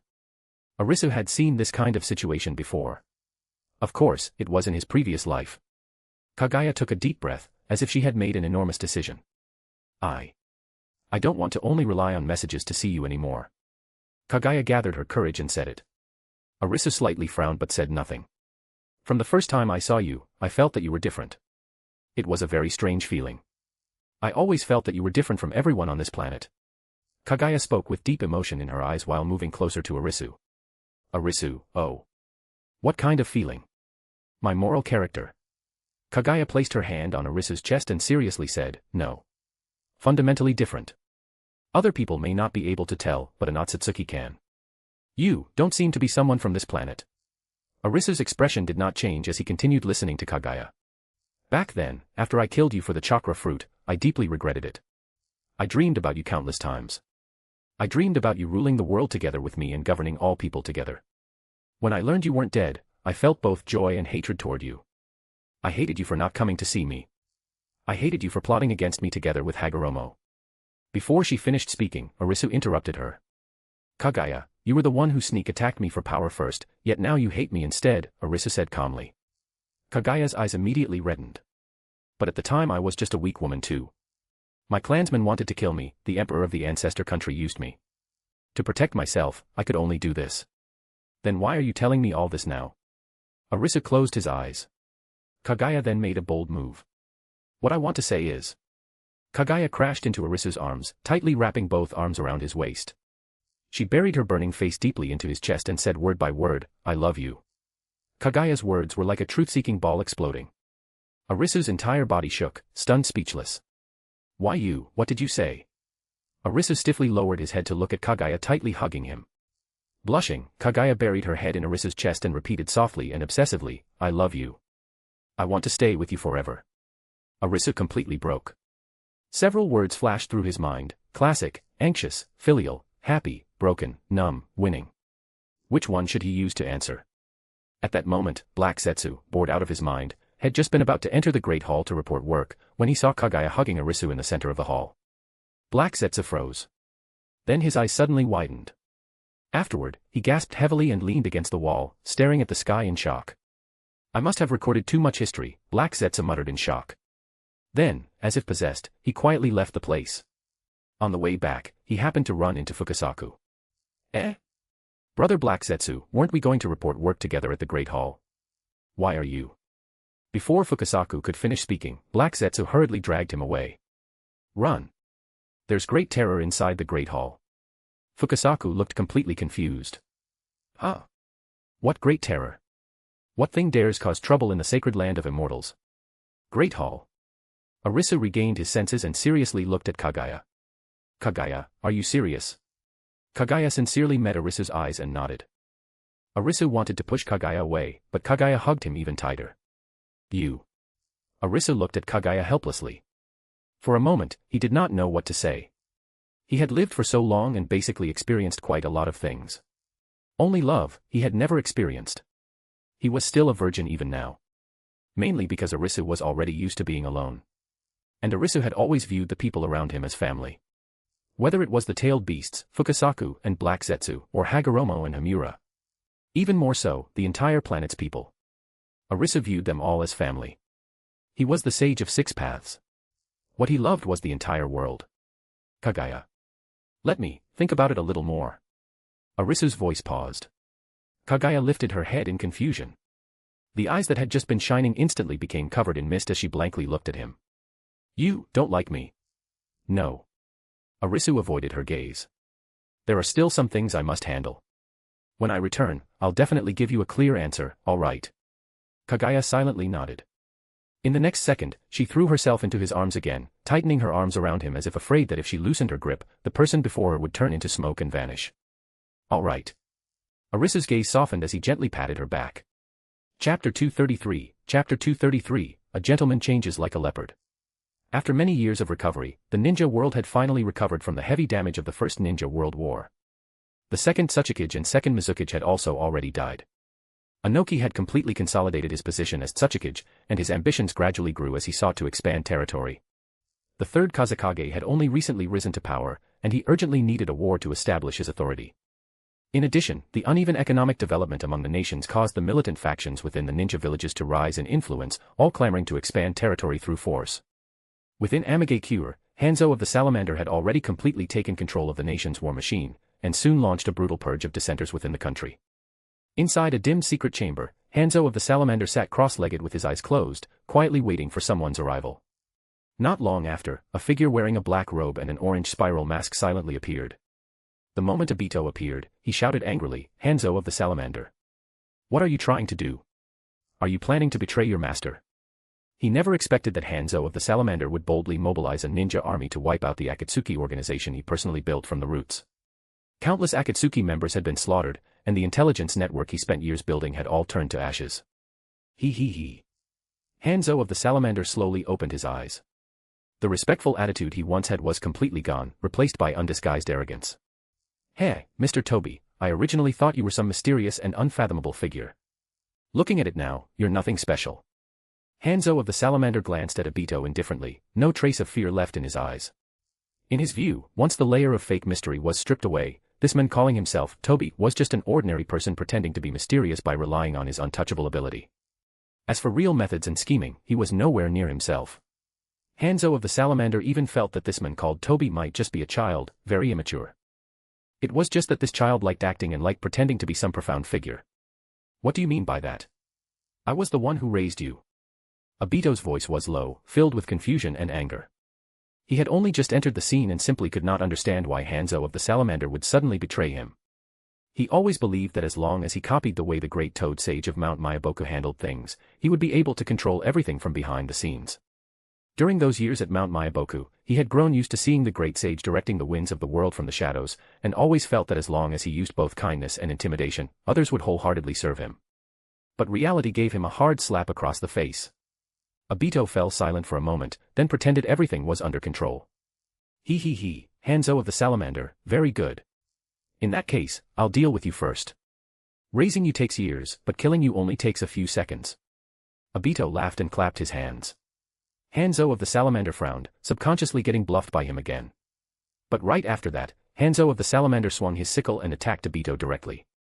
The sickle carried a sharp tearing sound through the air as it slashed toward his face. Its cold gleam cut a chilling arc through the dark chamber. The smile on Obito's lips had not faded, but his body slightly swayed like a reflection in water. The sharp blade passed straight through his neck without drawing even a drop of blood. It only struck the cold stone wall behind him, causing broken stones to fall. Cheap tricks. Hanzo's gaze sharpened. With a twist of his wrist, the chain attached to the end of the sickle shot out like a venomous snake toward Obito's waist, while his left hand rapidly formed seals. Water release, water chaos wave. Raging water surged out of nowhere, flooding the narrow chamber and turning into countless water needles that shot everywhere. But whether it was the chain or the water needles, everything passed straight through Obito's body without resistance and struck the opposite wall, splashing water everywhere. I already said it. Killing you only takes a few seconds. Obito's voice carried mockery as his figure shifted left and right through the water like a ghost. He suddenly raised his hand and flicked his palm forward. Wood release, cutting sprigs technique. Pitch-black wooden spikes suddenly burst from the ground beneath Hanzo, shrieking as they stabbed toward his limbs and body. Hanzo's pupils shrank. The body flicker technique erupted beneath his feet as he retreated backward within a hair's breadth. His sickle spun in front of him into an airtight shield of light, cutting apart every wooden spike that approached. Even so, one tricky spike still sliced through his sleeve, leaving a shallow cut on his arm. Wood release. Hanzo's expression finally changed. He stared at Obito, disbelief appearing in his eyes for the first time. You can actually use the first Hokage's Kekkai Genkai. Only then did he realize he had still underestimated this masked man. He never expected this person to possess wood release. I just hope this guy's wood release isn't a perfect copy of the first Hokage's. If it is. Hanzo of the Salamander narrowed his eyes slightly as he thought to himself. At this moment, Obito looked completely in control on the surface, but in reality, his wood release was relatively weak. He could only use techniques like wooden stakes and basic wood release techniques. While the two were locked in a stalemate. On the other side, Uchiha Madara and the others had obtained the white Zetsu and were deploying them throughout the ninja world. And these white Zetsu only pretended to be under Uchiha Madara's control. In reality, they were spies planted by Arisu to monitor Uchiha Madara and the others while passing information back. A stone tablet. Where did Uchiha Madara get a stone tablet from? Arisu frowned tightly as he looked at the incoming intelligence. The White Zetsu had just sent word that the reason Uchiha Madara awakened a Rinnegan and summoned the demonic statue of the Outer Path came from a stone tablet. But Arisu was someone from that era. Whether it was himself, Hagoromo, or even Kaguya, none of them had left behind any so-called stone tablet. From the beginning, Arisu never intended for Uchiha Madara to awaken the Rinnegan. That was also why, back when he was the first Hokage, he deliberately pretended not to know that Hashirama's cells could ease the strain of the Mangekyo Sharingan. Forget it. I want to see what Madara is trying to do. Arisu did not plan to stop it immediately. Instead, he intended to wait and observe to see what would happen. Then Arisu closed his eyes and activated the 8-foot sage technique. When he opened them again, he had arrived at a training ground in Konoha. Arisu. Arisu. Why are you spacing out? Didn't we agree to train together? Tsukumo Hatake looked at Arisu with confusion. Sorry, I got distracted just now. Arisu's expression did not change. After personally using the 8-foot sage technique to set up his identity, he immediately nodded. He had still used the same method as before. This time, his identity was set as a genius of Konoha. Together with Tsukumo Hatake, they were known as Konoha's two geniuses. Alright, I heard war is coming soon. I wonder if we'll be sent to the battlefield. Tsukumo Hatake said while throwing out a kunai. Where mountains rise, travelers will always find a road. Where waters run deep, there will always be ferrymen. Tsukumo, with the talent the two of us have, there will naturally be a place for us. Arisu calmly formed hand seals and fired a wind release at the large tree ahead. Wind release, vacuum bullets. Chapter 234, Jiraiya, my memories are mixed up. You really aren't worried at all. Tsukumo Hatake glanced helplessly at Arisu beside him. The two of them were known together as Konoha's twin pillars. Konoha's two geniuses. One dominated his generation with unmatched swordsmanship. The other became famous across the ninja world with perfected elemental techniques. Aside from the fifth Hokage, Hiruzen Sarutobi, Arisu was also one of the few ninjas in Konoha who had mastered all 5 nature transformations. After finishing today's training, the two walked side by side through Konoha's streets. How about we go eat at Ichiraku Ramen later? My treat. Tsukumo Hatake waved 2 free ramen coupons in his hand, smiling proudly. Okay. A trace of nostalgia flashed through Arisu's eyes. It was about time to see how Tucci had been managing the ramen shop. As soon as the two arrived at the entrance of the ramen shop, they saw Jiraiya, Orochimaru, and Tsunade sitting by the window. Oh, what a coincidence. You're all here. Tsukumo Hatake and Arisu smiled as they pushed open the door. The three turned their heads at the same time. Tsunade and Orochimaru both showed faint smiles, while only Jiraiya blinked blankly with a confused look. Oh, isn't this Tsukumo and Arisu? What wind blew Konoha's two geniuses here? Tsunade smiled and gestured toward Arisu with her chin. She looked very familiar with Arisu. Orochimaru also curled his lips slightly into a smile. Sit. Eat with us. You really come to this shop often. I heard your adoptive father was the former owner of this ramen shop. Tsukumo Hatake pulled over a chair and sat down while casually asking. Rare traces of genuine nostalgia appeared in Orochimaru's eyes as he nodded lightly. Yeah. That's also why after all these years, this is still the only place we come to eat ramen. 2 bowls of chashu ramen, extra chashu. Arisu called toward Tuchi behind the counter. Oh. It's Arisu and Tsukumo. You two have grown taller again. Haven't seen you for a while, good. Tuchi smiled and nodded, looking like he had known Arisu for a long time as well. After that, the 4 of them started chatting enthusiastically, from bottlenecks in ninjutsu training to interesting stories from recent missions, familiar with each other like old friends who had known each other for years. Only Jiraiya looked like he had seen a ghost the entire time. His chopsticks hung in midair as he stared at Arisu without blinking. Who is he? Jiraiya searched through his memories over and over, going through every Konoha ninja he had known since childhood and every talented junior whose name he had heard, but no matter how hard he tried, he could not remember who this person was. Who is he? Arisu. Why have I never heard this name before? When did Konoha produce a genius who could stand alongside Tsukumo Hatake? And judging from Tsunade and Orochimaru's reactions, they are obviously very familiar with him. But why don't I know him? Logically speaking, anyone Tsunade and Orochimaru knew, I should know too. Alarm bells rang in Jiraiya's mind, and fine sweat appeared on his forehead. He was certain his memory had absolutely no problems. Konoha simply did not have such a person. Arisu lowered his eyes, noticing Jiraiya's strange behavior. He lightly moved the chashu in his bowl with his chopsticks, and a dark look flashed through his eyes. He remembered now. Back when he used the 8-foot illusion technique to alter the entire village's awareness, Jiraiya had been training at Mount Myaboku under Fukasaku Sage and was not affected by the illusion. Arisu did not care much about it anyway. Just one fish that slipped through the net. Who are you? Jiraiya directly looked at Arisu and asked coldly. The moment he said this, everyone froze. Then Tsunade burst out laughing and slapped Jiraiya on the shoulder. Ha ha ha, idiot Jiraiya, did training in the summoning world make you stupid? This is Arisu. We've done missions together so many times. Remember the land of rain? He even saved your life there. Jiraiya looked at Orochimaru in confusion after hearing that. He wanted Orochimaru to confirm it. Orochimaru also looked strangely at Jiraiya and nodded. Yeah, that's right. Jiraiya, stop trying to get attention by pretending not to know him. Orochimaru thought Jiraiya was just deliberately fooling around to liven up the atmosphere. Jiraiya, you probably forgot. I enrolled around the same time as you. Arisu smiled and nodded toward Jiraiya. Jiraiya still could not remember a single thing about this person, but seeing Tsunade and Orochimaru getting along happily with Arisu, he suppressed the doubts in his heart. Laughing awkwardly, he put on an act, ha ha ha, just kidding. Ha ha ha, Arisu, don't mind it. Jiraiya laughed as he placed a hand on Arisu's shoulder. Arisu also smiled, haha, it's fine. We're all friends. During the meal, Tsunade spent almost the entire time talking with Arisu, enthusiastically telling stories from the past years. Those eyes full of a woman's heroic spirit now held an unconcealable brightness, and even the way she looked at him carried a bit of a young girl's crush. Arisu casually responded while the smile on his lips gradually stiffened. Something was wrong.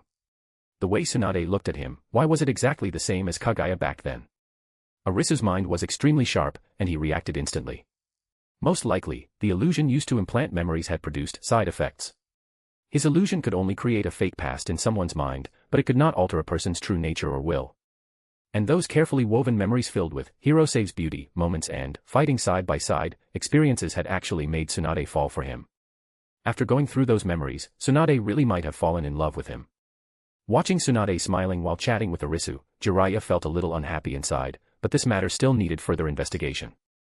After finishing the meal, ahem, you guys keep eating. I'm leaving first.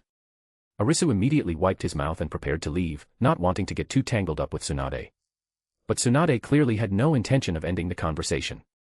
Wait. Arisu, I'll go with you. Jiraiya, Orochimaru, I'm leaving first. Don't forget tomorrow's mission. Tsunade left together with Arisu.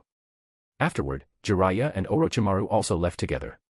On the road, Jiraiya could not help asking Orochimaru again, Orochimaru, tell me honestly.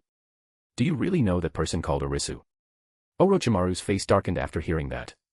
Damn it, was Jiraiya not done yet? Why was he still pretending? What was the point? Was it funny? Jiraiya, stop pretending. I remember back then when you asked Arisu to buy dirty books for you, you didn't pretend not to know him either, Orochimaru said calmly. Jiraiya froze, his face turning red. That happened. Idiot. Orochimaru said lightly before walking into the courtyard. Jiraiya followed closely behind him. This large courtyard had been left behind by the shopkeeper as an inheritance for Jiraiya and Orochimaru. The two of them had always lived there.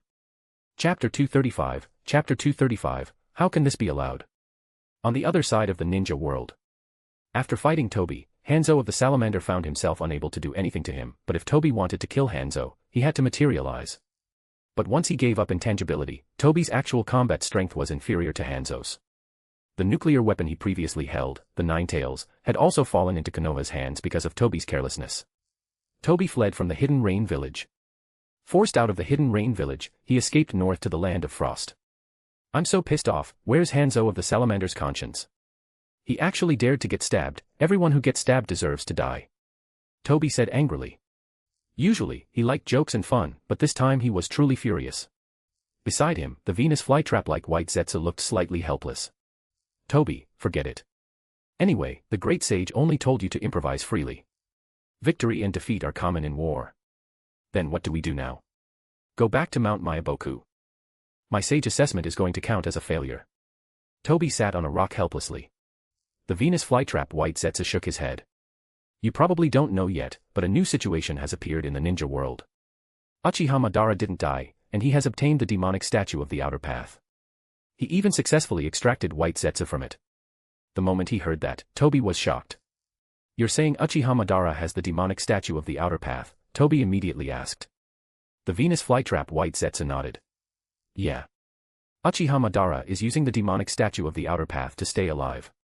Tobi's expression changed drastically. He's just a mortal. What does he need the demonic statue of the outer path for? How can this be allowed? Isn't the great sage doing anything about it? Tobi fired off 3 questions in a row.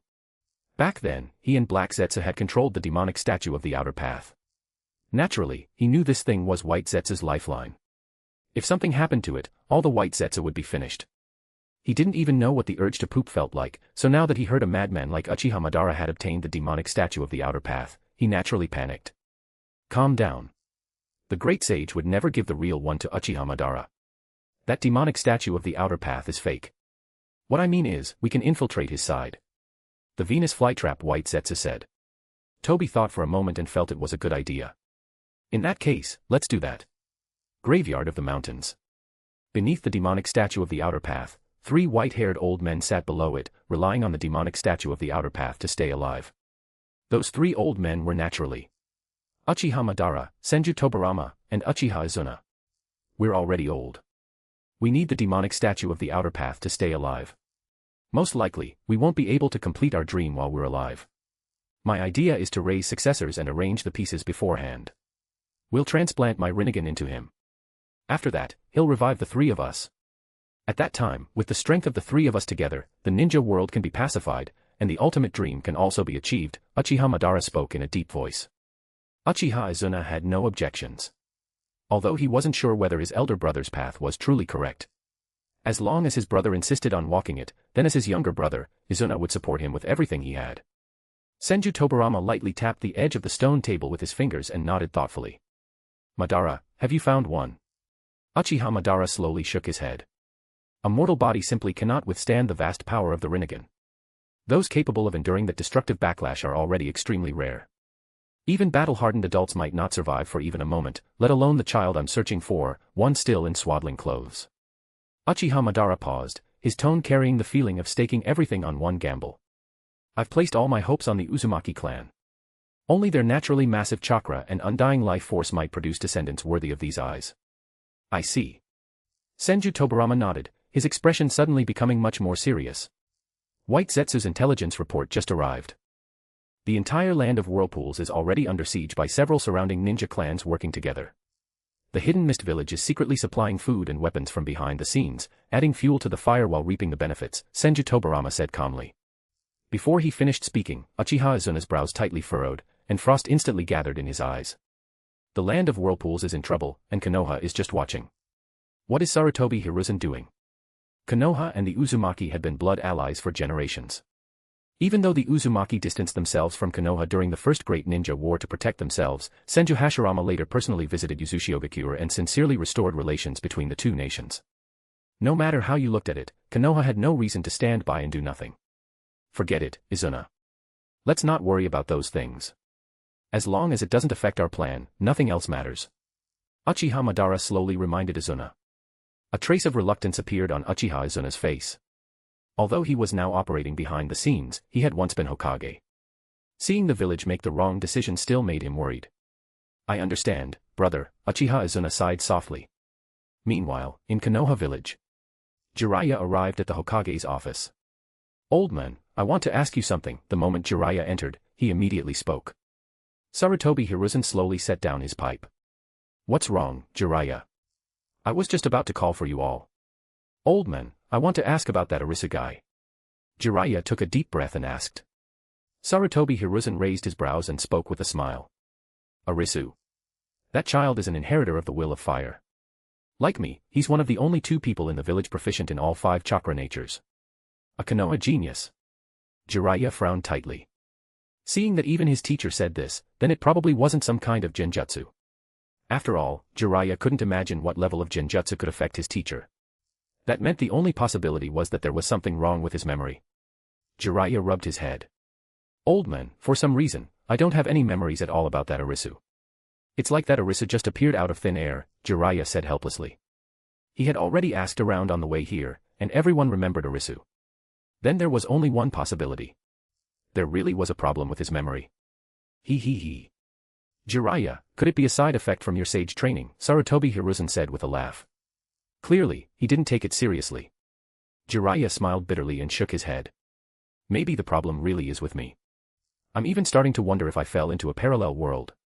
Alright, Jiraiya, read fewer dirty books. There just happens to be a mission here that needs handling. I plan to organize a 5-man squad and send you to support the land of whirlpools, Sarutobi Hiruzen said. Jiraiya's expression immediately turned serious when he heard this. He had also been reading the newspapers recently. He knew that Konoha people's old friends, the Uzumaki clan, were currently in deep trouble. Naturally, Konoha needed to act. Who are the members of the 5-man squad? Jiraiya asked. Sarutobi Hiruzen smiled as he took out a list he had already prepared. Arisu, Hataki Tsukumo, Jiraiya, Orochimaru, and Tsunade will form a 5-man squad to support the land of whirlpools. p@trian.com/xenosex. Partying face. Joining p@trian keeps me motivated and eager to work diligently, so please consider joining. You can also read advanced chapters there. Smiling face with hearts. Chapter 236, Chapter 236, I Worship Myself. Inside the Hokage's office, the 3rd Hokage, Sarutobi Hiruzen, sat behind his desk, his gaze sweeping across the 5 elite young Konoha shinobi standing before him. Sarutobi Hiruzen could not help sighing. The new generation of Konoha was already about to become young adults. The core objective of this mission is to reinforce Uzushigakure, which is under siege. In addition, if conditions allow, you must safely bring back a group of Uzumaki infants to Konoha. Sarutobi Hiruzen slowly said with a pipe in his mouth. Bringing back infants was absolutely not done purely out of sympathy. More than that, it was for Konoha's long-term future. Uzumaki Mito's condition was getting worse day by day, and Konoha urgently needed to decide on the next Nine-Tails Jinchuriki. Even though the Uzumaki clan possessed a naturally long-lived bloodline, Konoha's future still could not be gambled on the lifespan of one person alone. They had to make complete preparations in advance. The Senju clan had already fully integrated into Konoha. It was difficult to find a suitable candidate within the clan now, so they could only turn their attention toward the land of whirlpools, which shared the same bloodline. Hearing this, all 5 immediately nodded. Sarutobi Hiruzen's gaze slowly swept across everyone before he finally announced in a deep voice, Arisu will serve as the captain of this squad. All actions on site will be decided entirely by him. Do any of you object? Sarutobi Hiruzen looked at Arisu, his tone carrying a bit of a smile and complete trust. I agree. Tsunade was the first to respond. She then looked at Arisu with a smile, her eyes full of approval for him. She clearly supported Arisu becoming captain. I agree as well. Orochimaru slightly nodded, his expression calm. In his view, among the 5 of them, only Arisu possessed both the charisma to win everyone's trust and intelligence no weaker than his own. There was no one more suitable to lead the team. Agreed, Hatake Sakumo spoke briefly and directly. Among the 5, Arisu's strength was unquestionably the greatest. Having the strongest person lead the squad was already an iron rule in the ninja world. Only Jiraiya showed hesitation. Even now, he still had not recovered any memories related to Arisu, so he naturally had some concerns. But seeing the other 3 trust Arisu without question, he could only nod along. I have no objections. All right then. Seeing this, Arisu felt a bit helpless inside. Looks like he had made his character setting too perfect before, which was why everyone trusted and admired him so much. In that case, let's depart. After taking over as captain, the 5 immediately prepared and set out.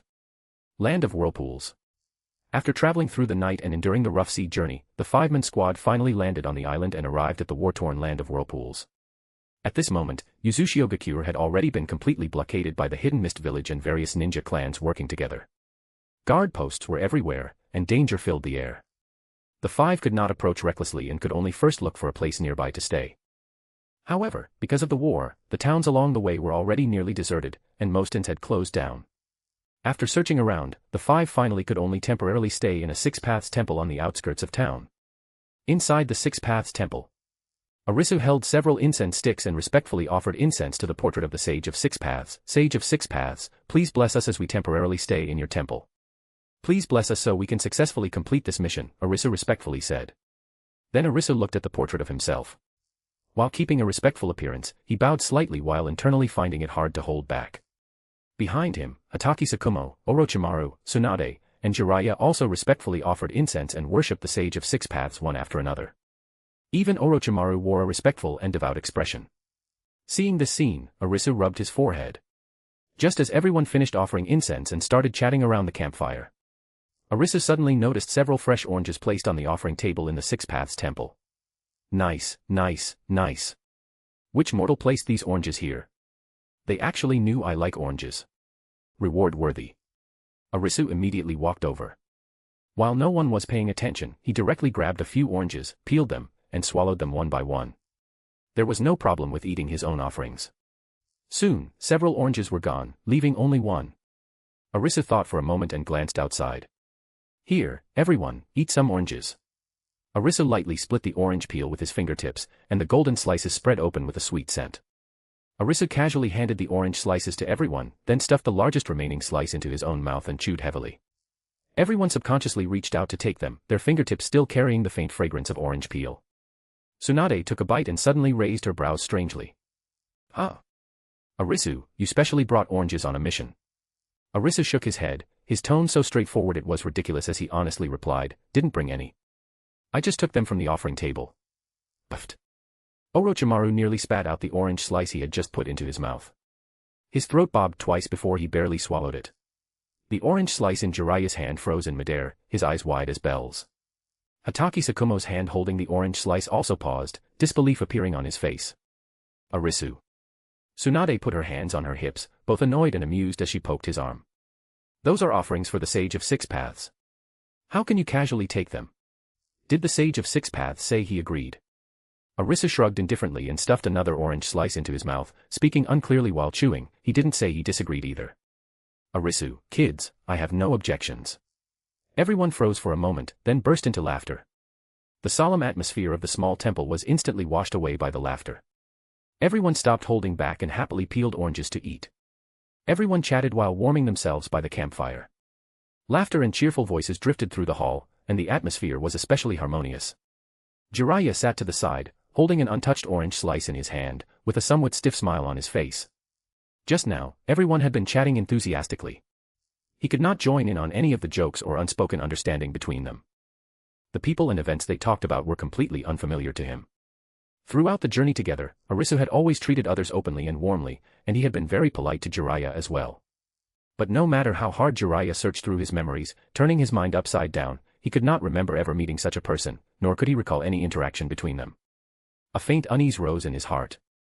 After thinking it over, he could only blame it on something going wrong during his sage training at Mount Myaboka last time, causing him to lose this important part of his memory. Looks like after this mission ends, he absolutely had to return to Mount Myaboku immediately and ask Sage Fukasaku clearly about it. What if he forgot Orochimaru? Forgot his adoptive father? Forgot Grandpa Kakuzu? What then? That would not do. Everyone spent the night inside the Six Paths Temple. The next day, Arisu immediately made a plan. Spreading open the map. To be safe, we won't split up. We'll move together. First, we'll cooperate with the Uzumaki clan and attack the shinobi besieging Uzushiogakure from both inside and outside. After that, we'll try rescuing the Uzumaki infants, Arisu explained in detail. Everyone nodded, showing no objections. Chapter 237, Young Kushina. Arisu put away the map and lightly tapped the mark labeled, Main Gate of Uzushio Village, with his fingertip.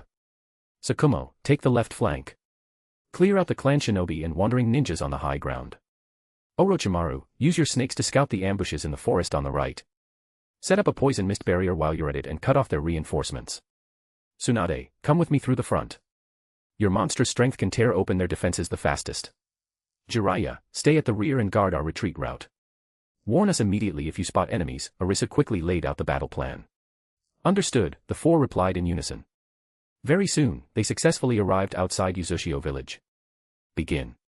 Before the words even finished, Tsukumo Hataki's figure shot out like a white bolt of lightning. His short blade had not even left its sheath yet, but 3 flashes of cold light had already swept across the guard post 100 meters away. The 3 mist shinobi did not even have time to scream before clutching their spraying throats and collapsing to the ground. What terrifying speed! Orochimaru licked his lips. A trace of surprise flashed through his eyes before his hands quickly formed seals. Hidden shadow snake hands. Countless black venomous snakes burst from his sleeves, hissing as they slithered into the dense forest on the right. In less than a moment, screams rose one after another from the woods, along with the sizzling sound of poison mist corroding grass and trees. Multi-shadow clone jutsu.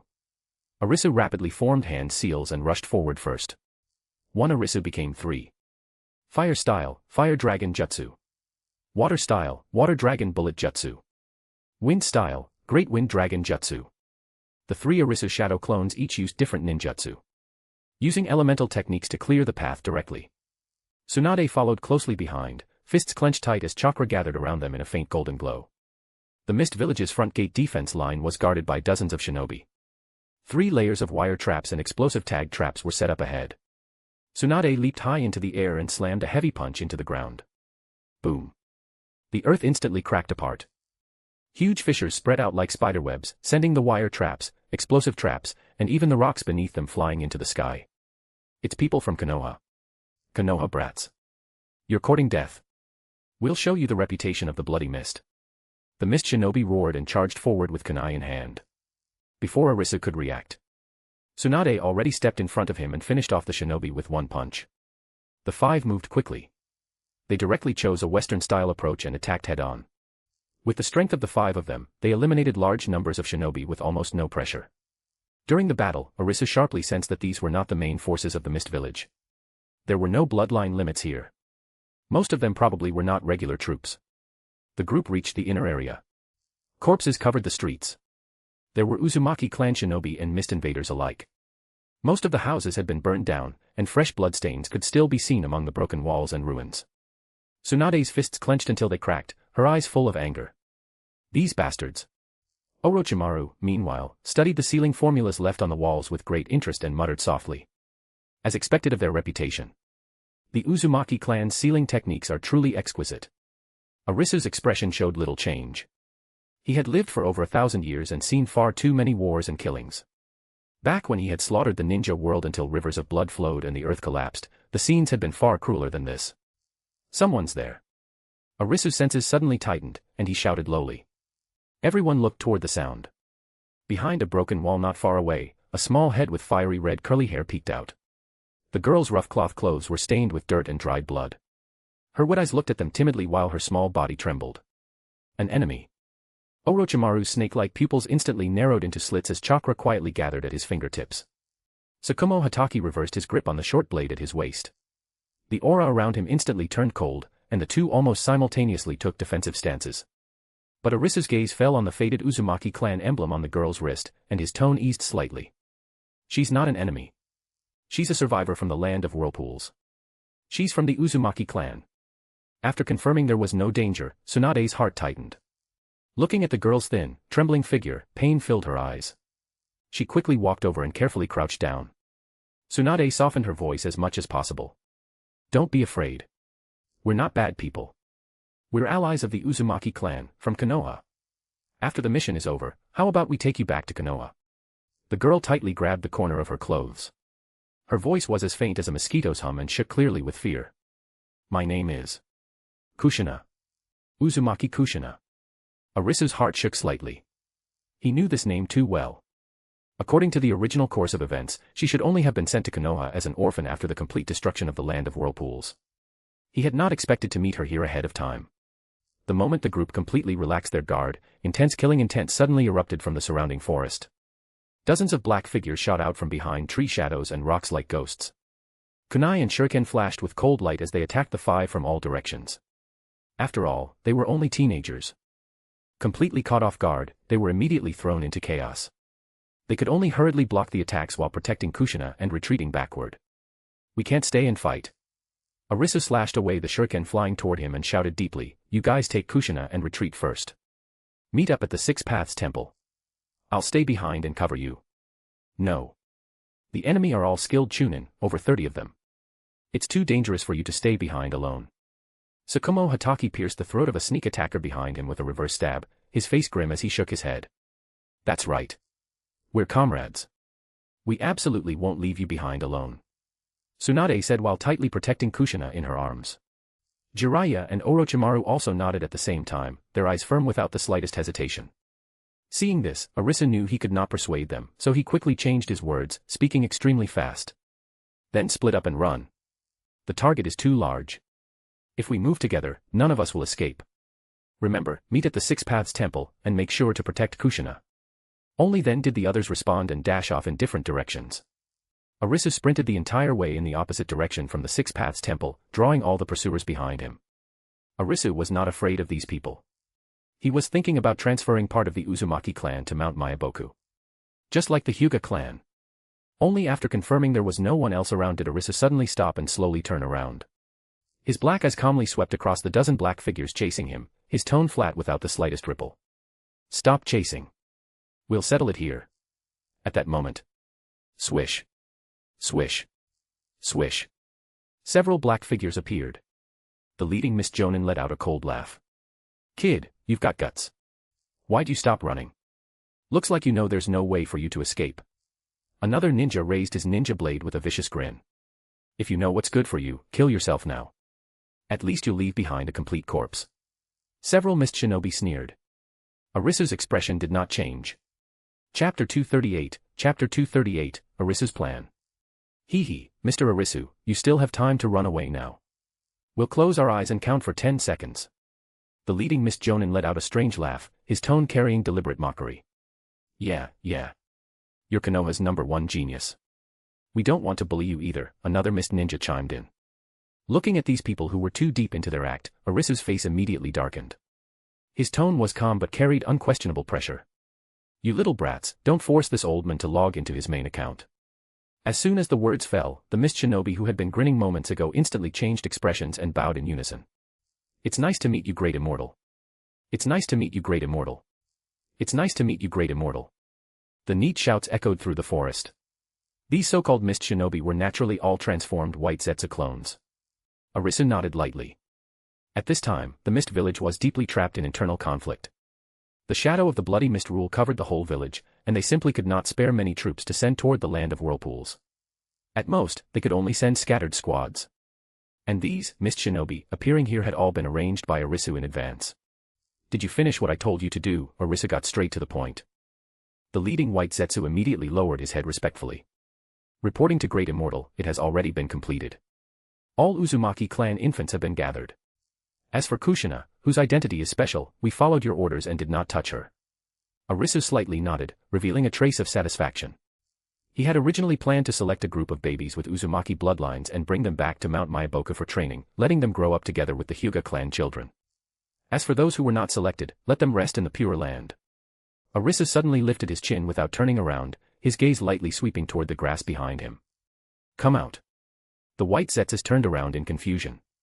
Before the words even finished, a Mount Myaboku toad hopped out from the grass, trembling in fright. Great Immortal, wait.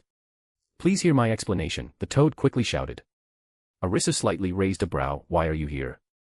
Lord Jiraiya asked me to secretly follow you, the toad hurriedly explained. He said you've been acting a little strange lately. I originally wanted to report this matter to you first, but you discovered me as soon as I arrived. Please punish me, Great Immortal. Arisu did not care after hearing this and merely waved his hand. It's fine. Go back and tell him everything is normal. Jiraiya and the toads of Mount Myaboku were all on his side. Understood, the Mount Myaboku toad immediately answered respectfully.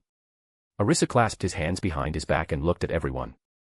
All right, everyone worked hard. Now return to your positions and follow my arrangements. Arisu looked at them, then added with interest, once the fourth Great Ninja War is over, everyone can wrap up filming. As soon as the words fell. Not hard at all. Serving the ninja world. Serving Great Immortal. The Mist Shinobi and Mount Myaboku toad all spoke in unison. Seeing this, Arisu smiled. A round of applause for you underground workers. Inside Six Paths Temple. Tsunade stood at the entrance, repeatedly looking outside, her brows filled with anxiety. Why isn't Arisu back yet? We've been here so long already. Could something have happened to him? Tsunade could not help turning back to the others. Tsukumo Hatake spoke in a deep voice to reassure her. Relax. With Arisu's strength, nothing will happen to him. Orochimaru narrowed his long eyes and nodded as well. Jiraiya leaned against a corridor pillar, spinning his forehead protector on his fingertip while quietly waiting for the toad's message. Not long later, a summoned toad suddenly jumped onto his shoulder and whispered a few words into his ear. Jiraiya froze after hearing it, then showed a trace of guilt and silently thought to himself. Looks like I judged a gentleman with a petty person's heart. After waiting a while longer, Tsunade, who already had an impatient personality, could no longer hold back. She suddenly stood up. No, I have to go check myself. What if something really happened to him? Just as she lifted her foot to rush out, a figure stepped through the dusk and appeared at the temple entrance. I'm back, Arisu's calm voice sounded out. The heart hanging in Tsunade's chest instantly settled, and her eyes immediately turned red. Before he could say anything else, she quickly walked forward and tightly hugged him. You finally came back. She buried her face into his shoulder and spoke in a muffled voice carrying a faint tremble. Arisu was stunned by the sudden hug. He lowered his head and looked at the blonde hair buried against his shoulder, his expression a little strange. I'm fine, Tsunade, Arisu replied calmly. Only then did Tsunade realize how improper her actions were. She quickly let go, turned around, clenched her fists, and proudly said, It's good that you're fine. Tsukumo Hatake merely smiled slightly. Arisu suddenly put away his expression and said heavily, I just received a secret letter from the fifth Hokage. Everyone's expressions tightened and they straightened their posture. Arisu opened the scroll in his hand and read word by word. The fifth Hokage orders all outside missions to stop immediately. Hidden Rain and Hidden Sand have already jointly declared war on Konoha. The Ninja World War has broken out. We must return immediately. What? The war really started. Tsukumo Hatake's pupils suddenly shrank. Orochimaru, Tsunade, and Jiraiya all changed expressions as well. They had long smelled the scent of war approaching the ninja world. They had already felt it earlier through Konoha's newspapers. But when war truly arrived so suddenly, their hearts still sank heavily. Only Arisu's expression remained unchanged, without the slightest ripple inside. He held the core intelligence of the ninja world in his hands and possessed absolute control capable of affecting the war situation. Whether this war continued or stopped depended entirely on a single thought from him. Even though the ninja world had already entered the era of villages dividing territory among themselves, Mount Myaboku's infiltration and influence over the entire ninja world had never truly faded. Not to mention stopping the war, even completely rewriting the direction of this conflict was no more than a simple task for him. Beside them, Kushina tightly grabbed the corner of her clothes and uneasily looked over the tense faces around her. No one said anything more. The group quickly packed their things and turned to begin the journey back to Konoha. Before leaving, Arisu once again offered incense to his own portrait, this whole side account worshipping main account thing. After returning to Konoha, the group came to the Hokage's office. They informed Hiruzen Sarutobi about Uzumaki Kushina. After that, the others left, only Arisu remained in the Hokage's office. This girl is too young. She hasn't reached the age to enter the ninja academy yet. Hiruzen Sarutobi slightly shook his head. Arisu also nodded. Because of the changed timeline, Uzumaki Kushina had been brought to Konoha ahead of time. In the original story, Kushina already had a certain age when she was brought here. But now she was still too young. How about temporarily placing her under the care of someone reliable? Hiruzen Sarutobi held his pipe in his mouth and thought quietly. Chapter 239, Chapter 239, just thinking about time passing makes my heart reluctant.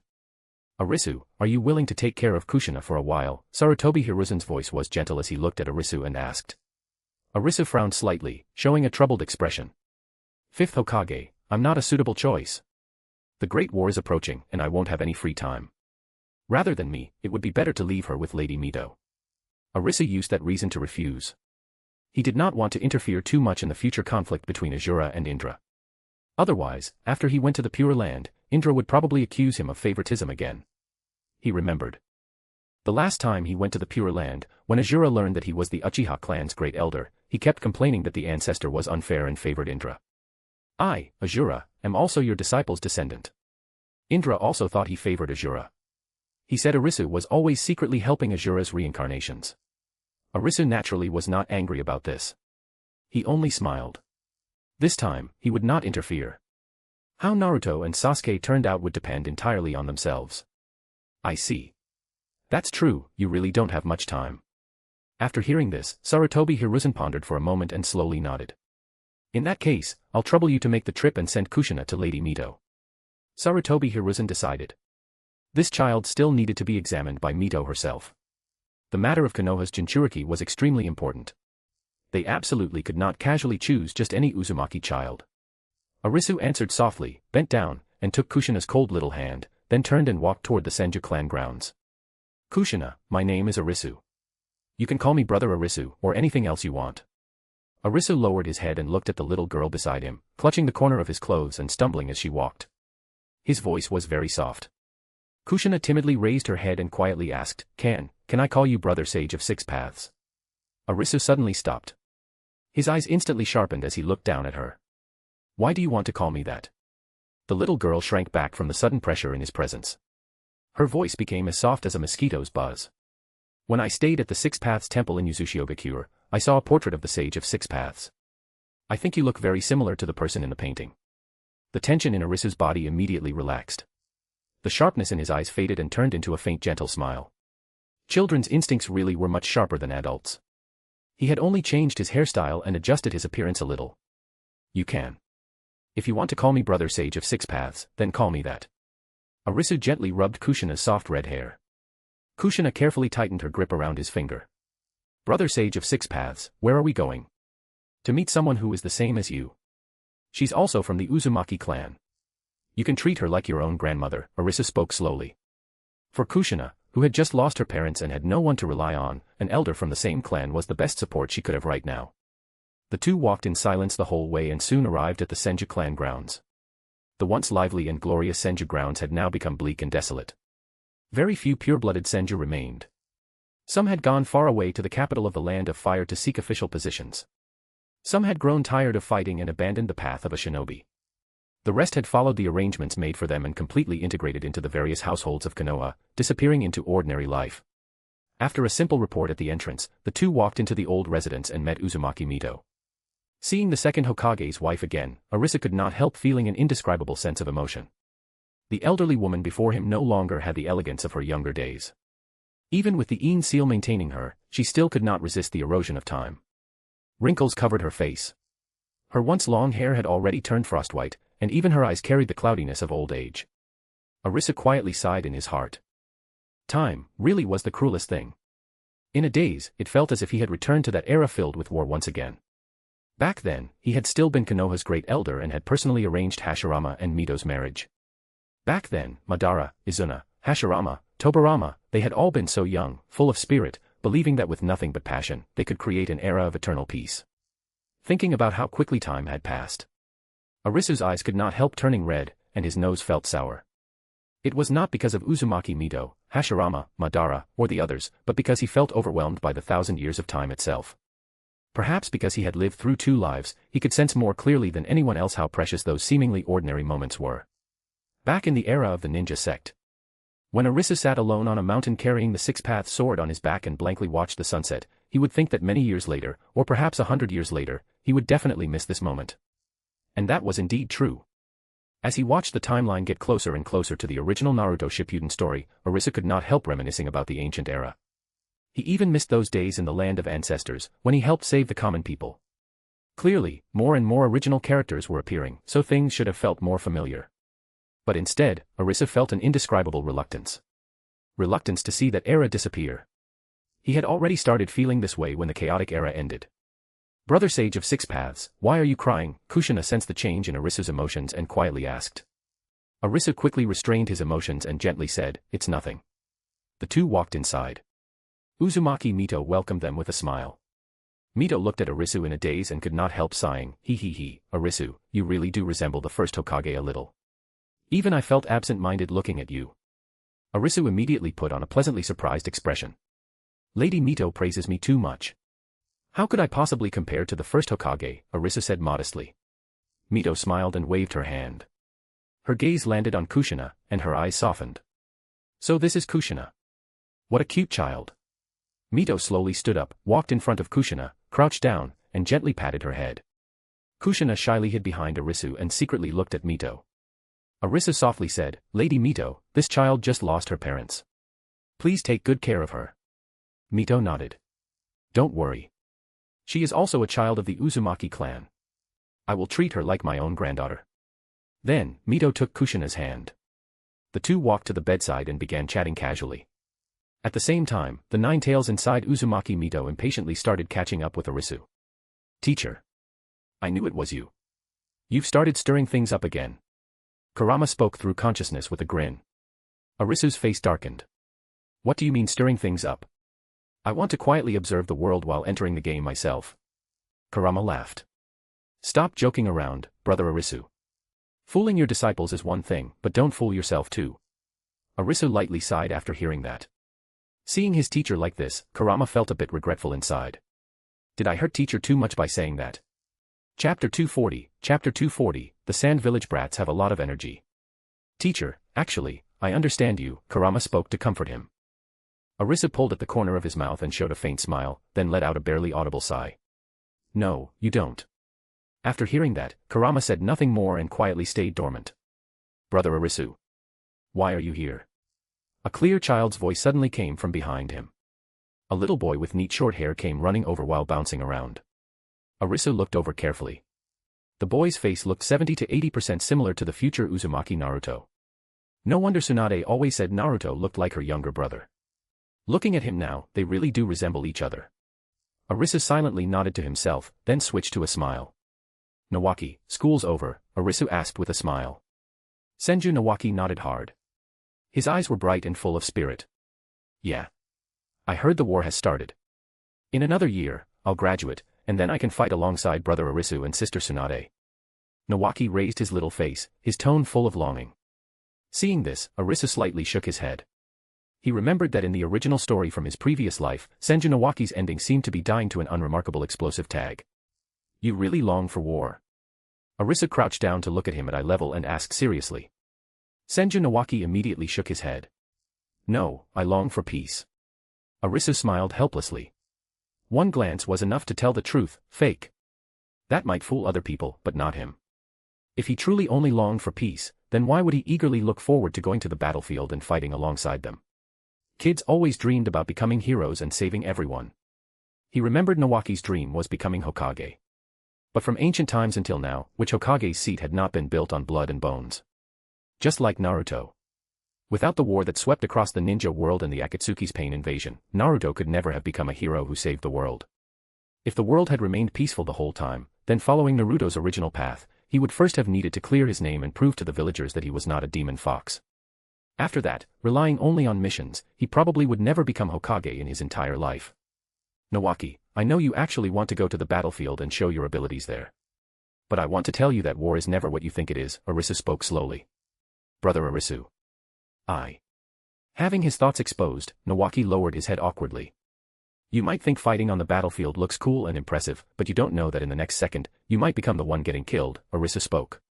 Even though people in this world could go to the Pure Land after death, Arisu still chose to warn this boy. At such a young age, before he had even properly seen the world or experienced the many good things in life, leaving in such a hurry to go to the nostalgic Pure Land server would really be too regrettable. Okay.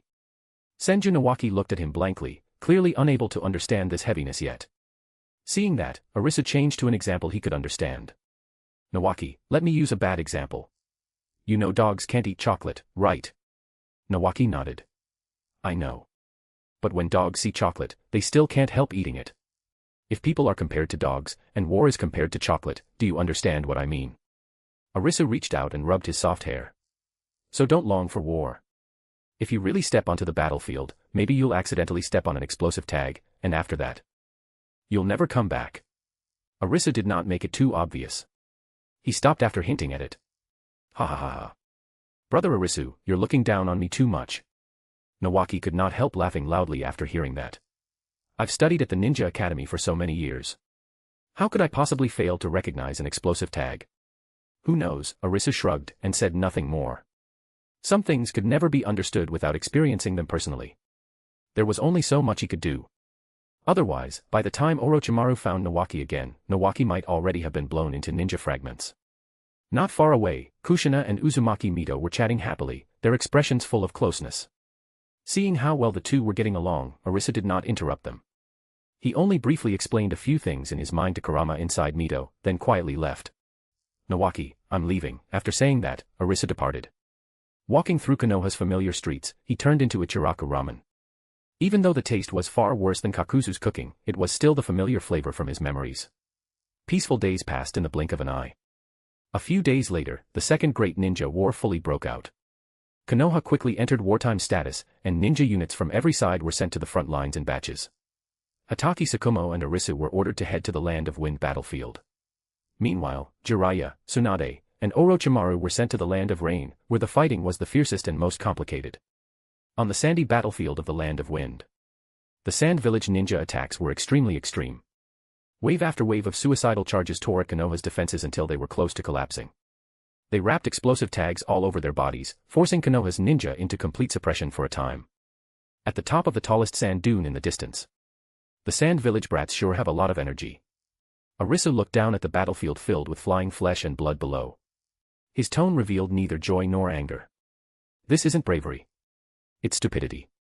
The Sand Village higher-ups never treated these villagers' lives as important, Hatake Tsukumo said angrily. Perhaps because Arisu had spread education and improved people's quality during his time as acting Hokage. The average quality of Konoha's people was very high. Arisu slightly nodded, and chakra suddenly rose around his body. All right, it's our turn. Hatake Tsukumo answered and drew his blade.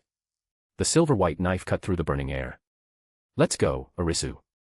The two figures shot out from the top of the sand dune almost at the same time like afterimages. The next moment, like two white bolts of lightning crashing into the chaotic battlefield, everywhere they passed, the Sand Village offensive instantly collapsed. Hatake Tsukumo moved like lightning. The white-fanged short blade in his hand turned into an endless silver line, slashing sideways to cut off heads and splitting armor apart. Arisu stood in place while his hands formed seals so fast they became afterimages. Fire style, Great Fireball. Water style, Water Dragon Bullet. Earth style, Earth Flow Wall. Wind style, Great Breakthrough. Lightning style, Earth Flow. The 5 chakra nature techniques beat the Sand Village forces until they completely fell apart. Anyone who did not know better would think Sarutobi Hiruzen had arrived. One fought close range while the other fought from afar. Their coordination was flawless. Tsukumo tore open gaps at the front while Arisu used ninjutsu from the rear to wipe out the remaining enemies. The Sand Village assault that had originally been unstoppable now looked as fragile as paper before the two of them.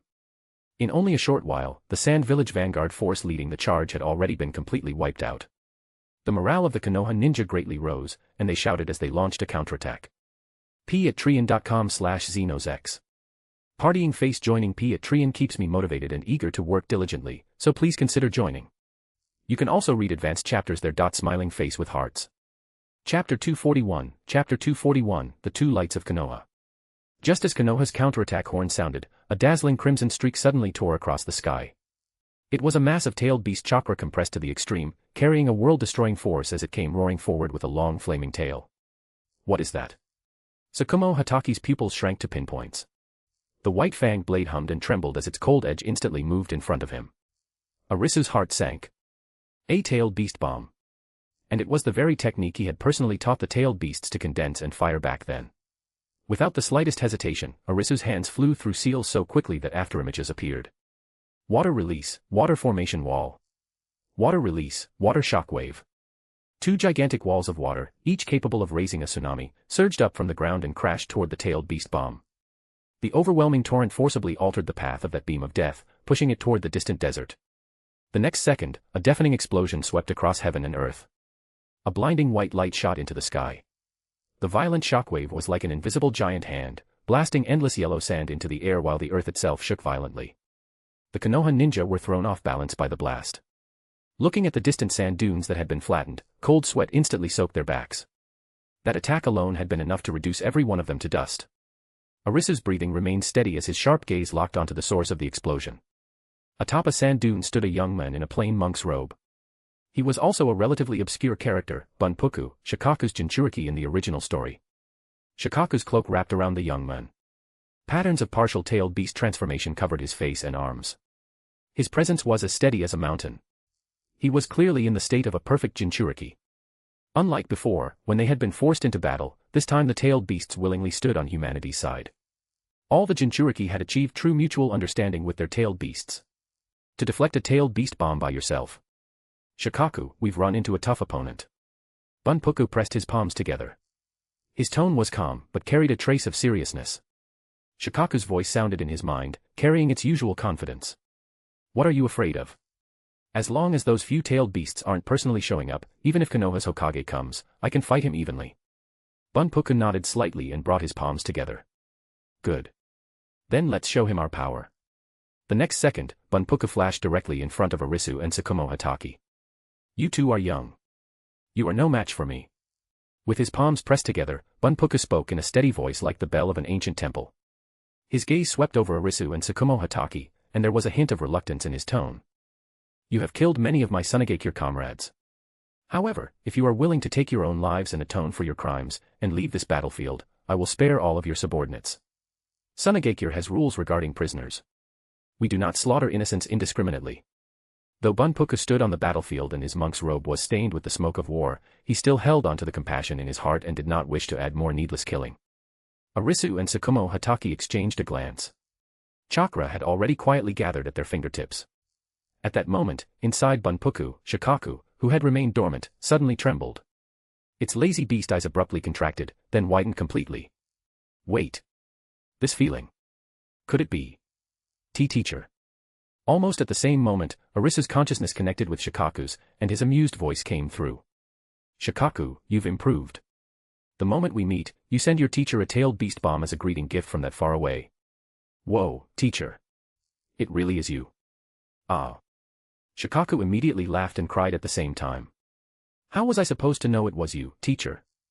If you'd said something earlier, would I have gone through all this trouble? It hurriedly patted its chest and said directly, just give the order, teacher. Do you want me to throw the match and hold back, or should I just find an excuse to retreat? I guarantee it'll be flawless. Nobody will notice. Arisu chuckled and waved his hand, no need. Just fight normally. Shikaku froze for a moment, then nodded heavily. Its tone immediately became serious. If teacher says so, then I'll respectfully obey. Teacher, be ready. It wasn't worried about hurting Arisu at all. If it could actually injure this person through its own ability, that would be a miracle. The instant those words fell, Arisu cleanly severed the mental connection with Shikaku. The battle was about to begin. After a fierce fight, Arisu and Tsukumo Hatake joined forces and fought Bunpuku to a draw. The two lights of Konoha became famous in a single battle. The moment the battle report from the Land of Wind front line returned to Konoha, the entire ninja village was shaken. Once the report was released, the ninja world was stunned. With only the strength of Arisu and Tsukumo Hatake, they had defeated Sunagekure's elite main force, which had mobilized in full, and even fought the perfect Jinchuriki of the One-Tail, Bunpuku, to a draw. As the news spread, the morale of Konoha's entire army instantly soared. Because of this, Arisu and Tsukumo Hatake were given the title, the Two Lights of Konoha. From that day on, their names shook the entire Sunagekure battlefield, causing countless Sunagekure ninja to turn pale at the mention of them. Faced with this pair of rising Konoha twin stars, Sunagekure's leadership was greatly alarmed. The third Kazekage immediately issued the highest-level emergency order. Any Sunagekure ninja who encounters the Two Lights of Konoha while carrying out missions may immediately abandon the mission and prioritize retreating. No approval is required. Thus, Arisu and Tsukumo Hatake became the brightest new stars of the Second Great Ninja War. The Two Lights of Konoha, huh? Not bad, Arisu smiled faintly. He didn't care much about fame or fortune. As for fame, his other identity, the Sage of Six Paths, was already known throughout the world and possessed endless merit. As Arisu returned to camp, he suddenly noticed Tsukumo Hatake acting intimately with a female medical ninja. Arisu immediately understood that Tsukumo Hatake had found romance. When Tsukumo Hatake saw Arisu arrive, he walked over. "So this is why you've been staying around here all this time. Turns out you've got a girlfriend," Arisu said with a smile. Tsukumo Hatake revealed an embarrassed expression and quickly explained, "And no, that's not it. I was injured before, and she was the one who bandaged me." At this time, Tsunade had not yet carried out her medical reform. Konoha did not assign medical ninja to every squad. "I think it is. If you like her, just say it. It'd be a shame if you missed your chance," Arisu said. Tsukumo Hatake gave a bitter smile and shook his head. "War leaves us with no choice. I can't guarantee that I can give her a future. What if I die? Let's talk about it after the war ends," Tsukumo Hatake said. Arisu could not help nodding. Tsukumo Hatake was a good man. He wasn't controlled by his lower body, and he understood responsibility. Looking at Tsukumo Hatake, Arisu could not help thinking of Kakashi. If possible, he would really like to lead Kakashi, Obito, and Rin's team. "If you get married, remember to invite me," Arisu said with a smile. Tsukumo Hatake immediately replied, "Of course. You're my lifelong brother, Arisu. In the future, I'll even let you name my child." Chapter 242, Where am I supposed to find people for you in the middle of the night? At the same time that Arisu's reputation was rising and his name was shaking the ninja world, a tragedy on the other side of the continent was quietly coming to an end. The land of whirlpools was gone. Fortunately, Arisu had seen it coming. He had prepared in advance and ordered White Zetsu to secretly take away a large number of Uzumaki clan infants and send them to Mount Myaboku to be carefully raised. At the mountain's graveyard. The land of whirlpools is gone, but a large number of refugees have scattered to various countries. I've already sent White Zetsu to select suitable infants. Uchiha Madara's body was hunched, and his voice was old. At his side, Uchiha Izuna and Senju Tobarama sat shoulder to shoulder, with a long tube behind them. The two of them were also surviving on the chakra of the demonic statue of the Outer Path, barely clinging to life until they finally witnessed the outbreak of the Second Great Ninja War. So it still started. A trace of mixed emotion flashed through Izuna's eyes. Only a few decades had passed since the smoke of the First Great Ninja War had cleared. As long as conflicts of interest exist in this world, war will never stop, Tobarama spoke in a deep voice, without the slightest surprise. In his view, it was the same even for the First Great Ninja War. Even if he and Madara had not started it, someone else would have. Forget it. There's no need to worry about the ninja world's mess anymore, Madara casually waved his hand. Then he raised his head, and a fanatical light suddenly burst from his cloudy eyes. When the infinite Tsukuyomi is realized, all pain, hatred, and war will completely disappear. Everything will become perfect. Hearing this, both Izuna and Tobarama's expressions changed slightly. They did not oppose the infinite Tsukuyomi. They simply differed from Madara in their ideals. They hoped that when the infinite Tsukuyomi was activated, people would have the right to choose. Those willing to immerse themselves in dreams could obtain eternal happiness, while those unwilling to give up reality could remain in this world. At that time, the three of them would use White Zetsu's power to build a true utopia without conflict upon these ruins. At that moment, Madara suddenly frowned. His fingers stopped as they moved across an intelligence scroll. Strange. When did Konoha produce someone like this? I've heard of Tsukumo Hatake before, but this Arisu, why have I never heard of him? Even though he had long since left Konoha, Madara had never relaxed his surveillance of the village. He needed to place a chess piece in Konoha as a supervisor for his plan. Because of that, any genius who showed promise in Konoha could not escape his intelligence network. Yet this Arisu seemed to have appeared out of nowhere. Why had there not been a single mention of someone so talented in previous reports? Arisu. Arisu, Uchiha Izuna quietly repeated the name. Suddenly, something occurred to him. This name is exactly the same as our great-grandfather's. Senju Tobarama also frowned. These old men who had lived since the era of the first Hokage had all grown up following that Uchiha great-grandfather.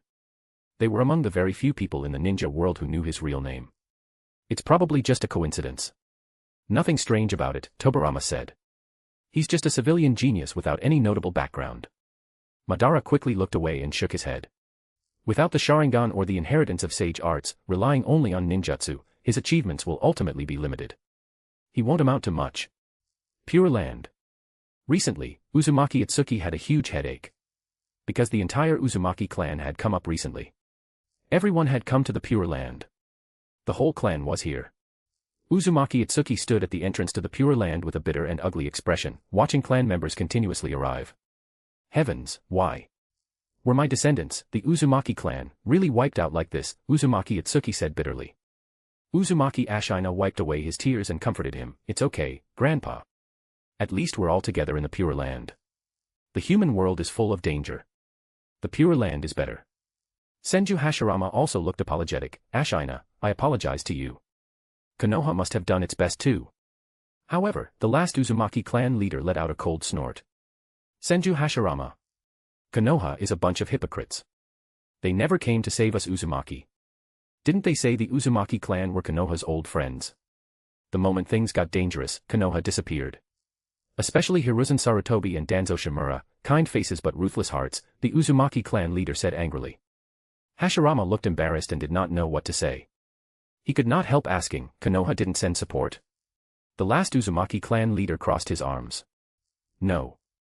Hashirama became even more embarrassed. Thinking about how he had even carved the Uzumaki clan crest onto the backs of Konoha ninja uniforms to show their friendship, only for Konoha to do nothing when disaster struck, made it worse. Hiruzen Sarutobi, don't worry. If anything happens, come to Konoha. The Uzumaki and Konoha are brothers for life. The Uzumaki clan, all right. Brother, I trust you. The Uzumaki clan, big brother, something happened. Hurry and save us. Hiruzen Sarutobi, where am I supposed to find people for you in the middle of the night? All right, all right. Clan extermination is a pretty normal thing. Look at me. My clan was wiped out back in Senju Sayura's time.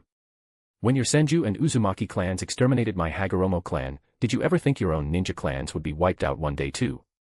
As soon as the last Hagoromo clan leader heard that the Uzumaki clan had been exterminated, he immediately rushed over to watch the show. Hagoromo clan leader, your skin is itching again, isn't it?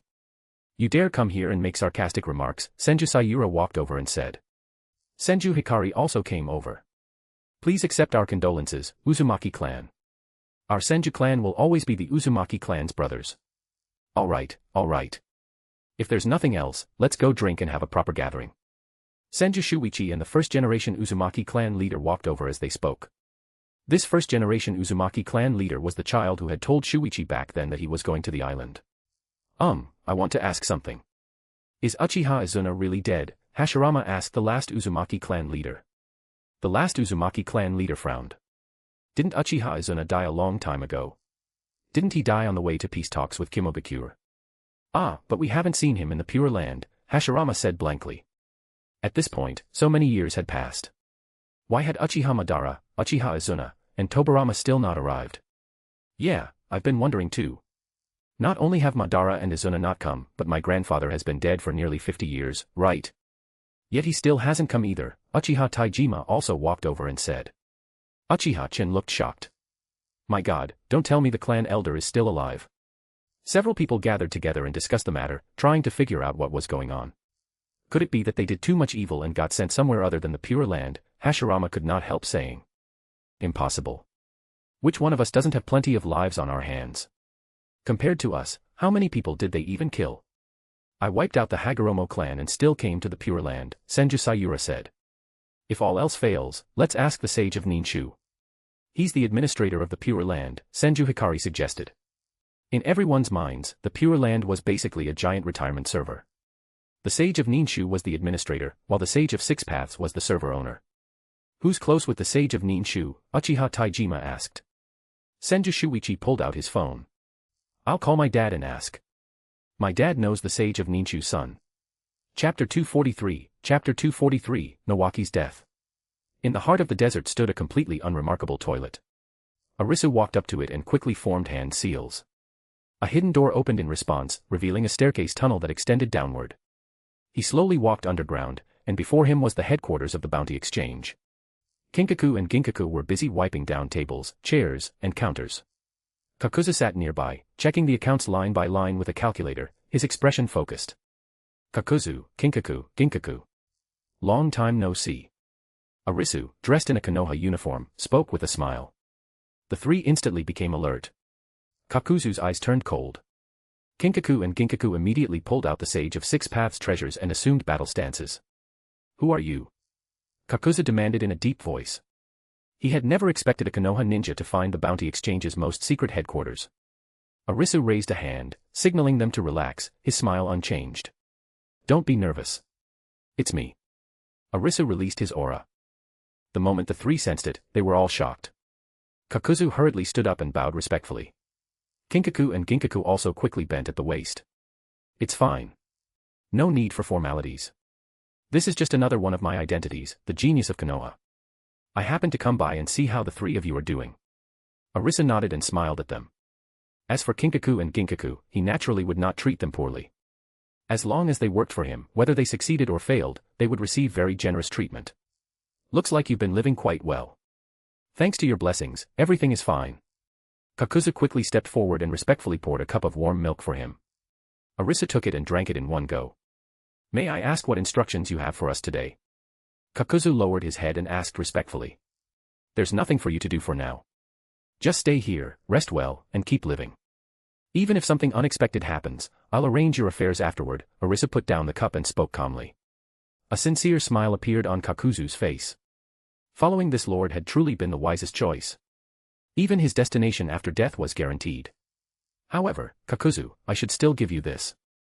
You can study it. Arisu handed Earth Grudge Fear to Kakuzu. As someone from Takigakure, Kakuzu recognized it at a glance as the village's forbidden technique. Remember, don't kill innocent people. After giving that instruction, Arisu disappeared. Kakuzu nodded respectfully. Another 7 years passed. During those 7 years, Arisu and Tsukumo Hatake became feared throughout Sunagakure. As a result, there was no fighting on the Sunagakure battlefield. The battlefields against Amigakure and Iwagakure, however, were in full swing. Back in Konoha, a new generation of child prodigies had emerged, including Fugaku and Minato. Amigakure battlefield. A light drizzle filled the air, mixed with the smell of blood. Hidden shadow snake hands. Orochimaru's voice was calm as several black venomous snakes shot out like lightning, precisely strangling the enemy's last jonin. Afterward, Orochimaru withdrew his arm, casually brushed the blood stains from his clothes, then turned his head toward the boy behind him who was gripping a kunai tightly, eager to jump into action. He slightly raised a hand. The main force has already been dealt with. I'll leave the cleanup and the chance to earn merit to you, Nawaki. A faint smile curved Orochimaru's lips. Deep in his eyes was a trace of expectation that was difficult to notice. This was the first disciple he had ever taken, and a child he had watched grow up. His reckless personality resembled Jiraiya's. Orochimaru chose to give the chance to earn merit to his disciple. Nawaki's eyes instantly lit up. He nodded hard. Thank you, sensei. Before the words had even finished, Nawaki was already charging forward with his kunai, taking the lead. The young boy's figure looked especially agile in the rain. Hee, brother Arisu, once I've earned some merit, you'll definitely see me in a new light. Nawaki was excited, and he ran faster and faster. He paid no attention at all to what was beneath his feet. His mind was completely filled with thoughts of showing off in front of Arisu after earning merit. Watching his back, Orochimaru's smile deepened slightly. Nawaki really is getting more and more impressive. But before that smile could fully bloom on his face. Boom. A deafening explosion suddenly erupted. The shockwave carried dirt and shattered stones straight toward them. The sound of exploding tags echoed throughout the area. What? The smile on Orochimaru's face instantly froze. His pupils shrank to pinpoints. Almost instinctively, Orochimaru flashed over at extreme speed, leaving behind a string of afterimages. Nawaki. Nawaki. For the first time, Orochimaru's voice carried an uncontrollable tremble as his eyes frantically searched the center of the explosion. Nothing. The lively boy was nowhere to be seen. A surviving Konoha ninja stood there with a face as pale as paper. His lips trembled as he slowly raised a hand and pointed toward a patch of mangled flesh on the ground mixed with torn cloth and metal fragments. Captain Orochimaru, he's over there. Orochimaru followed the direction of the finger. After only one glance, the world seemed to spin around him. His body swayed violently. Staggering backward several steps, his knees nearly gave out beneath him, and he almost collapsed into the mud. That was his first disciple. Tsunade's only younger brother. The biological grandson of the second Hokage, Senju Hashirama. And just like that, a single explosive tag hidden among the ruins had blown him apart so completely that he hadn't even left behind a final word. Rainwater slid down Orochimaru's pale face, mixing with tears before dripping into the mud. How was he supposed to explain this to Tsunade? And how was he supposed to explain it to himself? After all, he had personally sent that joyful young boy toward death. At this point in time, Orochimaru was much softer-hearted than in the original story. After all, he had been taught by Arisu, especially in matters of righteousness. Nawaki was dead. A single explosive tag of unknown origin had blown him apart until not even his bones remained. The fighting on the front lines temporarily subsided. Arisu returned to Konoha first, leaving Tsukumo Hatake behind to continue guarding the battlefield. Good night, Nawaki. Sigh, so you still left in the end. Leaning against a nearby wall, Arisu let out a quiet sigh and gently shook his head. He was not particularly heartbroken. Death was too common. He only felt a little regretful. By now, Nawaki had probably already met that Senju Hashirama of his. Before the words had even faded, a hurried series of footsteps approached from afar. Nawaki. What happened to Nawaki? Tsunade nearly stumbled as she rushed inside. Her face was deathly pale, and her voice was filled with panic on the verge of collapse. Arisu sighed again. The unbearable scene flashed through his mind, and in the end he simply shook his head. Tsunade, don't go look. Arisu's voice was low. You won't be able to bear seeing something like that. Tsunade froze in place. All the strength in her body seemed to vanish in an instant. She opened her mouth, but no sound came out. It felt as though a massive boulder was crushing her chest, making every breath painfully difficult. Her heart felt torn apart. The next second, she could no longer hold herself up. Her legs gave way, and she broke down crying. Arisu quickly stepped forward to support her trembling body. He gently patted her back and softly comforted her. Chapter 244, Guiding Teacher. After settling the distraught Tsunade, Arisu turned and left the morgue. He arrived at the Hokage's office. The fifth Hokage, Hiruzen Sarutobi, sat behind his desk with a pipe in his mouth. Guilt filled his eyes. I failed to fulfill my duty as Hokage. I couldn't even protect Lord Second's grandson, Nawaki. Hiruzen Sarutobi looked sorrowful. Arisu stood before the desk, straight as a pine tree. He didn't believe Hiruzen Sarutobi was actually grieving for Nawaki. As far as he remembered, when Hiruzen's father died, White Zetsu had reported that Hiruzen was drinking with Danzo. He had even heard that Hiruzen dragged Danzo off for drinks right in front of Sarutobi Sasuke's grave. Arisu spoke calmly, Hokage-sama, there's no need to blame yourself. On the battlefield, life and death have always been unpredictable. Just a simple sentence. Sigh. Hiruzen Sarutobi let out a long sigh. He lightly tapped his pipe against the ashtray, producing a soft sound. Looking up at Arisu, he spoke earnestly, for the next few days, don't rush back to the Land of Wind battlefield. With Tsukumo there, nothing will go wrong. Stay in Konoha and spend more time with Tsunade. That child is stubborn. The hurdle in her heart is probably something only you can help her get over more quickly. Having lived to this age, Hiruzen Sarutobi had always been good at reading people. He had long noticed the feelings in Tsunade's eyes whenever she looked at Arisu. Because of that, he believed only Arisu could ease some of the pain of losing her younger brother. All right. Arisu did not refuse. He simply nodded and accepted. There's one more thing. Hiruzen paused and softened his tone further. I'd like you to serve as a Jonin squad leader during your stay in the village. Of course, if you're unwilling, just say so. I won't force you. Arisu's brow twitched slightly. Which children do you want me to lead? Hiruzen reached out, picked up a scroll, and slowly opened it. 3 names were clearly written on the paper. Minato Namikaze, Kushina Uzumaki, Shinosuke Sarutobi. The moment he saw those 3 names, Arisu's eyes narrowed slightly before he nodded in understanding. None of these 3 children were ordinary. Minato Namikaze was a civilian genius who had emerged in Konoha in recent years. His talent and determination were both top tier. Kushina Uzumaki was a girl from the land of whirlpools and Konoha's chosen next Ninetales Jinchuriki. It was Arisu himself who had brought her back from the destroyed land of whirlpools. As for Shinosuke Sarutobi, he was the only son of the 5th Hokage and had perfectly inherited Hiruzen Sarutobi's talent for all 5 nature transformations. Are you willing? Hiruzen looked up, his eyes full of undisguised anticipation. This arrangement contained both personal and public motives. Personally, he wanted his most valued son to learn under a top expert acknowledged throughout the ninja world, to refine his character and improve his strength. At present, the only masters of all 5 nature transformations in the village were himself and Arisu. As for public reasons, they involved Minato and Kushina. Looking across all of Konoha, there was no teacher more suitable than Arisu. He and Minato were both genius civilians, so they would naturally understand each other better. And Kushina had been brought back to Konoha by Arisu, so the 2 of them would certainly get along well. Arisu hesitated slightly. To be honest, he didn't really want to become a squad leader. The main reason was Minato and Kushina.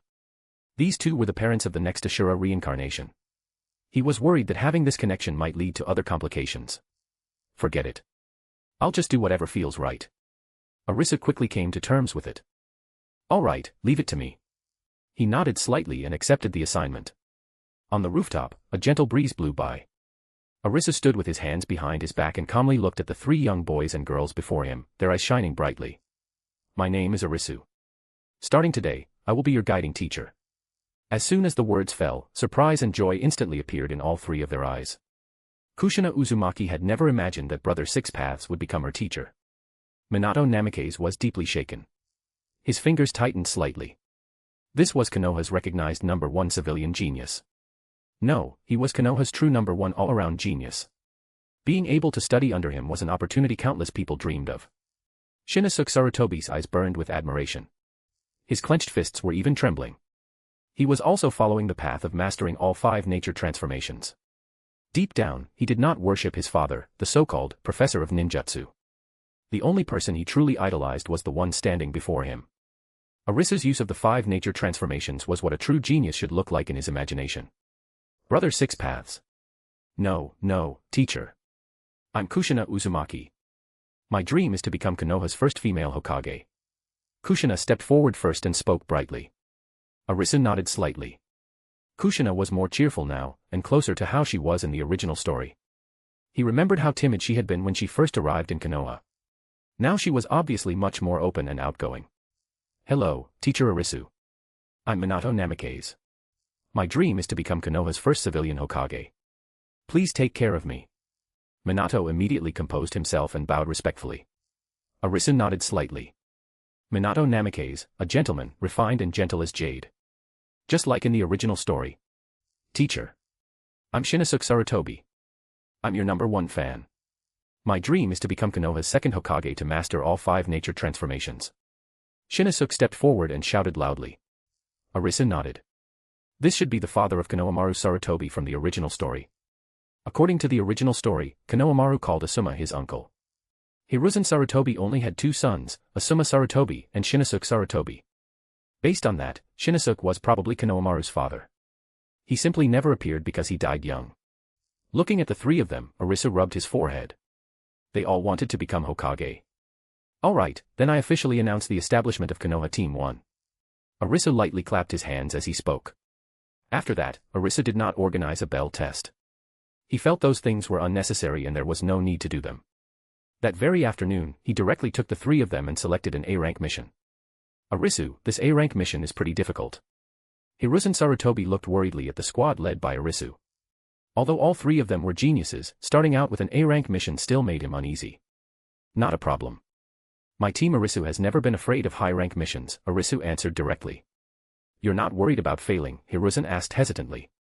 Arisu shook his head. There was no way he would fail.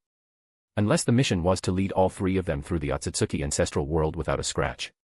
Chapter 245, The Death of Uzumaki Mito. Seeing how confident their teacher was, the 3 behind him were fired up and full of expectation. Arisu took the 3 of them, slung a pack over his back, and left Konoha directly. This mission was to wipe out a rogue ninja organization. Along the way, the 3 gave it their all. Whenever something went wrong, Arisu covered for them. After several tense but manageable battles. When the 3 little ones had gained enough experience and were about to reach their limits, Arisu finally stepped in. One move. Sage Art's secret technique, sent to the Pure Land. He sent those heinous rogue ninjas to the Pure Land to start clearing new land. Exiling them to the Pure Land is already the greatest mercy. Arisu calmly looked at the field covered with corpses. The excitement and anticipation the 3 had felt before were completely gone. In their place was a heavy expression on each of their faces. It was their first time seeing a scene like this. Kushina was relatively normal because she had seen similar scenes when the land of whirlpools was destroyed. Alright, let's go. Arisu looked at the 3 of them and showed a gentle smile. On the way back, Arisu taught them not to carry too much psychological burden. After returning to the village, Arisu treated them to a lavish meal. For several months straight, Team Arisu rarely had days off. He led the team through missions non-stop. They would not accept anything below A rank. They did not even glance at B rank or C rank missions. Under Arisu's demands, this team that had existed for less than half a year even completed 2 S rank missions. They broke Konoha's record. The bond within Team Arisu also grew stronger and stronger. At the same time, because Arisu was always by their side. Naturally, the incident of Kushina being kidnapped by Cloud Ninjas never happened. However, Minato Namikaze still seemed to have developed feelings for Uzumaki Kushina. As for Hiruzen's son, Shinosuke, he was more like a battle fanatic. Every day, he chased after Arisu asking about ninjutsu. Meanwhile, Arisu also continued looking after Tsunade. With Arisu's help, Tsunade gradually walked out of her shadow, and their relationship deepened. Konoha Cemetery. A light rain fell. Years of war had continued without end. New graves stood beside old ones.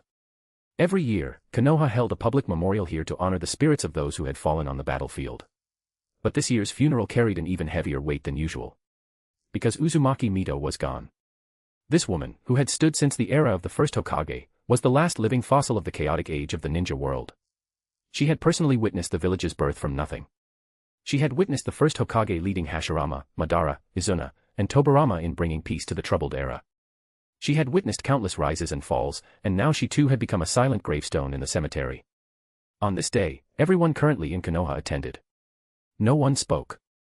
Only the sound of rain pattering against countless black umbrellas, striking not only the umbrellas but also the hearts of those beneath them. Cold rain landed on Minato Namikaze's golden hair and slid down his cheeks. Minato looked up. His gaze swept across the endless rows of gravestones, and deep melancholy filled his eyes. Everyone dies eventually. The first Hokage, the second Hokage, the third Hokage, and the fourth Hokage are all gone. Now even the last person who witnessed that era has left. Minato let out a soft sigh. Since childhood, he had loved reading history books, yet he had never met those legendary figures. The first, second, third, and fourth Hokage. To him, those names were only cold words on yellowed pages, separated from him by an unreachable span of time. Arisu stood beside him, letting the drizzle soak his clothes. Hearing this, he nodded slightly. Minato, you're actually very close to them.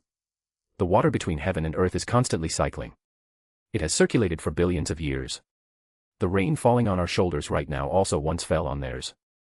Looking at the curtain of rain, Arisu spoke calmly. Minato's entire body trembled. He stared blankly at the raindrops falling from the sky. The cool sensation on his fingertips seemed to truly bridge hundreds and thousands of years. Teacher. Minato's voice trembled slightly, and a spark appeared in his eyes. Then could the rain falling on me today be the same rain that fell when the first Hokage passed away in Konoha year 18? Could it have fallen on the Sage of Six Paths' shoulders in a much more distant age? Arisu turned to look at him. A trace of distant memory flashed through his eyes as he slowly nodded. Very possible. Just like the moon hanging in the sky right now. The Sage of Six Paths looked up at it. Uchiha who looked up at it. Senjuhi looked up at it. The first Hokage looked up at it too. For hundreds and thousands of years, we've stood on the same land beneath the same moon. The rain continued. But it no longer felt so cold. About 2 months after the funeral ended, Arisu went straight to Konoha's sealing team. With Uzumaki Mito's passing, top sealing experts in Konoha had become extremely rare. The transfer of the Nine-Tails Jinchuriki could not be delayed. As one of the ninja world's rare all-around geniuses, Arisu naturally became the best candidate to preside over the sealing ceremony. Fortunately, Kurama was very cooperative now. Inside the mental space, Kurama swayed its enormous tail and slowly spoke, "Teacher, what do you need me for? That old lady is gone. Who's the next Jinchuriki? Next is Uzumaki Kushina. Like Mito, she's a pure-blooded member of the Uzumaki clan." Arisu's voice clearly reached its mind. "Cooperate during the transfer. Don't worry, teacher. Whatever you say goes." Kurama nodded without hesitation. Cutting off the mental connection, Arisu turned to the girl lying on the ceiling platform. Uzumaki Kushina clenched her fists tightly. Her face was somewhat pale. She bit her lip stubbornly, refusing to show even a trace of fear. Beside the platform, Minato Namikaze stood with his hands unconsciously clenched. His blue eyes were full of worry. His lips moved, but in the end he only managed 2 words. "Teacher." Arisu patted his shoulder. "Relax. When have I ever done something I wasn't sure about?" Arisu walked to the ceiling platform and looked down at Kushina. His voice softened considerably. "Don't be afraid. Minato and I are here." Kushina looked up at Arisu and Minato, then nodded firmly. The unease in her eyes gradually faded. The sealing ceremony was about to begin. 10 minutes later, the sealing was complete. Uzumaki Kushina opened her eyes groggily. "It's over." Arisu nodded. Minato immediately stepped forward. "How are you, Kushina?" Kushina scratched her head. It didn't hurt at all. I thought it would hurt a lot. Minato finally let out a sigh of relief. Meanwhile, Arisu had just returned home. He discovered Tsunade standing at his front door holding something. Tsunade? What are you doing here? Arisu asked. Tsunade's face reddened slightly. She did not dare meet Arisu's eyes and simply said, "Today is May 20th. Arisu froze. Does that date mean something? Tsunade was stunned. Seeing that Arisu was not picking up on it, she became slightly dissatisfied. Still, Tsunade was not the type of girl to act shy and delicate. She spoke directly. "Arisu, I don't want to be friends with you anymore," Tsunade shouted. Arisu frowned. A flash of killing intent appeared in his eyes as he secretly prepared a killing technique. "You want to become my enemy instead?" p@trian.com/xenosex. Partying face. Joining p@trian keeps me motivated and eager to work diligently, so please consider joining. You can also read advanced chapters there. Smiling face with hearts. Chapter 246, Tsunade and Kaguya. Arisu, I like you. Tsunade's face was bright red, but she still tried to act carefree as she shoved the bouquet she had been hiding behind her back into Arisu's hands. Tsunade. Arisu looked down at the flowers, then raised his eyes to her nervous gaze. He had lived for far too long. He had seen countless meetings and partings and had long grown used to being alone. However, in the end, Arisu still nodded lightly. He possessed a nearly eternal lifespan, while Tsunade only had about 100 years. For him, setting aside a few decades to accompany Tsunade through this part of her life did not seem impossible. It was a very short time. He had once spent decades governing Konoha for its sake. I accept, Tsunade. Arisu smiled and naturally accepted the flowers. Arisu, you. Tsunade froze in place at first, as if she could not believe what she had heard. Then she let out a cheer and threw herself into Arisu's arms, wrapping both arms tightly around his waist. The next second, Tsunade started crying. Hot tears fell onto Arisu's shoulder. Why are you crying? Arisu awkwardly patted her back. He thought Tsunade would be overjoyed after a successful confession. And with Tsunade's strong and tough personality, she did not seem like someone who would cry so easily. Because I finally have family again. Tsunade choked out between sobs, her shoulders trembling slightly. Nawaki is gone. Grandma is gone too. For all these years, I've been alone. Now I have a boyfriend. Arisu instantly understood. In just 2 years, Tsunade had lost her younger brother and grandmother, the two most important people in her life. For someone with no one else to rely on, it was indeed a huge blow. Arisu smiled helplessly and sympathetically, then wrapped his arms around her a little tighter. But Tsunade was not satisfied. She suddenly stood on her tiptoes and kissed Arisu without giving him a chance to react. MMPH. Arisu's pupils suddenly contracted. At the same time, a cold gaze filled with intense possessiveness instantly surrounded him from all directions. That old man Hiruzen. He's spying even on this. Arisu felt speechless. He did not need to think to know it was definitely that guy's telescope technique. Every day he used the excuse of observing Konoha's younger generation grow to watch people everywhere. It was unbelievably boring. Arisu ignored the hidden gaze. He lowered his head and wiped away the tear marks on Tsunade's face. Shall we go inside and talk? You want to? I get what you mean. Tsunade blinked slyly and grinned as she gave him a push. But I'm not ready yet. Arisu's expression did not change as he nodded. At the same time, on the other side of the crystal ball, the one spying was not Hiruzen Sarutobi. It was Otsutsuki Kaguya. Watching the embracing and kissing couple inside the crystal ball, Kaguya's beautiful face instantly twisted into something terrifying from overwhelming jealousy and anger. Bang. She smashed the crystal ball onto the ground, shattering it into countless glittering fragments. You said you needed some time to prepare. You told me to wait for you. Otsutsuki Kaguya screamed hysterically. Her white hair flew wildly in her violent chakra, and her Byakugan was bloodshot from extreme hatred. I obediently waited for you in Mount Myaboku, and this is how you repay me. You actually went and fell in love with a lowly mortal ant. Arisu, you heartless bastard. I hate you. That woman named Tsunade doesn't deserve it. It should all have been mine. At this moment, Kaguya's emotions had completely collapsed into rage. Arisu had originally corrected Kaguya's obsessive and extreme personality. But after seeing Arisu agree to become someone else's boyfriend, seeing Arisu go out and flirt with a mortal, rather than return to Mount Myaboku to find her, he would rather go looking for wildflowers outside. Did her 1,000 years of companionship really mean less than Tsunade's few years? Kaguya, who had always believed Arisu was a good man, instantly broke down. Her personality returned to its former extreme obsession. I hate you. I hate you. I'm going to lock you up. I'm going to kill that woman named Tsunade right in front of you. Otsutsuki Kaguya's eyes turned cold. Extreme love had given birth to extreme hatred. At this moment, Kaguya both loved and hated Arisu. She even began thinking about imprisoning Arisu and turning him into her own caged bird. She even imagined capturing that woman named Tsunade and then forcing herself on Arisu right in front of her. However, with her current strength, could she really resist Arisu? Otsutsuki Kaguya clenched her fists. Forget her current self, even her peak self might not be guaranteed victory against the current Arisu. Meanwhile, Arisu and Tsunade were baking together at home. Tsunade ate a cupcake Arisu had made and showed a satisfied expression. Arisu, your cakes are so good. Tsunade said with a smile while eating the cupcake.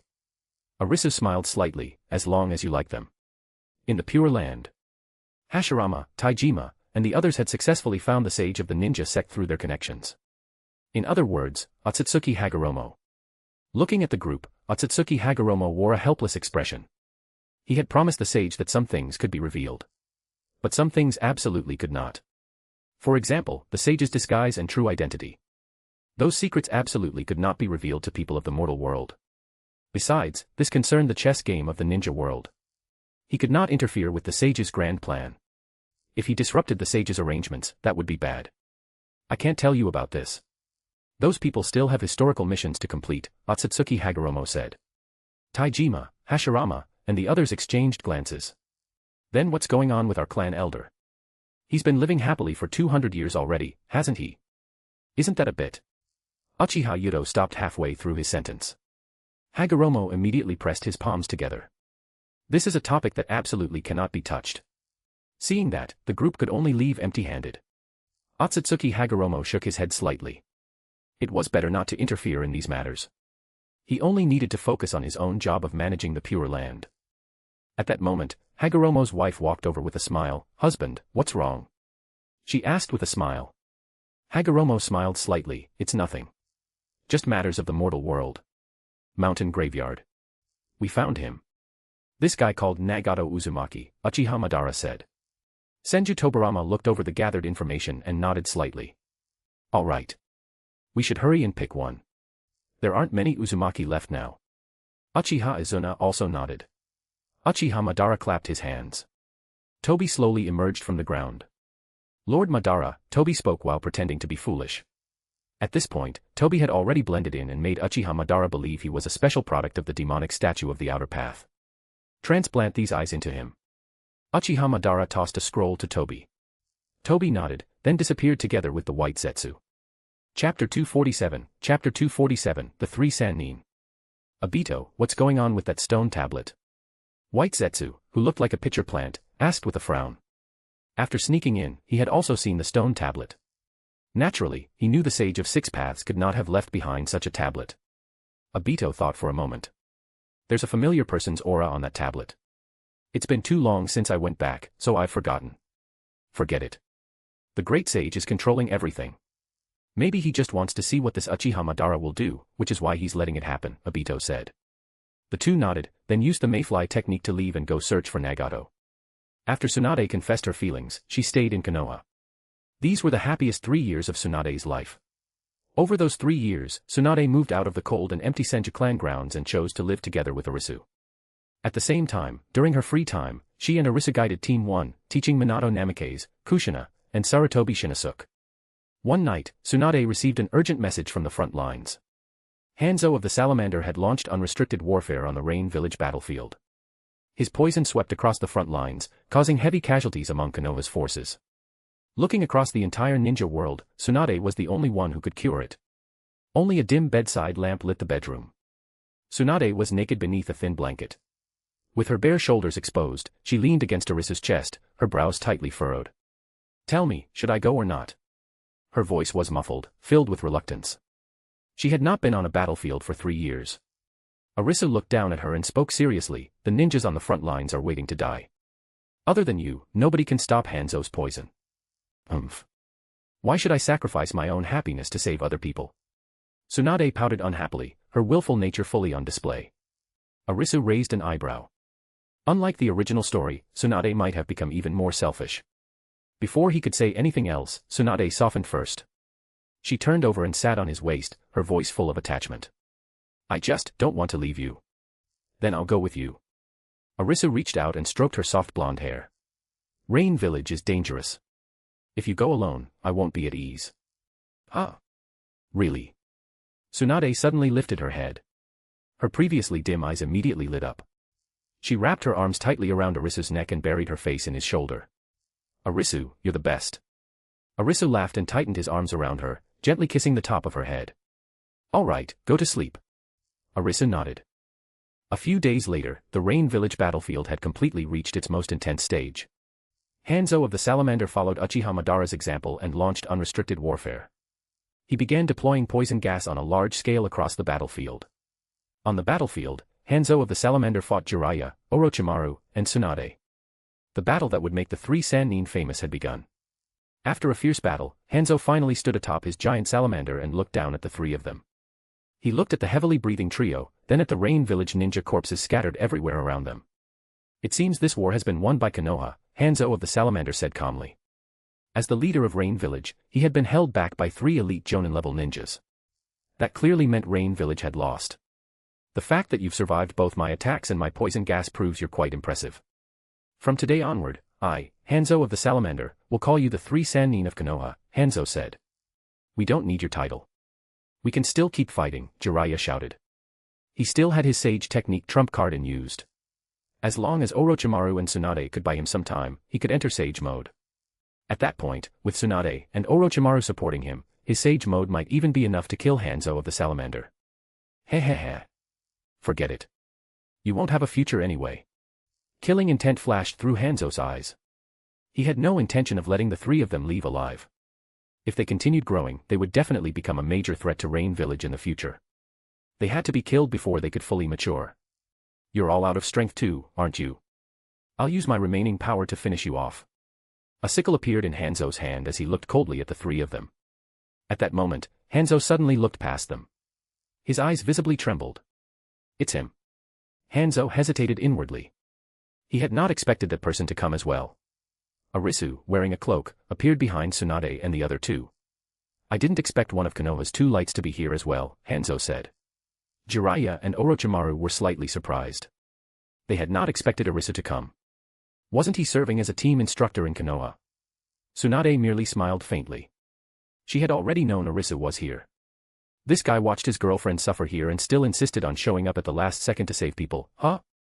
Tsunade looked at Arisu with dissatisfaction. The moment Hanzo saw Arisu arrive, he immediately abandoned the idea of killing the 3 Sannin here. According to the records, Arisu's strength was no weaker than Hiruzen Sarutobi's. If things went wrong, there was a good chance Arisu would kill him here, and that would be troublesome. Humph. We'll meet again. Hanzo snorted coldly, then used the body flicker technique and left.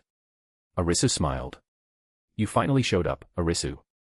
Orochimaru let out a sigh of relief and stepped forward to bump fists with Arisu. Jiraiya also stepped forward and bumped fists with him. So many years had passed. Although he truly hadn't had any memories of Arisu before, they were now quite familiar with each other. When he had previously asked Mount Myaboku about it, they had known nothing about it. Jiraiya always felt Mount Myaboku might actually know something. But they were pretending not to. As the group was about to leave, Arisu looked toward a small dirt hill in the distance. You 3, come out.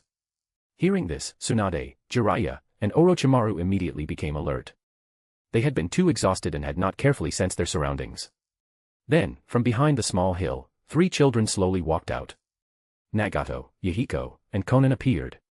Should we kill them? Orochimaru took out a kunai and said coldly. Ever since witnessing Nawaki's death, he had developed a different view of the world. Jiraiya immediately stopped him. No. They're still children.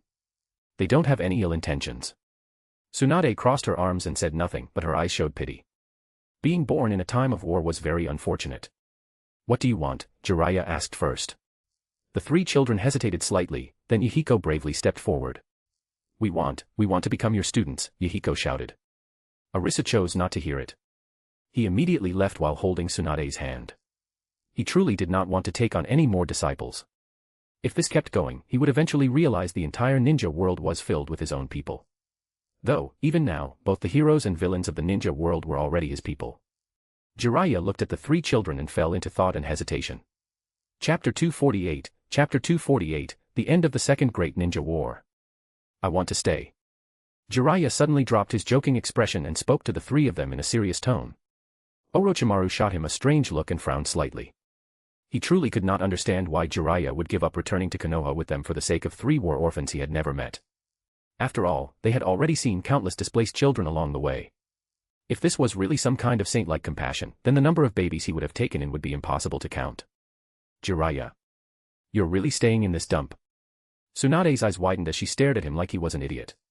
She did not consider herself cold-hearted, but even if she felt sympathy, she would only send the children to Konoha's orphanage. There was no way she would stay behind and become their teacher herself. Yeah, I've made up my mind. Jiraiya turned around and looked at the three small figures hiding behind the ruins. He grinned, showing a row of white teeth. I just feel like I have some kind of strange connection with these kids. Don't worry, I won't stay long.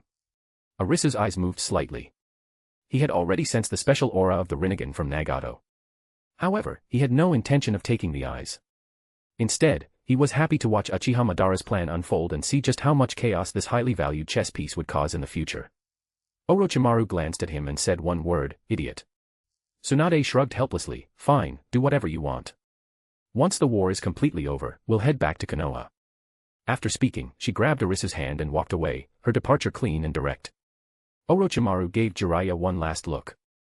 His voice remained as flat as ever. If anything comes up, you can contact me. Of course, don't bother me with trivial things. Take care of yourself. Hee, got it, Orochimaru. Jiraiya nodded hard and watched their figures disappear into the smoke-filled distance. Then Jiraiya looked at the three children behind him and smiled. Hello. My name is Jiraiya. Meanwhile, after returning to Konoha, Arisu spent a few more days with Tsunade and taught his students for a few days before immediately heading back to the battlefield in the Land of Wind. This mission was to support Tsukumo Hatake. He had heard that the opponent in this mission was no ordinary person, the son of Chiyo. Arisu paused slightly. Chiyo's son. Wouldn't that be Sasori's father? In the original story, Tsukumo Hatake had indeed killed Sasori's parents, but it was never mentioned during which mission it happened. The approximate time was near the end of the Second Great Ninja War, before the Third. If I get there before Tsukumo kills Sasori's parents, then I'll protect them. Arisu subconsciously opened a portal, then immediately closed it. Not long afterward, he stepped into the yellow sands of the Land of Wind. When he arrived, he happened to see Tsukumo Hatake slowly sheathing his blood-stained short blade. Arisu's here, Tsukumo wiped the blood splashed on his cheek and spoke calmly. Arisu frowned slightly and scanned the area before his gaze landed on Tsukumo. Chiyo's son. Tsukumo paused briefly, then pointed at two tightly wrapped body bags beside him. Over there. Just finish them off. He patted Arisu on the shoulder and spoke calmly. Don't worry. For the children of enemy leaders, we leave the bodies intact. Arisu nodded lightly. At this point, there was no use saying more. May you rest well in the Pure Land. In the end, everyone in the ninja world would meet again in that Pure Land. Got it. The war is almost over. Time to wrap things up, Arisu spoke in a low voice. Tsukumo froze for a moment, then joy immediately burst into his eyes. Really? The war is really ending. Arisu nodded, yeah. Hearing this, Tsukumo became so excited that he could not speak for a moment. The war was ending. He could finally marry the woman he loved. Back when war was raging, no one knew whether they would survive tomorrow. He had never dared make lifelong promises because nobody knew if they would be sent to the battlefield the day after their wedding and never return. Now, the burden hanging over his heart could finally be lifted. All right, I'm leaving first. I'll leave the cleanup to you. Arisu smiled and turned to leave. Tsukumo opened his mouth and asked helplessly, where are you going this time? Checking the other battlefields. Better not leave any future problems behind. Before he even finished speaking, his figure had already vanished into the endless yellow sands. After quickly inspecting various battle lines, Arisu's attention was suddenly caught by a battered squad in the distance. He immediately changed direction and rushed over at full speed. Once he got close, he recognized Kato Dan's squad. The squad was already in a desperate situation. Several enemies were attacking relentlessly. Kato Dan lay on the ground, barely breathing and hovering between life and death. Only Kanugi Makyum remained standing, covered in blood and desperately holding the line. Seeing this, Arisu did not hesitate. In the original story, Kato Den should have died here, and Tsunade should have been by his side. But because of the butterfly effect he had caused, Tsunade and Kato Dan were now nothing more than acquaintances. She only knew him as a ninja who used the spirit transformation technique. Naturally, she was not here. The moment Arisu appeared, everyone's attention immediately turned toward him. The tense expression on Kanugi Makyume's face instantly became one of wild joy. Great! It's one of Konoha's twin pillars. Kato Dan, hang on. We're saved. The enemy side, however, immediately lost all color from their faces. Terror filled their expressions. Damn it. It's one of Konoha's twin pillars. Retreat. Without waiting for orders, everyone immediately gave up the attack and fled in panic. On the battlefield, if you encountered one of Konoha's twin pillars, you were allowed to abandon the mission and run. Just like that, the crisis was resolved, and Kato Dan managed to keep his life. Thank you, Senior, for saving us. Kato Dan pressed a hand against his wound and thanked him weakly. Kanugi Makyume also quickly bowed, his voice full of lingering fear and gratitude. If you hadn't arrived in time, Kato Dan and I would probably have died here today. Arisu waved his hand. It was nothing. Come on. Return to Konoha with me. Iwagakure proposed a ceasefire with Konoha. Amigakure proposed a ceasefire with Konoha. Tsunagakure proposed a ceasefire with Konoha. The Second Great Ninja War finally came to an end with the signing of a ceasefire agreement. It was also at this moment that Hiruzen Sarutobi and Shimura Danzo developed a disagreement. Looking at the devastated village and the densely packed casualty lists, Hiruzen Sarutobi's voice was filled with exhaustion and reluctance. We can't keep fighting. If this continues, Konoha will have no choice but to send children who haven't even held a kunai onto the battlefield. Danzo scoffed at this. His eyes were gloomy, and his tone carried unquestionable firmness. If we stop now, every sacrifice made so far will have been meaningless. Konoha's twin pillars are still feared. The three Sannin are at their peak. If we gather all our elites and focus our attack on a single target, destroying one enemy ninja village would be easy. Even wiping out one village would bring enormous benefits. But his proposal was firmly rejected by Hiruzen Sarutobi. What followed was the usual cycle of regret and conflict between the two. After the war ended, Hiruzen Sarutobi decided to reward Konoha's twin pillars by granting them the highest honor in Konoha apart from becoming Hokage. The Hokage half-sleeve. One for Tsukumo Hatake. One for Arisu. The two of them had already stepped into the half-Hokage realm. Chapter 249, Chapter 250, Danzo's Coup. The moment she heard the word Hokage, Tsunade's eyes widened. She immediately sat upright on the bed and looked at Arisu. What did you say? Tsunade quickly asked.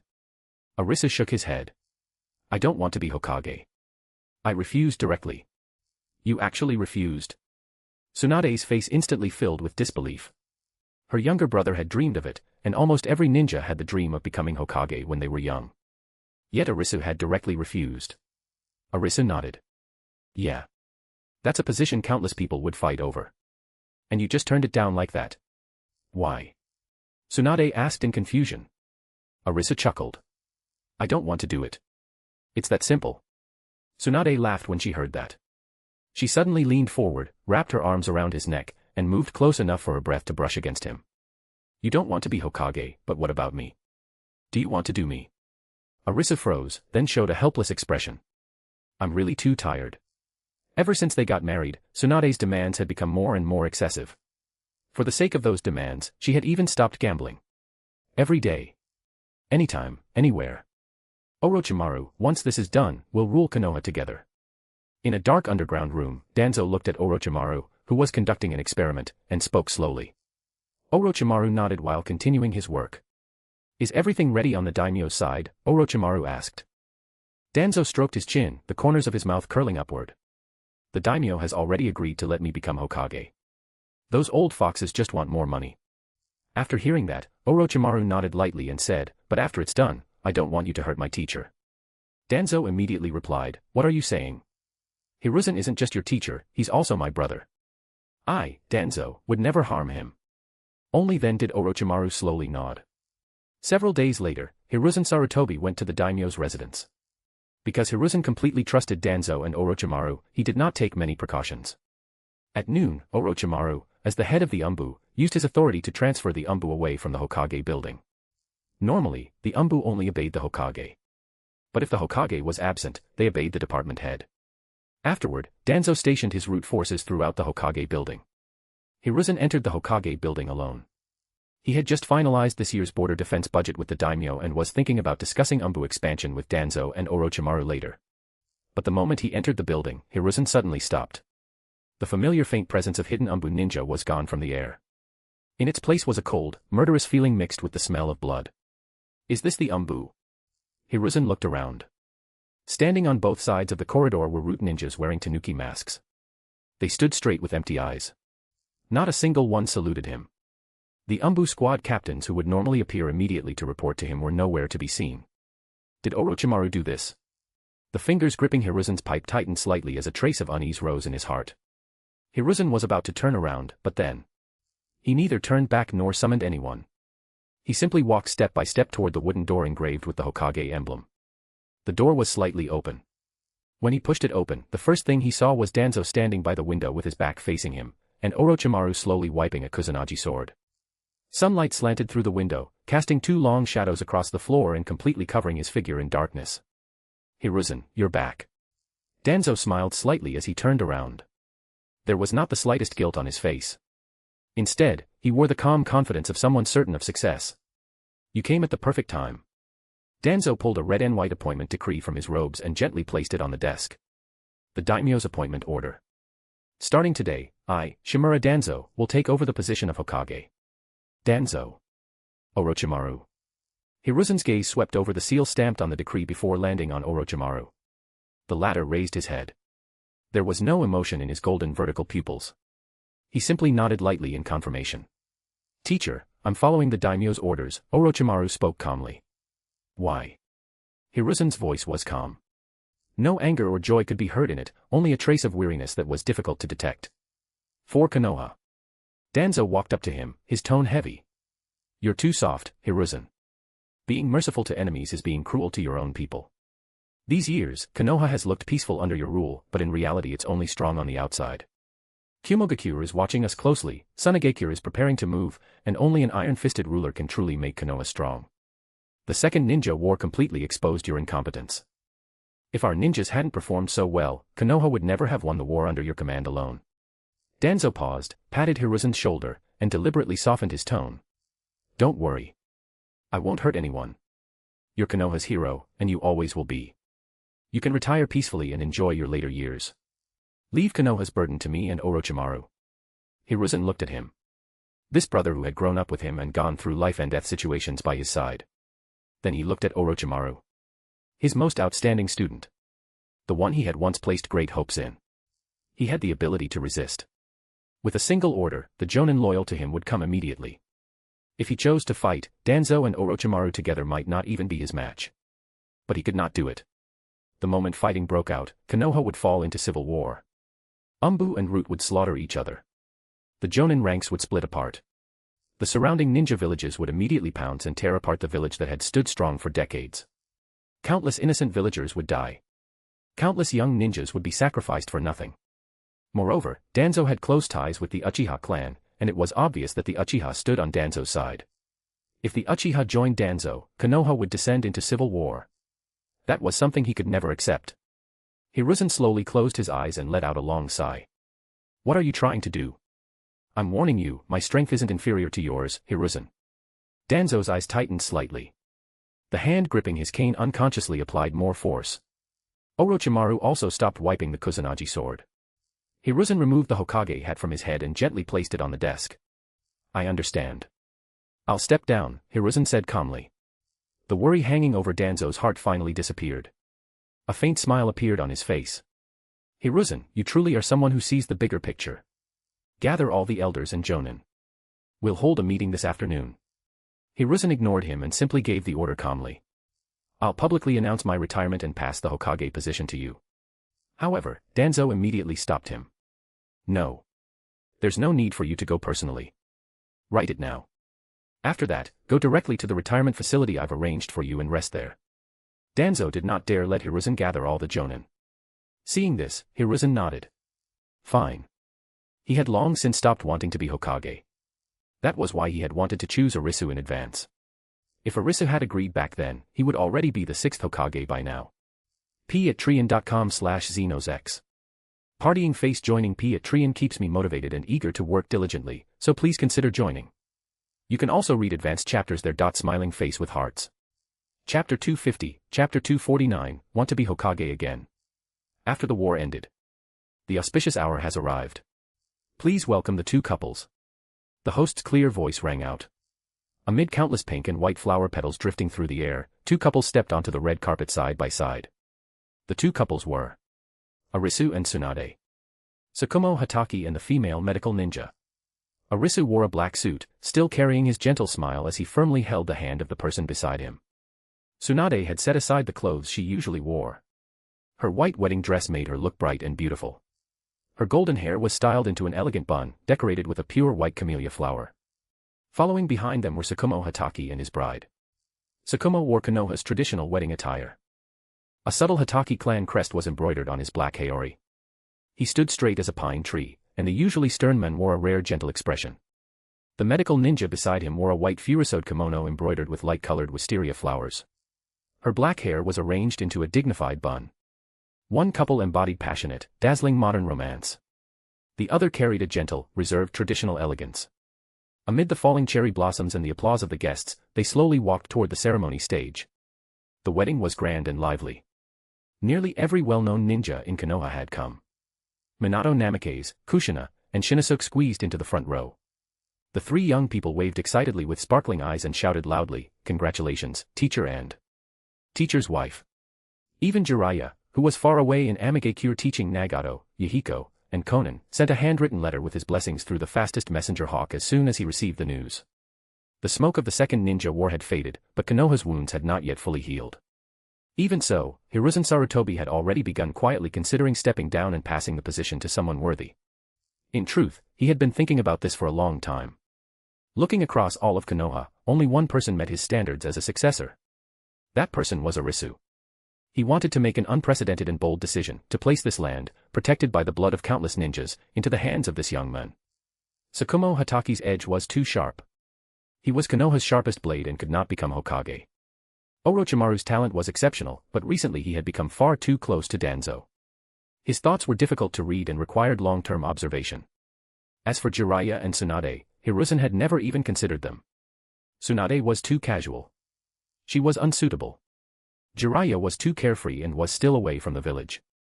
Neither possessed the steadiness and sense of responsibility needed to sit in the Hokage's seat. Only Arisu was the undisputed best choice. His strength was overwhelming. During the Second Ninja War, he had achieved one great feat after another, earning fame far and wide. He treated people with warmth and humility, acted with restraint, and naturally possessed a convincing personal charm. He had also married the granddaughter of the second Hokage, Senju Hashirama, linking him to Konoha's most legitimate bloodline. What moved the older generation who had once followed the first Hokage the most was that Arisu's features bore a shocking resemblance to the first Hokage's. Some of them were moved to tears and almost thought they were seeing things. With so many buffs stacked together, Arisu was far ahead of anyone else in the competition for the Hokage position. One day, Arisu was urgently summoned to the Hokage's office. The fifth Hokage, Hiruzen Sarutobi, sat behind his desk. A pipe rested between his fingers, and wisps of smoke curled through the air as he wore a gentle smile. Fifth Hokage. Arisu nodded slightly, calm and composed, having no idea why Hiruzen had called him over. Hiruzen waved his hand. Arisu, I'm old. Konoha's future will eventually belong to you young people. I want to ask you, what exactly is a Hokage in your eyes? Arisu calmly took a seat as instructed.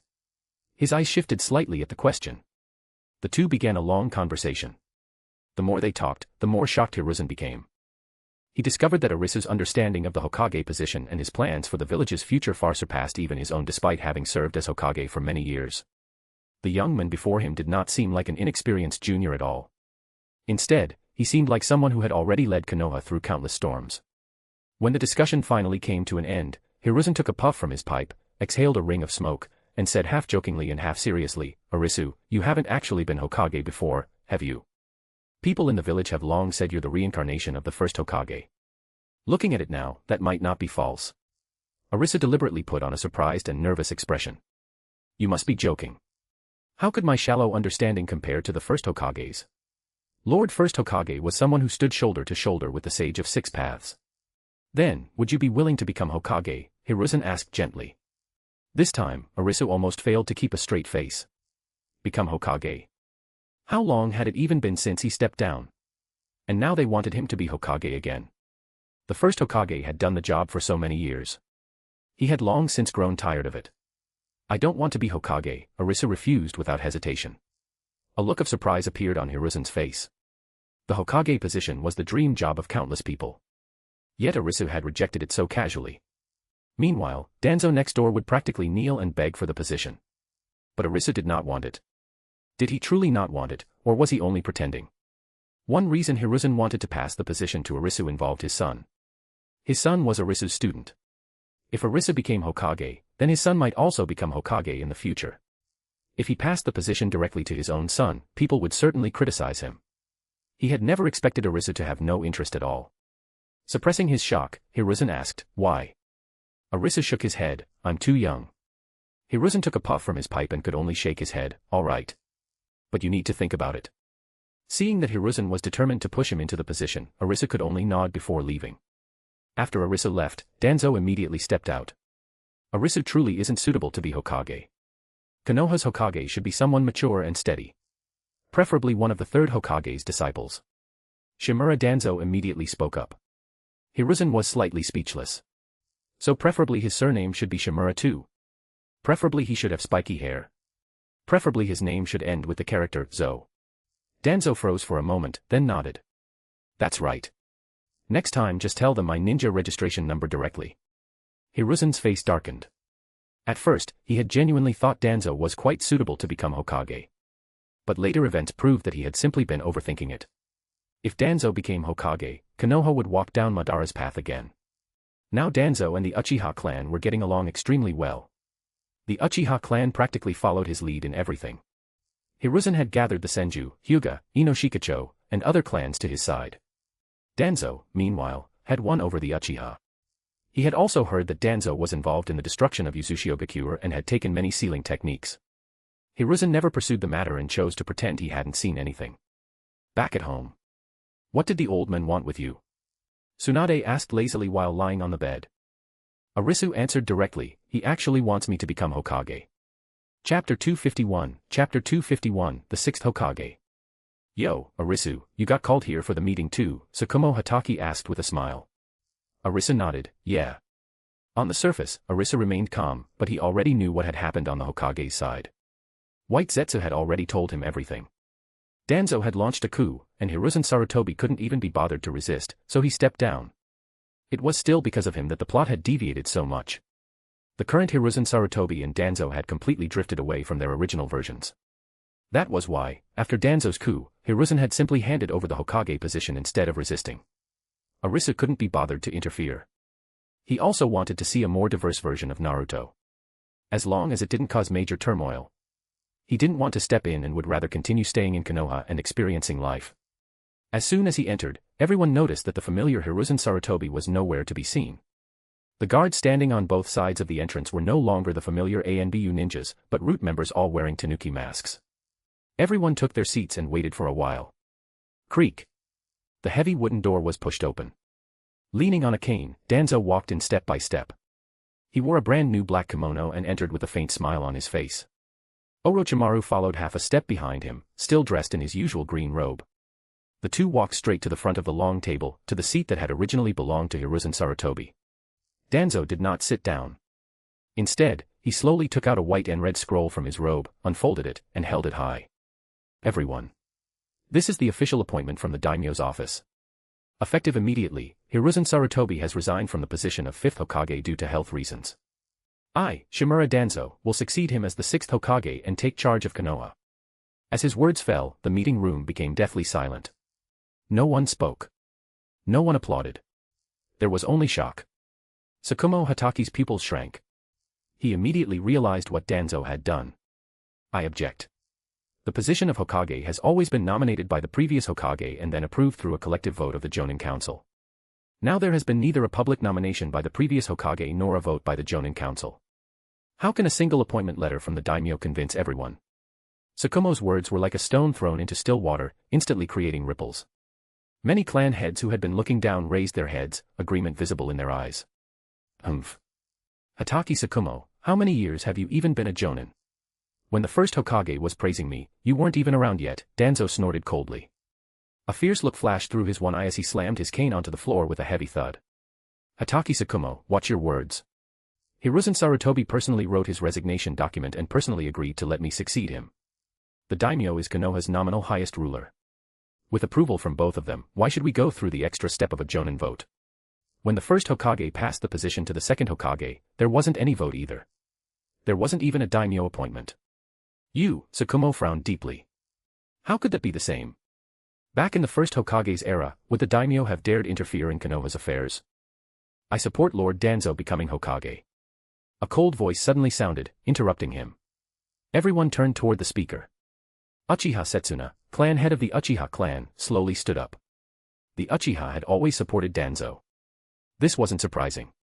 The entire Uchiha clan supports Lord Danzo as the sixth Hokage. As soon as Setsuna finished speaking, Koharu Udatane immediately nodded. I agree as well. Lord Danzo is highly experienced and decisive. Only with him as Hokage can Konoha become even stronger. I agree too. The ninja world is unstable right now. We do need a strong leader. Hamura Mitokado followed immediately after, pushing up his glasses as he spoke in a calm tone. The three of them had already coordinated with Danzo beforehand. With three elder-level figures expressing support one after another, the opposition in the meeting room was instantly suppressed. Uchiha Kagami and Akimichi Torafu exchanged glances. Both saw hesitation in each other's eyes. They were Hiruzen Sarutobi's most loyal companions. But they were also Danzo's most loyal companions. Both men were important to them. They also understood that opposing him now would inevitably lead to civil war. The Uchiha clan had already clearly sided with Danzo, and Root had taken control of the entire Hokage building. If fighting broke out, Konoha would only suffer severe losses. In the end, neither of them spoke. They simply lowered their heads in silence. The remaining clan heads visibly relaxed. None of them wanted to get involved in this power struggle. Since even the elders and the powerful Uchiha clan supported Danzo, they certainly weren't going to make things difficult for themselves. The Nara clan agrees. The Yamanaka clan agrees. The Akimichi clan agrees. Inoshikacho remained as adaptable as ever. One voice after another sounded out like falling dominoes. Tsukumo Hataki's expression became extremely ugly as he watched. Just then, he felt someone lightly touch his arm. Turning his head, he saw Arisu beside him gently shaking his head. Arisu looked at him calmly and silently signaled for him to stay patient. Tsukumo's heart trembled. He knew exactly how terrifying Arisu's strength was. If even Arisu chose this approach, then there had to be a reason. Although he was filled with anger and unwillingness, Tsukumo still took a deep breath and slowly sat back down. Danzo's gaze swept across the room. After seeing that everyone had made their stance clear, his eyes finally landed on the silent Arisu. At that moment, the atmosphere in the meeting room became tense once again. Danzo's palm was slightly sweaty. If this man disagreed, things would become troublesome. Arisu felt Danzo's gaze and also the eyes of everyone else in the room. He raised his head and met Danzo's nervous look. His face showed no expression. He simply nodded slightly. Okay. Arisu nodded. Just one word. Light as air, yet it landed like a giant stone, completely easing Danzo's worries. He let out a long breath. A trace of wild joy flashed through his single eye before he forcibly suppressed it.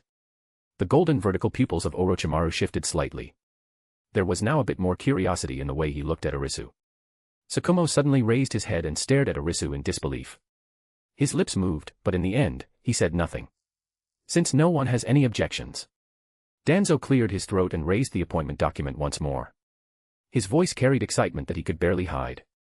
Then from today onward, I, Shimura Danzo, am Konoha's sixth Hokage. This time, sparse applause finally sounded throughout the meeting room. Amid the applause, Arisu slowly lowered his eyes, picked up the teacup in front of him, and took a light sip. As long as Danzo did not cross his bottom line, he didn't mind watching to see where this iron-fisted Danzo would lead Konoha. Chapter 252, Rasengan. Danzo became the sixth Hokage. The people of Konoha were stunned. No one understood how things had changed direction so quickly. There had been no build-up, no rumors, no gossip. The Hokage announcement had come suddenly and without warning. The smarter people had already guessed that something had happened behind the scenes. When ordinary citizens saw Danzo wearing the Hokage robe on television, everyone realized that a new era had arrived. Still, quite a few people in Konoha were looking forward to it. Since Danzo's reputation was fairly good, people were interested to see what would happen. Inside the Hokage's office, Danzo stood with his back to Konoha village outside the window. The work that Lord Second Hokage failed to complete will be carried on by me, Danzo muttered quietly. The first step is to restore the reputations of Uchiha Madara and Senju Tobirama.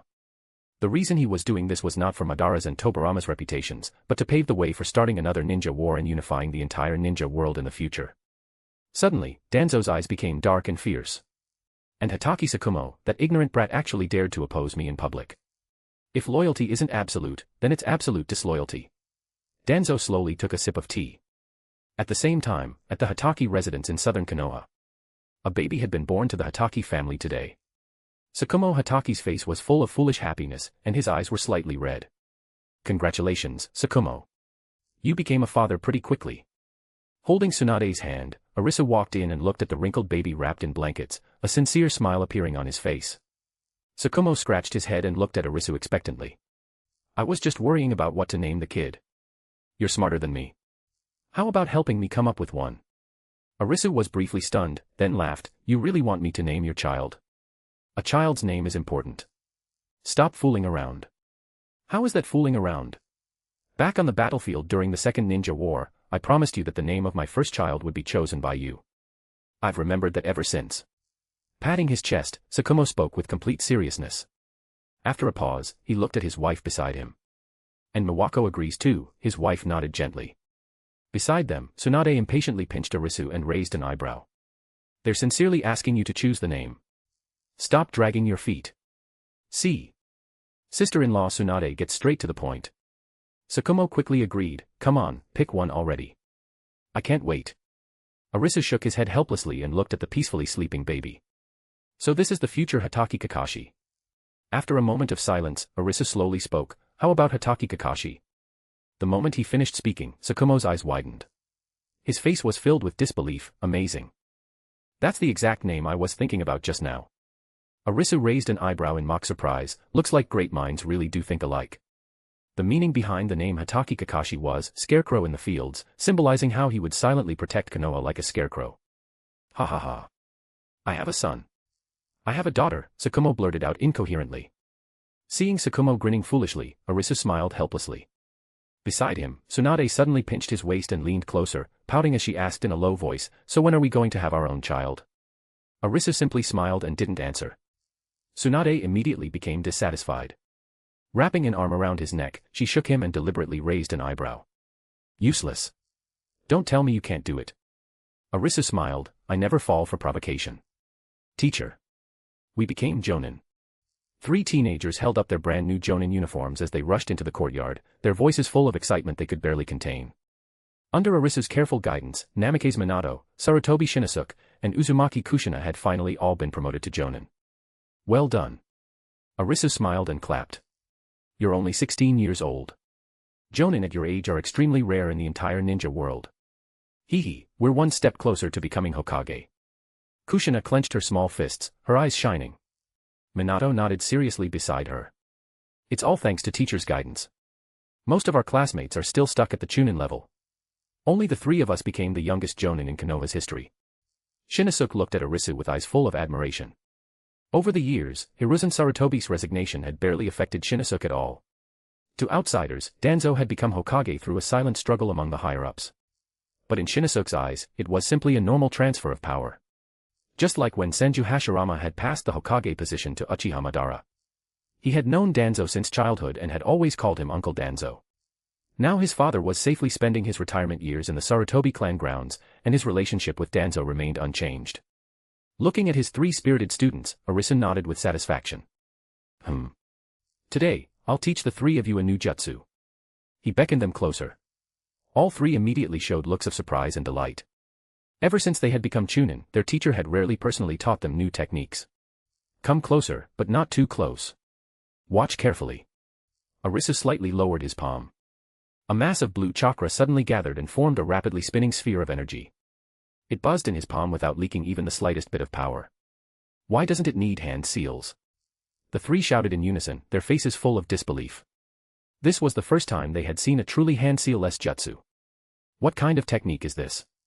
I've never seen it before. Shinosuke's eyes widened.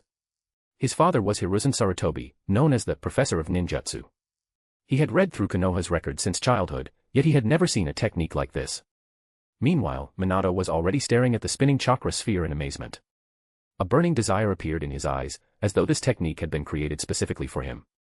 Seeing their reactions, Arisu smiled slightly. This is a technique I developed myself. It's called the Rasengan. The moment they heard that, all three hurriedly shouted, "Teacher, we want to learn it." Arisu smiled and explained the training method to them. Why does this feel a little familiar? Kushina raised an eyebrow. She felt that this Rasengan seemed strangely similar to another technique. Chapter 253, Chapter 253, Tsunade's disrespect toward the gods. Namikaze, Minato and Shinosuke looked confused. That's right. Kushina guessed correctly.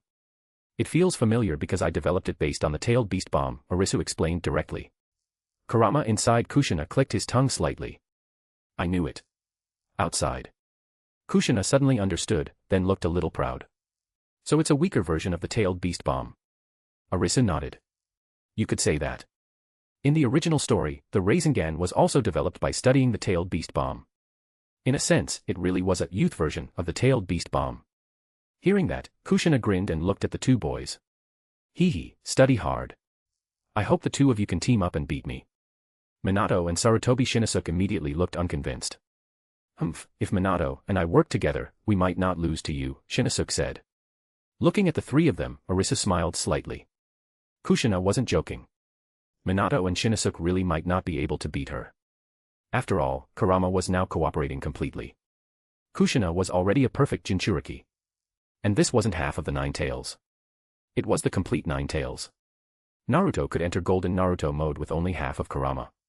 Kushina had the complete version. In a few more years, you might even see a Golden Kushina. So Minato and Shinosuke would very likely lose to her. Not just those two. If Kushina went all out, the entire Leaf Village would probably need all 3 Sannin working together, or Arisu himself, to take her down. You little brats, why are you making so much noise so early in the morning? Tsunade walked out of the mansion wearing a loose silk nightgown. Barefoot, she stepped onto the slightly cool wooden floor. One hand rested on her waist, and her golden hair hung messily over her shoulders. Good morning, master's wife. The three immediately stopped fooling around. They straightened their backs and greeted her together, their voices unconsciously dropping several tones. Everyone knew Teacher Arisu was a gentleman. He never got truly angry even when people joked around with him. But Lady Tsunade was different. This famous hot-tempered princess of Konoha was even more fiery and domineering than Kushina. Tsunade glanced at the brand-new black Jonin uniforms in their hands and raised an eyebrow. Oh. You're all Jonin now. 16 years old. Not bad. Arisu, you're pretty good at teaching students. They're talented and willing to work hard. Arisu smiled and shook his head. Even without me, they'd still become pillars of Konoha in the future. Tsunade couldn't be bothered listening to polite talk like that. She grabbed his wrist and pulled him toward the house. All right. Stop chatting with them and come inside. Let them mess around in the yard by themselves. Not so fast. Arisu patted the back of her hand and turned toward his students. Practice controlling the chakra flow of the Rasengan in the yard first. I'll go make a pot of tea and bake some cakes for you. Yay. Teacher is the best. I love teacher's matcha red bean cakes. Kushina jumped up immediately, her eyes sparkling.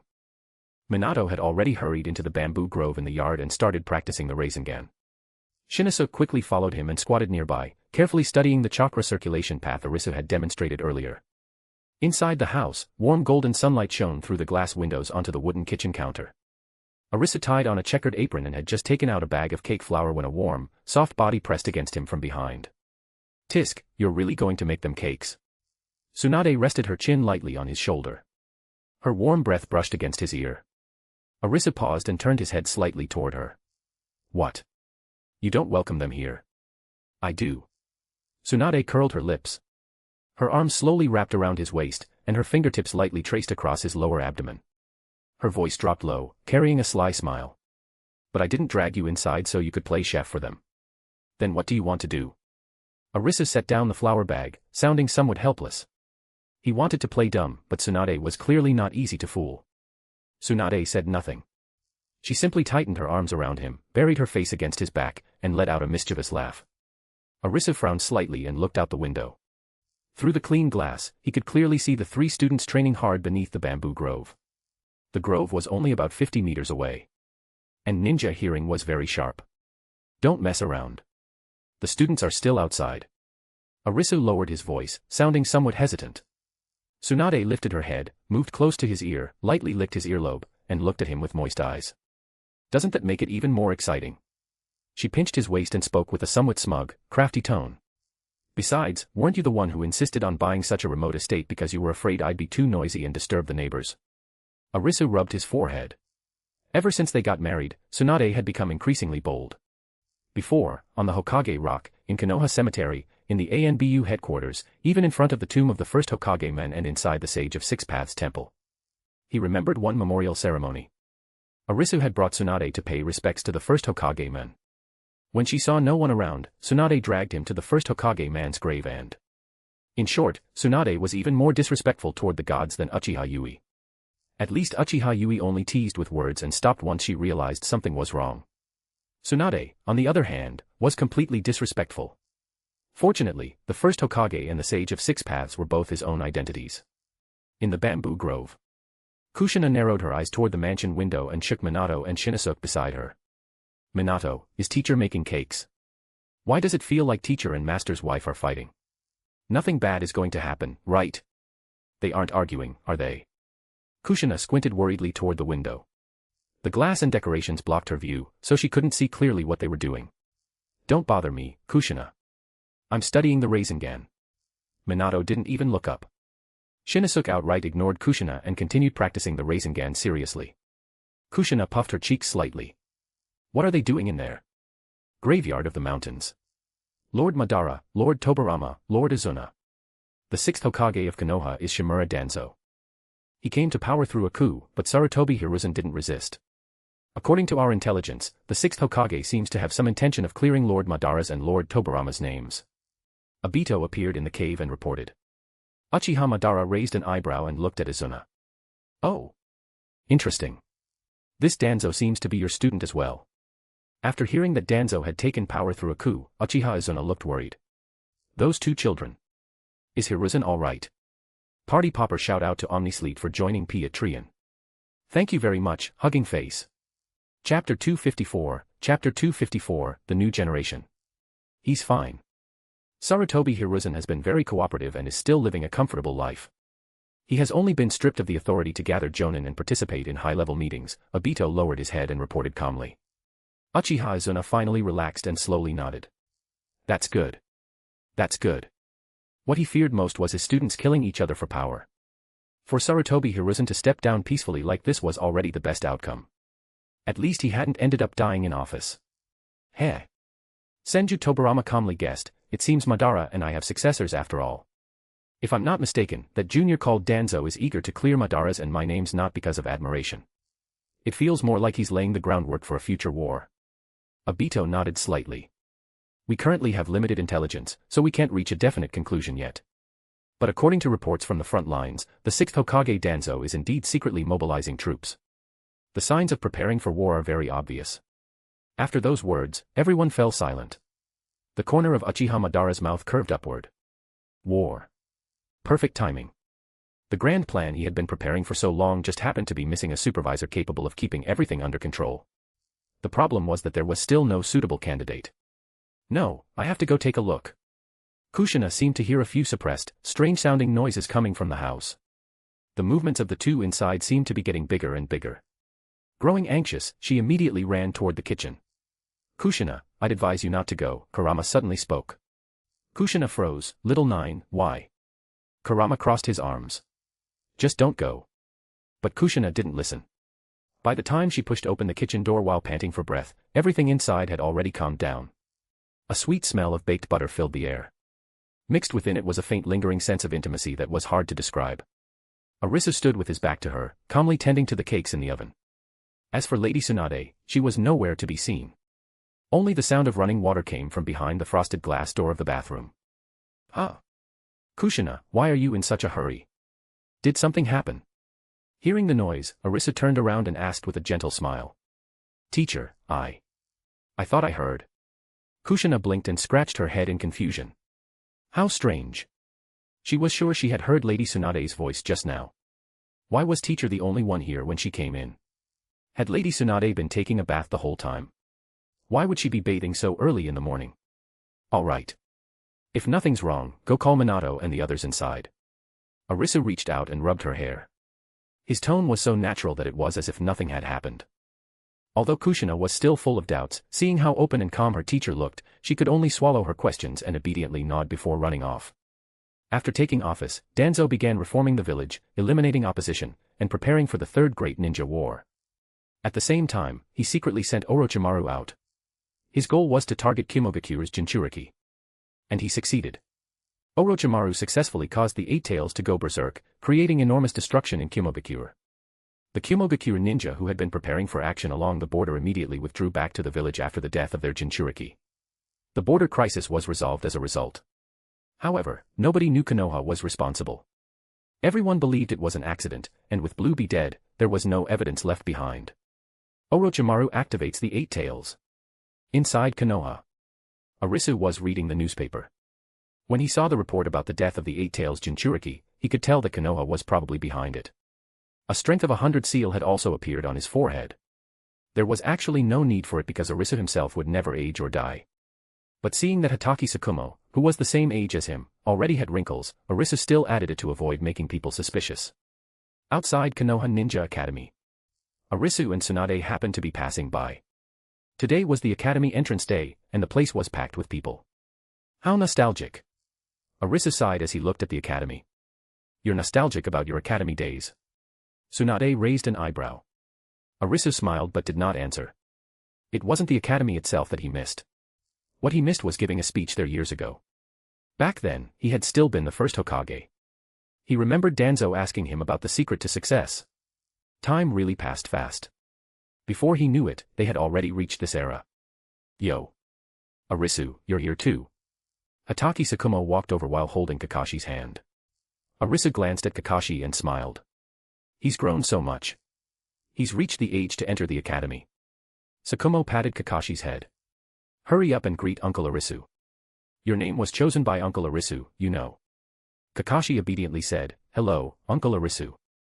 And this is Princess Tsunade, Uncle Arisu's wife. Tsukumo introduced her as well. Hello, Aunt Tsunade. Kakashi greeted obediently.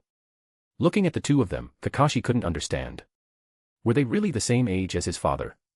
His father was already showing signs of age, while these two looked like a young couple walking down the street. Arisu nodded. MHM. Tsunade also nodded lightly. At that moment, Sarutobi Hiruzen arrived with a pipe in his mouth. Fifth Hokage, long time no see. Arisu greeted him with a smile. Hiruzen smiled and nodded as he looked at Arisu and Tsunade. I'm here to bring my son. Tsunade's eyes widened. Old man, what son? Isn't your son Sarutobi Shinosuke already a jonin? A flicker appeared in Arisu's eyes as he looked at the child standing behind Hiruzen. Sarutobi Asuma. Hiruzen's face turned red. Well, I haven't had much to do these past few years, so Biwako and I didn't expect to have a child at this age. Shock appeared on Tsunade's face. Are you sure the kid is yours? You can still have children. Straightforward as always, Tsunade said exactly what she was thinking. Awkward expressions appeared on Tsukumo's and Arisu's faces. Hiruzen's face darkened. Tsunade, what kind of question is that? Of course he's my biological son. Tsunade also felt that what she said might have hurt her teacher's feelings, so she simply laughed awkwardly and let the matter pass. Hiruzen wasn't particularly angry. After all, it was Tsunade. She had always been straightforward and irritated him like this since she was young. Alright, the academy entrance ceremony is about to start. Let's go in. Tsukumo patted Kakashi's shoulder. Very soon, Arisu saw many familiar faces. Such as Kurenai Yui, Noera Rin, Might Guy, Moonlight Hayate, and Shiranui. Huh?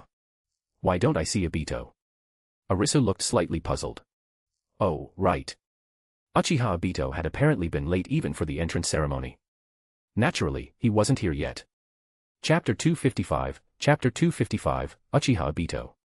Even Hiruzen Sarutobi managed to have a child in his old age. You're still young, so why can't you? As Tsunade spoke, she raised her hand and smacked Arisu hard on the butt, the sound crisp and sharp. Oh. Arisu curled his lips helplessly, his eyes full of indulgence. Tsunade glared at him unhappily and ordered in an extremely commanding tone, from now on, you're not allowed to wear even half a piece of that thing anymore. Alright, alright. I'll do whatever you say. Arisu nodded helplessly. Only then was Tsunade satisfied. She wrapped her arm around his and gave it a shake. Come on, let's take a look around the Ninja Academy too and relive some old memories. Sure. Arisu agreed. By the rules, outsiders weren't allowed to enter the Ninja Academy freely, but with the status he and Tsunade had now, that little privilege was nothing. The two walked side by side through the familiar hallway. Graduation photos from every class of Ninja Academy students hung neatly along both walls. The yellowed photographs carried the marks of time. Oh, isn't this the class with old men Sarutobi and Danzo? Who would have thought those two actually looked pretty decent when they were young? Much better than now, with one being an old fox and the other an old scheming ghost. Tsunade pointed at one of the oldest photos and laughed. Time really flies. Arisu nodded lightly, his gaze following her finger across the photograph. Soon, the two stopped in front of the graduation photo from Tsunade, Jiraiya, and Orochimaru's class. But Tsunade's smiling face suddenly darkened, and her brows knitted tightly together. Something's not right, Arisu. She pointed at the empty spot beside her in the photo, her face full of confusion. Why aren't you in this picture? I clearly remember you standing next to me on graduation photo day. Oh. Arisu's heart paused slightly.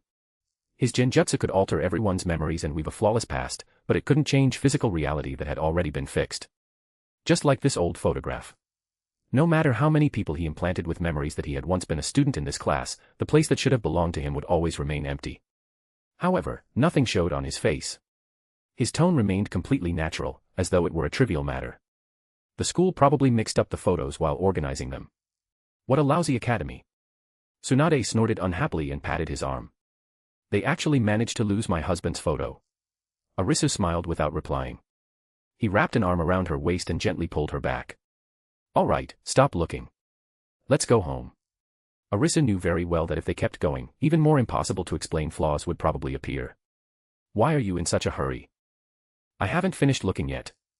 Tsunade was unwilling and grabbed him, trying to pull him forward. Arisu quickly stepped in front of her, lowered his head to look at her, and spoke in a deep voice. Tsunade, I want you. Tsunade froze for a moment. Then her face instantly turned red, though a sly smile flashed through her eyes. She lightly pinched his waist and leaned close to his ear, her breath brushing against him. So that's why you're in such a hurry to get home. You could have just said so. But. She deliberately stretched out the word and glanced around the empty hallway with an ambiguous look. If you don't mind, we could try it right here in the academy. Forget it. Arisu immediately shook his head. He pinched her reddened cheek. Stop messing around. The academy has surveillance cameras everywhere now. What would it look like if someone saw us? As he spoke, he pulled her away from the photo corridor without giving her any chance to object. Just as they reached the academy gate, they ran into a worried-looking Yumano Ikaku. The man who would later become Irika's father. Greetings, seniors. As soon as Yumano Ikaku saw them, he immediately bowed respectfully. Tsunade absent-mindedly nodded. Her mind was entirely occupied with how she was going to deal with Arisu once they got home. She had no interest in paying attention to anyone else. Arisu noticed the anxious look on his face and asked, Ikaku, what happened? Why are you so flustered? Senior. Yumano Ikaku said with a bitter expression, today is my first day as a homeroom teacher, but one student still hasn't shown up for class. I can't reach him no matter what I do. Oh. What's his name? His name is Uchiha Obito. Yumano Ikaku flipped through the file folder in his hands before answering firmly. Arisu nodded slightly. After a moment of thought, he said, I know this child. I'll help you. Yumano Ikaku was instantly overjoyed. Really? Then I'd be troubling you, senior. It's nothing. Just a small favor. Arisu waved his hand. After that, he left the academy with Tsunade. As soon as they stepped outside, they saw a little boy wearing goggles running frantically toward the academy. It was Uchiha Obito. I'm doomed, I'm doomed. Late on the very first day. My ninja school life is over before it even starts. Obito had a strawberry lollipop in his mouth as he ran and wailed. His short legs moved as fast as they could, and sweat covered his forehead. Seeing this, Arisu casually stretched out a hand and stopped the charging little Obito. Ow. What are you doing? You. Obito stumbled from the sudden stop, and his lollipop nearly flew out of his mouth. Rubbing his aching forehead, he looked up. The moment he recognized them, he froze in place. His eyes widened like bells. Lady Tsunade of the Konoha Sannin, and Lord Arisu, one of Konoha's two lights. Uchiha Obito hurriedly pulled the lollipop from his mouth, clenched it in his hand, and bowed a full 90 degrees in panic. Tsunade crossed her arms and looked him up and down before letting out a mocking laugh. Not bad, kid. Late on your very first day at the Ninja Academy. Back then, no matter how unreliable Jiraiya was, he never dared disappear on the first day. You're even more hopeless than he was. I didn't do it on purpose. Obito's face turned bright red. He scratched his head anxiously and hurriedly explained. I saw an old grandma carrying something too heavy on the way, so I helped take it home. The more Obito spoke, the quieter his voice became. His head drooped lower and lower. Clearly, he knew that excuse wasn't very convincing when it came to being late. Before he could finish explaining, Arisu took out the enrollment documents he had already collected for him and handed them over. I picked up your paperwork for you. Leave earlier next time and don't be late again. Huh. Obito suddenly looked up. The embarrassment on his face disappeared instantly, replaced by overwhelming disbelief and joy. He had never imagined that Senior Arisu, a legendary figure standing at the very top of Konoha, would help an unknown latecomer like him collect his documents. Senior Arisu. Thank you so much. You're my great benefactor.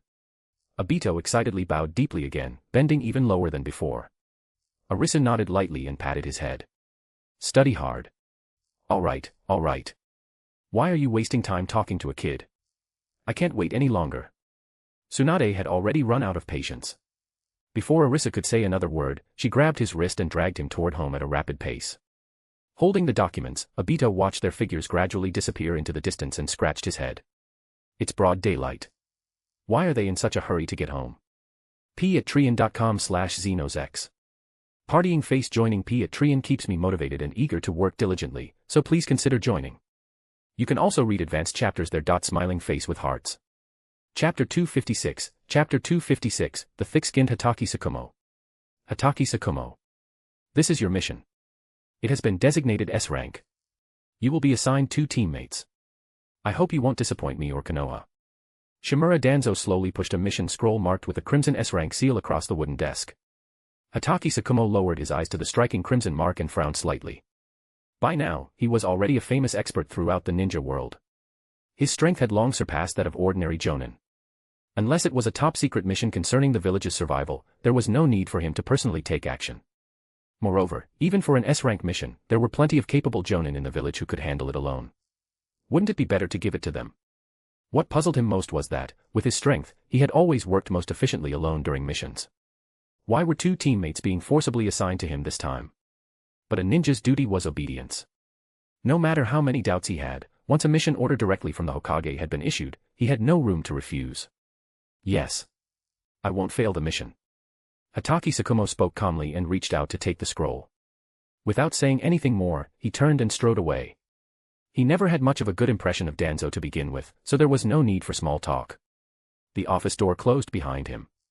Inside the Hokage's office, a gloomy smile slowly appeared at the corner of Shimura Danzo's mouth, unseen by anyone.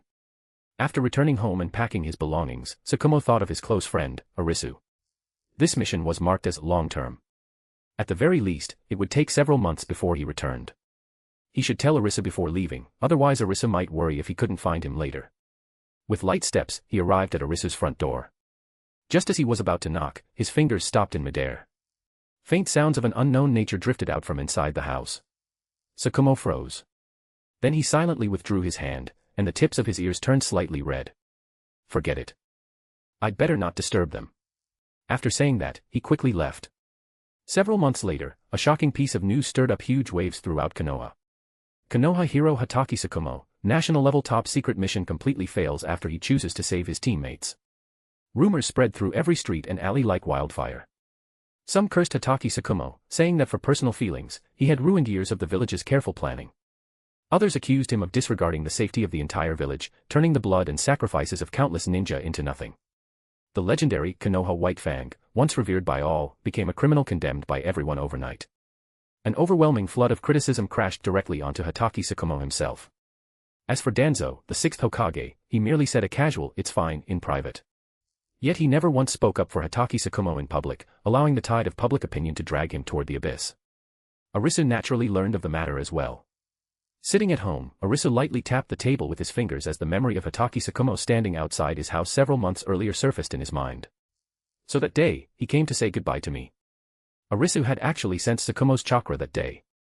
It was just that Tsunade had been clinging to him at the time and was in an especially good mood, stubbornly refusing to let him go. Arisu had also felt it wasn't anything important. In his eyes, everything except the destruction of the ninja world was a small matter. This wasn't a simple mission failure at all. It was a carefully planned conspiracy aimed at Hatake Tsukumo. Arisu shook his head slightly. He already understood. And the mastermind behind it was basically Danzo. Ever since Danzo became Hokage, Hatake Tsukumo had openly opposed him, believing something was wrong with Danzo. On top of that, Hatake Tsukumo frequently visited Hiruzen Sarutobi's house. Seeing Tsukumo constantly making trouble, Danzo was bound to deal with him. Why doesn't Danzo try this on me? Arisu shook his head slightly. Danzo didn't dare touch him. After all, his wife was Tsunade, one of the Sannin and the granddaughter of the second Hokage. As for his 3 students, one was the Nine-Tails Jinchuriki. One was Konoha's civilian genius.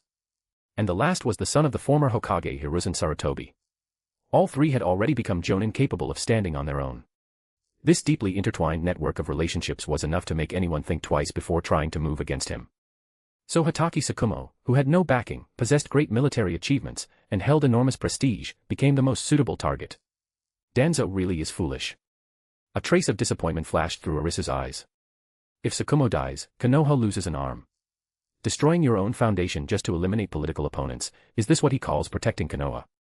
Back when Arisu was Hokage, he had actually thought highly of Danzo. He had hoped Danzo would achieve even greater things in the Konoha under his leadership. He thought Danzo was the kind of person willing to hide in the darkness and silently bear everything for Konoha. But in the end, he still couldn't escape the corruption of power. I should see how Hatake Tsukumo is doing. Arisu stood up and strode out of the house.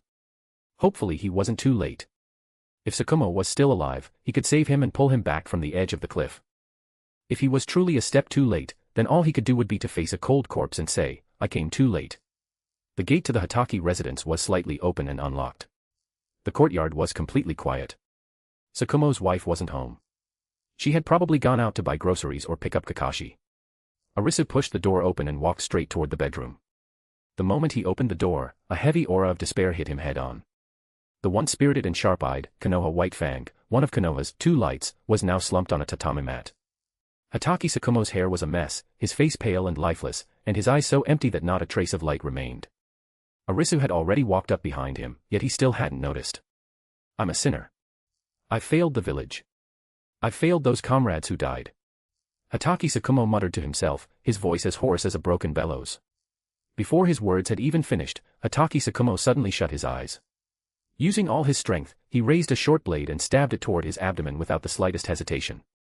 At the critical moment. "Stop." A strong, steady hand suddenly shot out and clamped down on Tsukumo's wrist like iron pliers. The short blade stopped less than an inch from his abdomen and could not move forward another bit. Tsukumo's whole body trembled violently as if struck by lightning. He suddenly raised his head. The emptiness in his eyes slowly focused until he finally saw the calm, handsome face before him. "Arisu." Hatake Tsukumo cried out in shock. Arisu made no unnecessary movements. He merely applied a little force with his wrist and took the short blade from Tsukumo's trembling hand. Then he slowly returned it to its sheath. "For something this small, why are you trying to die?" Arisu asked calmly. "I." The emptiness in Tsukumo's eyes stirred. His lips moved slightly. He wanted to repeat the words, "I'm a sinner," and, "I've failed Konoha," but Arisu cut him off directly. Chapter 257, Chapter 257, "The thickness of this kid's skin is no less than mine. Don't say those self-pitying things to me. You're not a sinner. You're just a pawn sacrificed on Danzo's power chessboard. He deliberately paired you with 2 useless teammates and deliberately leaked critical information. From the very beginning, he never intended for this mission to succeed. Did you really not notice any of that?" Tsukumo's whole body shook, and his mind became a little clearer. The doubts that had been buried under public opinion suddenly became clear, but the huge guilt still gripped his heart tightly. Arisu looked at him, frowned slightly, and continued calmly, "I know you value your reputation more than anything and feel like you can't go on living after bringing shame to Konoha. But reputation is something earned by the living, not something buried with the dead. If you kill yourself now, you'll be forever nailed to the pillar of a traitor. No one will remember how many blows you took for Konoha or how many people you saved. They'll only throw all the blame onto you." Hatake Tsukumo could not speak. "Think about your wife. Think about your son. If you die, their lives probably won't be easy," Arisu spoke softly. A bitter expression immediately appeared on Tsukumo's face. But the whole village is cursing me now. Arisu waved his hand directly. It's all thunder and little rain. Those are just paid supporters. Most of Konoha is silent. They haven't spoken yet. Let public opinion ferment for a while. Things will definitely turn around. Arisu's words made Tsukumo hesitate. You're lacking one thing, patience. Endure it. Just wait for the wind to rise and wait for change. Also, your skin needs to be a little thicker, Arisu said. At this point, all thoughts of suicide had completely disappeared from Hatake Tsukumo's mind. Arisu, can you help me get a basin of ice water? Kneeling on the tatame, Tsukumo asked. Arisu somehow produced a basin of ice water.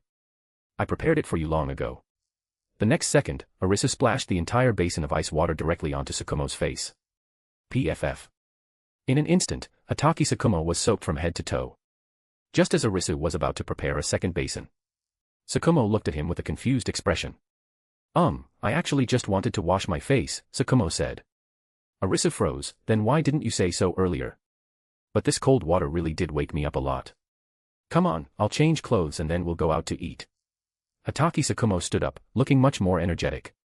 After changing clothes, the two went straight out onto the street. When the residents on the street saw Tsukumo, surprise appeared on their faces. At first, Tsukumo did not quite dare face them. But remembering Arisu's words about having thicker skin, he stopped caring. Soon, someone ran up to Tsukumo. Tsukumo thought the person had come to curse him. Instead, the man gave him a deep bow. Senior Tsukumo. I support your decision, the man spoke with a face full of respect. Tsukumo was stunned. After one person started, more and more people came forward to express their support and approval. I support it too. Senior Tsukumo gave up the mission to save his comrades. Senior Tsukumo is innocent. They believed Tsukumo had done the right thing for his comrades. Tsukumo stared blankly at these people, feeling a level of excitement he had never experienced before. Because Konoha's media was controlled. Ordinary civilians had no way to make their voices heard. The silent majority simply had no channel to speak. That made Tsukumo believe that whatever the media published represented Konoha's public opinion. Make way. Everybody move aside. A boy with black spiky hair and goggles pushed through the crowded people, stumbling as he squeezed to the front. It was Uchiha Obito. After taking 2 breaths, he looked up at Tsukumo. His eyes burned like flames. Clenching his small fists before his chest, he shouted word by word, Senior Tsukumo. I, Uchiha Obito, have something to say. Although in the ninja world, people who break the rules are called trash, but those who don't cherish their comrades are worse than trash. I believe the White Fang of Konoha is the true hero. Standing nearby, Arisu raised an eyebrow slightly. A trace of surprise and approval flashed through his eyes. Those words were like a wake-up call, instantly splitting apart the last bit of darkness in Tsukumo's heart. He stared blankly at the passionate young boy before him. All the self-doubt and self-denial that had troubled him for countless days and nights vanished at that moment. Hatake Tsukumo slowly crouched down until he was eye level with Obito. Light once again appeared in his previously hollow and dim eyes. Tsukumo reached out and gently rubbed Obito's spiky hair. Thank you, Obito. I'll remember what you said. After that, surrounded by the crowd, Hatake Tsukumo enjoyed a meal at a Konoha street food stall. Hokage office. Shimura Danzo was still waiting for news that Hatake Tsukumo had committed suicide under the pressure. Based on Danzo's judgment of Tsukumo, Tsukumo was thin-skinned and valued dignity and a ninja's reputation. He would definitely be unable to bear the pressure and would kill himself. Someone, how is Tsukumo doing? Shimura Danzo asked a trusted subordinate beside him.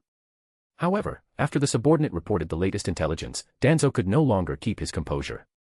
What? He's eating at a street stall again. Danzo's eyes widened. Yes. It's not far below the building. You should be able to see it, the Umbu ninja replied respectfully. What? Danzo suddenly stood up and looked out the window. Not far away, a street food stall was packed with people. Hatake Tsukumo was happily drinking beer, eating grilled meat skewers, and getting grease all over his mouth.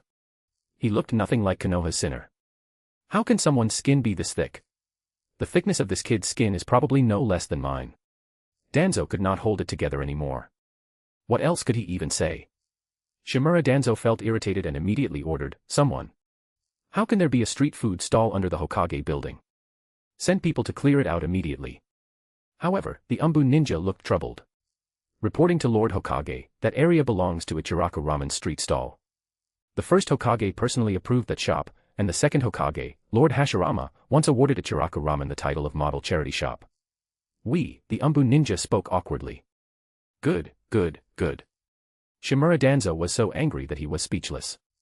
To this day, he still could not understand why the first Hokage had approved a ramen shop right in front of the Hokage building. Everything around it was either government office buildings or commercial towers. There was only that one ramen shop. Didn't the first Hokage think it looked out of place? But there was nothing he could do. Back then, the first Hokage had granted the ramen shop a 100-year permit, meaning Konoha could not forcibly demolish it for 100 years. Sigh. Forget it, forget it. Seeing the situation, Shimura Danzo could only give up. Chapter 258, Jiraiya couldn't let it go. The Hatake Tsukumo incident passed just like that. Seeing that they could not force Hatake Tsukumo to death, Danzo could only come out and pretend to be the good guy. Afterward, he symbolically punished a few reporters. He accused them of false reporting, twisting facts, and slandering a hero. The reporters were dumbfounded. Wasn't it you, Danzo, who told us to do this? How did we end up getting punished? Inside a Konoha barbecue restaurant. Jiraiya grinned as he put an arm around Hatake Tsukumo. Brother Tsukumo, I heard you went through some trouble recently. Hatake Tsukumo took a drink and nodded, yeah. Luckily Arisu stopped me in time. Otherwise, I really might have done something that foolish. A lingering fear remained on Tsukumo's face. Even now, he could not understand why he had wanted to kill himself that day. After calming down, all he felt was gratitude toward Arisu for stopping him. If no one had stopped him and he had died, what would happen to Kakashi and his wife? Jiraiya scratched the back of his head and laughed loudly. His gaze fell on the two people leaning against each other across from him, and he spoke in a teasing tone familiar between old friends. Arisu, Tsunade, it's been so many years, yet neither of you seems to have aged at all. Looks like life has really been treating you well. Of course Arisu and I are happy. What, are you jealous? Tsunade leaned further into Arisu's arms, resting her chin on his shoulder, looking completely spoiled. Arisu did not respond. He only looked down at the person in his arms and gently wrapped an arm around her waist. The smile on Jiraiya's face faded for a moment. It felt as though a tiny needle had pricked his heart, bringing a faint sourness. After wandering around for so many years, he had gradually realized that he probably could never catch up to Tsunade in this lifetime. Because of their personalities, they were not suitable for each other. He was lustful and liked peeping and visiting prostitutes. There was no way Tsunade would tolerate her boyfriend doing those things. So Jiraiya's feelings for Tsunade had gradually faded. But seeing her with his own eyes, wearing a simple kimono and peacefully resting in another man's arms as his rightful wife, the regret buried deep in his heart for so many years still rose uncontrollably. He still remembered the day he received the news of their marriage. At the time, he was teaching Nagato and the other two how to form hand seals inside a leaking house in Amigakure. The rain that day had been heavy and relentless, rattling loudly against the roof. With his back turned to the three innocent children, he could not help crying. What fell in Amigakure that day was not rain, but his tears. An image of Tsunade and Arisu on their wedding night suddenly appeared in Jiraiya's mind, making his chest feel even more blocked. Jiraiya quickly shook his head hard, driving those messy thoughts away and forcing himself to think positively. It's fine, it's fine. Maybe, just maybe, they're in a platonic relationship. How are your students doing? Arisu asked first. Them. They said they want to save Amigakure. I don't know how they're doing now. I just hope they're safe. Jiraiya took a drink as he spoke. He could not help thinking of Nagato. The child who possessed the Rinnegan. He truly hoped Nagato could be like the protagonist in his novels and have the power to change this troubled world. You shouldn't have stayed there back then. Now Arisu, Tsukumo, and Orochimaru all hold very high positions in Konoha. If you had come back, you'd definitely be the same, Tsunade said to Jiraiya. Jiraiya gave a bitter smile and shook his head. Even if I had really come back, I wouldn't have accepted those positions. By nature, I'm free-spirited. I like drinking a little, writing novels, and occasionally visiting. Halfway through, Jiraiya realized he had let something slip. Tsunade looked at him with disgust. Ugh, Jiraiya, you're getting more and more depraved. Arisu did not care. Wasn't it perfectly normal for Jiraiya to visit prostitutes? If someone said Jiraiya was still a virgin, that would be strange. What are you planning to do this time now that you're back? Arisu took a sip of milk. Jiraiya shook his head. Nothing. I just came to see you all, see Sensei, and see Orochimaru. Besides, Danzo is actually in power now. I don't think we'd get along. I'll leave again in a few days. Speaking of which, I never expected Sensei to hand over power to Danzo without even putting up a fight, Jiraiya spoke in disbelief. At the neighboring table, a root member in plain clothes suddenly paused while eating. The moment he heard someone discussing politics at the next table, he immediately caught the keywords and walked over. "Hey, little ninja, what are you talking about?" A root member in plain clothes approached. But when he saw who was sitting at the table, he froze. "This is bad. Why is it these people? I thought they were ordinary villagers. Get lost. We'll talk about whatever we want." Tsunade immediately recognized him as a lackey and shouted at him in disgust. Jiraiya's expression stiffened. Hatake Tsukumo smiled without saying anything. He was already used to situations like this. Arisu chuckled and joked, "Nothing much. Jiraiya was saying he wants to try running for Hokage next year." Jiraiya laughed and cursed, "Asshole. Arisu, don't get me killed." "Ha ha ha ha. Ha ha ha." Tsunade and Hatake Tsukumo laughed. As soon as Arisu said that, the atmosphere immediately became much lighter. Seeing this, the root ninja in plain clothes quickly forced a smile. "My apologies, my lords. Please enjoy your food and drinks. I'll pay the bill for all of you." After speaking, he hurried away. Jiraiya took a drink and could not help asking, has Danzo really become this insane? He's even planted undercover ninja among the crowds. Arisu shook his head. Danzo wants to start a war. He wants to know what public opinion is like. Tsunade crossed her arms unhappily. That old man is way too controlling. A trace of coldness flashed through Hatake Tsukumo's eyes. That old dog Danzo. Jiraiya sighed lightly. Looks like Konoha isn't the Konoha it used to be. Everyone, keep eating. I'll be leaving first. With that, Jiraiya stood up. I want to see Orochimaru. Where is he now? Jiraiya asked. After all these years, he still cared about Orochimaru. The two had grown up together since childhood and had been raised by shopkeeper Arisu and Uncle Kakuzu. Even after spending these years away, Jiraiya still often remembered those good old days. Speaking of shopkeeper Arisu, his adoptive father. Jiraiya had always felt that Arisu looked somewhat like his adoptive father. Arisu's name was also the same. Could it be that these two? Arisu said, "He's with Danzo now. It's difficult to find him." Jiraiya nodded. All right. He remembered that Orochimaru had left him a summoning technique. When he needed to find him, he could contact Orochimaru through a messenger toad. Chapter 259, Chapter 259, the beginning of the Third Great Ninja War. A rainy day. Light rain fell steadily. Jiraiya and Orochimaru stood before two gravestones. One was engraved with, the tomb of shopkeeper Wan, Konoha's greatest philanthropist. The other was engraved with, the tomb of Kakuzu. The two had come together to pay their respects. Sigh. Orochimaru, I never thought you'd end up working for Danzo. Jiraiya looked at Orochimaru with a complicated expression. Actually, what surprised him wasn't that Orochimaru worked under Danzo. What he couldn't believe was that Orochimaru had helped Danzo scheme against Hiruzen Sarutobi. Orochimaru remained expressionless. People change. There were things teacher Sarutobi wouldn't allow me to do. Under him, I might have remained just an ordinary ninja. Maybe after finding out what I'd done, teacher Sarutobi would have even expelled me from Konoha. Orochimaru didn't reveal too many secrets. He only said this much because Jiraiya was his brother-in-arms. What exactly are you doing? Jiraiya couldn't help asking. Orochimaru stuck out his long tongue and licked the corner of his mouth. The secret of immortality. He pointed at the graves of Arisu and Kakuzu. Look. Human life is too short. Compared to this long ninja world, it's nothing more than a fleeting bloom. Jiraiya frowned deeply but said nothing. My adoptive father, Grandpa Kakuzu, Nawaki. They all died young. How long do you and I have to live? Orochimaru asked in return. Jiraiya waved his hand casually, forget it, forget it. Orochimaru, you've gotten really weird. Want to come peek at pretty girls with me at Konoha's hot springs? Idiot. Orochimaru felt a little speechless. There was simply no way to communicate with the thick-headed Jiraiya. He didn't know whether Jiraiya genuinely didn't understand or was just pretending not to. Meanwhile, on the streets of Konoha, Arisu and Tsunade shared a black umbrella as they walked out of a barbecue restaurant. Their pace was slow. Listening to the soft sound of rain tapping against the umbrella, they enjoyed a rare moment of peace. A smile appeared on Tsunade's face. She seemed to enjoy this feeling. At a bulletin board on a street corner, a newspaper was posted. Arisu's gaze swept over it and paused slightly. The third Kazekage has disappeared. Looks like Sasori succeeded. The name flashed through his mind. The mysterious disappearance of the third Kazekage was the signal that the third great ninja war was about to begin. Looks like the third war is about to start as well. A Kage just disappeared out of thin air.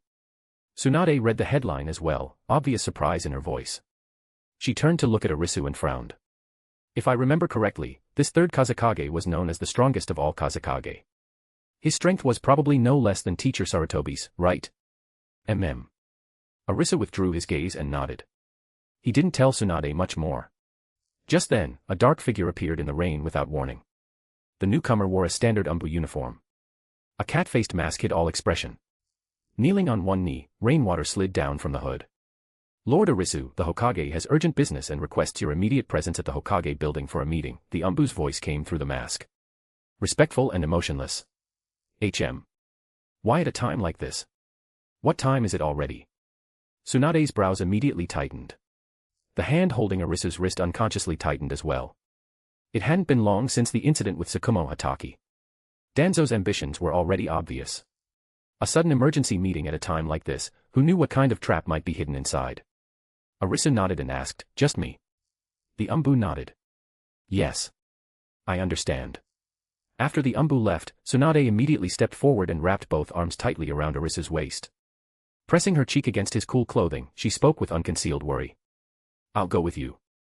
What if Danzo tries something again? Her body tensed slightly. It's all right. Warmth rose in Arisu's heart. He gently patted her back, switched the umbrella to his other hand, and pulled her into his arms. Tsunade was still worried. A rainy night. A private meeting. A summons alone. The warning signs were practically stacked to the limit. Was it really fine? Looking down at her furrowed brows, Arisu couldn't help laughing. Don't worry. It'll be fine. It's just a meeting. Danzo can't turn the sky upside down. Go home first.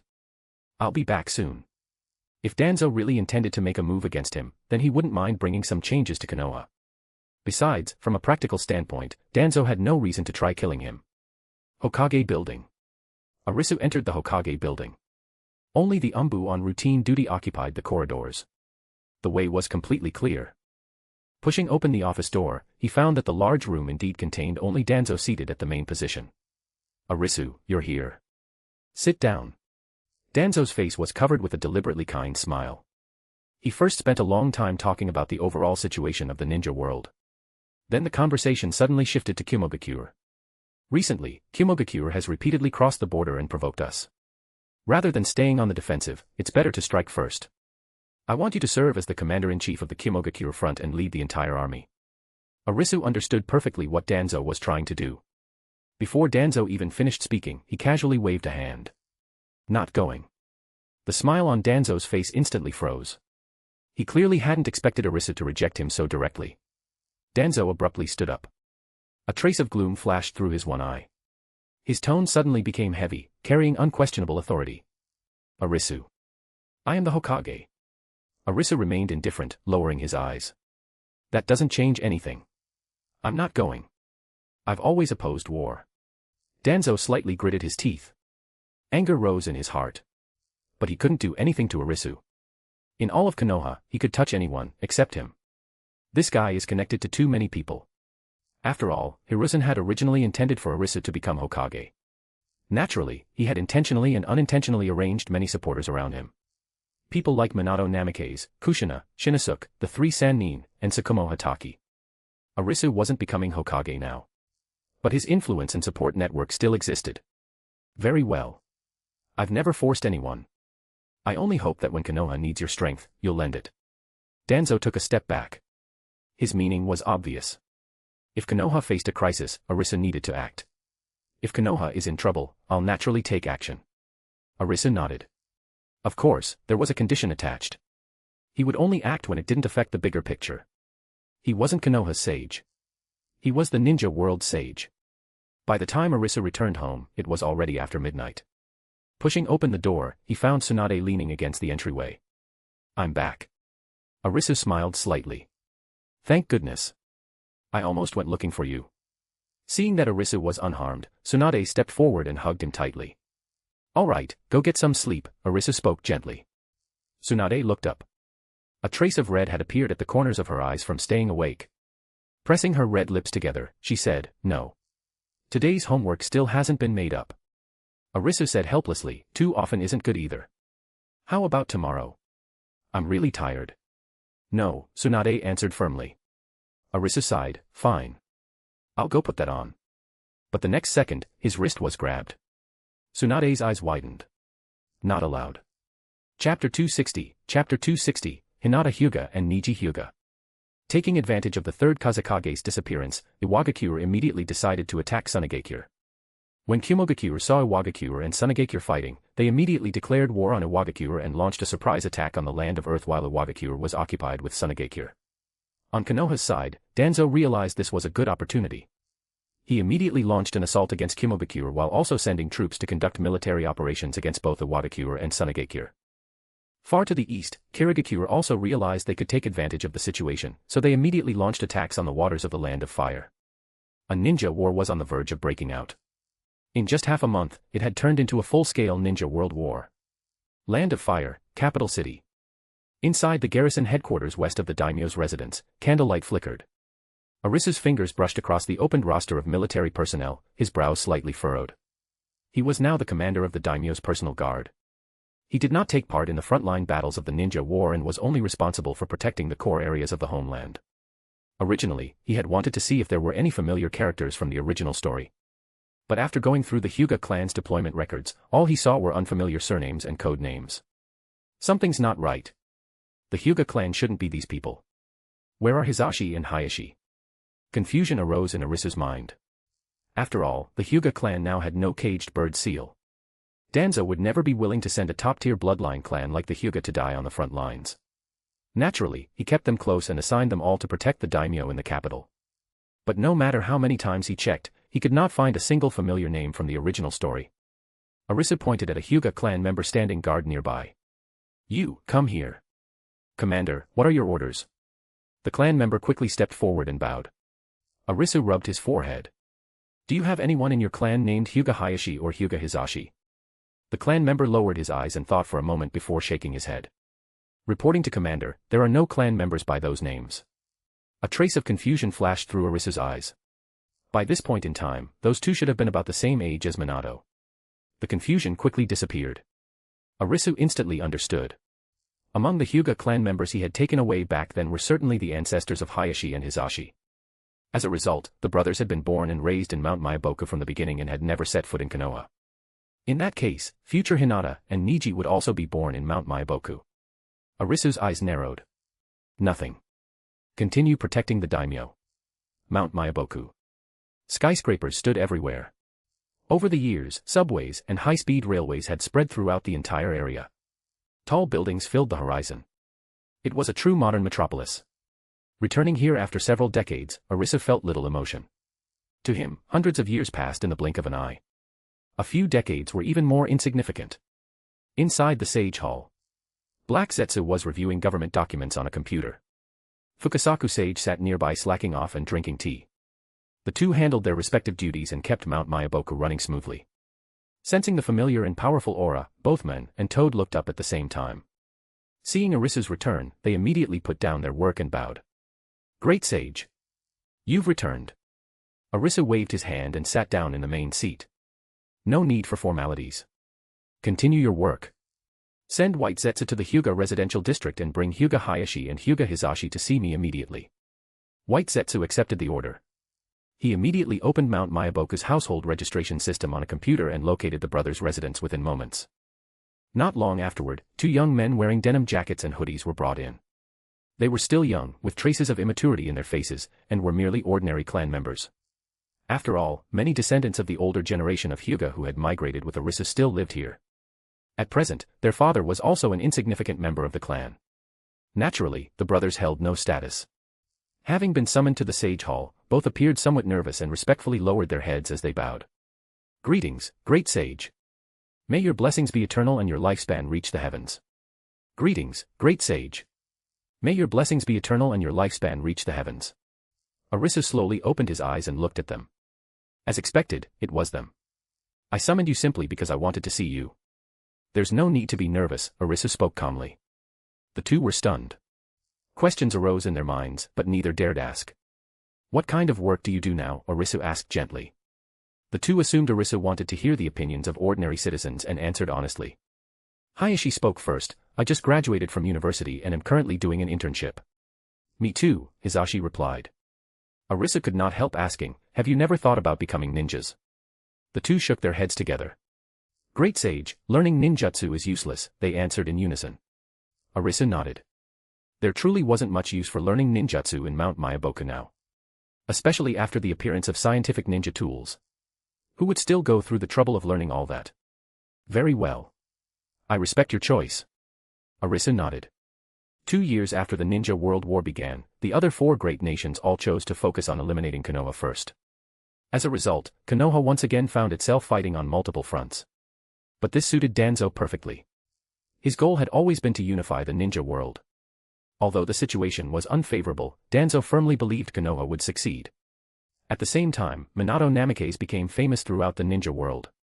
He earned the title of the Yellow Flash. At the same time, Hiruzen Shinosuke also made a name for himself alongside Minato, becoming known as a new master of the 5 nature transformations. Seeing that both of her companions had achieved such fame, Kushina Uzumaki became anxious. The war had already been going on for 2 years, yet she had never been sent to the battlefield. Danzo feared that the Jinchuriki might make a mistake, so he kept Kushina in Konoha and refused to let her fight. He treated her as the final trump card. Amigakure, inside a cave. Yahiko, Nagato, and Konan gathered a group of like-minded companions and officially established their own organization. Yahiko, it's time to give our organization a name. Nagato wiped away the raindrops sliding down his forehead and made the suggestion with a smile. Konan nodded lightly, yes, we should have a name. Yahiko rested a finger against his chin and thought for a moment. Then he showed the bright smile unique to a young man and looked at everyone gathered around him. Everyone. If you have any good ideas, let's hear them.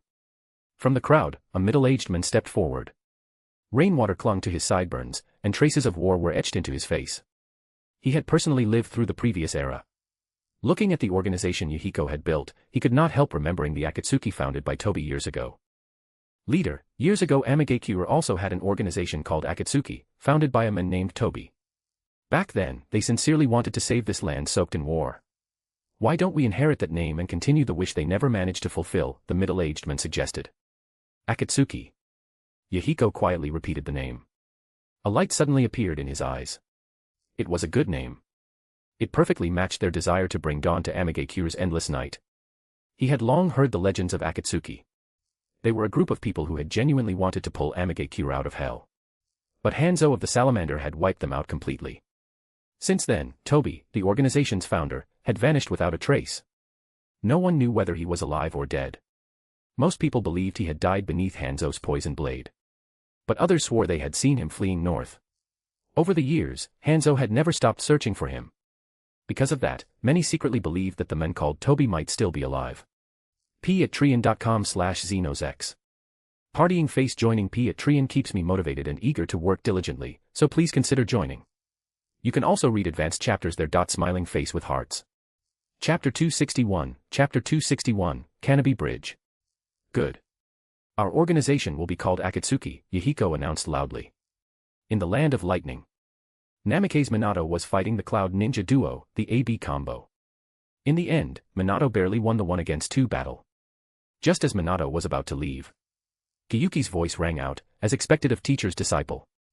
You managed to hold off those two with this much. But your teacher's worst disciple. Gyuki's meaningful voice reached Minato's ears. Minato frowned slightly and glanced strangely at Killer Bee, no, more accurately, at the 8 tails inside him. Why is this tailed beast saying something like that to me? Minato's brows knitted tightly. What did he mean by teacher's worst disciple? Wasn't his teacher Arisu? Teacher only had 3 disciples in total. Even if he might not be better than Kushina, he was definitely fighting for either first or second place. Gyuki glanced at Minato and said nothing more. No one else could hear those words. From Gyuki's perspective, Minato really couldn't compare to Arisu's previous disciples, because those disciples had been people like Hagoromo and Indra. The reason Gyuki said that was simply out of bad taste. Back in the camp tent, Minato let out a slight sigh. The war was becoming more and more intense, and the Hokage, Danzo, was showing increasingly deeper ambitions. Anyone with eyes could tell that Danzo wanted conquest. Minato wrote a letter to Kushina, telling her about the situation on the battlefield. He also didn't want Kushina to come to the battlefield. Because it was too cruel. At the same time, Minato received a mission concerning Canopy Bridge. On an open plain, Namikaze Minato stood before a dirt slope, looking at the 3 upright youths in front of him. Hatake Kakashi, Uchiha Obito, and Noara Rin. I didn't expect you three to reach the battlefield so soon. Minato frowned slightly, his expression growing more serious.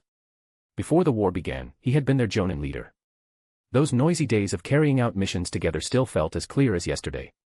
But no matter how difficult those missions had been, they couldn't compare to a real battlefield. Even he couldn't guarantee that he could bring all three children back safely like before. After all, people died all the time. Minato-sensei. We all heard about it. Your Konoha's yellow flash. Obito's eyes shone brightly as he clenched his fists and shouted, his voice full of admiration and longing. Kakashi gave a slight nod and said nothing, but the sharp spirit of youth couldn't be hidden in his eyes. He clearly hoped to follow Minato and make a name for himself on the battlefield. He hoped to surpass his father. Standing between them, Rin lightly gripped the strap of her medical kit. Unlike them, she wasn't overflowing with passion. She only made a silent decision in her heart, no matter what, she would do her best to protect these two companions who were always arguing but still cared about each other. Looking at the light in their eyes, Minato's tone suddenly became serious as his gaze swept across their youthful faces. Remember this. A battlefield is not a training ground, and it's definitely not a game. Every second here, someone could die. The excitement on their faces instantly disappeared. All three straightened their backs and nodded heavily. Yes, sir. The three shouted in unison. In the days that followed, Minato led them across various battlefields and completed countless dangerous missions. The three youths grew rapidly through blood and fire, until a mission scroll marked with a scarlet S-rank symbol was placed into Minato's hands. The objective of this mission, destroy Kanabi Bridge and cut off Iwagakuru's supply line. Minato put away the scroll and spoke steadily. We'll split up. Understood. The three immediately became serious and answered at the same time. Seeing their fingers unconsciously tense up, Minato softened his tone. Don't worry. I'll handle blowing up the bridge. You only need to keep watch around the perimeter and provide support. Yes, sir. At the same time, deep underground in a dark cave. That Uchiha kid called Obito, can he really be trusted? Are you sure you can control what he's thinking? Senju Tobirama leaned against a cold stone seat and spoke in a hoarse voice. Uchiha Madara supported himself with his scythe, breathing slightly heavily. Yet a confident smile appeared on his aged face. I'm completely confident. If it doesn't work, we can always find another one. Madara, we really don't have much time left. The demonic statue of the outer path can slow the loss of our lifespan, but it doesn't mean we can live forever. The two spoke from the side. Nearby, Uchiha Izuna sat cross-legged with his eyes closed. The chakra around him was as still as dead water. Madara's Sharingan glowed faintly in the darkness, the scarlet tomo slowly turning. Enough, Tobirama. Next, the show was about to begin. As it turned out, everything happened exactly as Madara had expected. Not long afterward, news arrived that Noara Rin had been captured by IWA Ninja. Without the chains of, the mission comes first. Hatake Sakuma was still alive and had never taught him to abandon comrades for a mission. Kakashi barely hesitated at all. He immediately turned and rushed toward the direction where Rin had been taken. Obito followed closely behind. During the rescue, a kunai cut across Kakashi's face, and blood instantly blurred his left eye. Seeing his companion injured, Obito's eyes nearly split apart. The anger and despair in his chest exploded at once. His scarlet Sharingan suddenly evolved from one tomo to two tomo. Obito awakened the two tomo Sharingan in his rage. In the end, they successfully rescued Noara Rin. But a massive boulder crashed down, sending dust flying everywhere. Half of Obito's body was pinned beneath the rock, and blood continuously flowed from the corner of his mouth. Enduring the intense pain, he raised his head and looked at the tearful Kakashi. Then he entrusted his Sharingan, along with the wish he never managed to say aloud, to the most important companion of his life.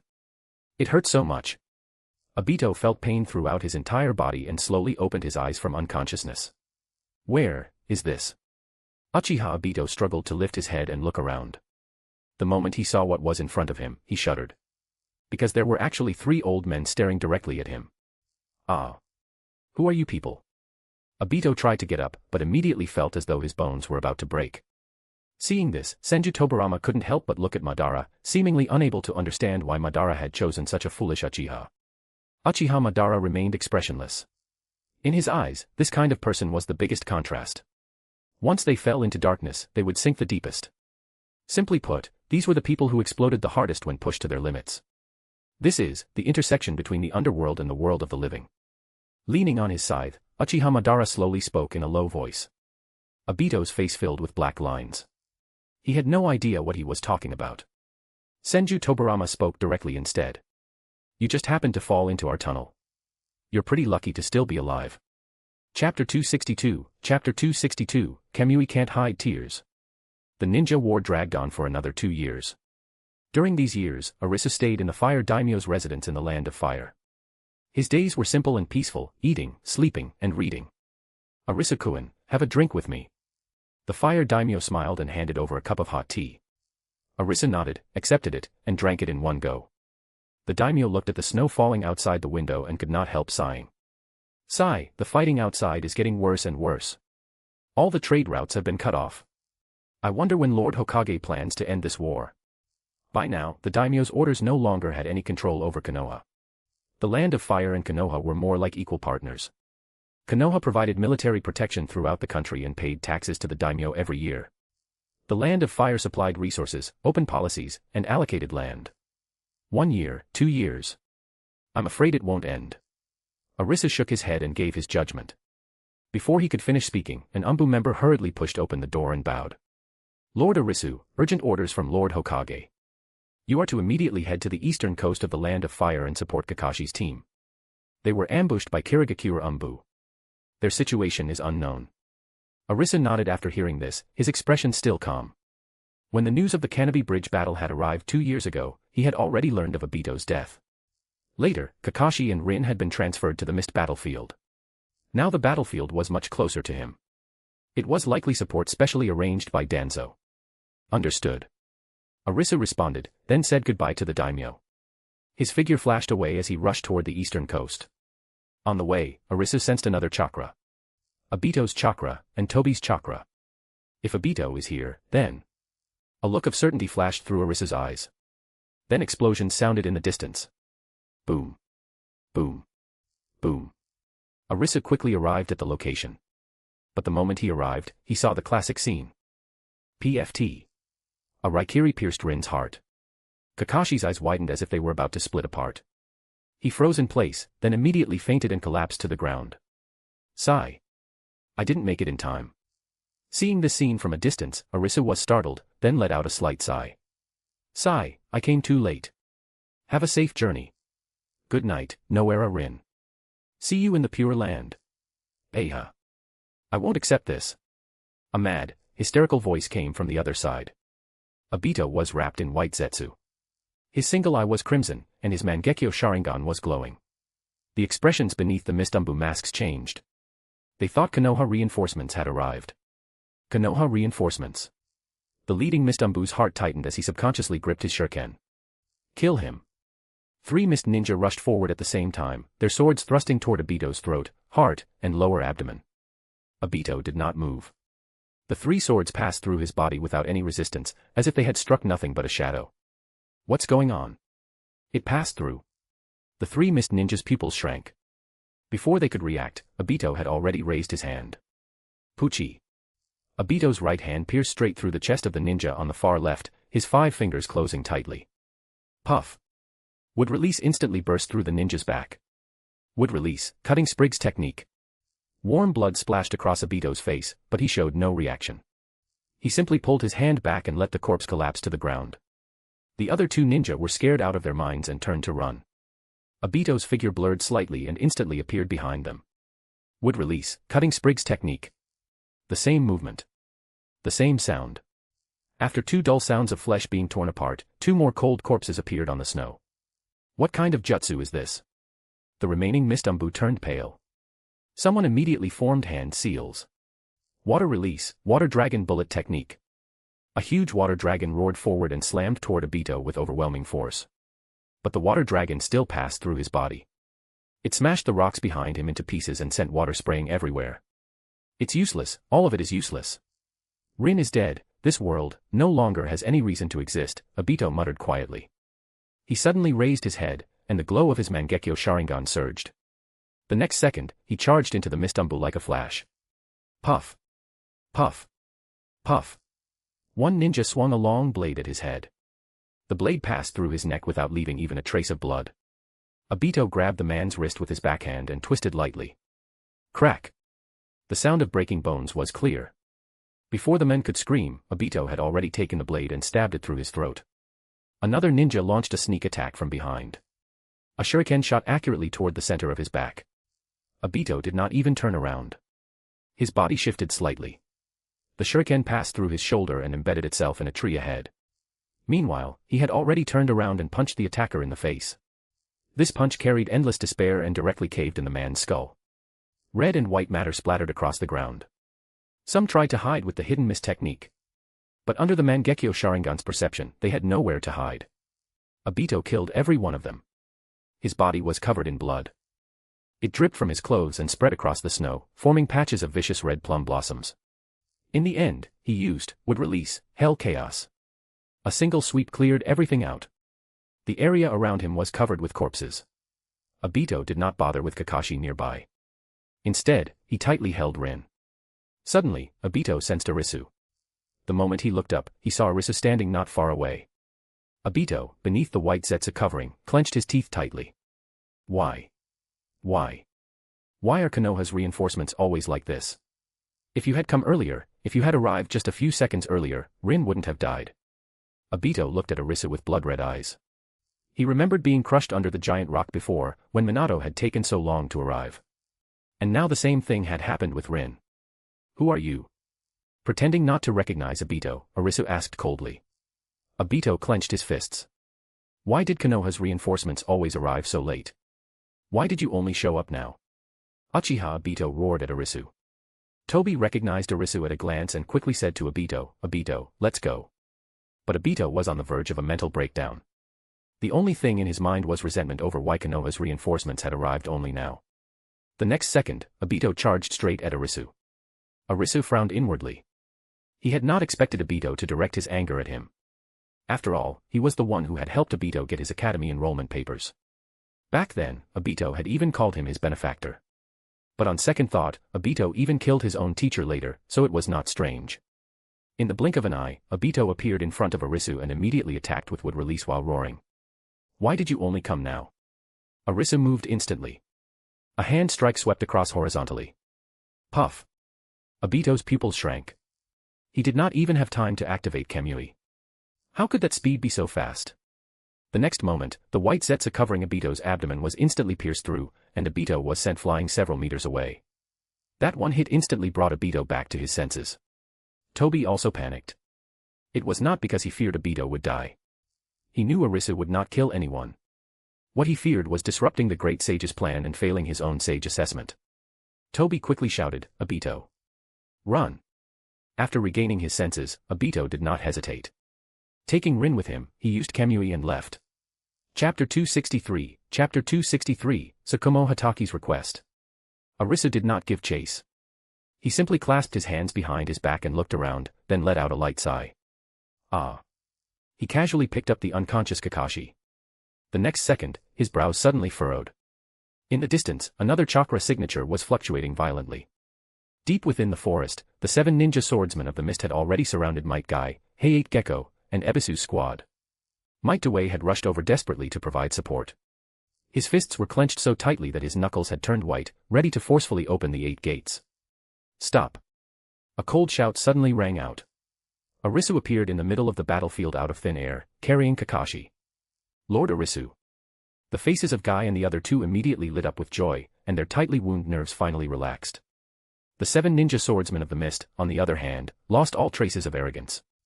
Only undisguised panic remained on their faces. It's actually him. What are you afraid of? The 7 of us together might be able to kill him. That's right. Don't disgrace the bloody mist village. The 7 exchanged glances. Killing intent erupted. They actually intended to join forces and leave Arisu here forever. Arisu couldn't be bothered wasting words on them. He turned to the people behind him and said in a deep voice, take Dewey and leave immediately. Leave this place to me and Kakashi. A wave of gratitude surged through Might Dewey's heart. He had already prepared to trade his life for theirs. Yet now he had been spared. Guy and the other 2 quickly nodded and helped Might Dewey retreat. Kakashi. Only then did Guy notice Kakashi over Arisu's shoulder. Though full of questions, he didn't dare ask any of them. The 7 ninja swordsmen had no interest in chasing those insignificant kids. In their eyes, Arisu was the real prey.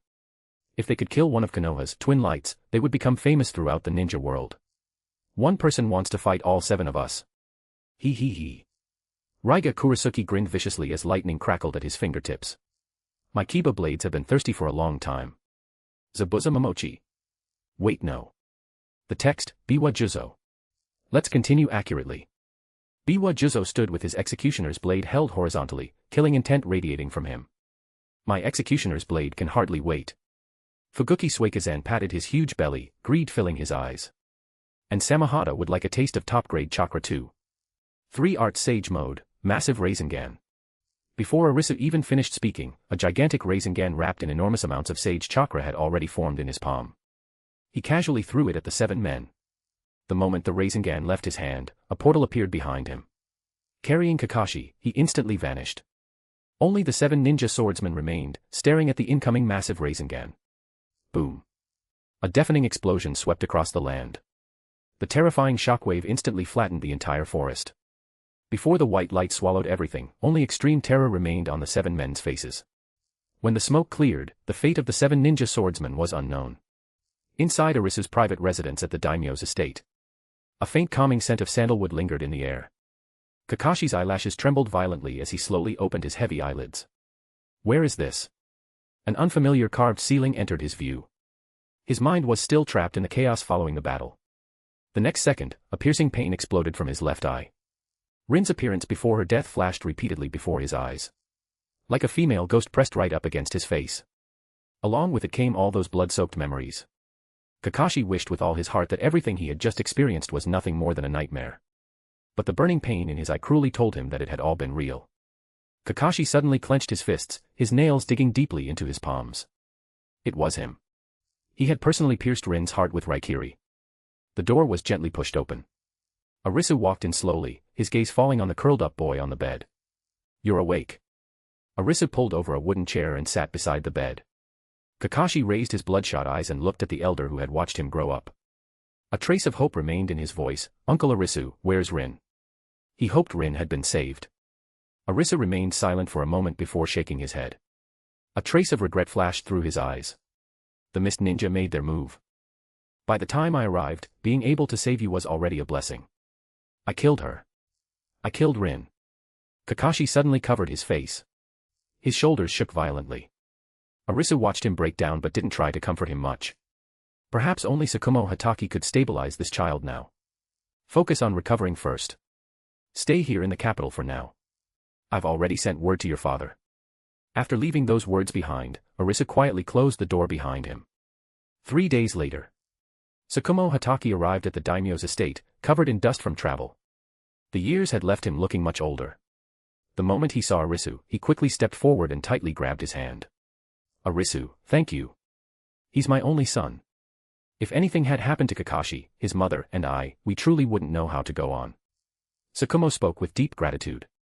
Arisu gently patted the back of his hand and shook his head. Go see Kakashi first. Obito and Rin are both gone. Losing 2 friends one after another has hit him too hard. Ah. Hearing this, Tsukumo let out a heavy sigh. At such a young age, he has to bear all this, ah. As soon as he finished speaking, his expression changed. The way he looked at Arisu carried a plea. Arisu, there's something I have to ask of you. Arisu raised his eyes. Go ahead. The third great ninja war has gone on for too long. Too many people have died. Iwagakure, Sunagakure, Kimogakure, and Karigakure have all formally submitted peace agreements to Konoha, but the 6th Hokage, Danzo. Tsukumo gritted his teeth. He still insists on continuing the war. He wants to use the war to satisfy his own ambitions.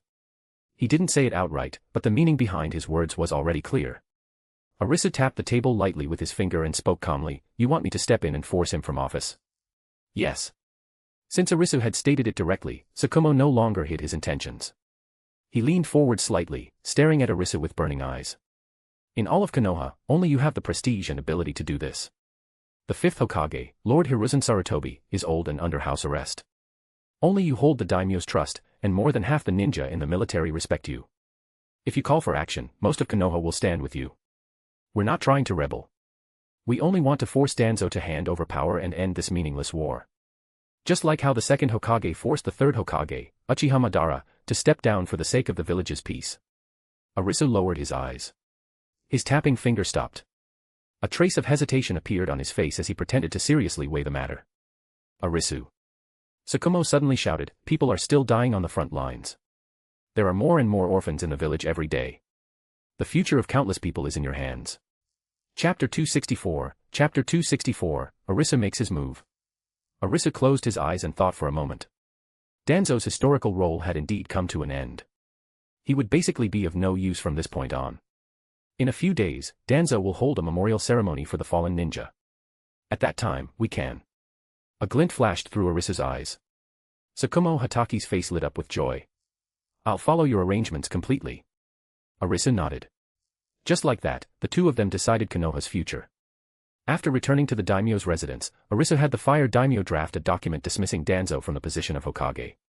Although the fire daimyo had no real power, the title still carried authority. After hearing it, the fire daimyo's expression stiffened, hesitation flashing across his face. Well. Mr. Arisu, forgive me, but I can't comply. I need to ask for approval from above. The fire daimyo shook his head hesitantly. Arisu's proposal was a good one, but the daimyo couldn't make the decision himself because he needed permission from above. Only if they agreed could he write it. Just like last time with Danzo, he had only written it after getting approval from above. Otherwise, even if Danzo threatened him to death, he still couldn't write it. Arisu frowned and said directly, you're talking about asking the Sage of Six Paths for approval, right? The fire daimyo was shocked. How do you know? This was a secret known only to the upper ranks of the 5 great nations.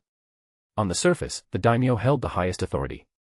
But only a few daimyo knew that they had to follow orders from above. The founding of the villages and many other matters had only happened after receiving approval. No one knew exactly what this higher authority was. They only knew it might be heaven itself, or perhaps the Sage of Six Paths. Arisu didn't answer.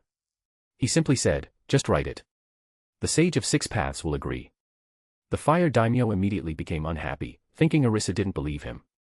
Hey, Arisu-kun, even though you're a ninja, don't dismiss it. The Sage of Six Paths really exists. My grandfather's grandfather's grandfather's grandfather's grandfather personally met him. And there really is an invisible hand guiding this world. I personally saw how that invisible hand ruined Uchiha Madara and Senju Tobirama, and how it allowed the other 4 villages to rise. The fire daimyo spoke with a face full of reverence. I believe you. I absolutely believe you. Arisu nodded meaningfully. Konoha Memorial Ceremony. At this moment, every ninja currently in Konoha had gathered. Danzo stood at the front, giving a speech. For those heroes who have fallen, and to ensure their sacrifices were not in vain, even if Konoha burns to ashes, we must continue this war. Danzo shouted, utter nonsense. The moment his words fell, a cold shout rang out. All the Konoha ninja were startled and turned toward the source of the voice. Who had the guts to openly challenge the Hokage at a memorial ceremony? Danzo's face instantly darkened. His single eye flashed with surprise and intense killing intent. He clearly hadn't expected anyone to undermine him at such a public event. The crowd automatically parted to form a path. Arisu walked into the venue in military attire, murderous intent surrounding him. Behind him followed dozens of Hyuga clan ninja holding kunai, their Byakugan fully activated. Arisu. Aren't you supposed to be protecting the daimyo? What are you doing here? And the Hyuga clan? What are you trying to do? Danzo's voice carried a hint of panic as he spoke coldly. The Hyuga clan had remained calm, showing no emotion. At first, he had been unwilling to risk the destruction of his clan. But after consulting the Hyuga main family far away at Mount Mayaboku, he had received clear orders to fully support Arisu. He didn't understand why the main family had made such a decision, but clan orders were absolute. Arisu said nothing. He instantly appeared in front of Danzo. What are you doing? This is treason. What do you think you're going to do to me, the Hokage, in front of all these Konoha residents and ninja? Danzo was convinced Arisu wouldn't dare touch him in front of so many witnesses. Guards. Arrest Arisu, Danzo shouted. The scene immediately descended into chaos. The Umbu remained silent and didn't move. Danzo's route, however, immediately rushed forward to kill Arisu. Kushina, Shinosuke, Minato Namikaze, Kurinai Yuhi's father Shinku Yuhi, and others immediately took Arisu's side, intercepting route and clashing with them. Many neutral ninjas stood there in confusion. Suddenly, a loud shout rang out, dead demon consuming seal. Danzo's trusted root subordinates immediately performed the sealing technique against Arisu. Danzo burst into laughter. Ha ha ha. Did you really think I had no backup plan? Originally, Danzo hadn't possessed the dead demon consuming seal. But after becoming Hokage, he gained access to all forbidden techniques and immediately had root members learn it as a precaution. And these root members were loyal death soldiers who feared no sacrifice. Teacher, run! The dead demon-consuming seal will kill you. The moment Kushina saw the hand signs, she completely panicked. She knew this technique better than anyone. As a member of the Uzumaki clan, she understood just how terrifying the dead demon-consuming seal was. It killed anyone. Everyone was equal before it. Ha ha ha. Too late. Arisu, you've committed treason. In the name of the Hokage, I hereby sentence you to death. A smug smile appeared on Danzo's face. Originally, he had been unable to find an excuse to deal with Arisu. Now that Arisu had openly rebelled, he could simply kill him. Minato's face was full of urgency as he prepared to use Flying Thunder God to get his teacher away. Shinosuke Sarutobi created several shadow clones, intending to kill the casters. Yet Arisu remained calm. He looked at the Shinigami without the slightest trace of fear.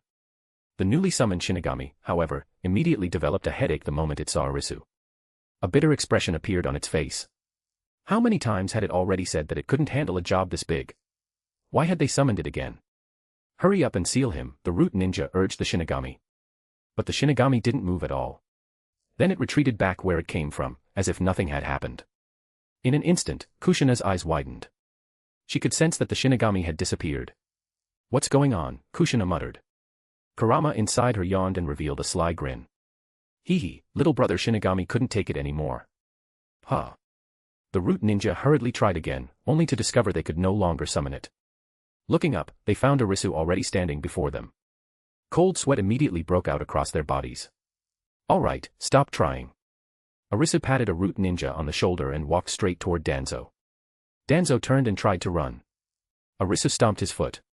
Cursed seal of self-binding. Curse marks instantly wrapped around Danzo's body, leaving him unable to move. Arisu, you. Danzo glared viciously at him. Arisu shook his head. No need to look at me like that. I'm just going along with the flow. Then, in full view of everyone present, Arisu began reading out Danzo's crimes.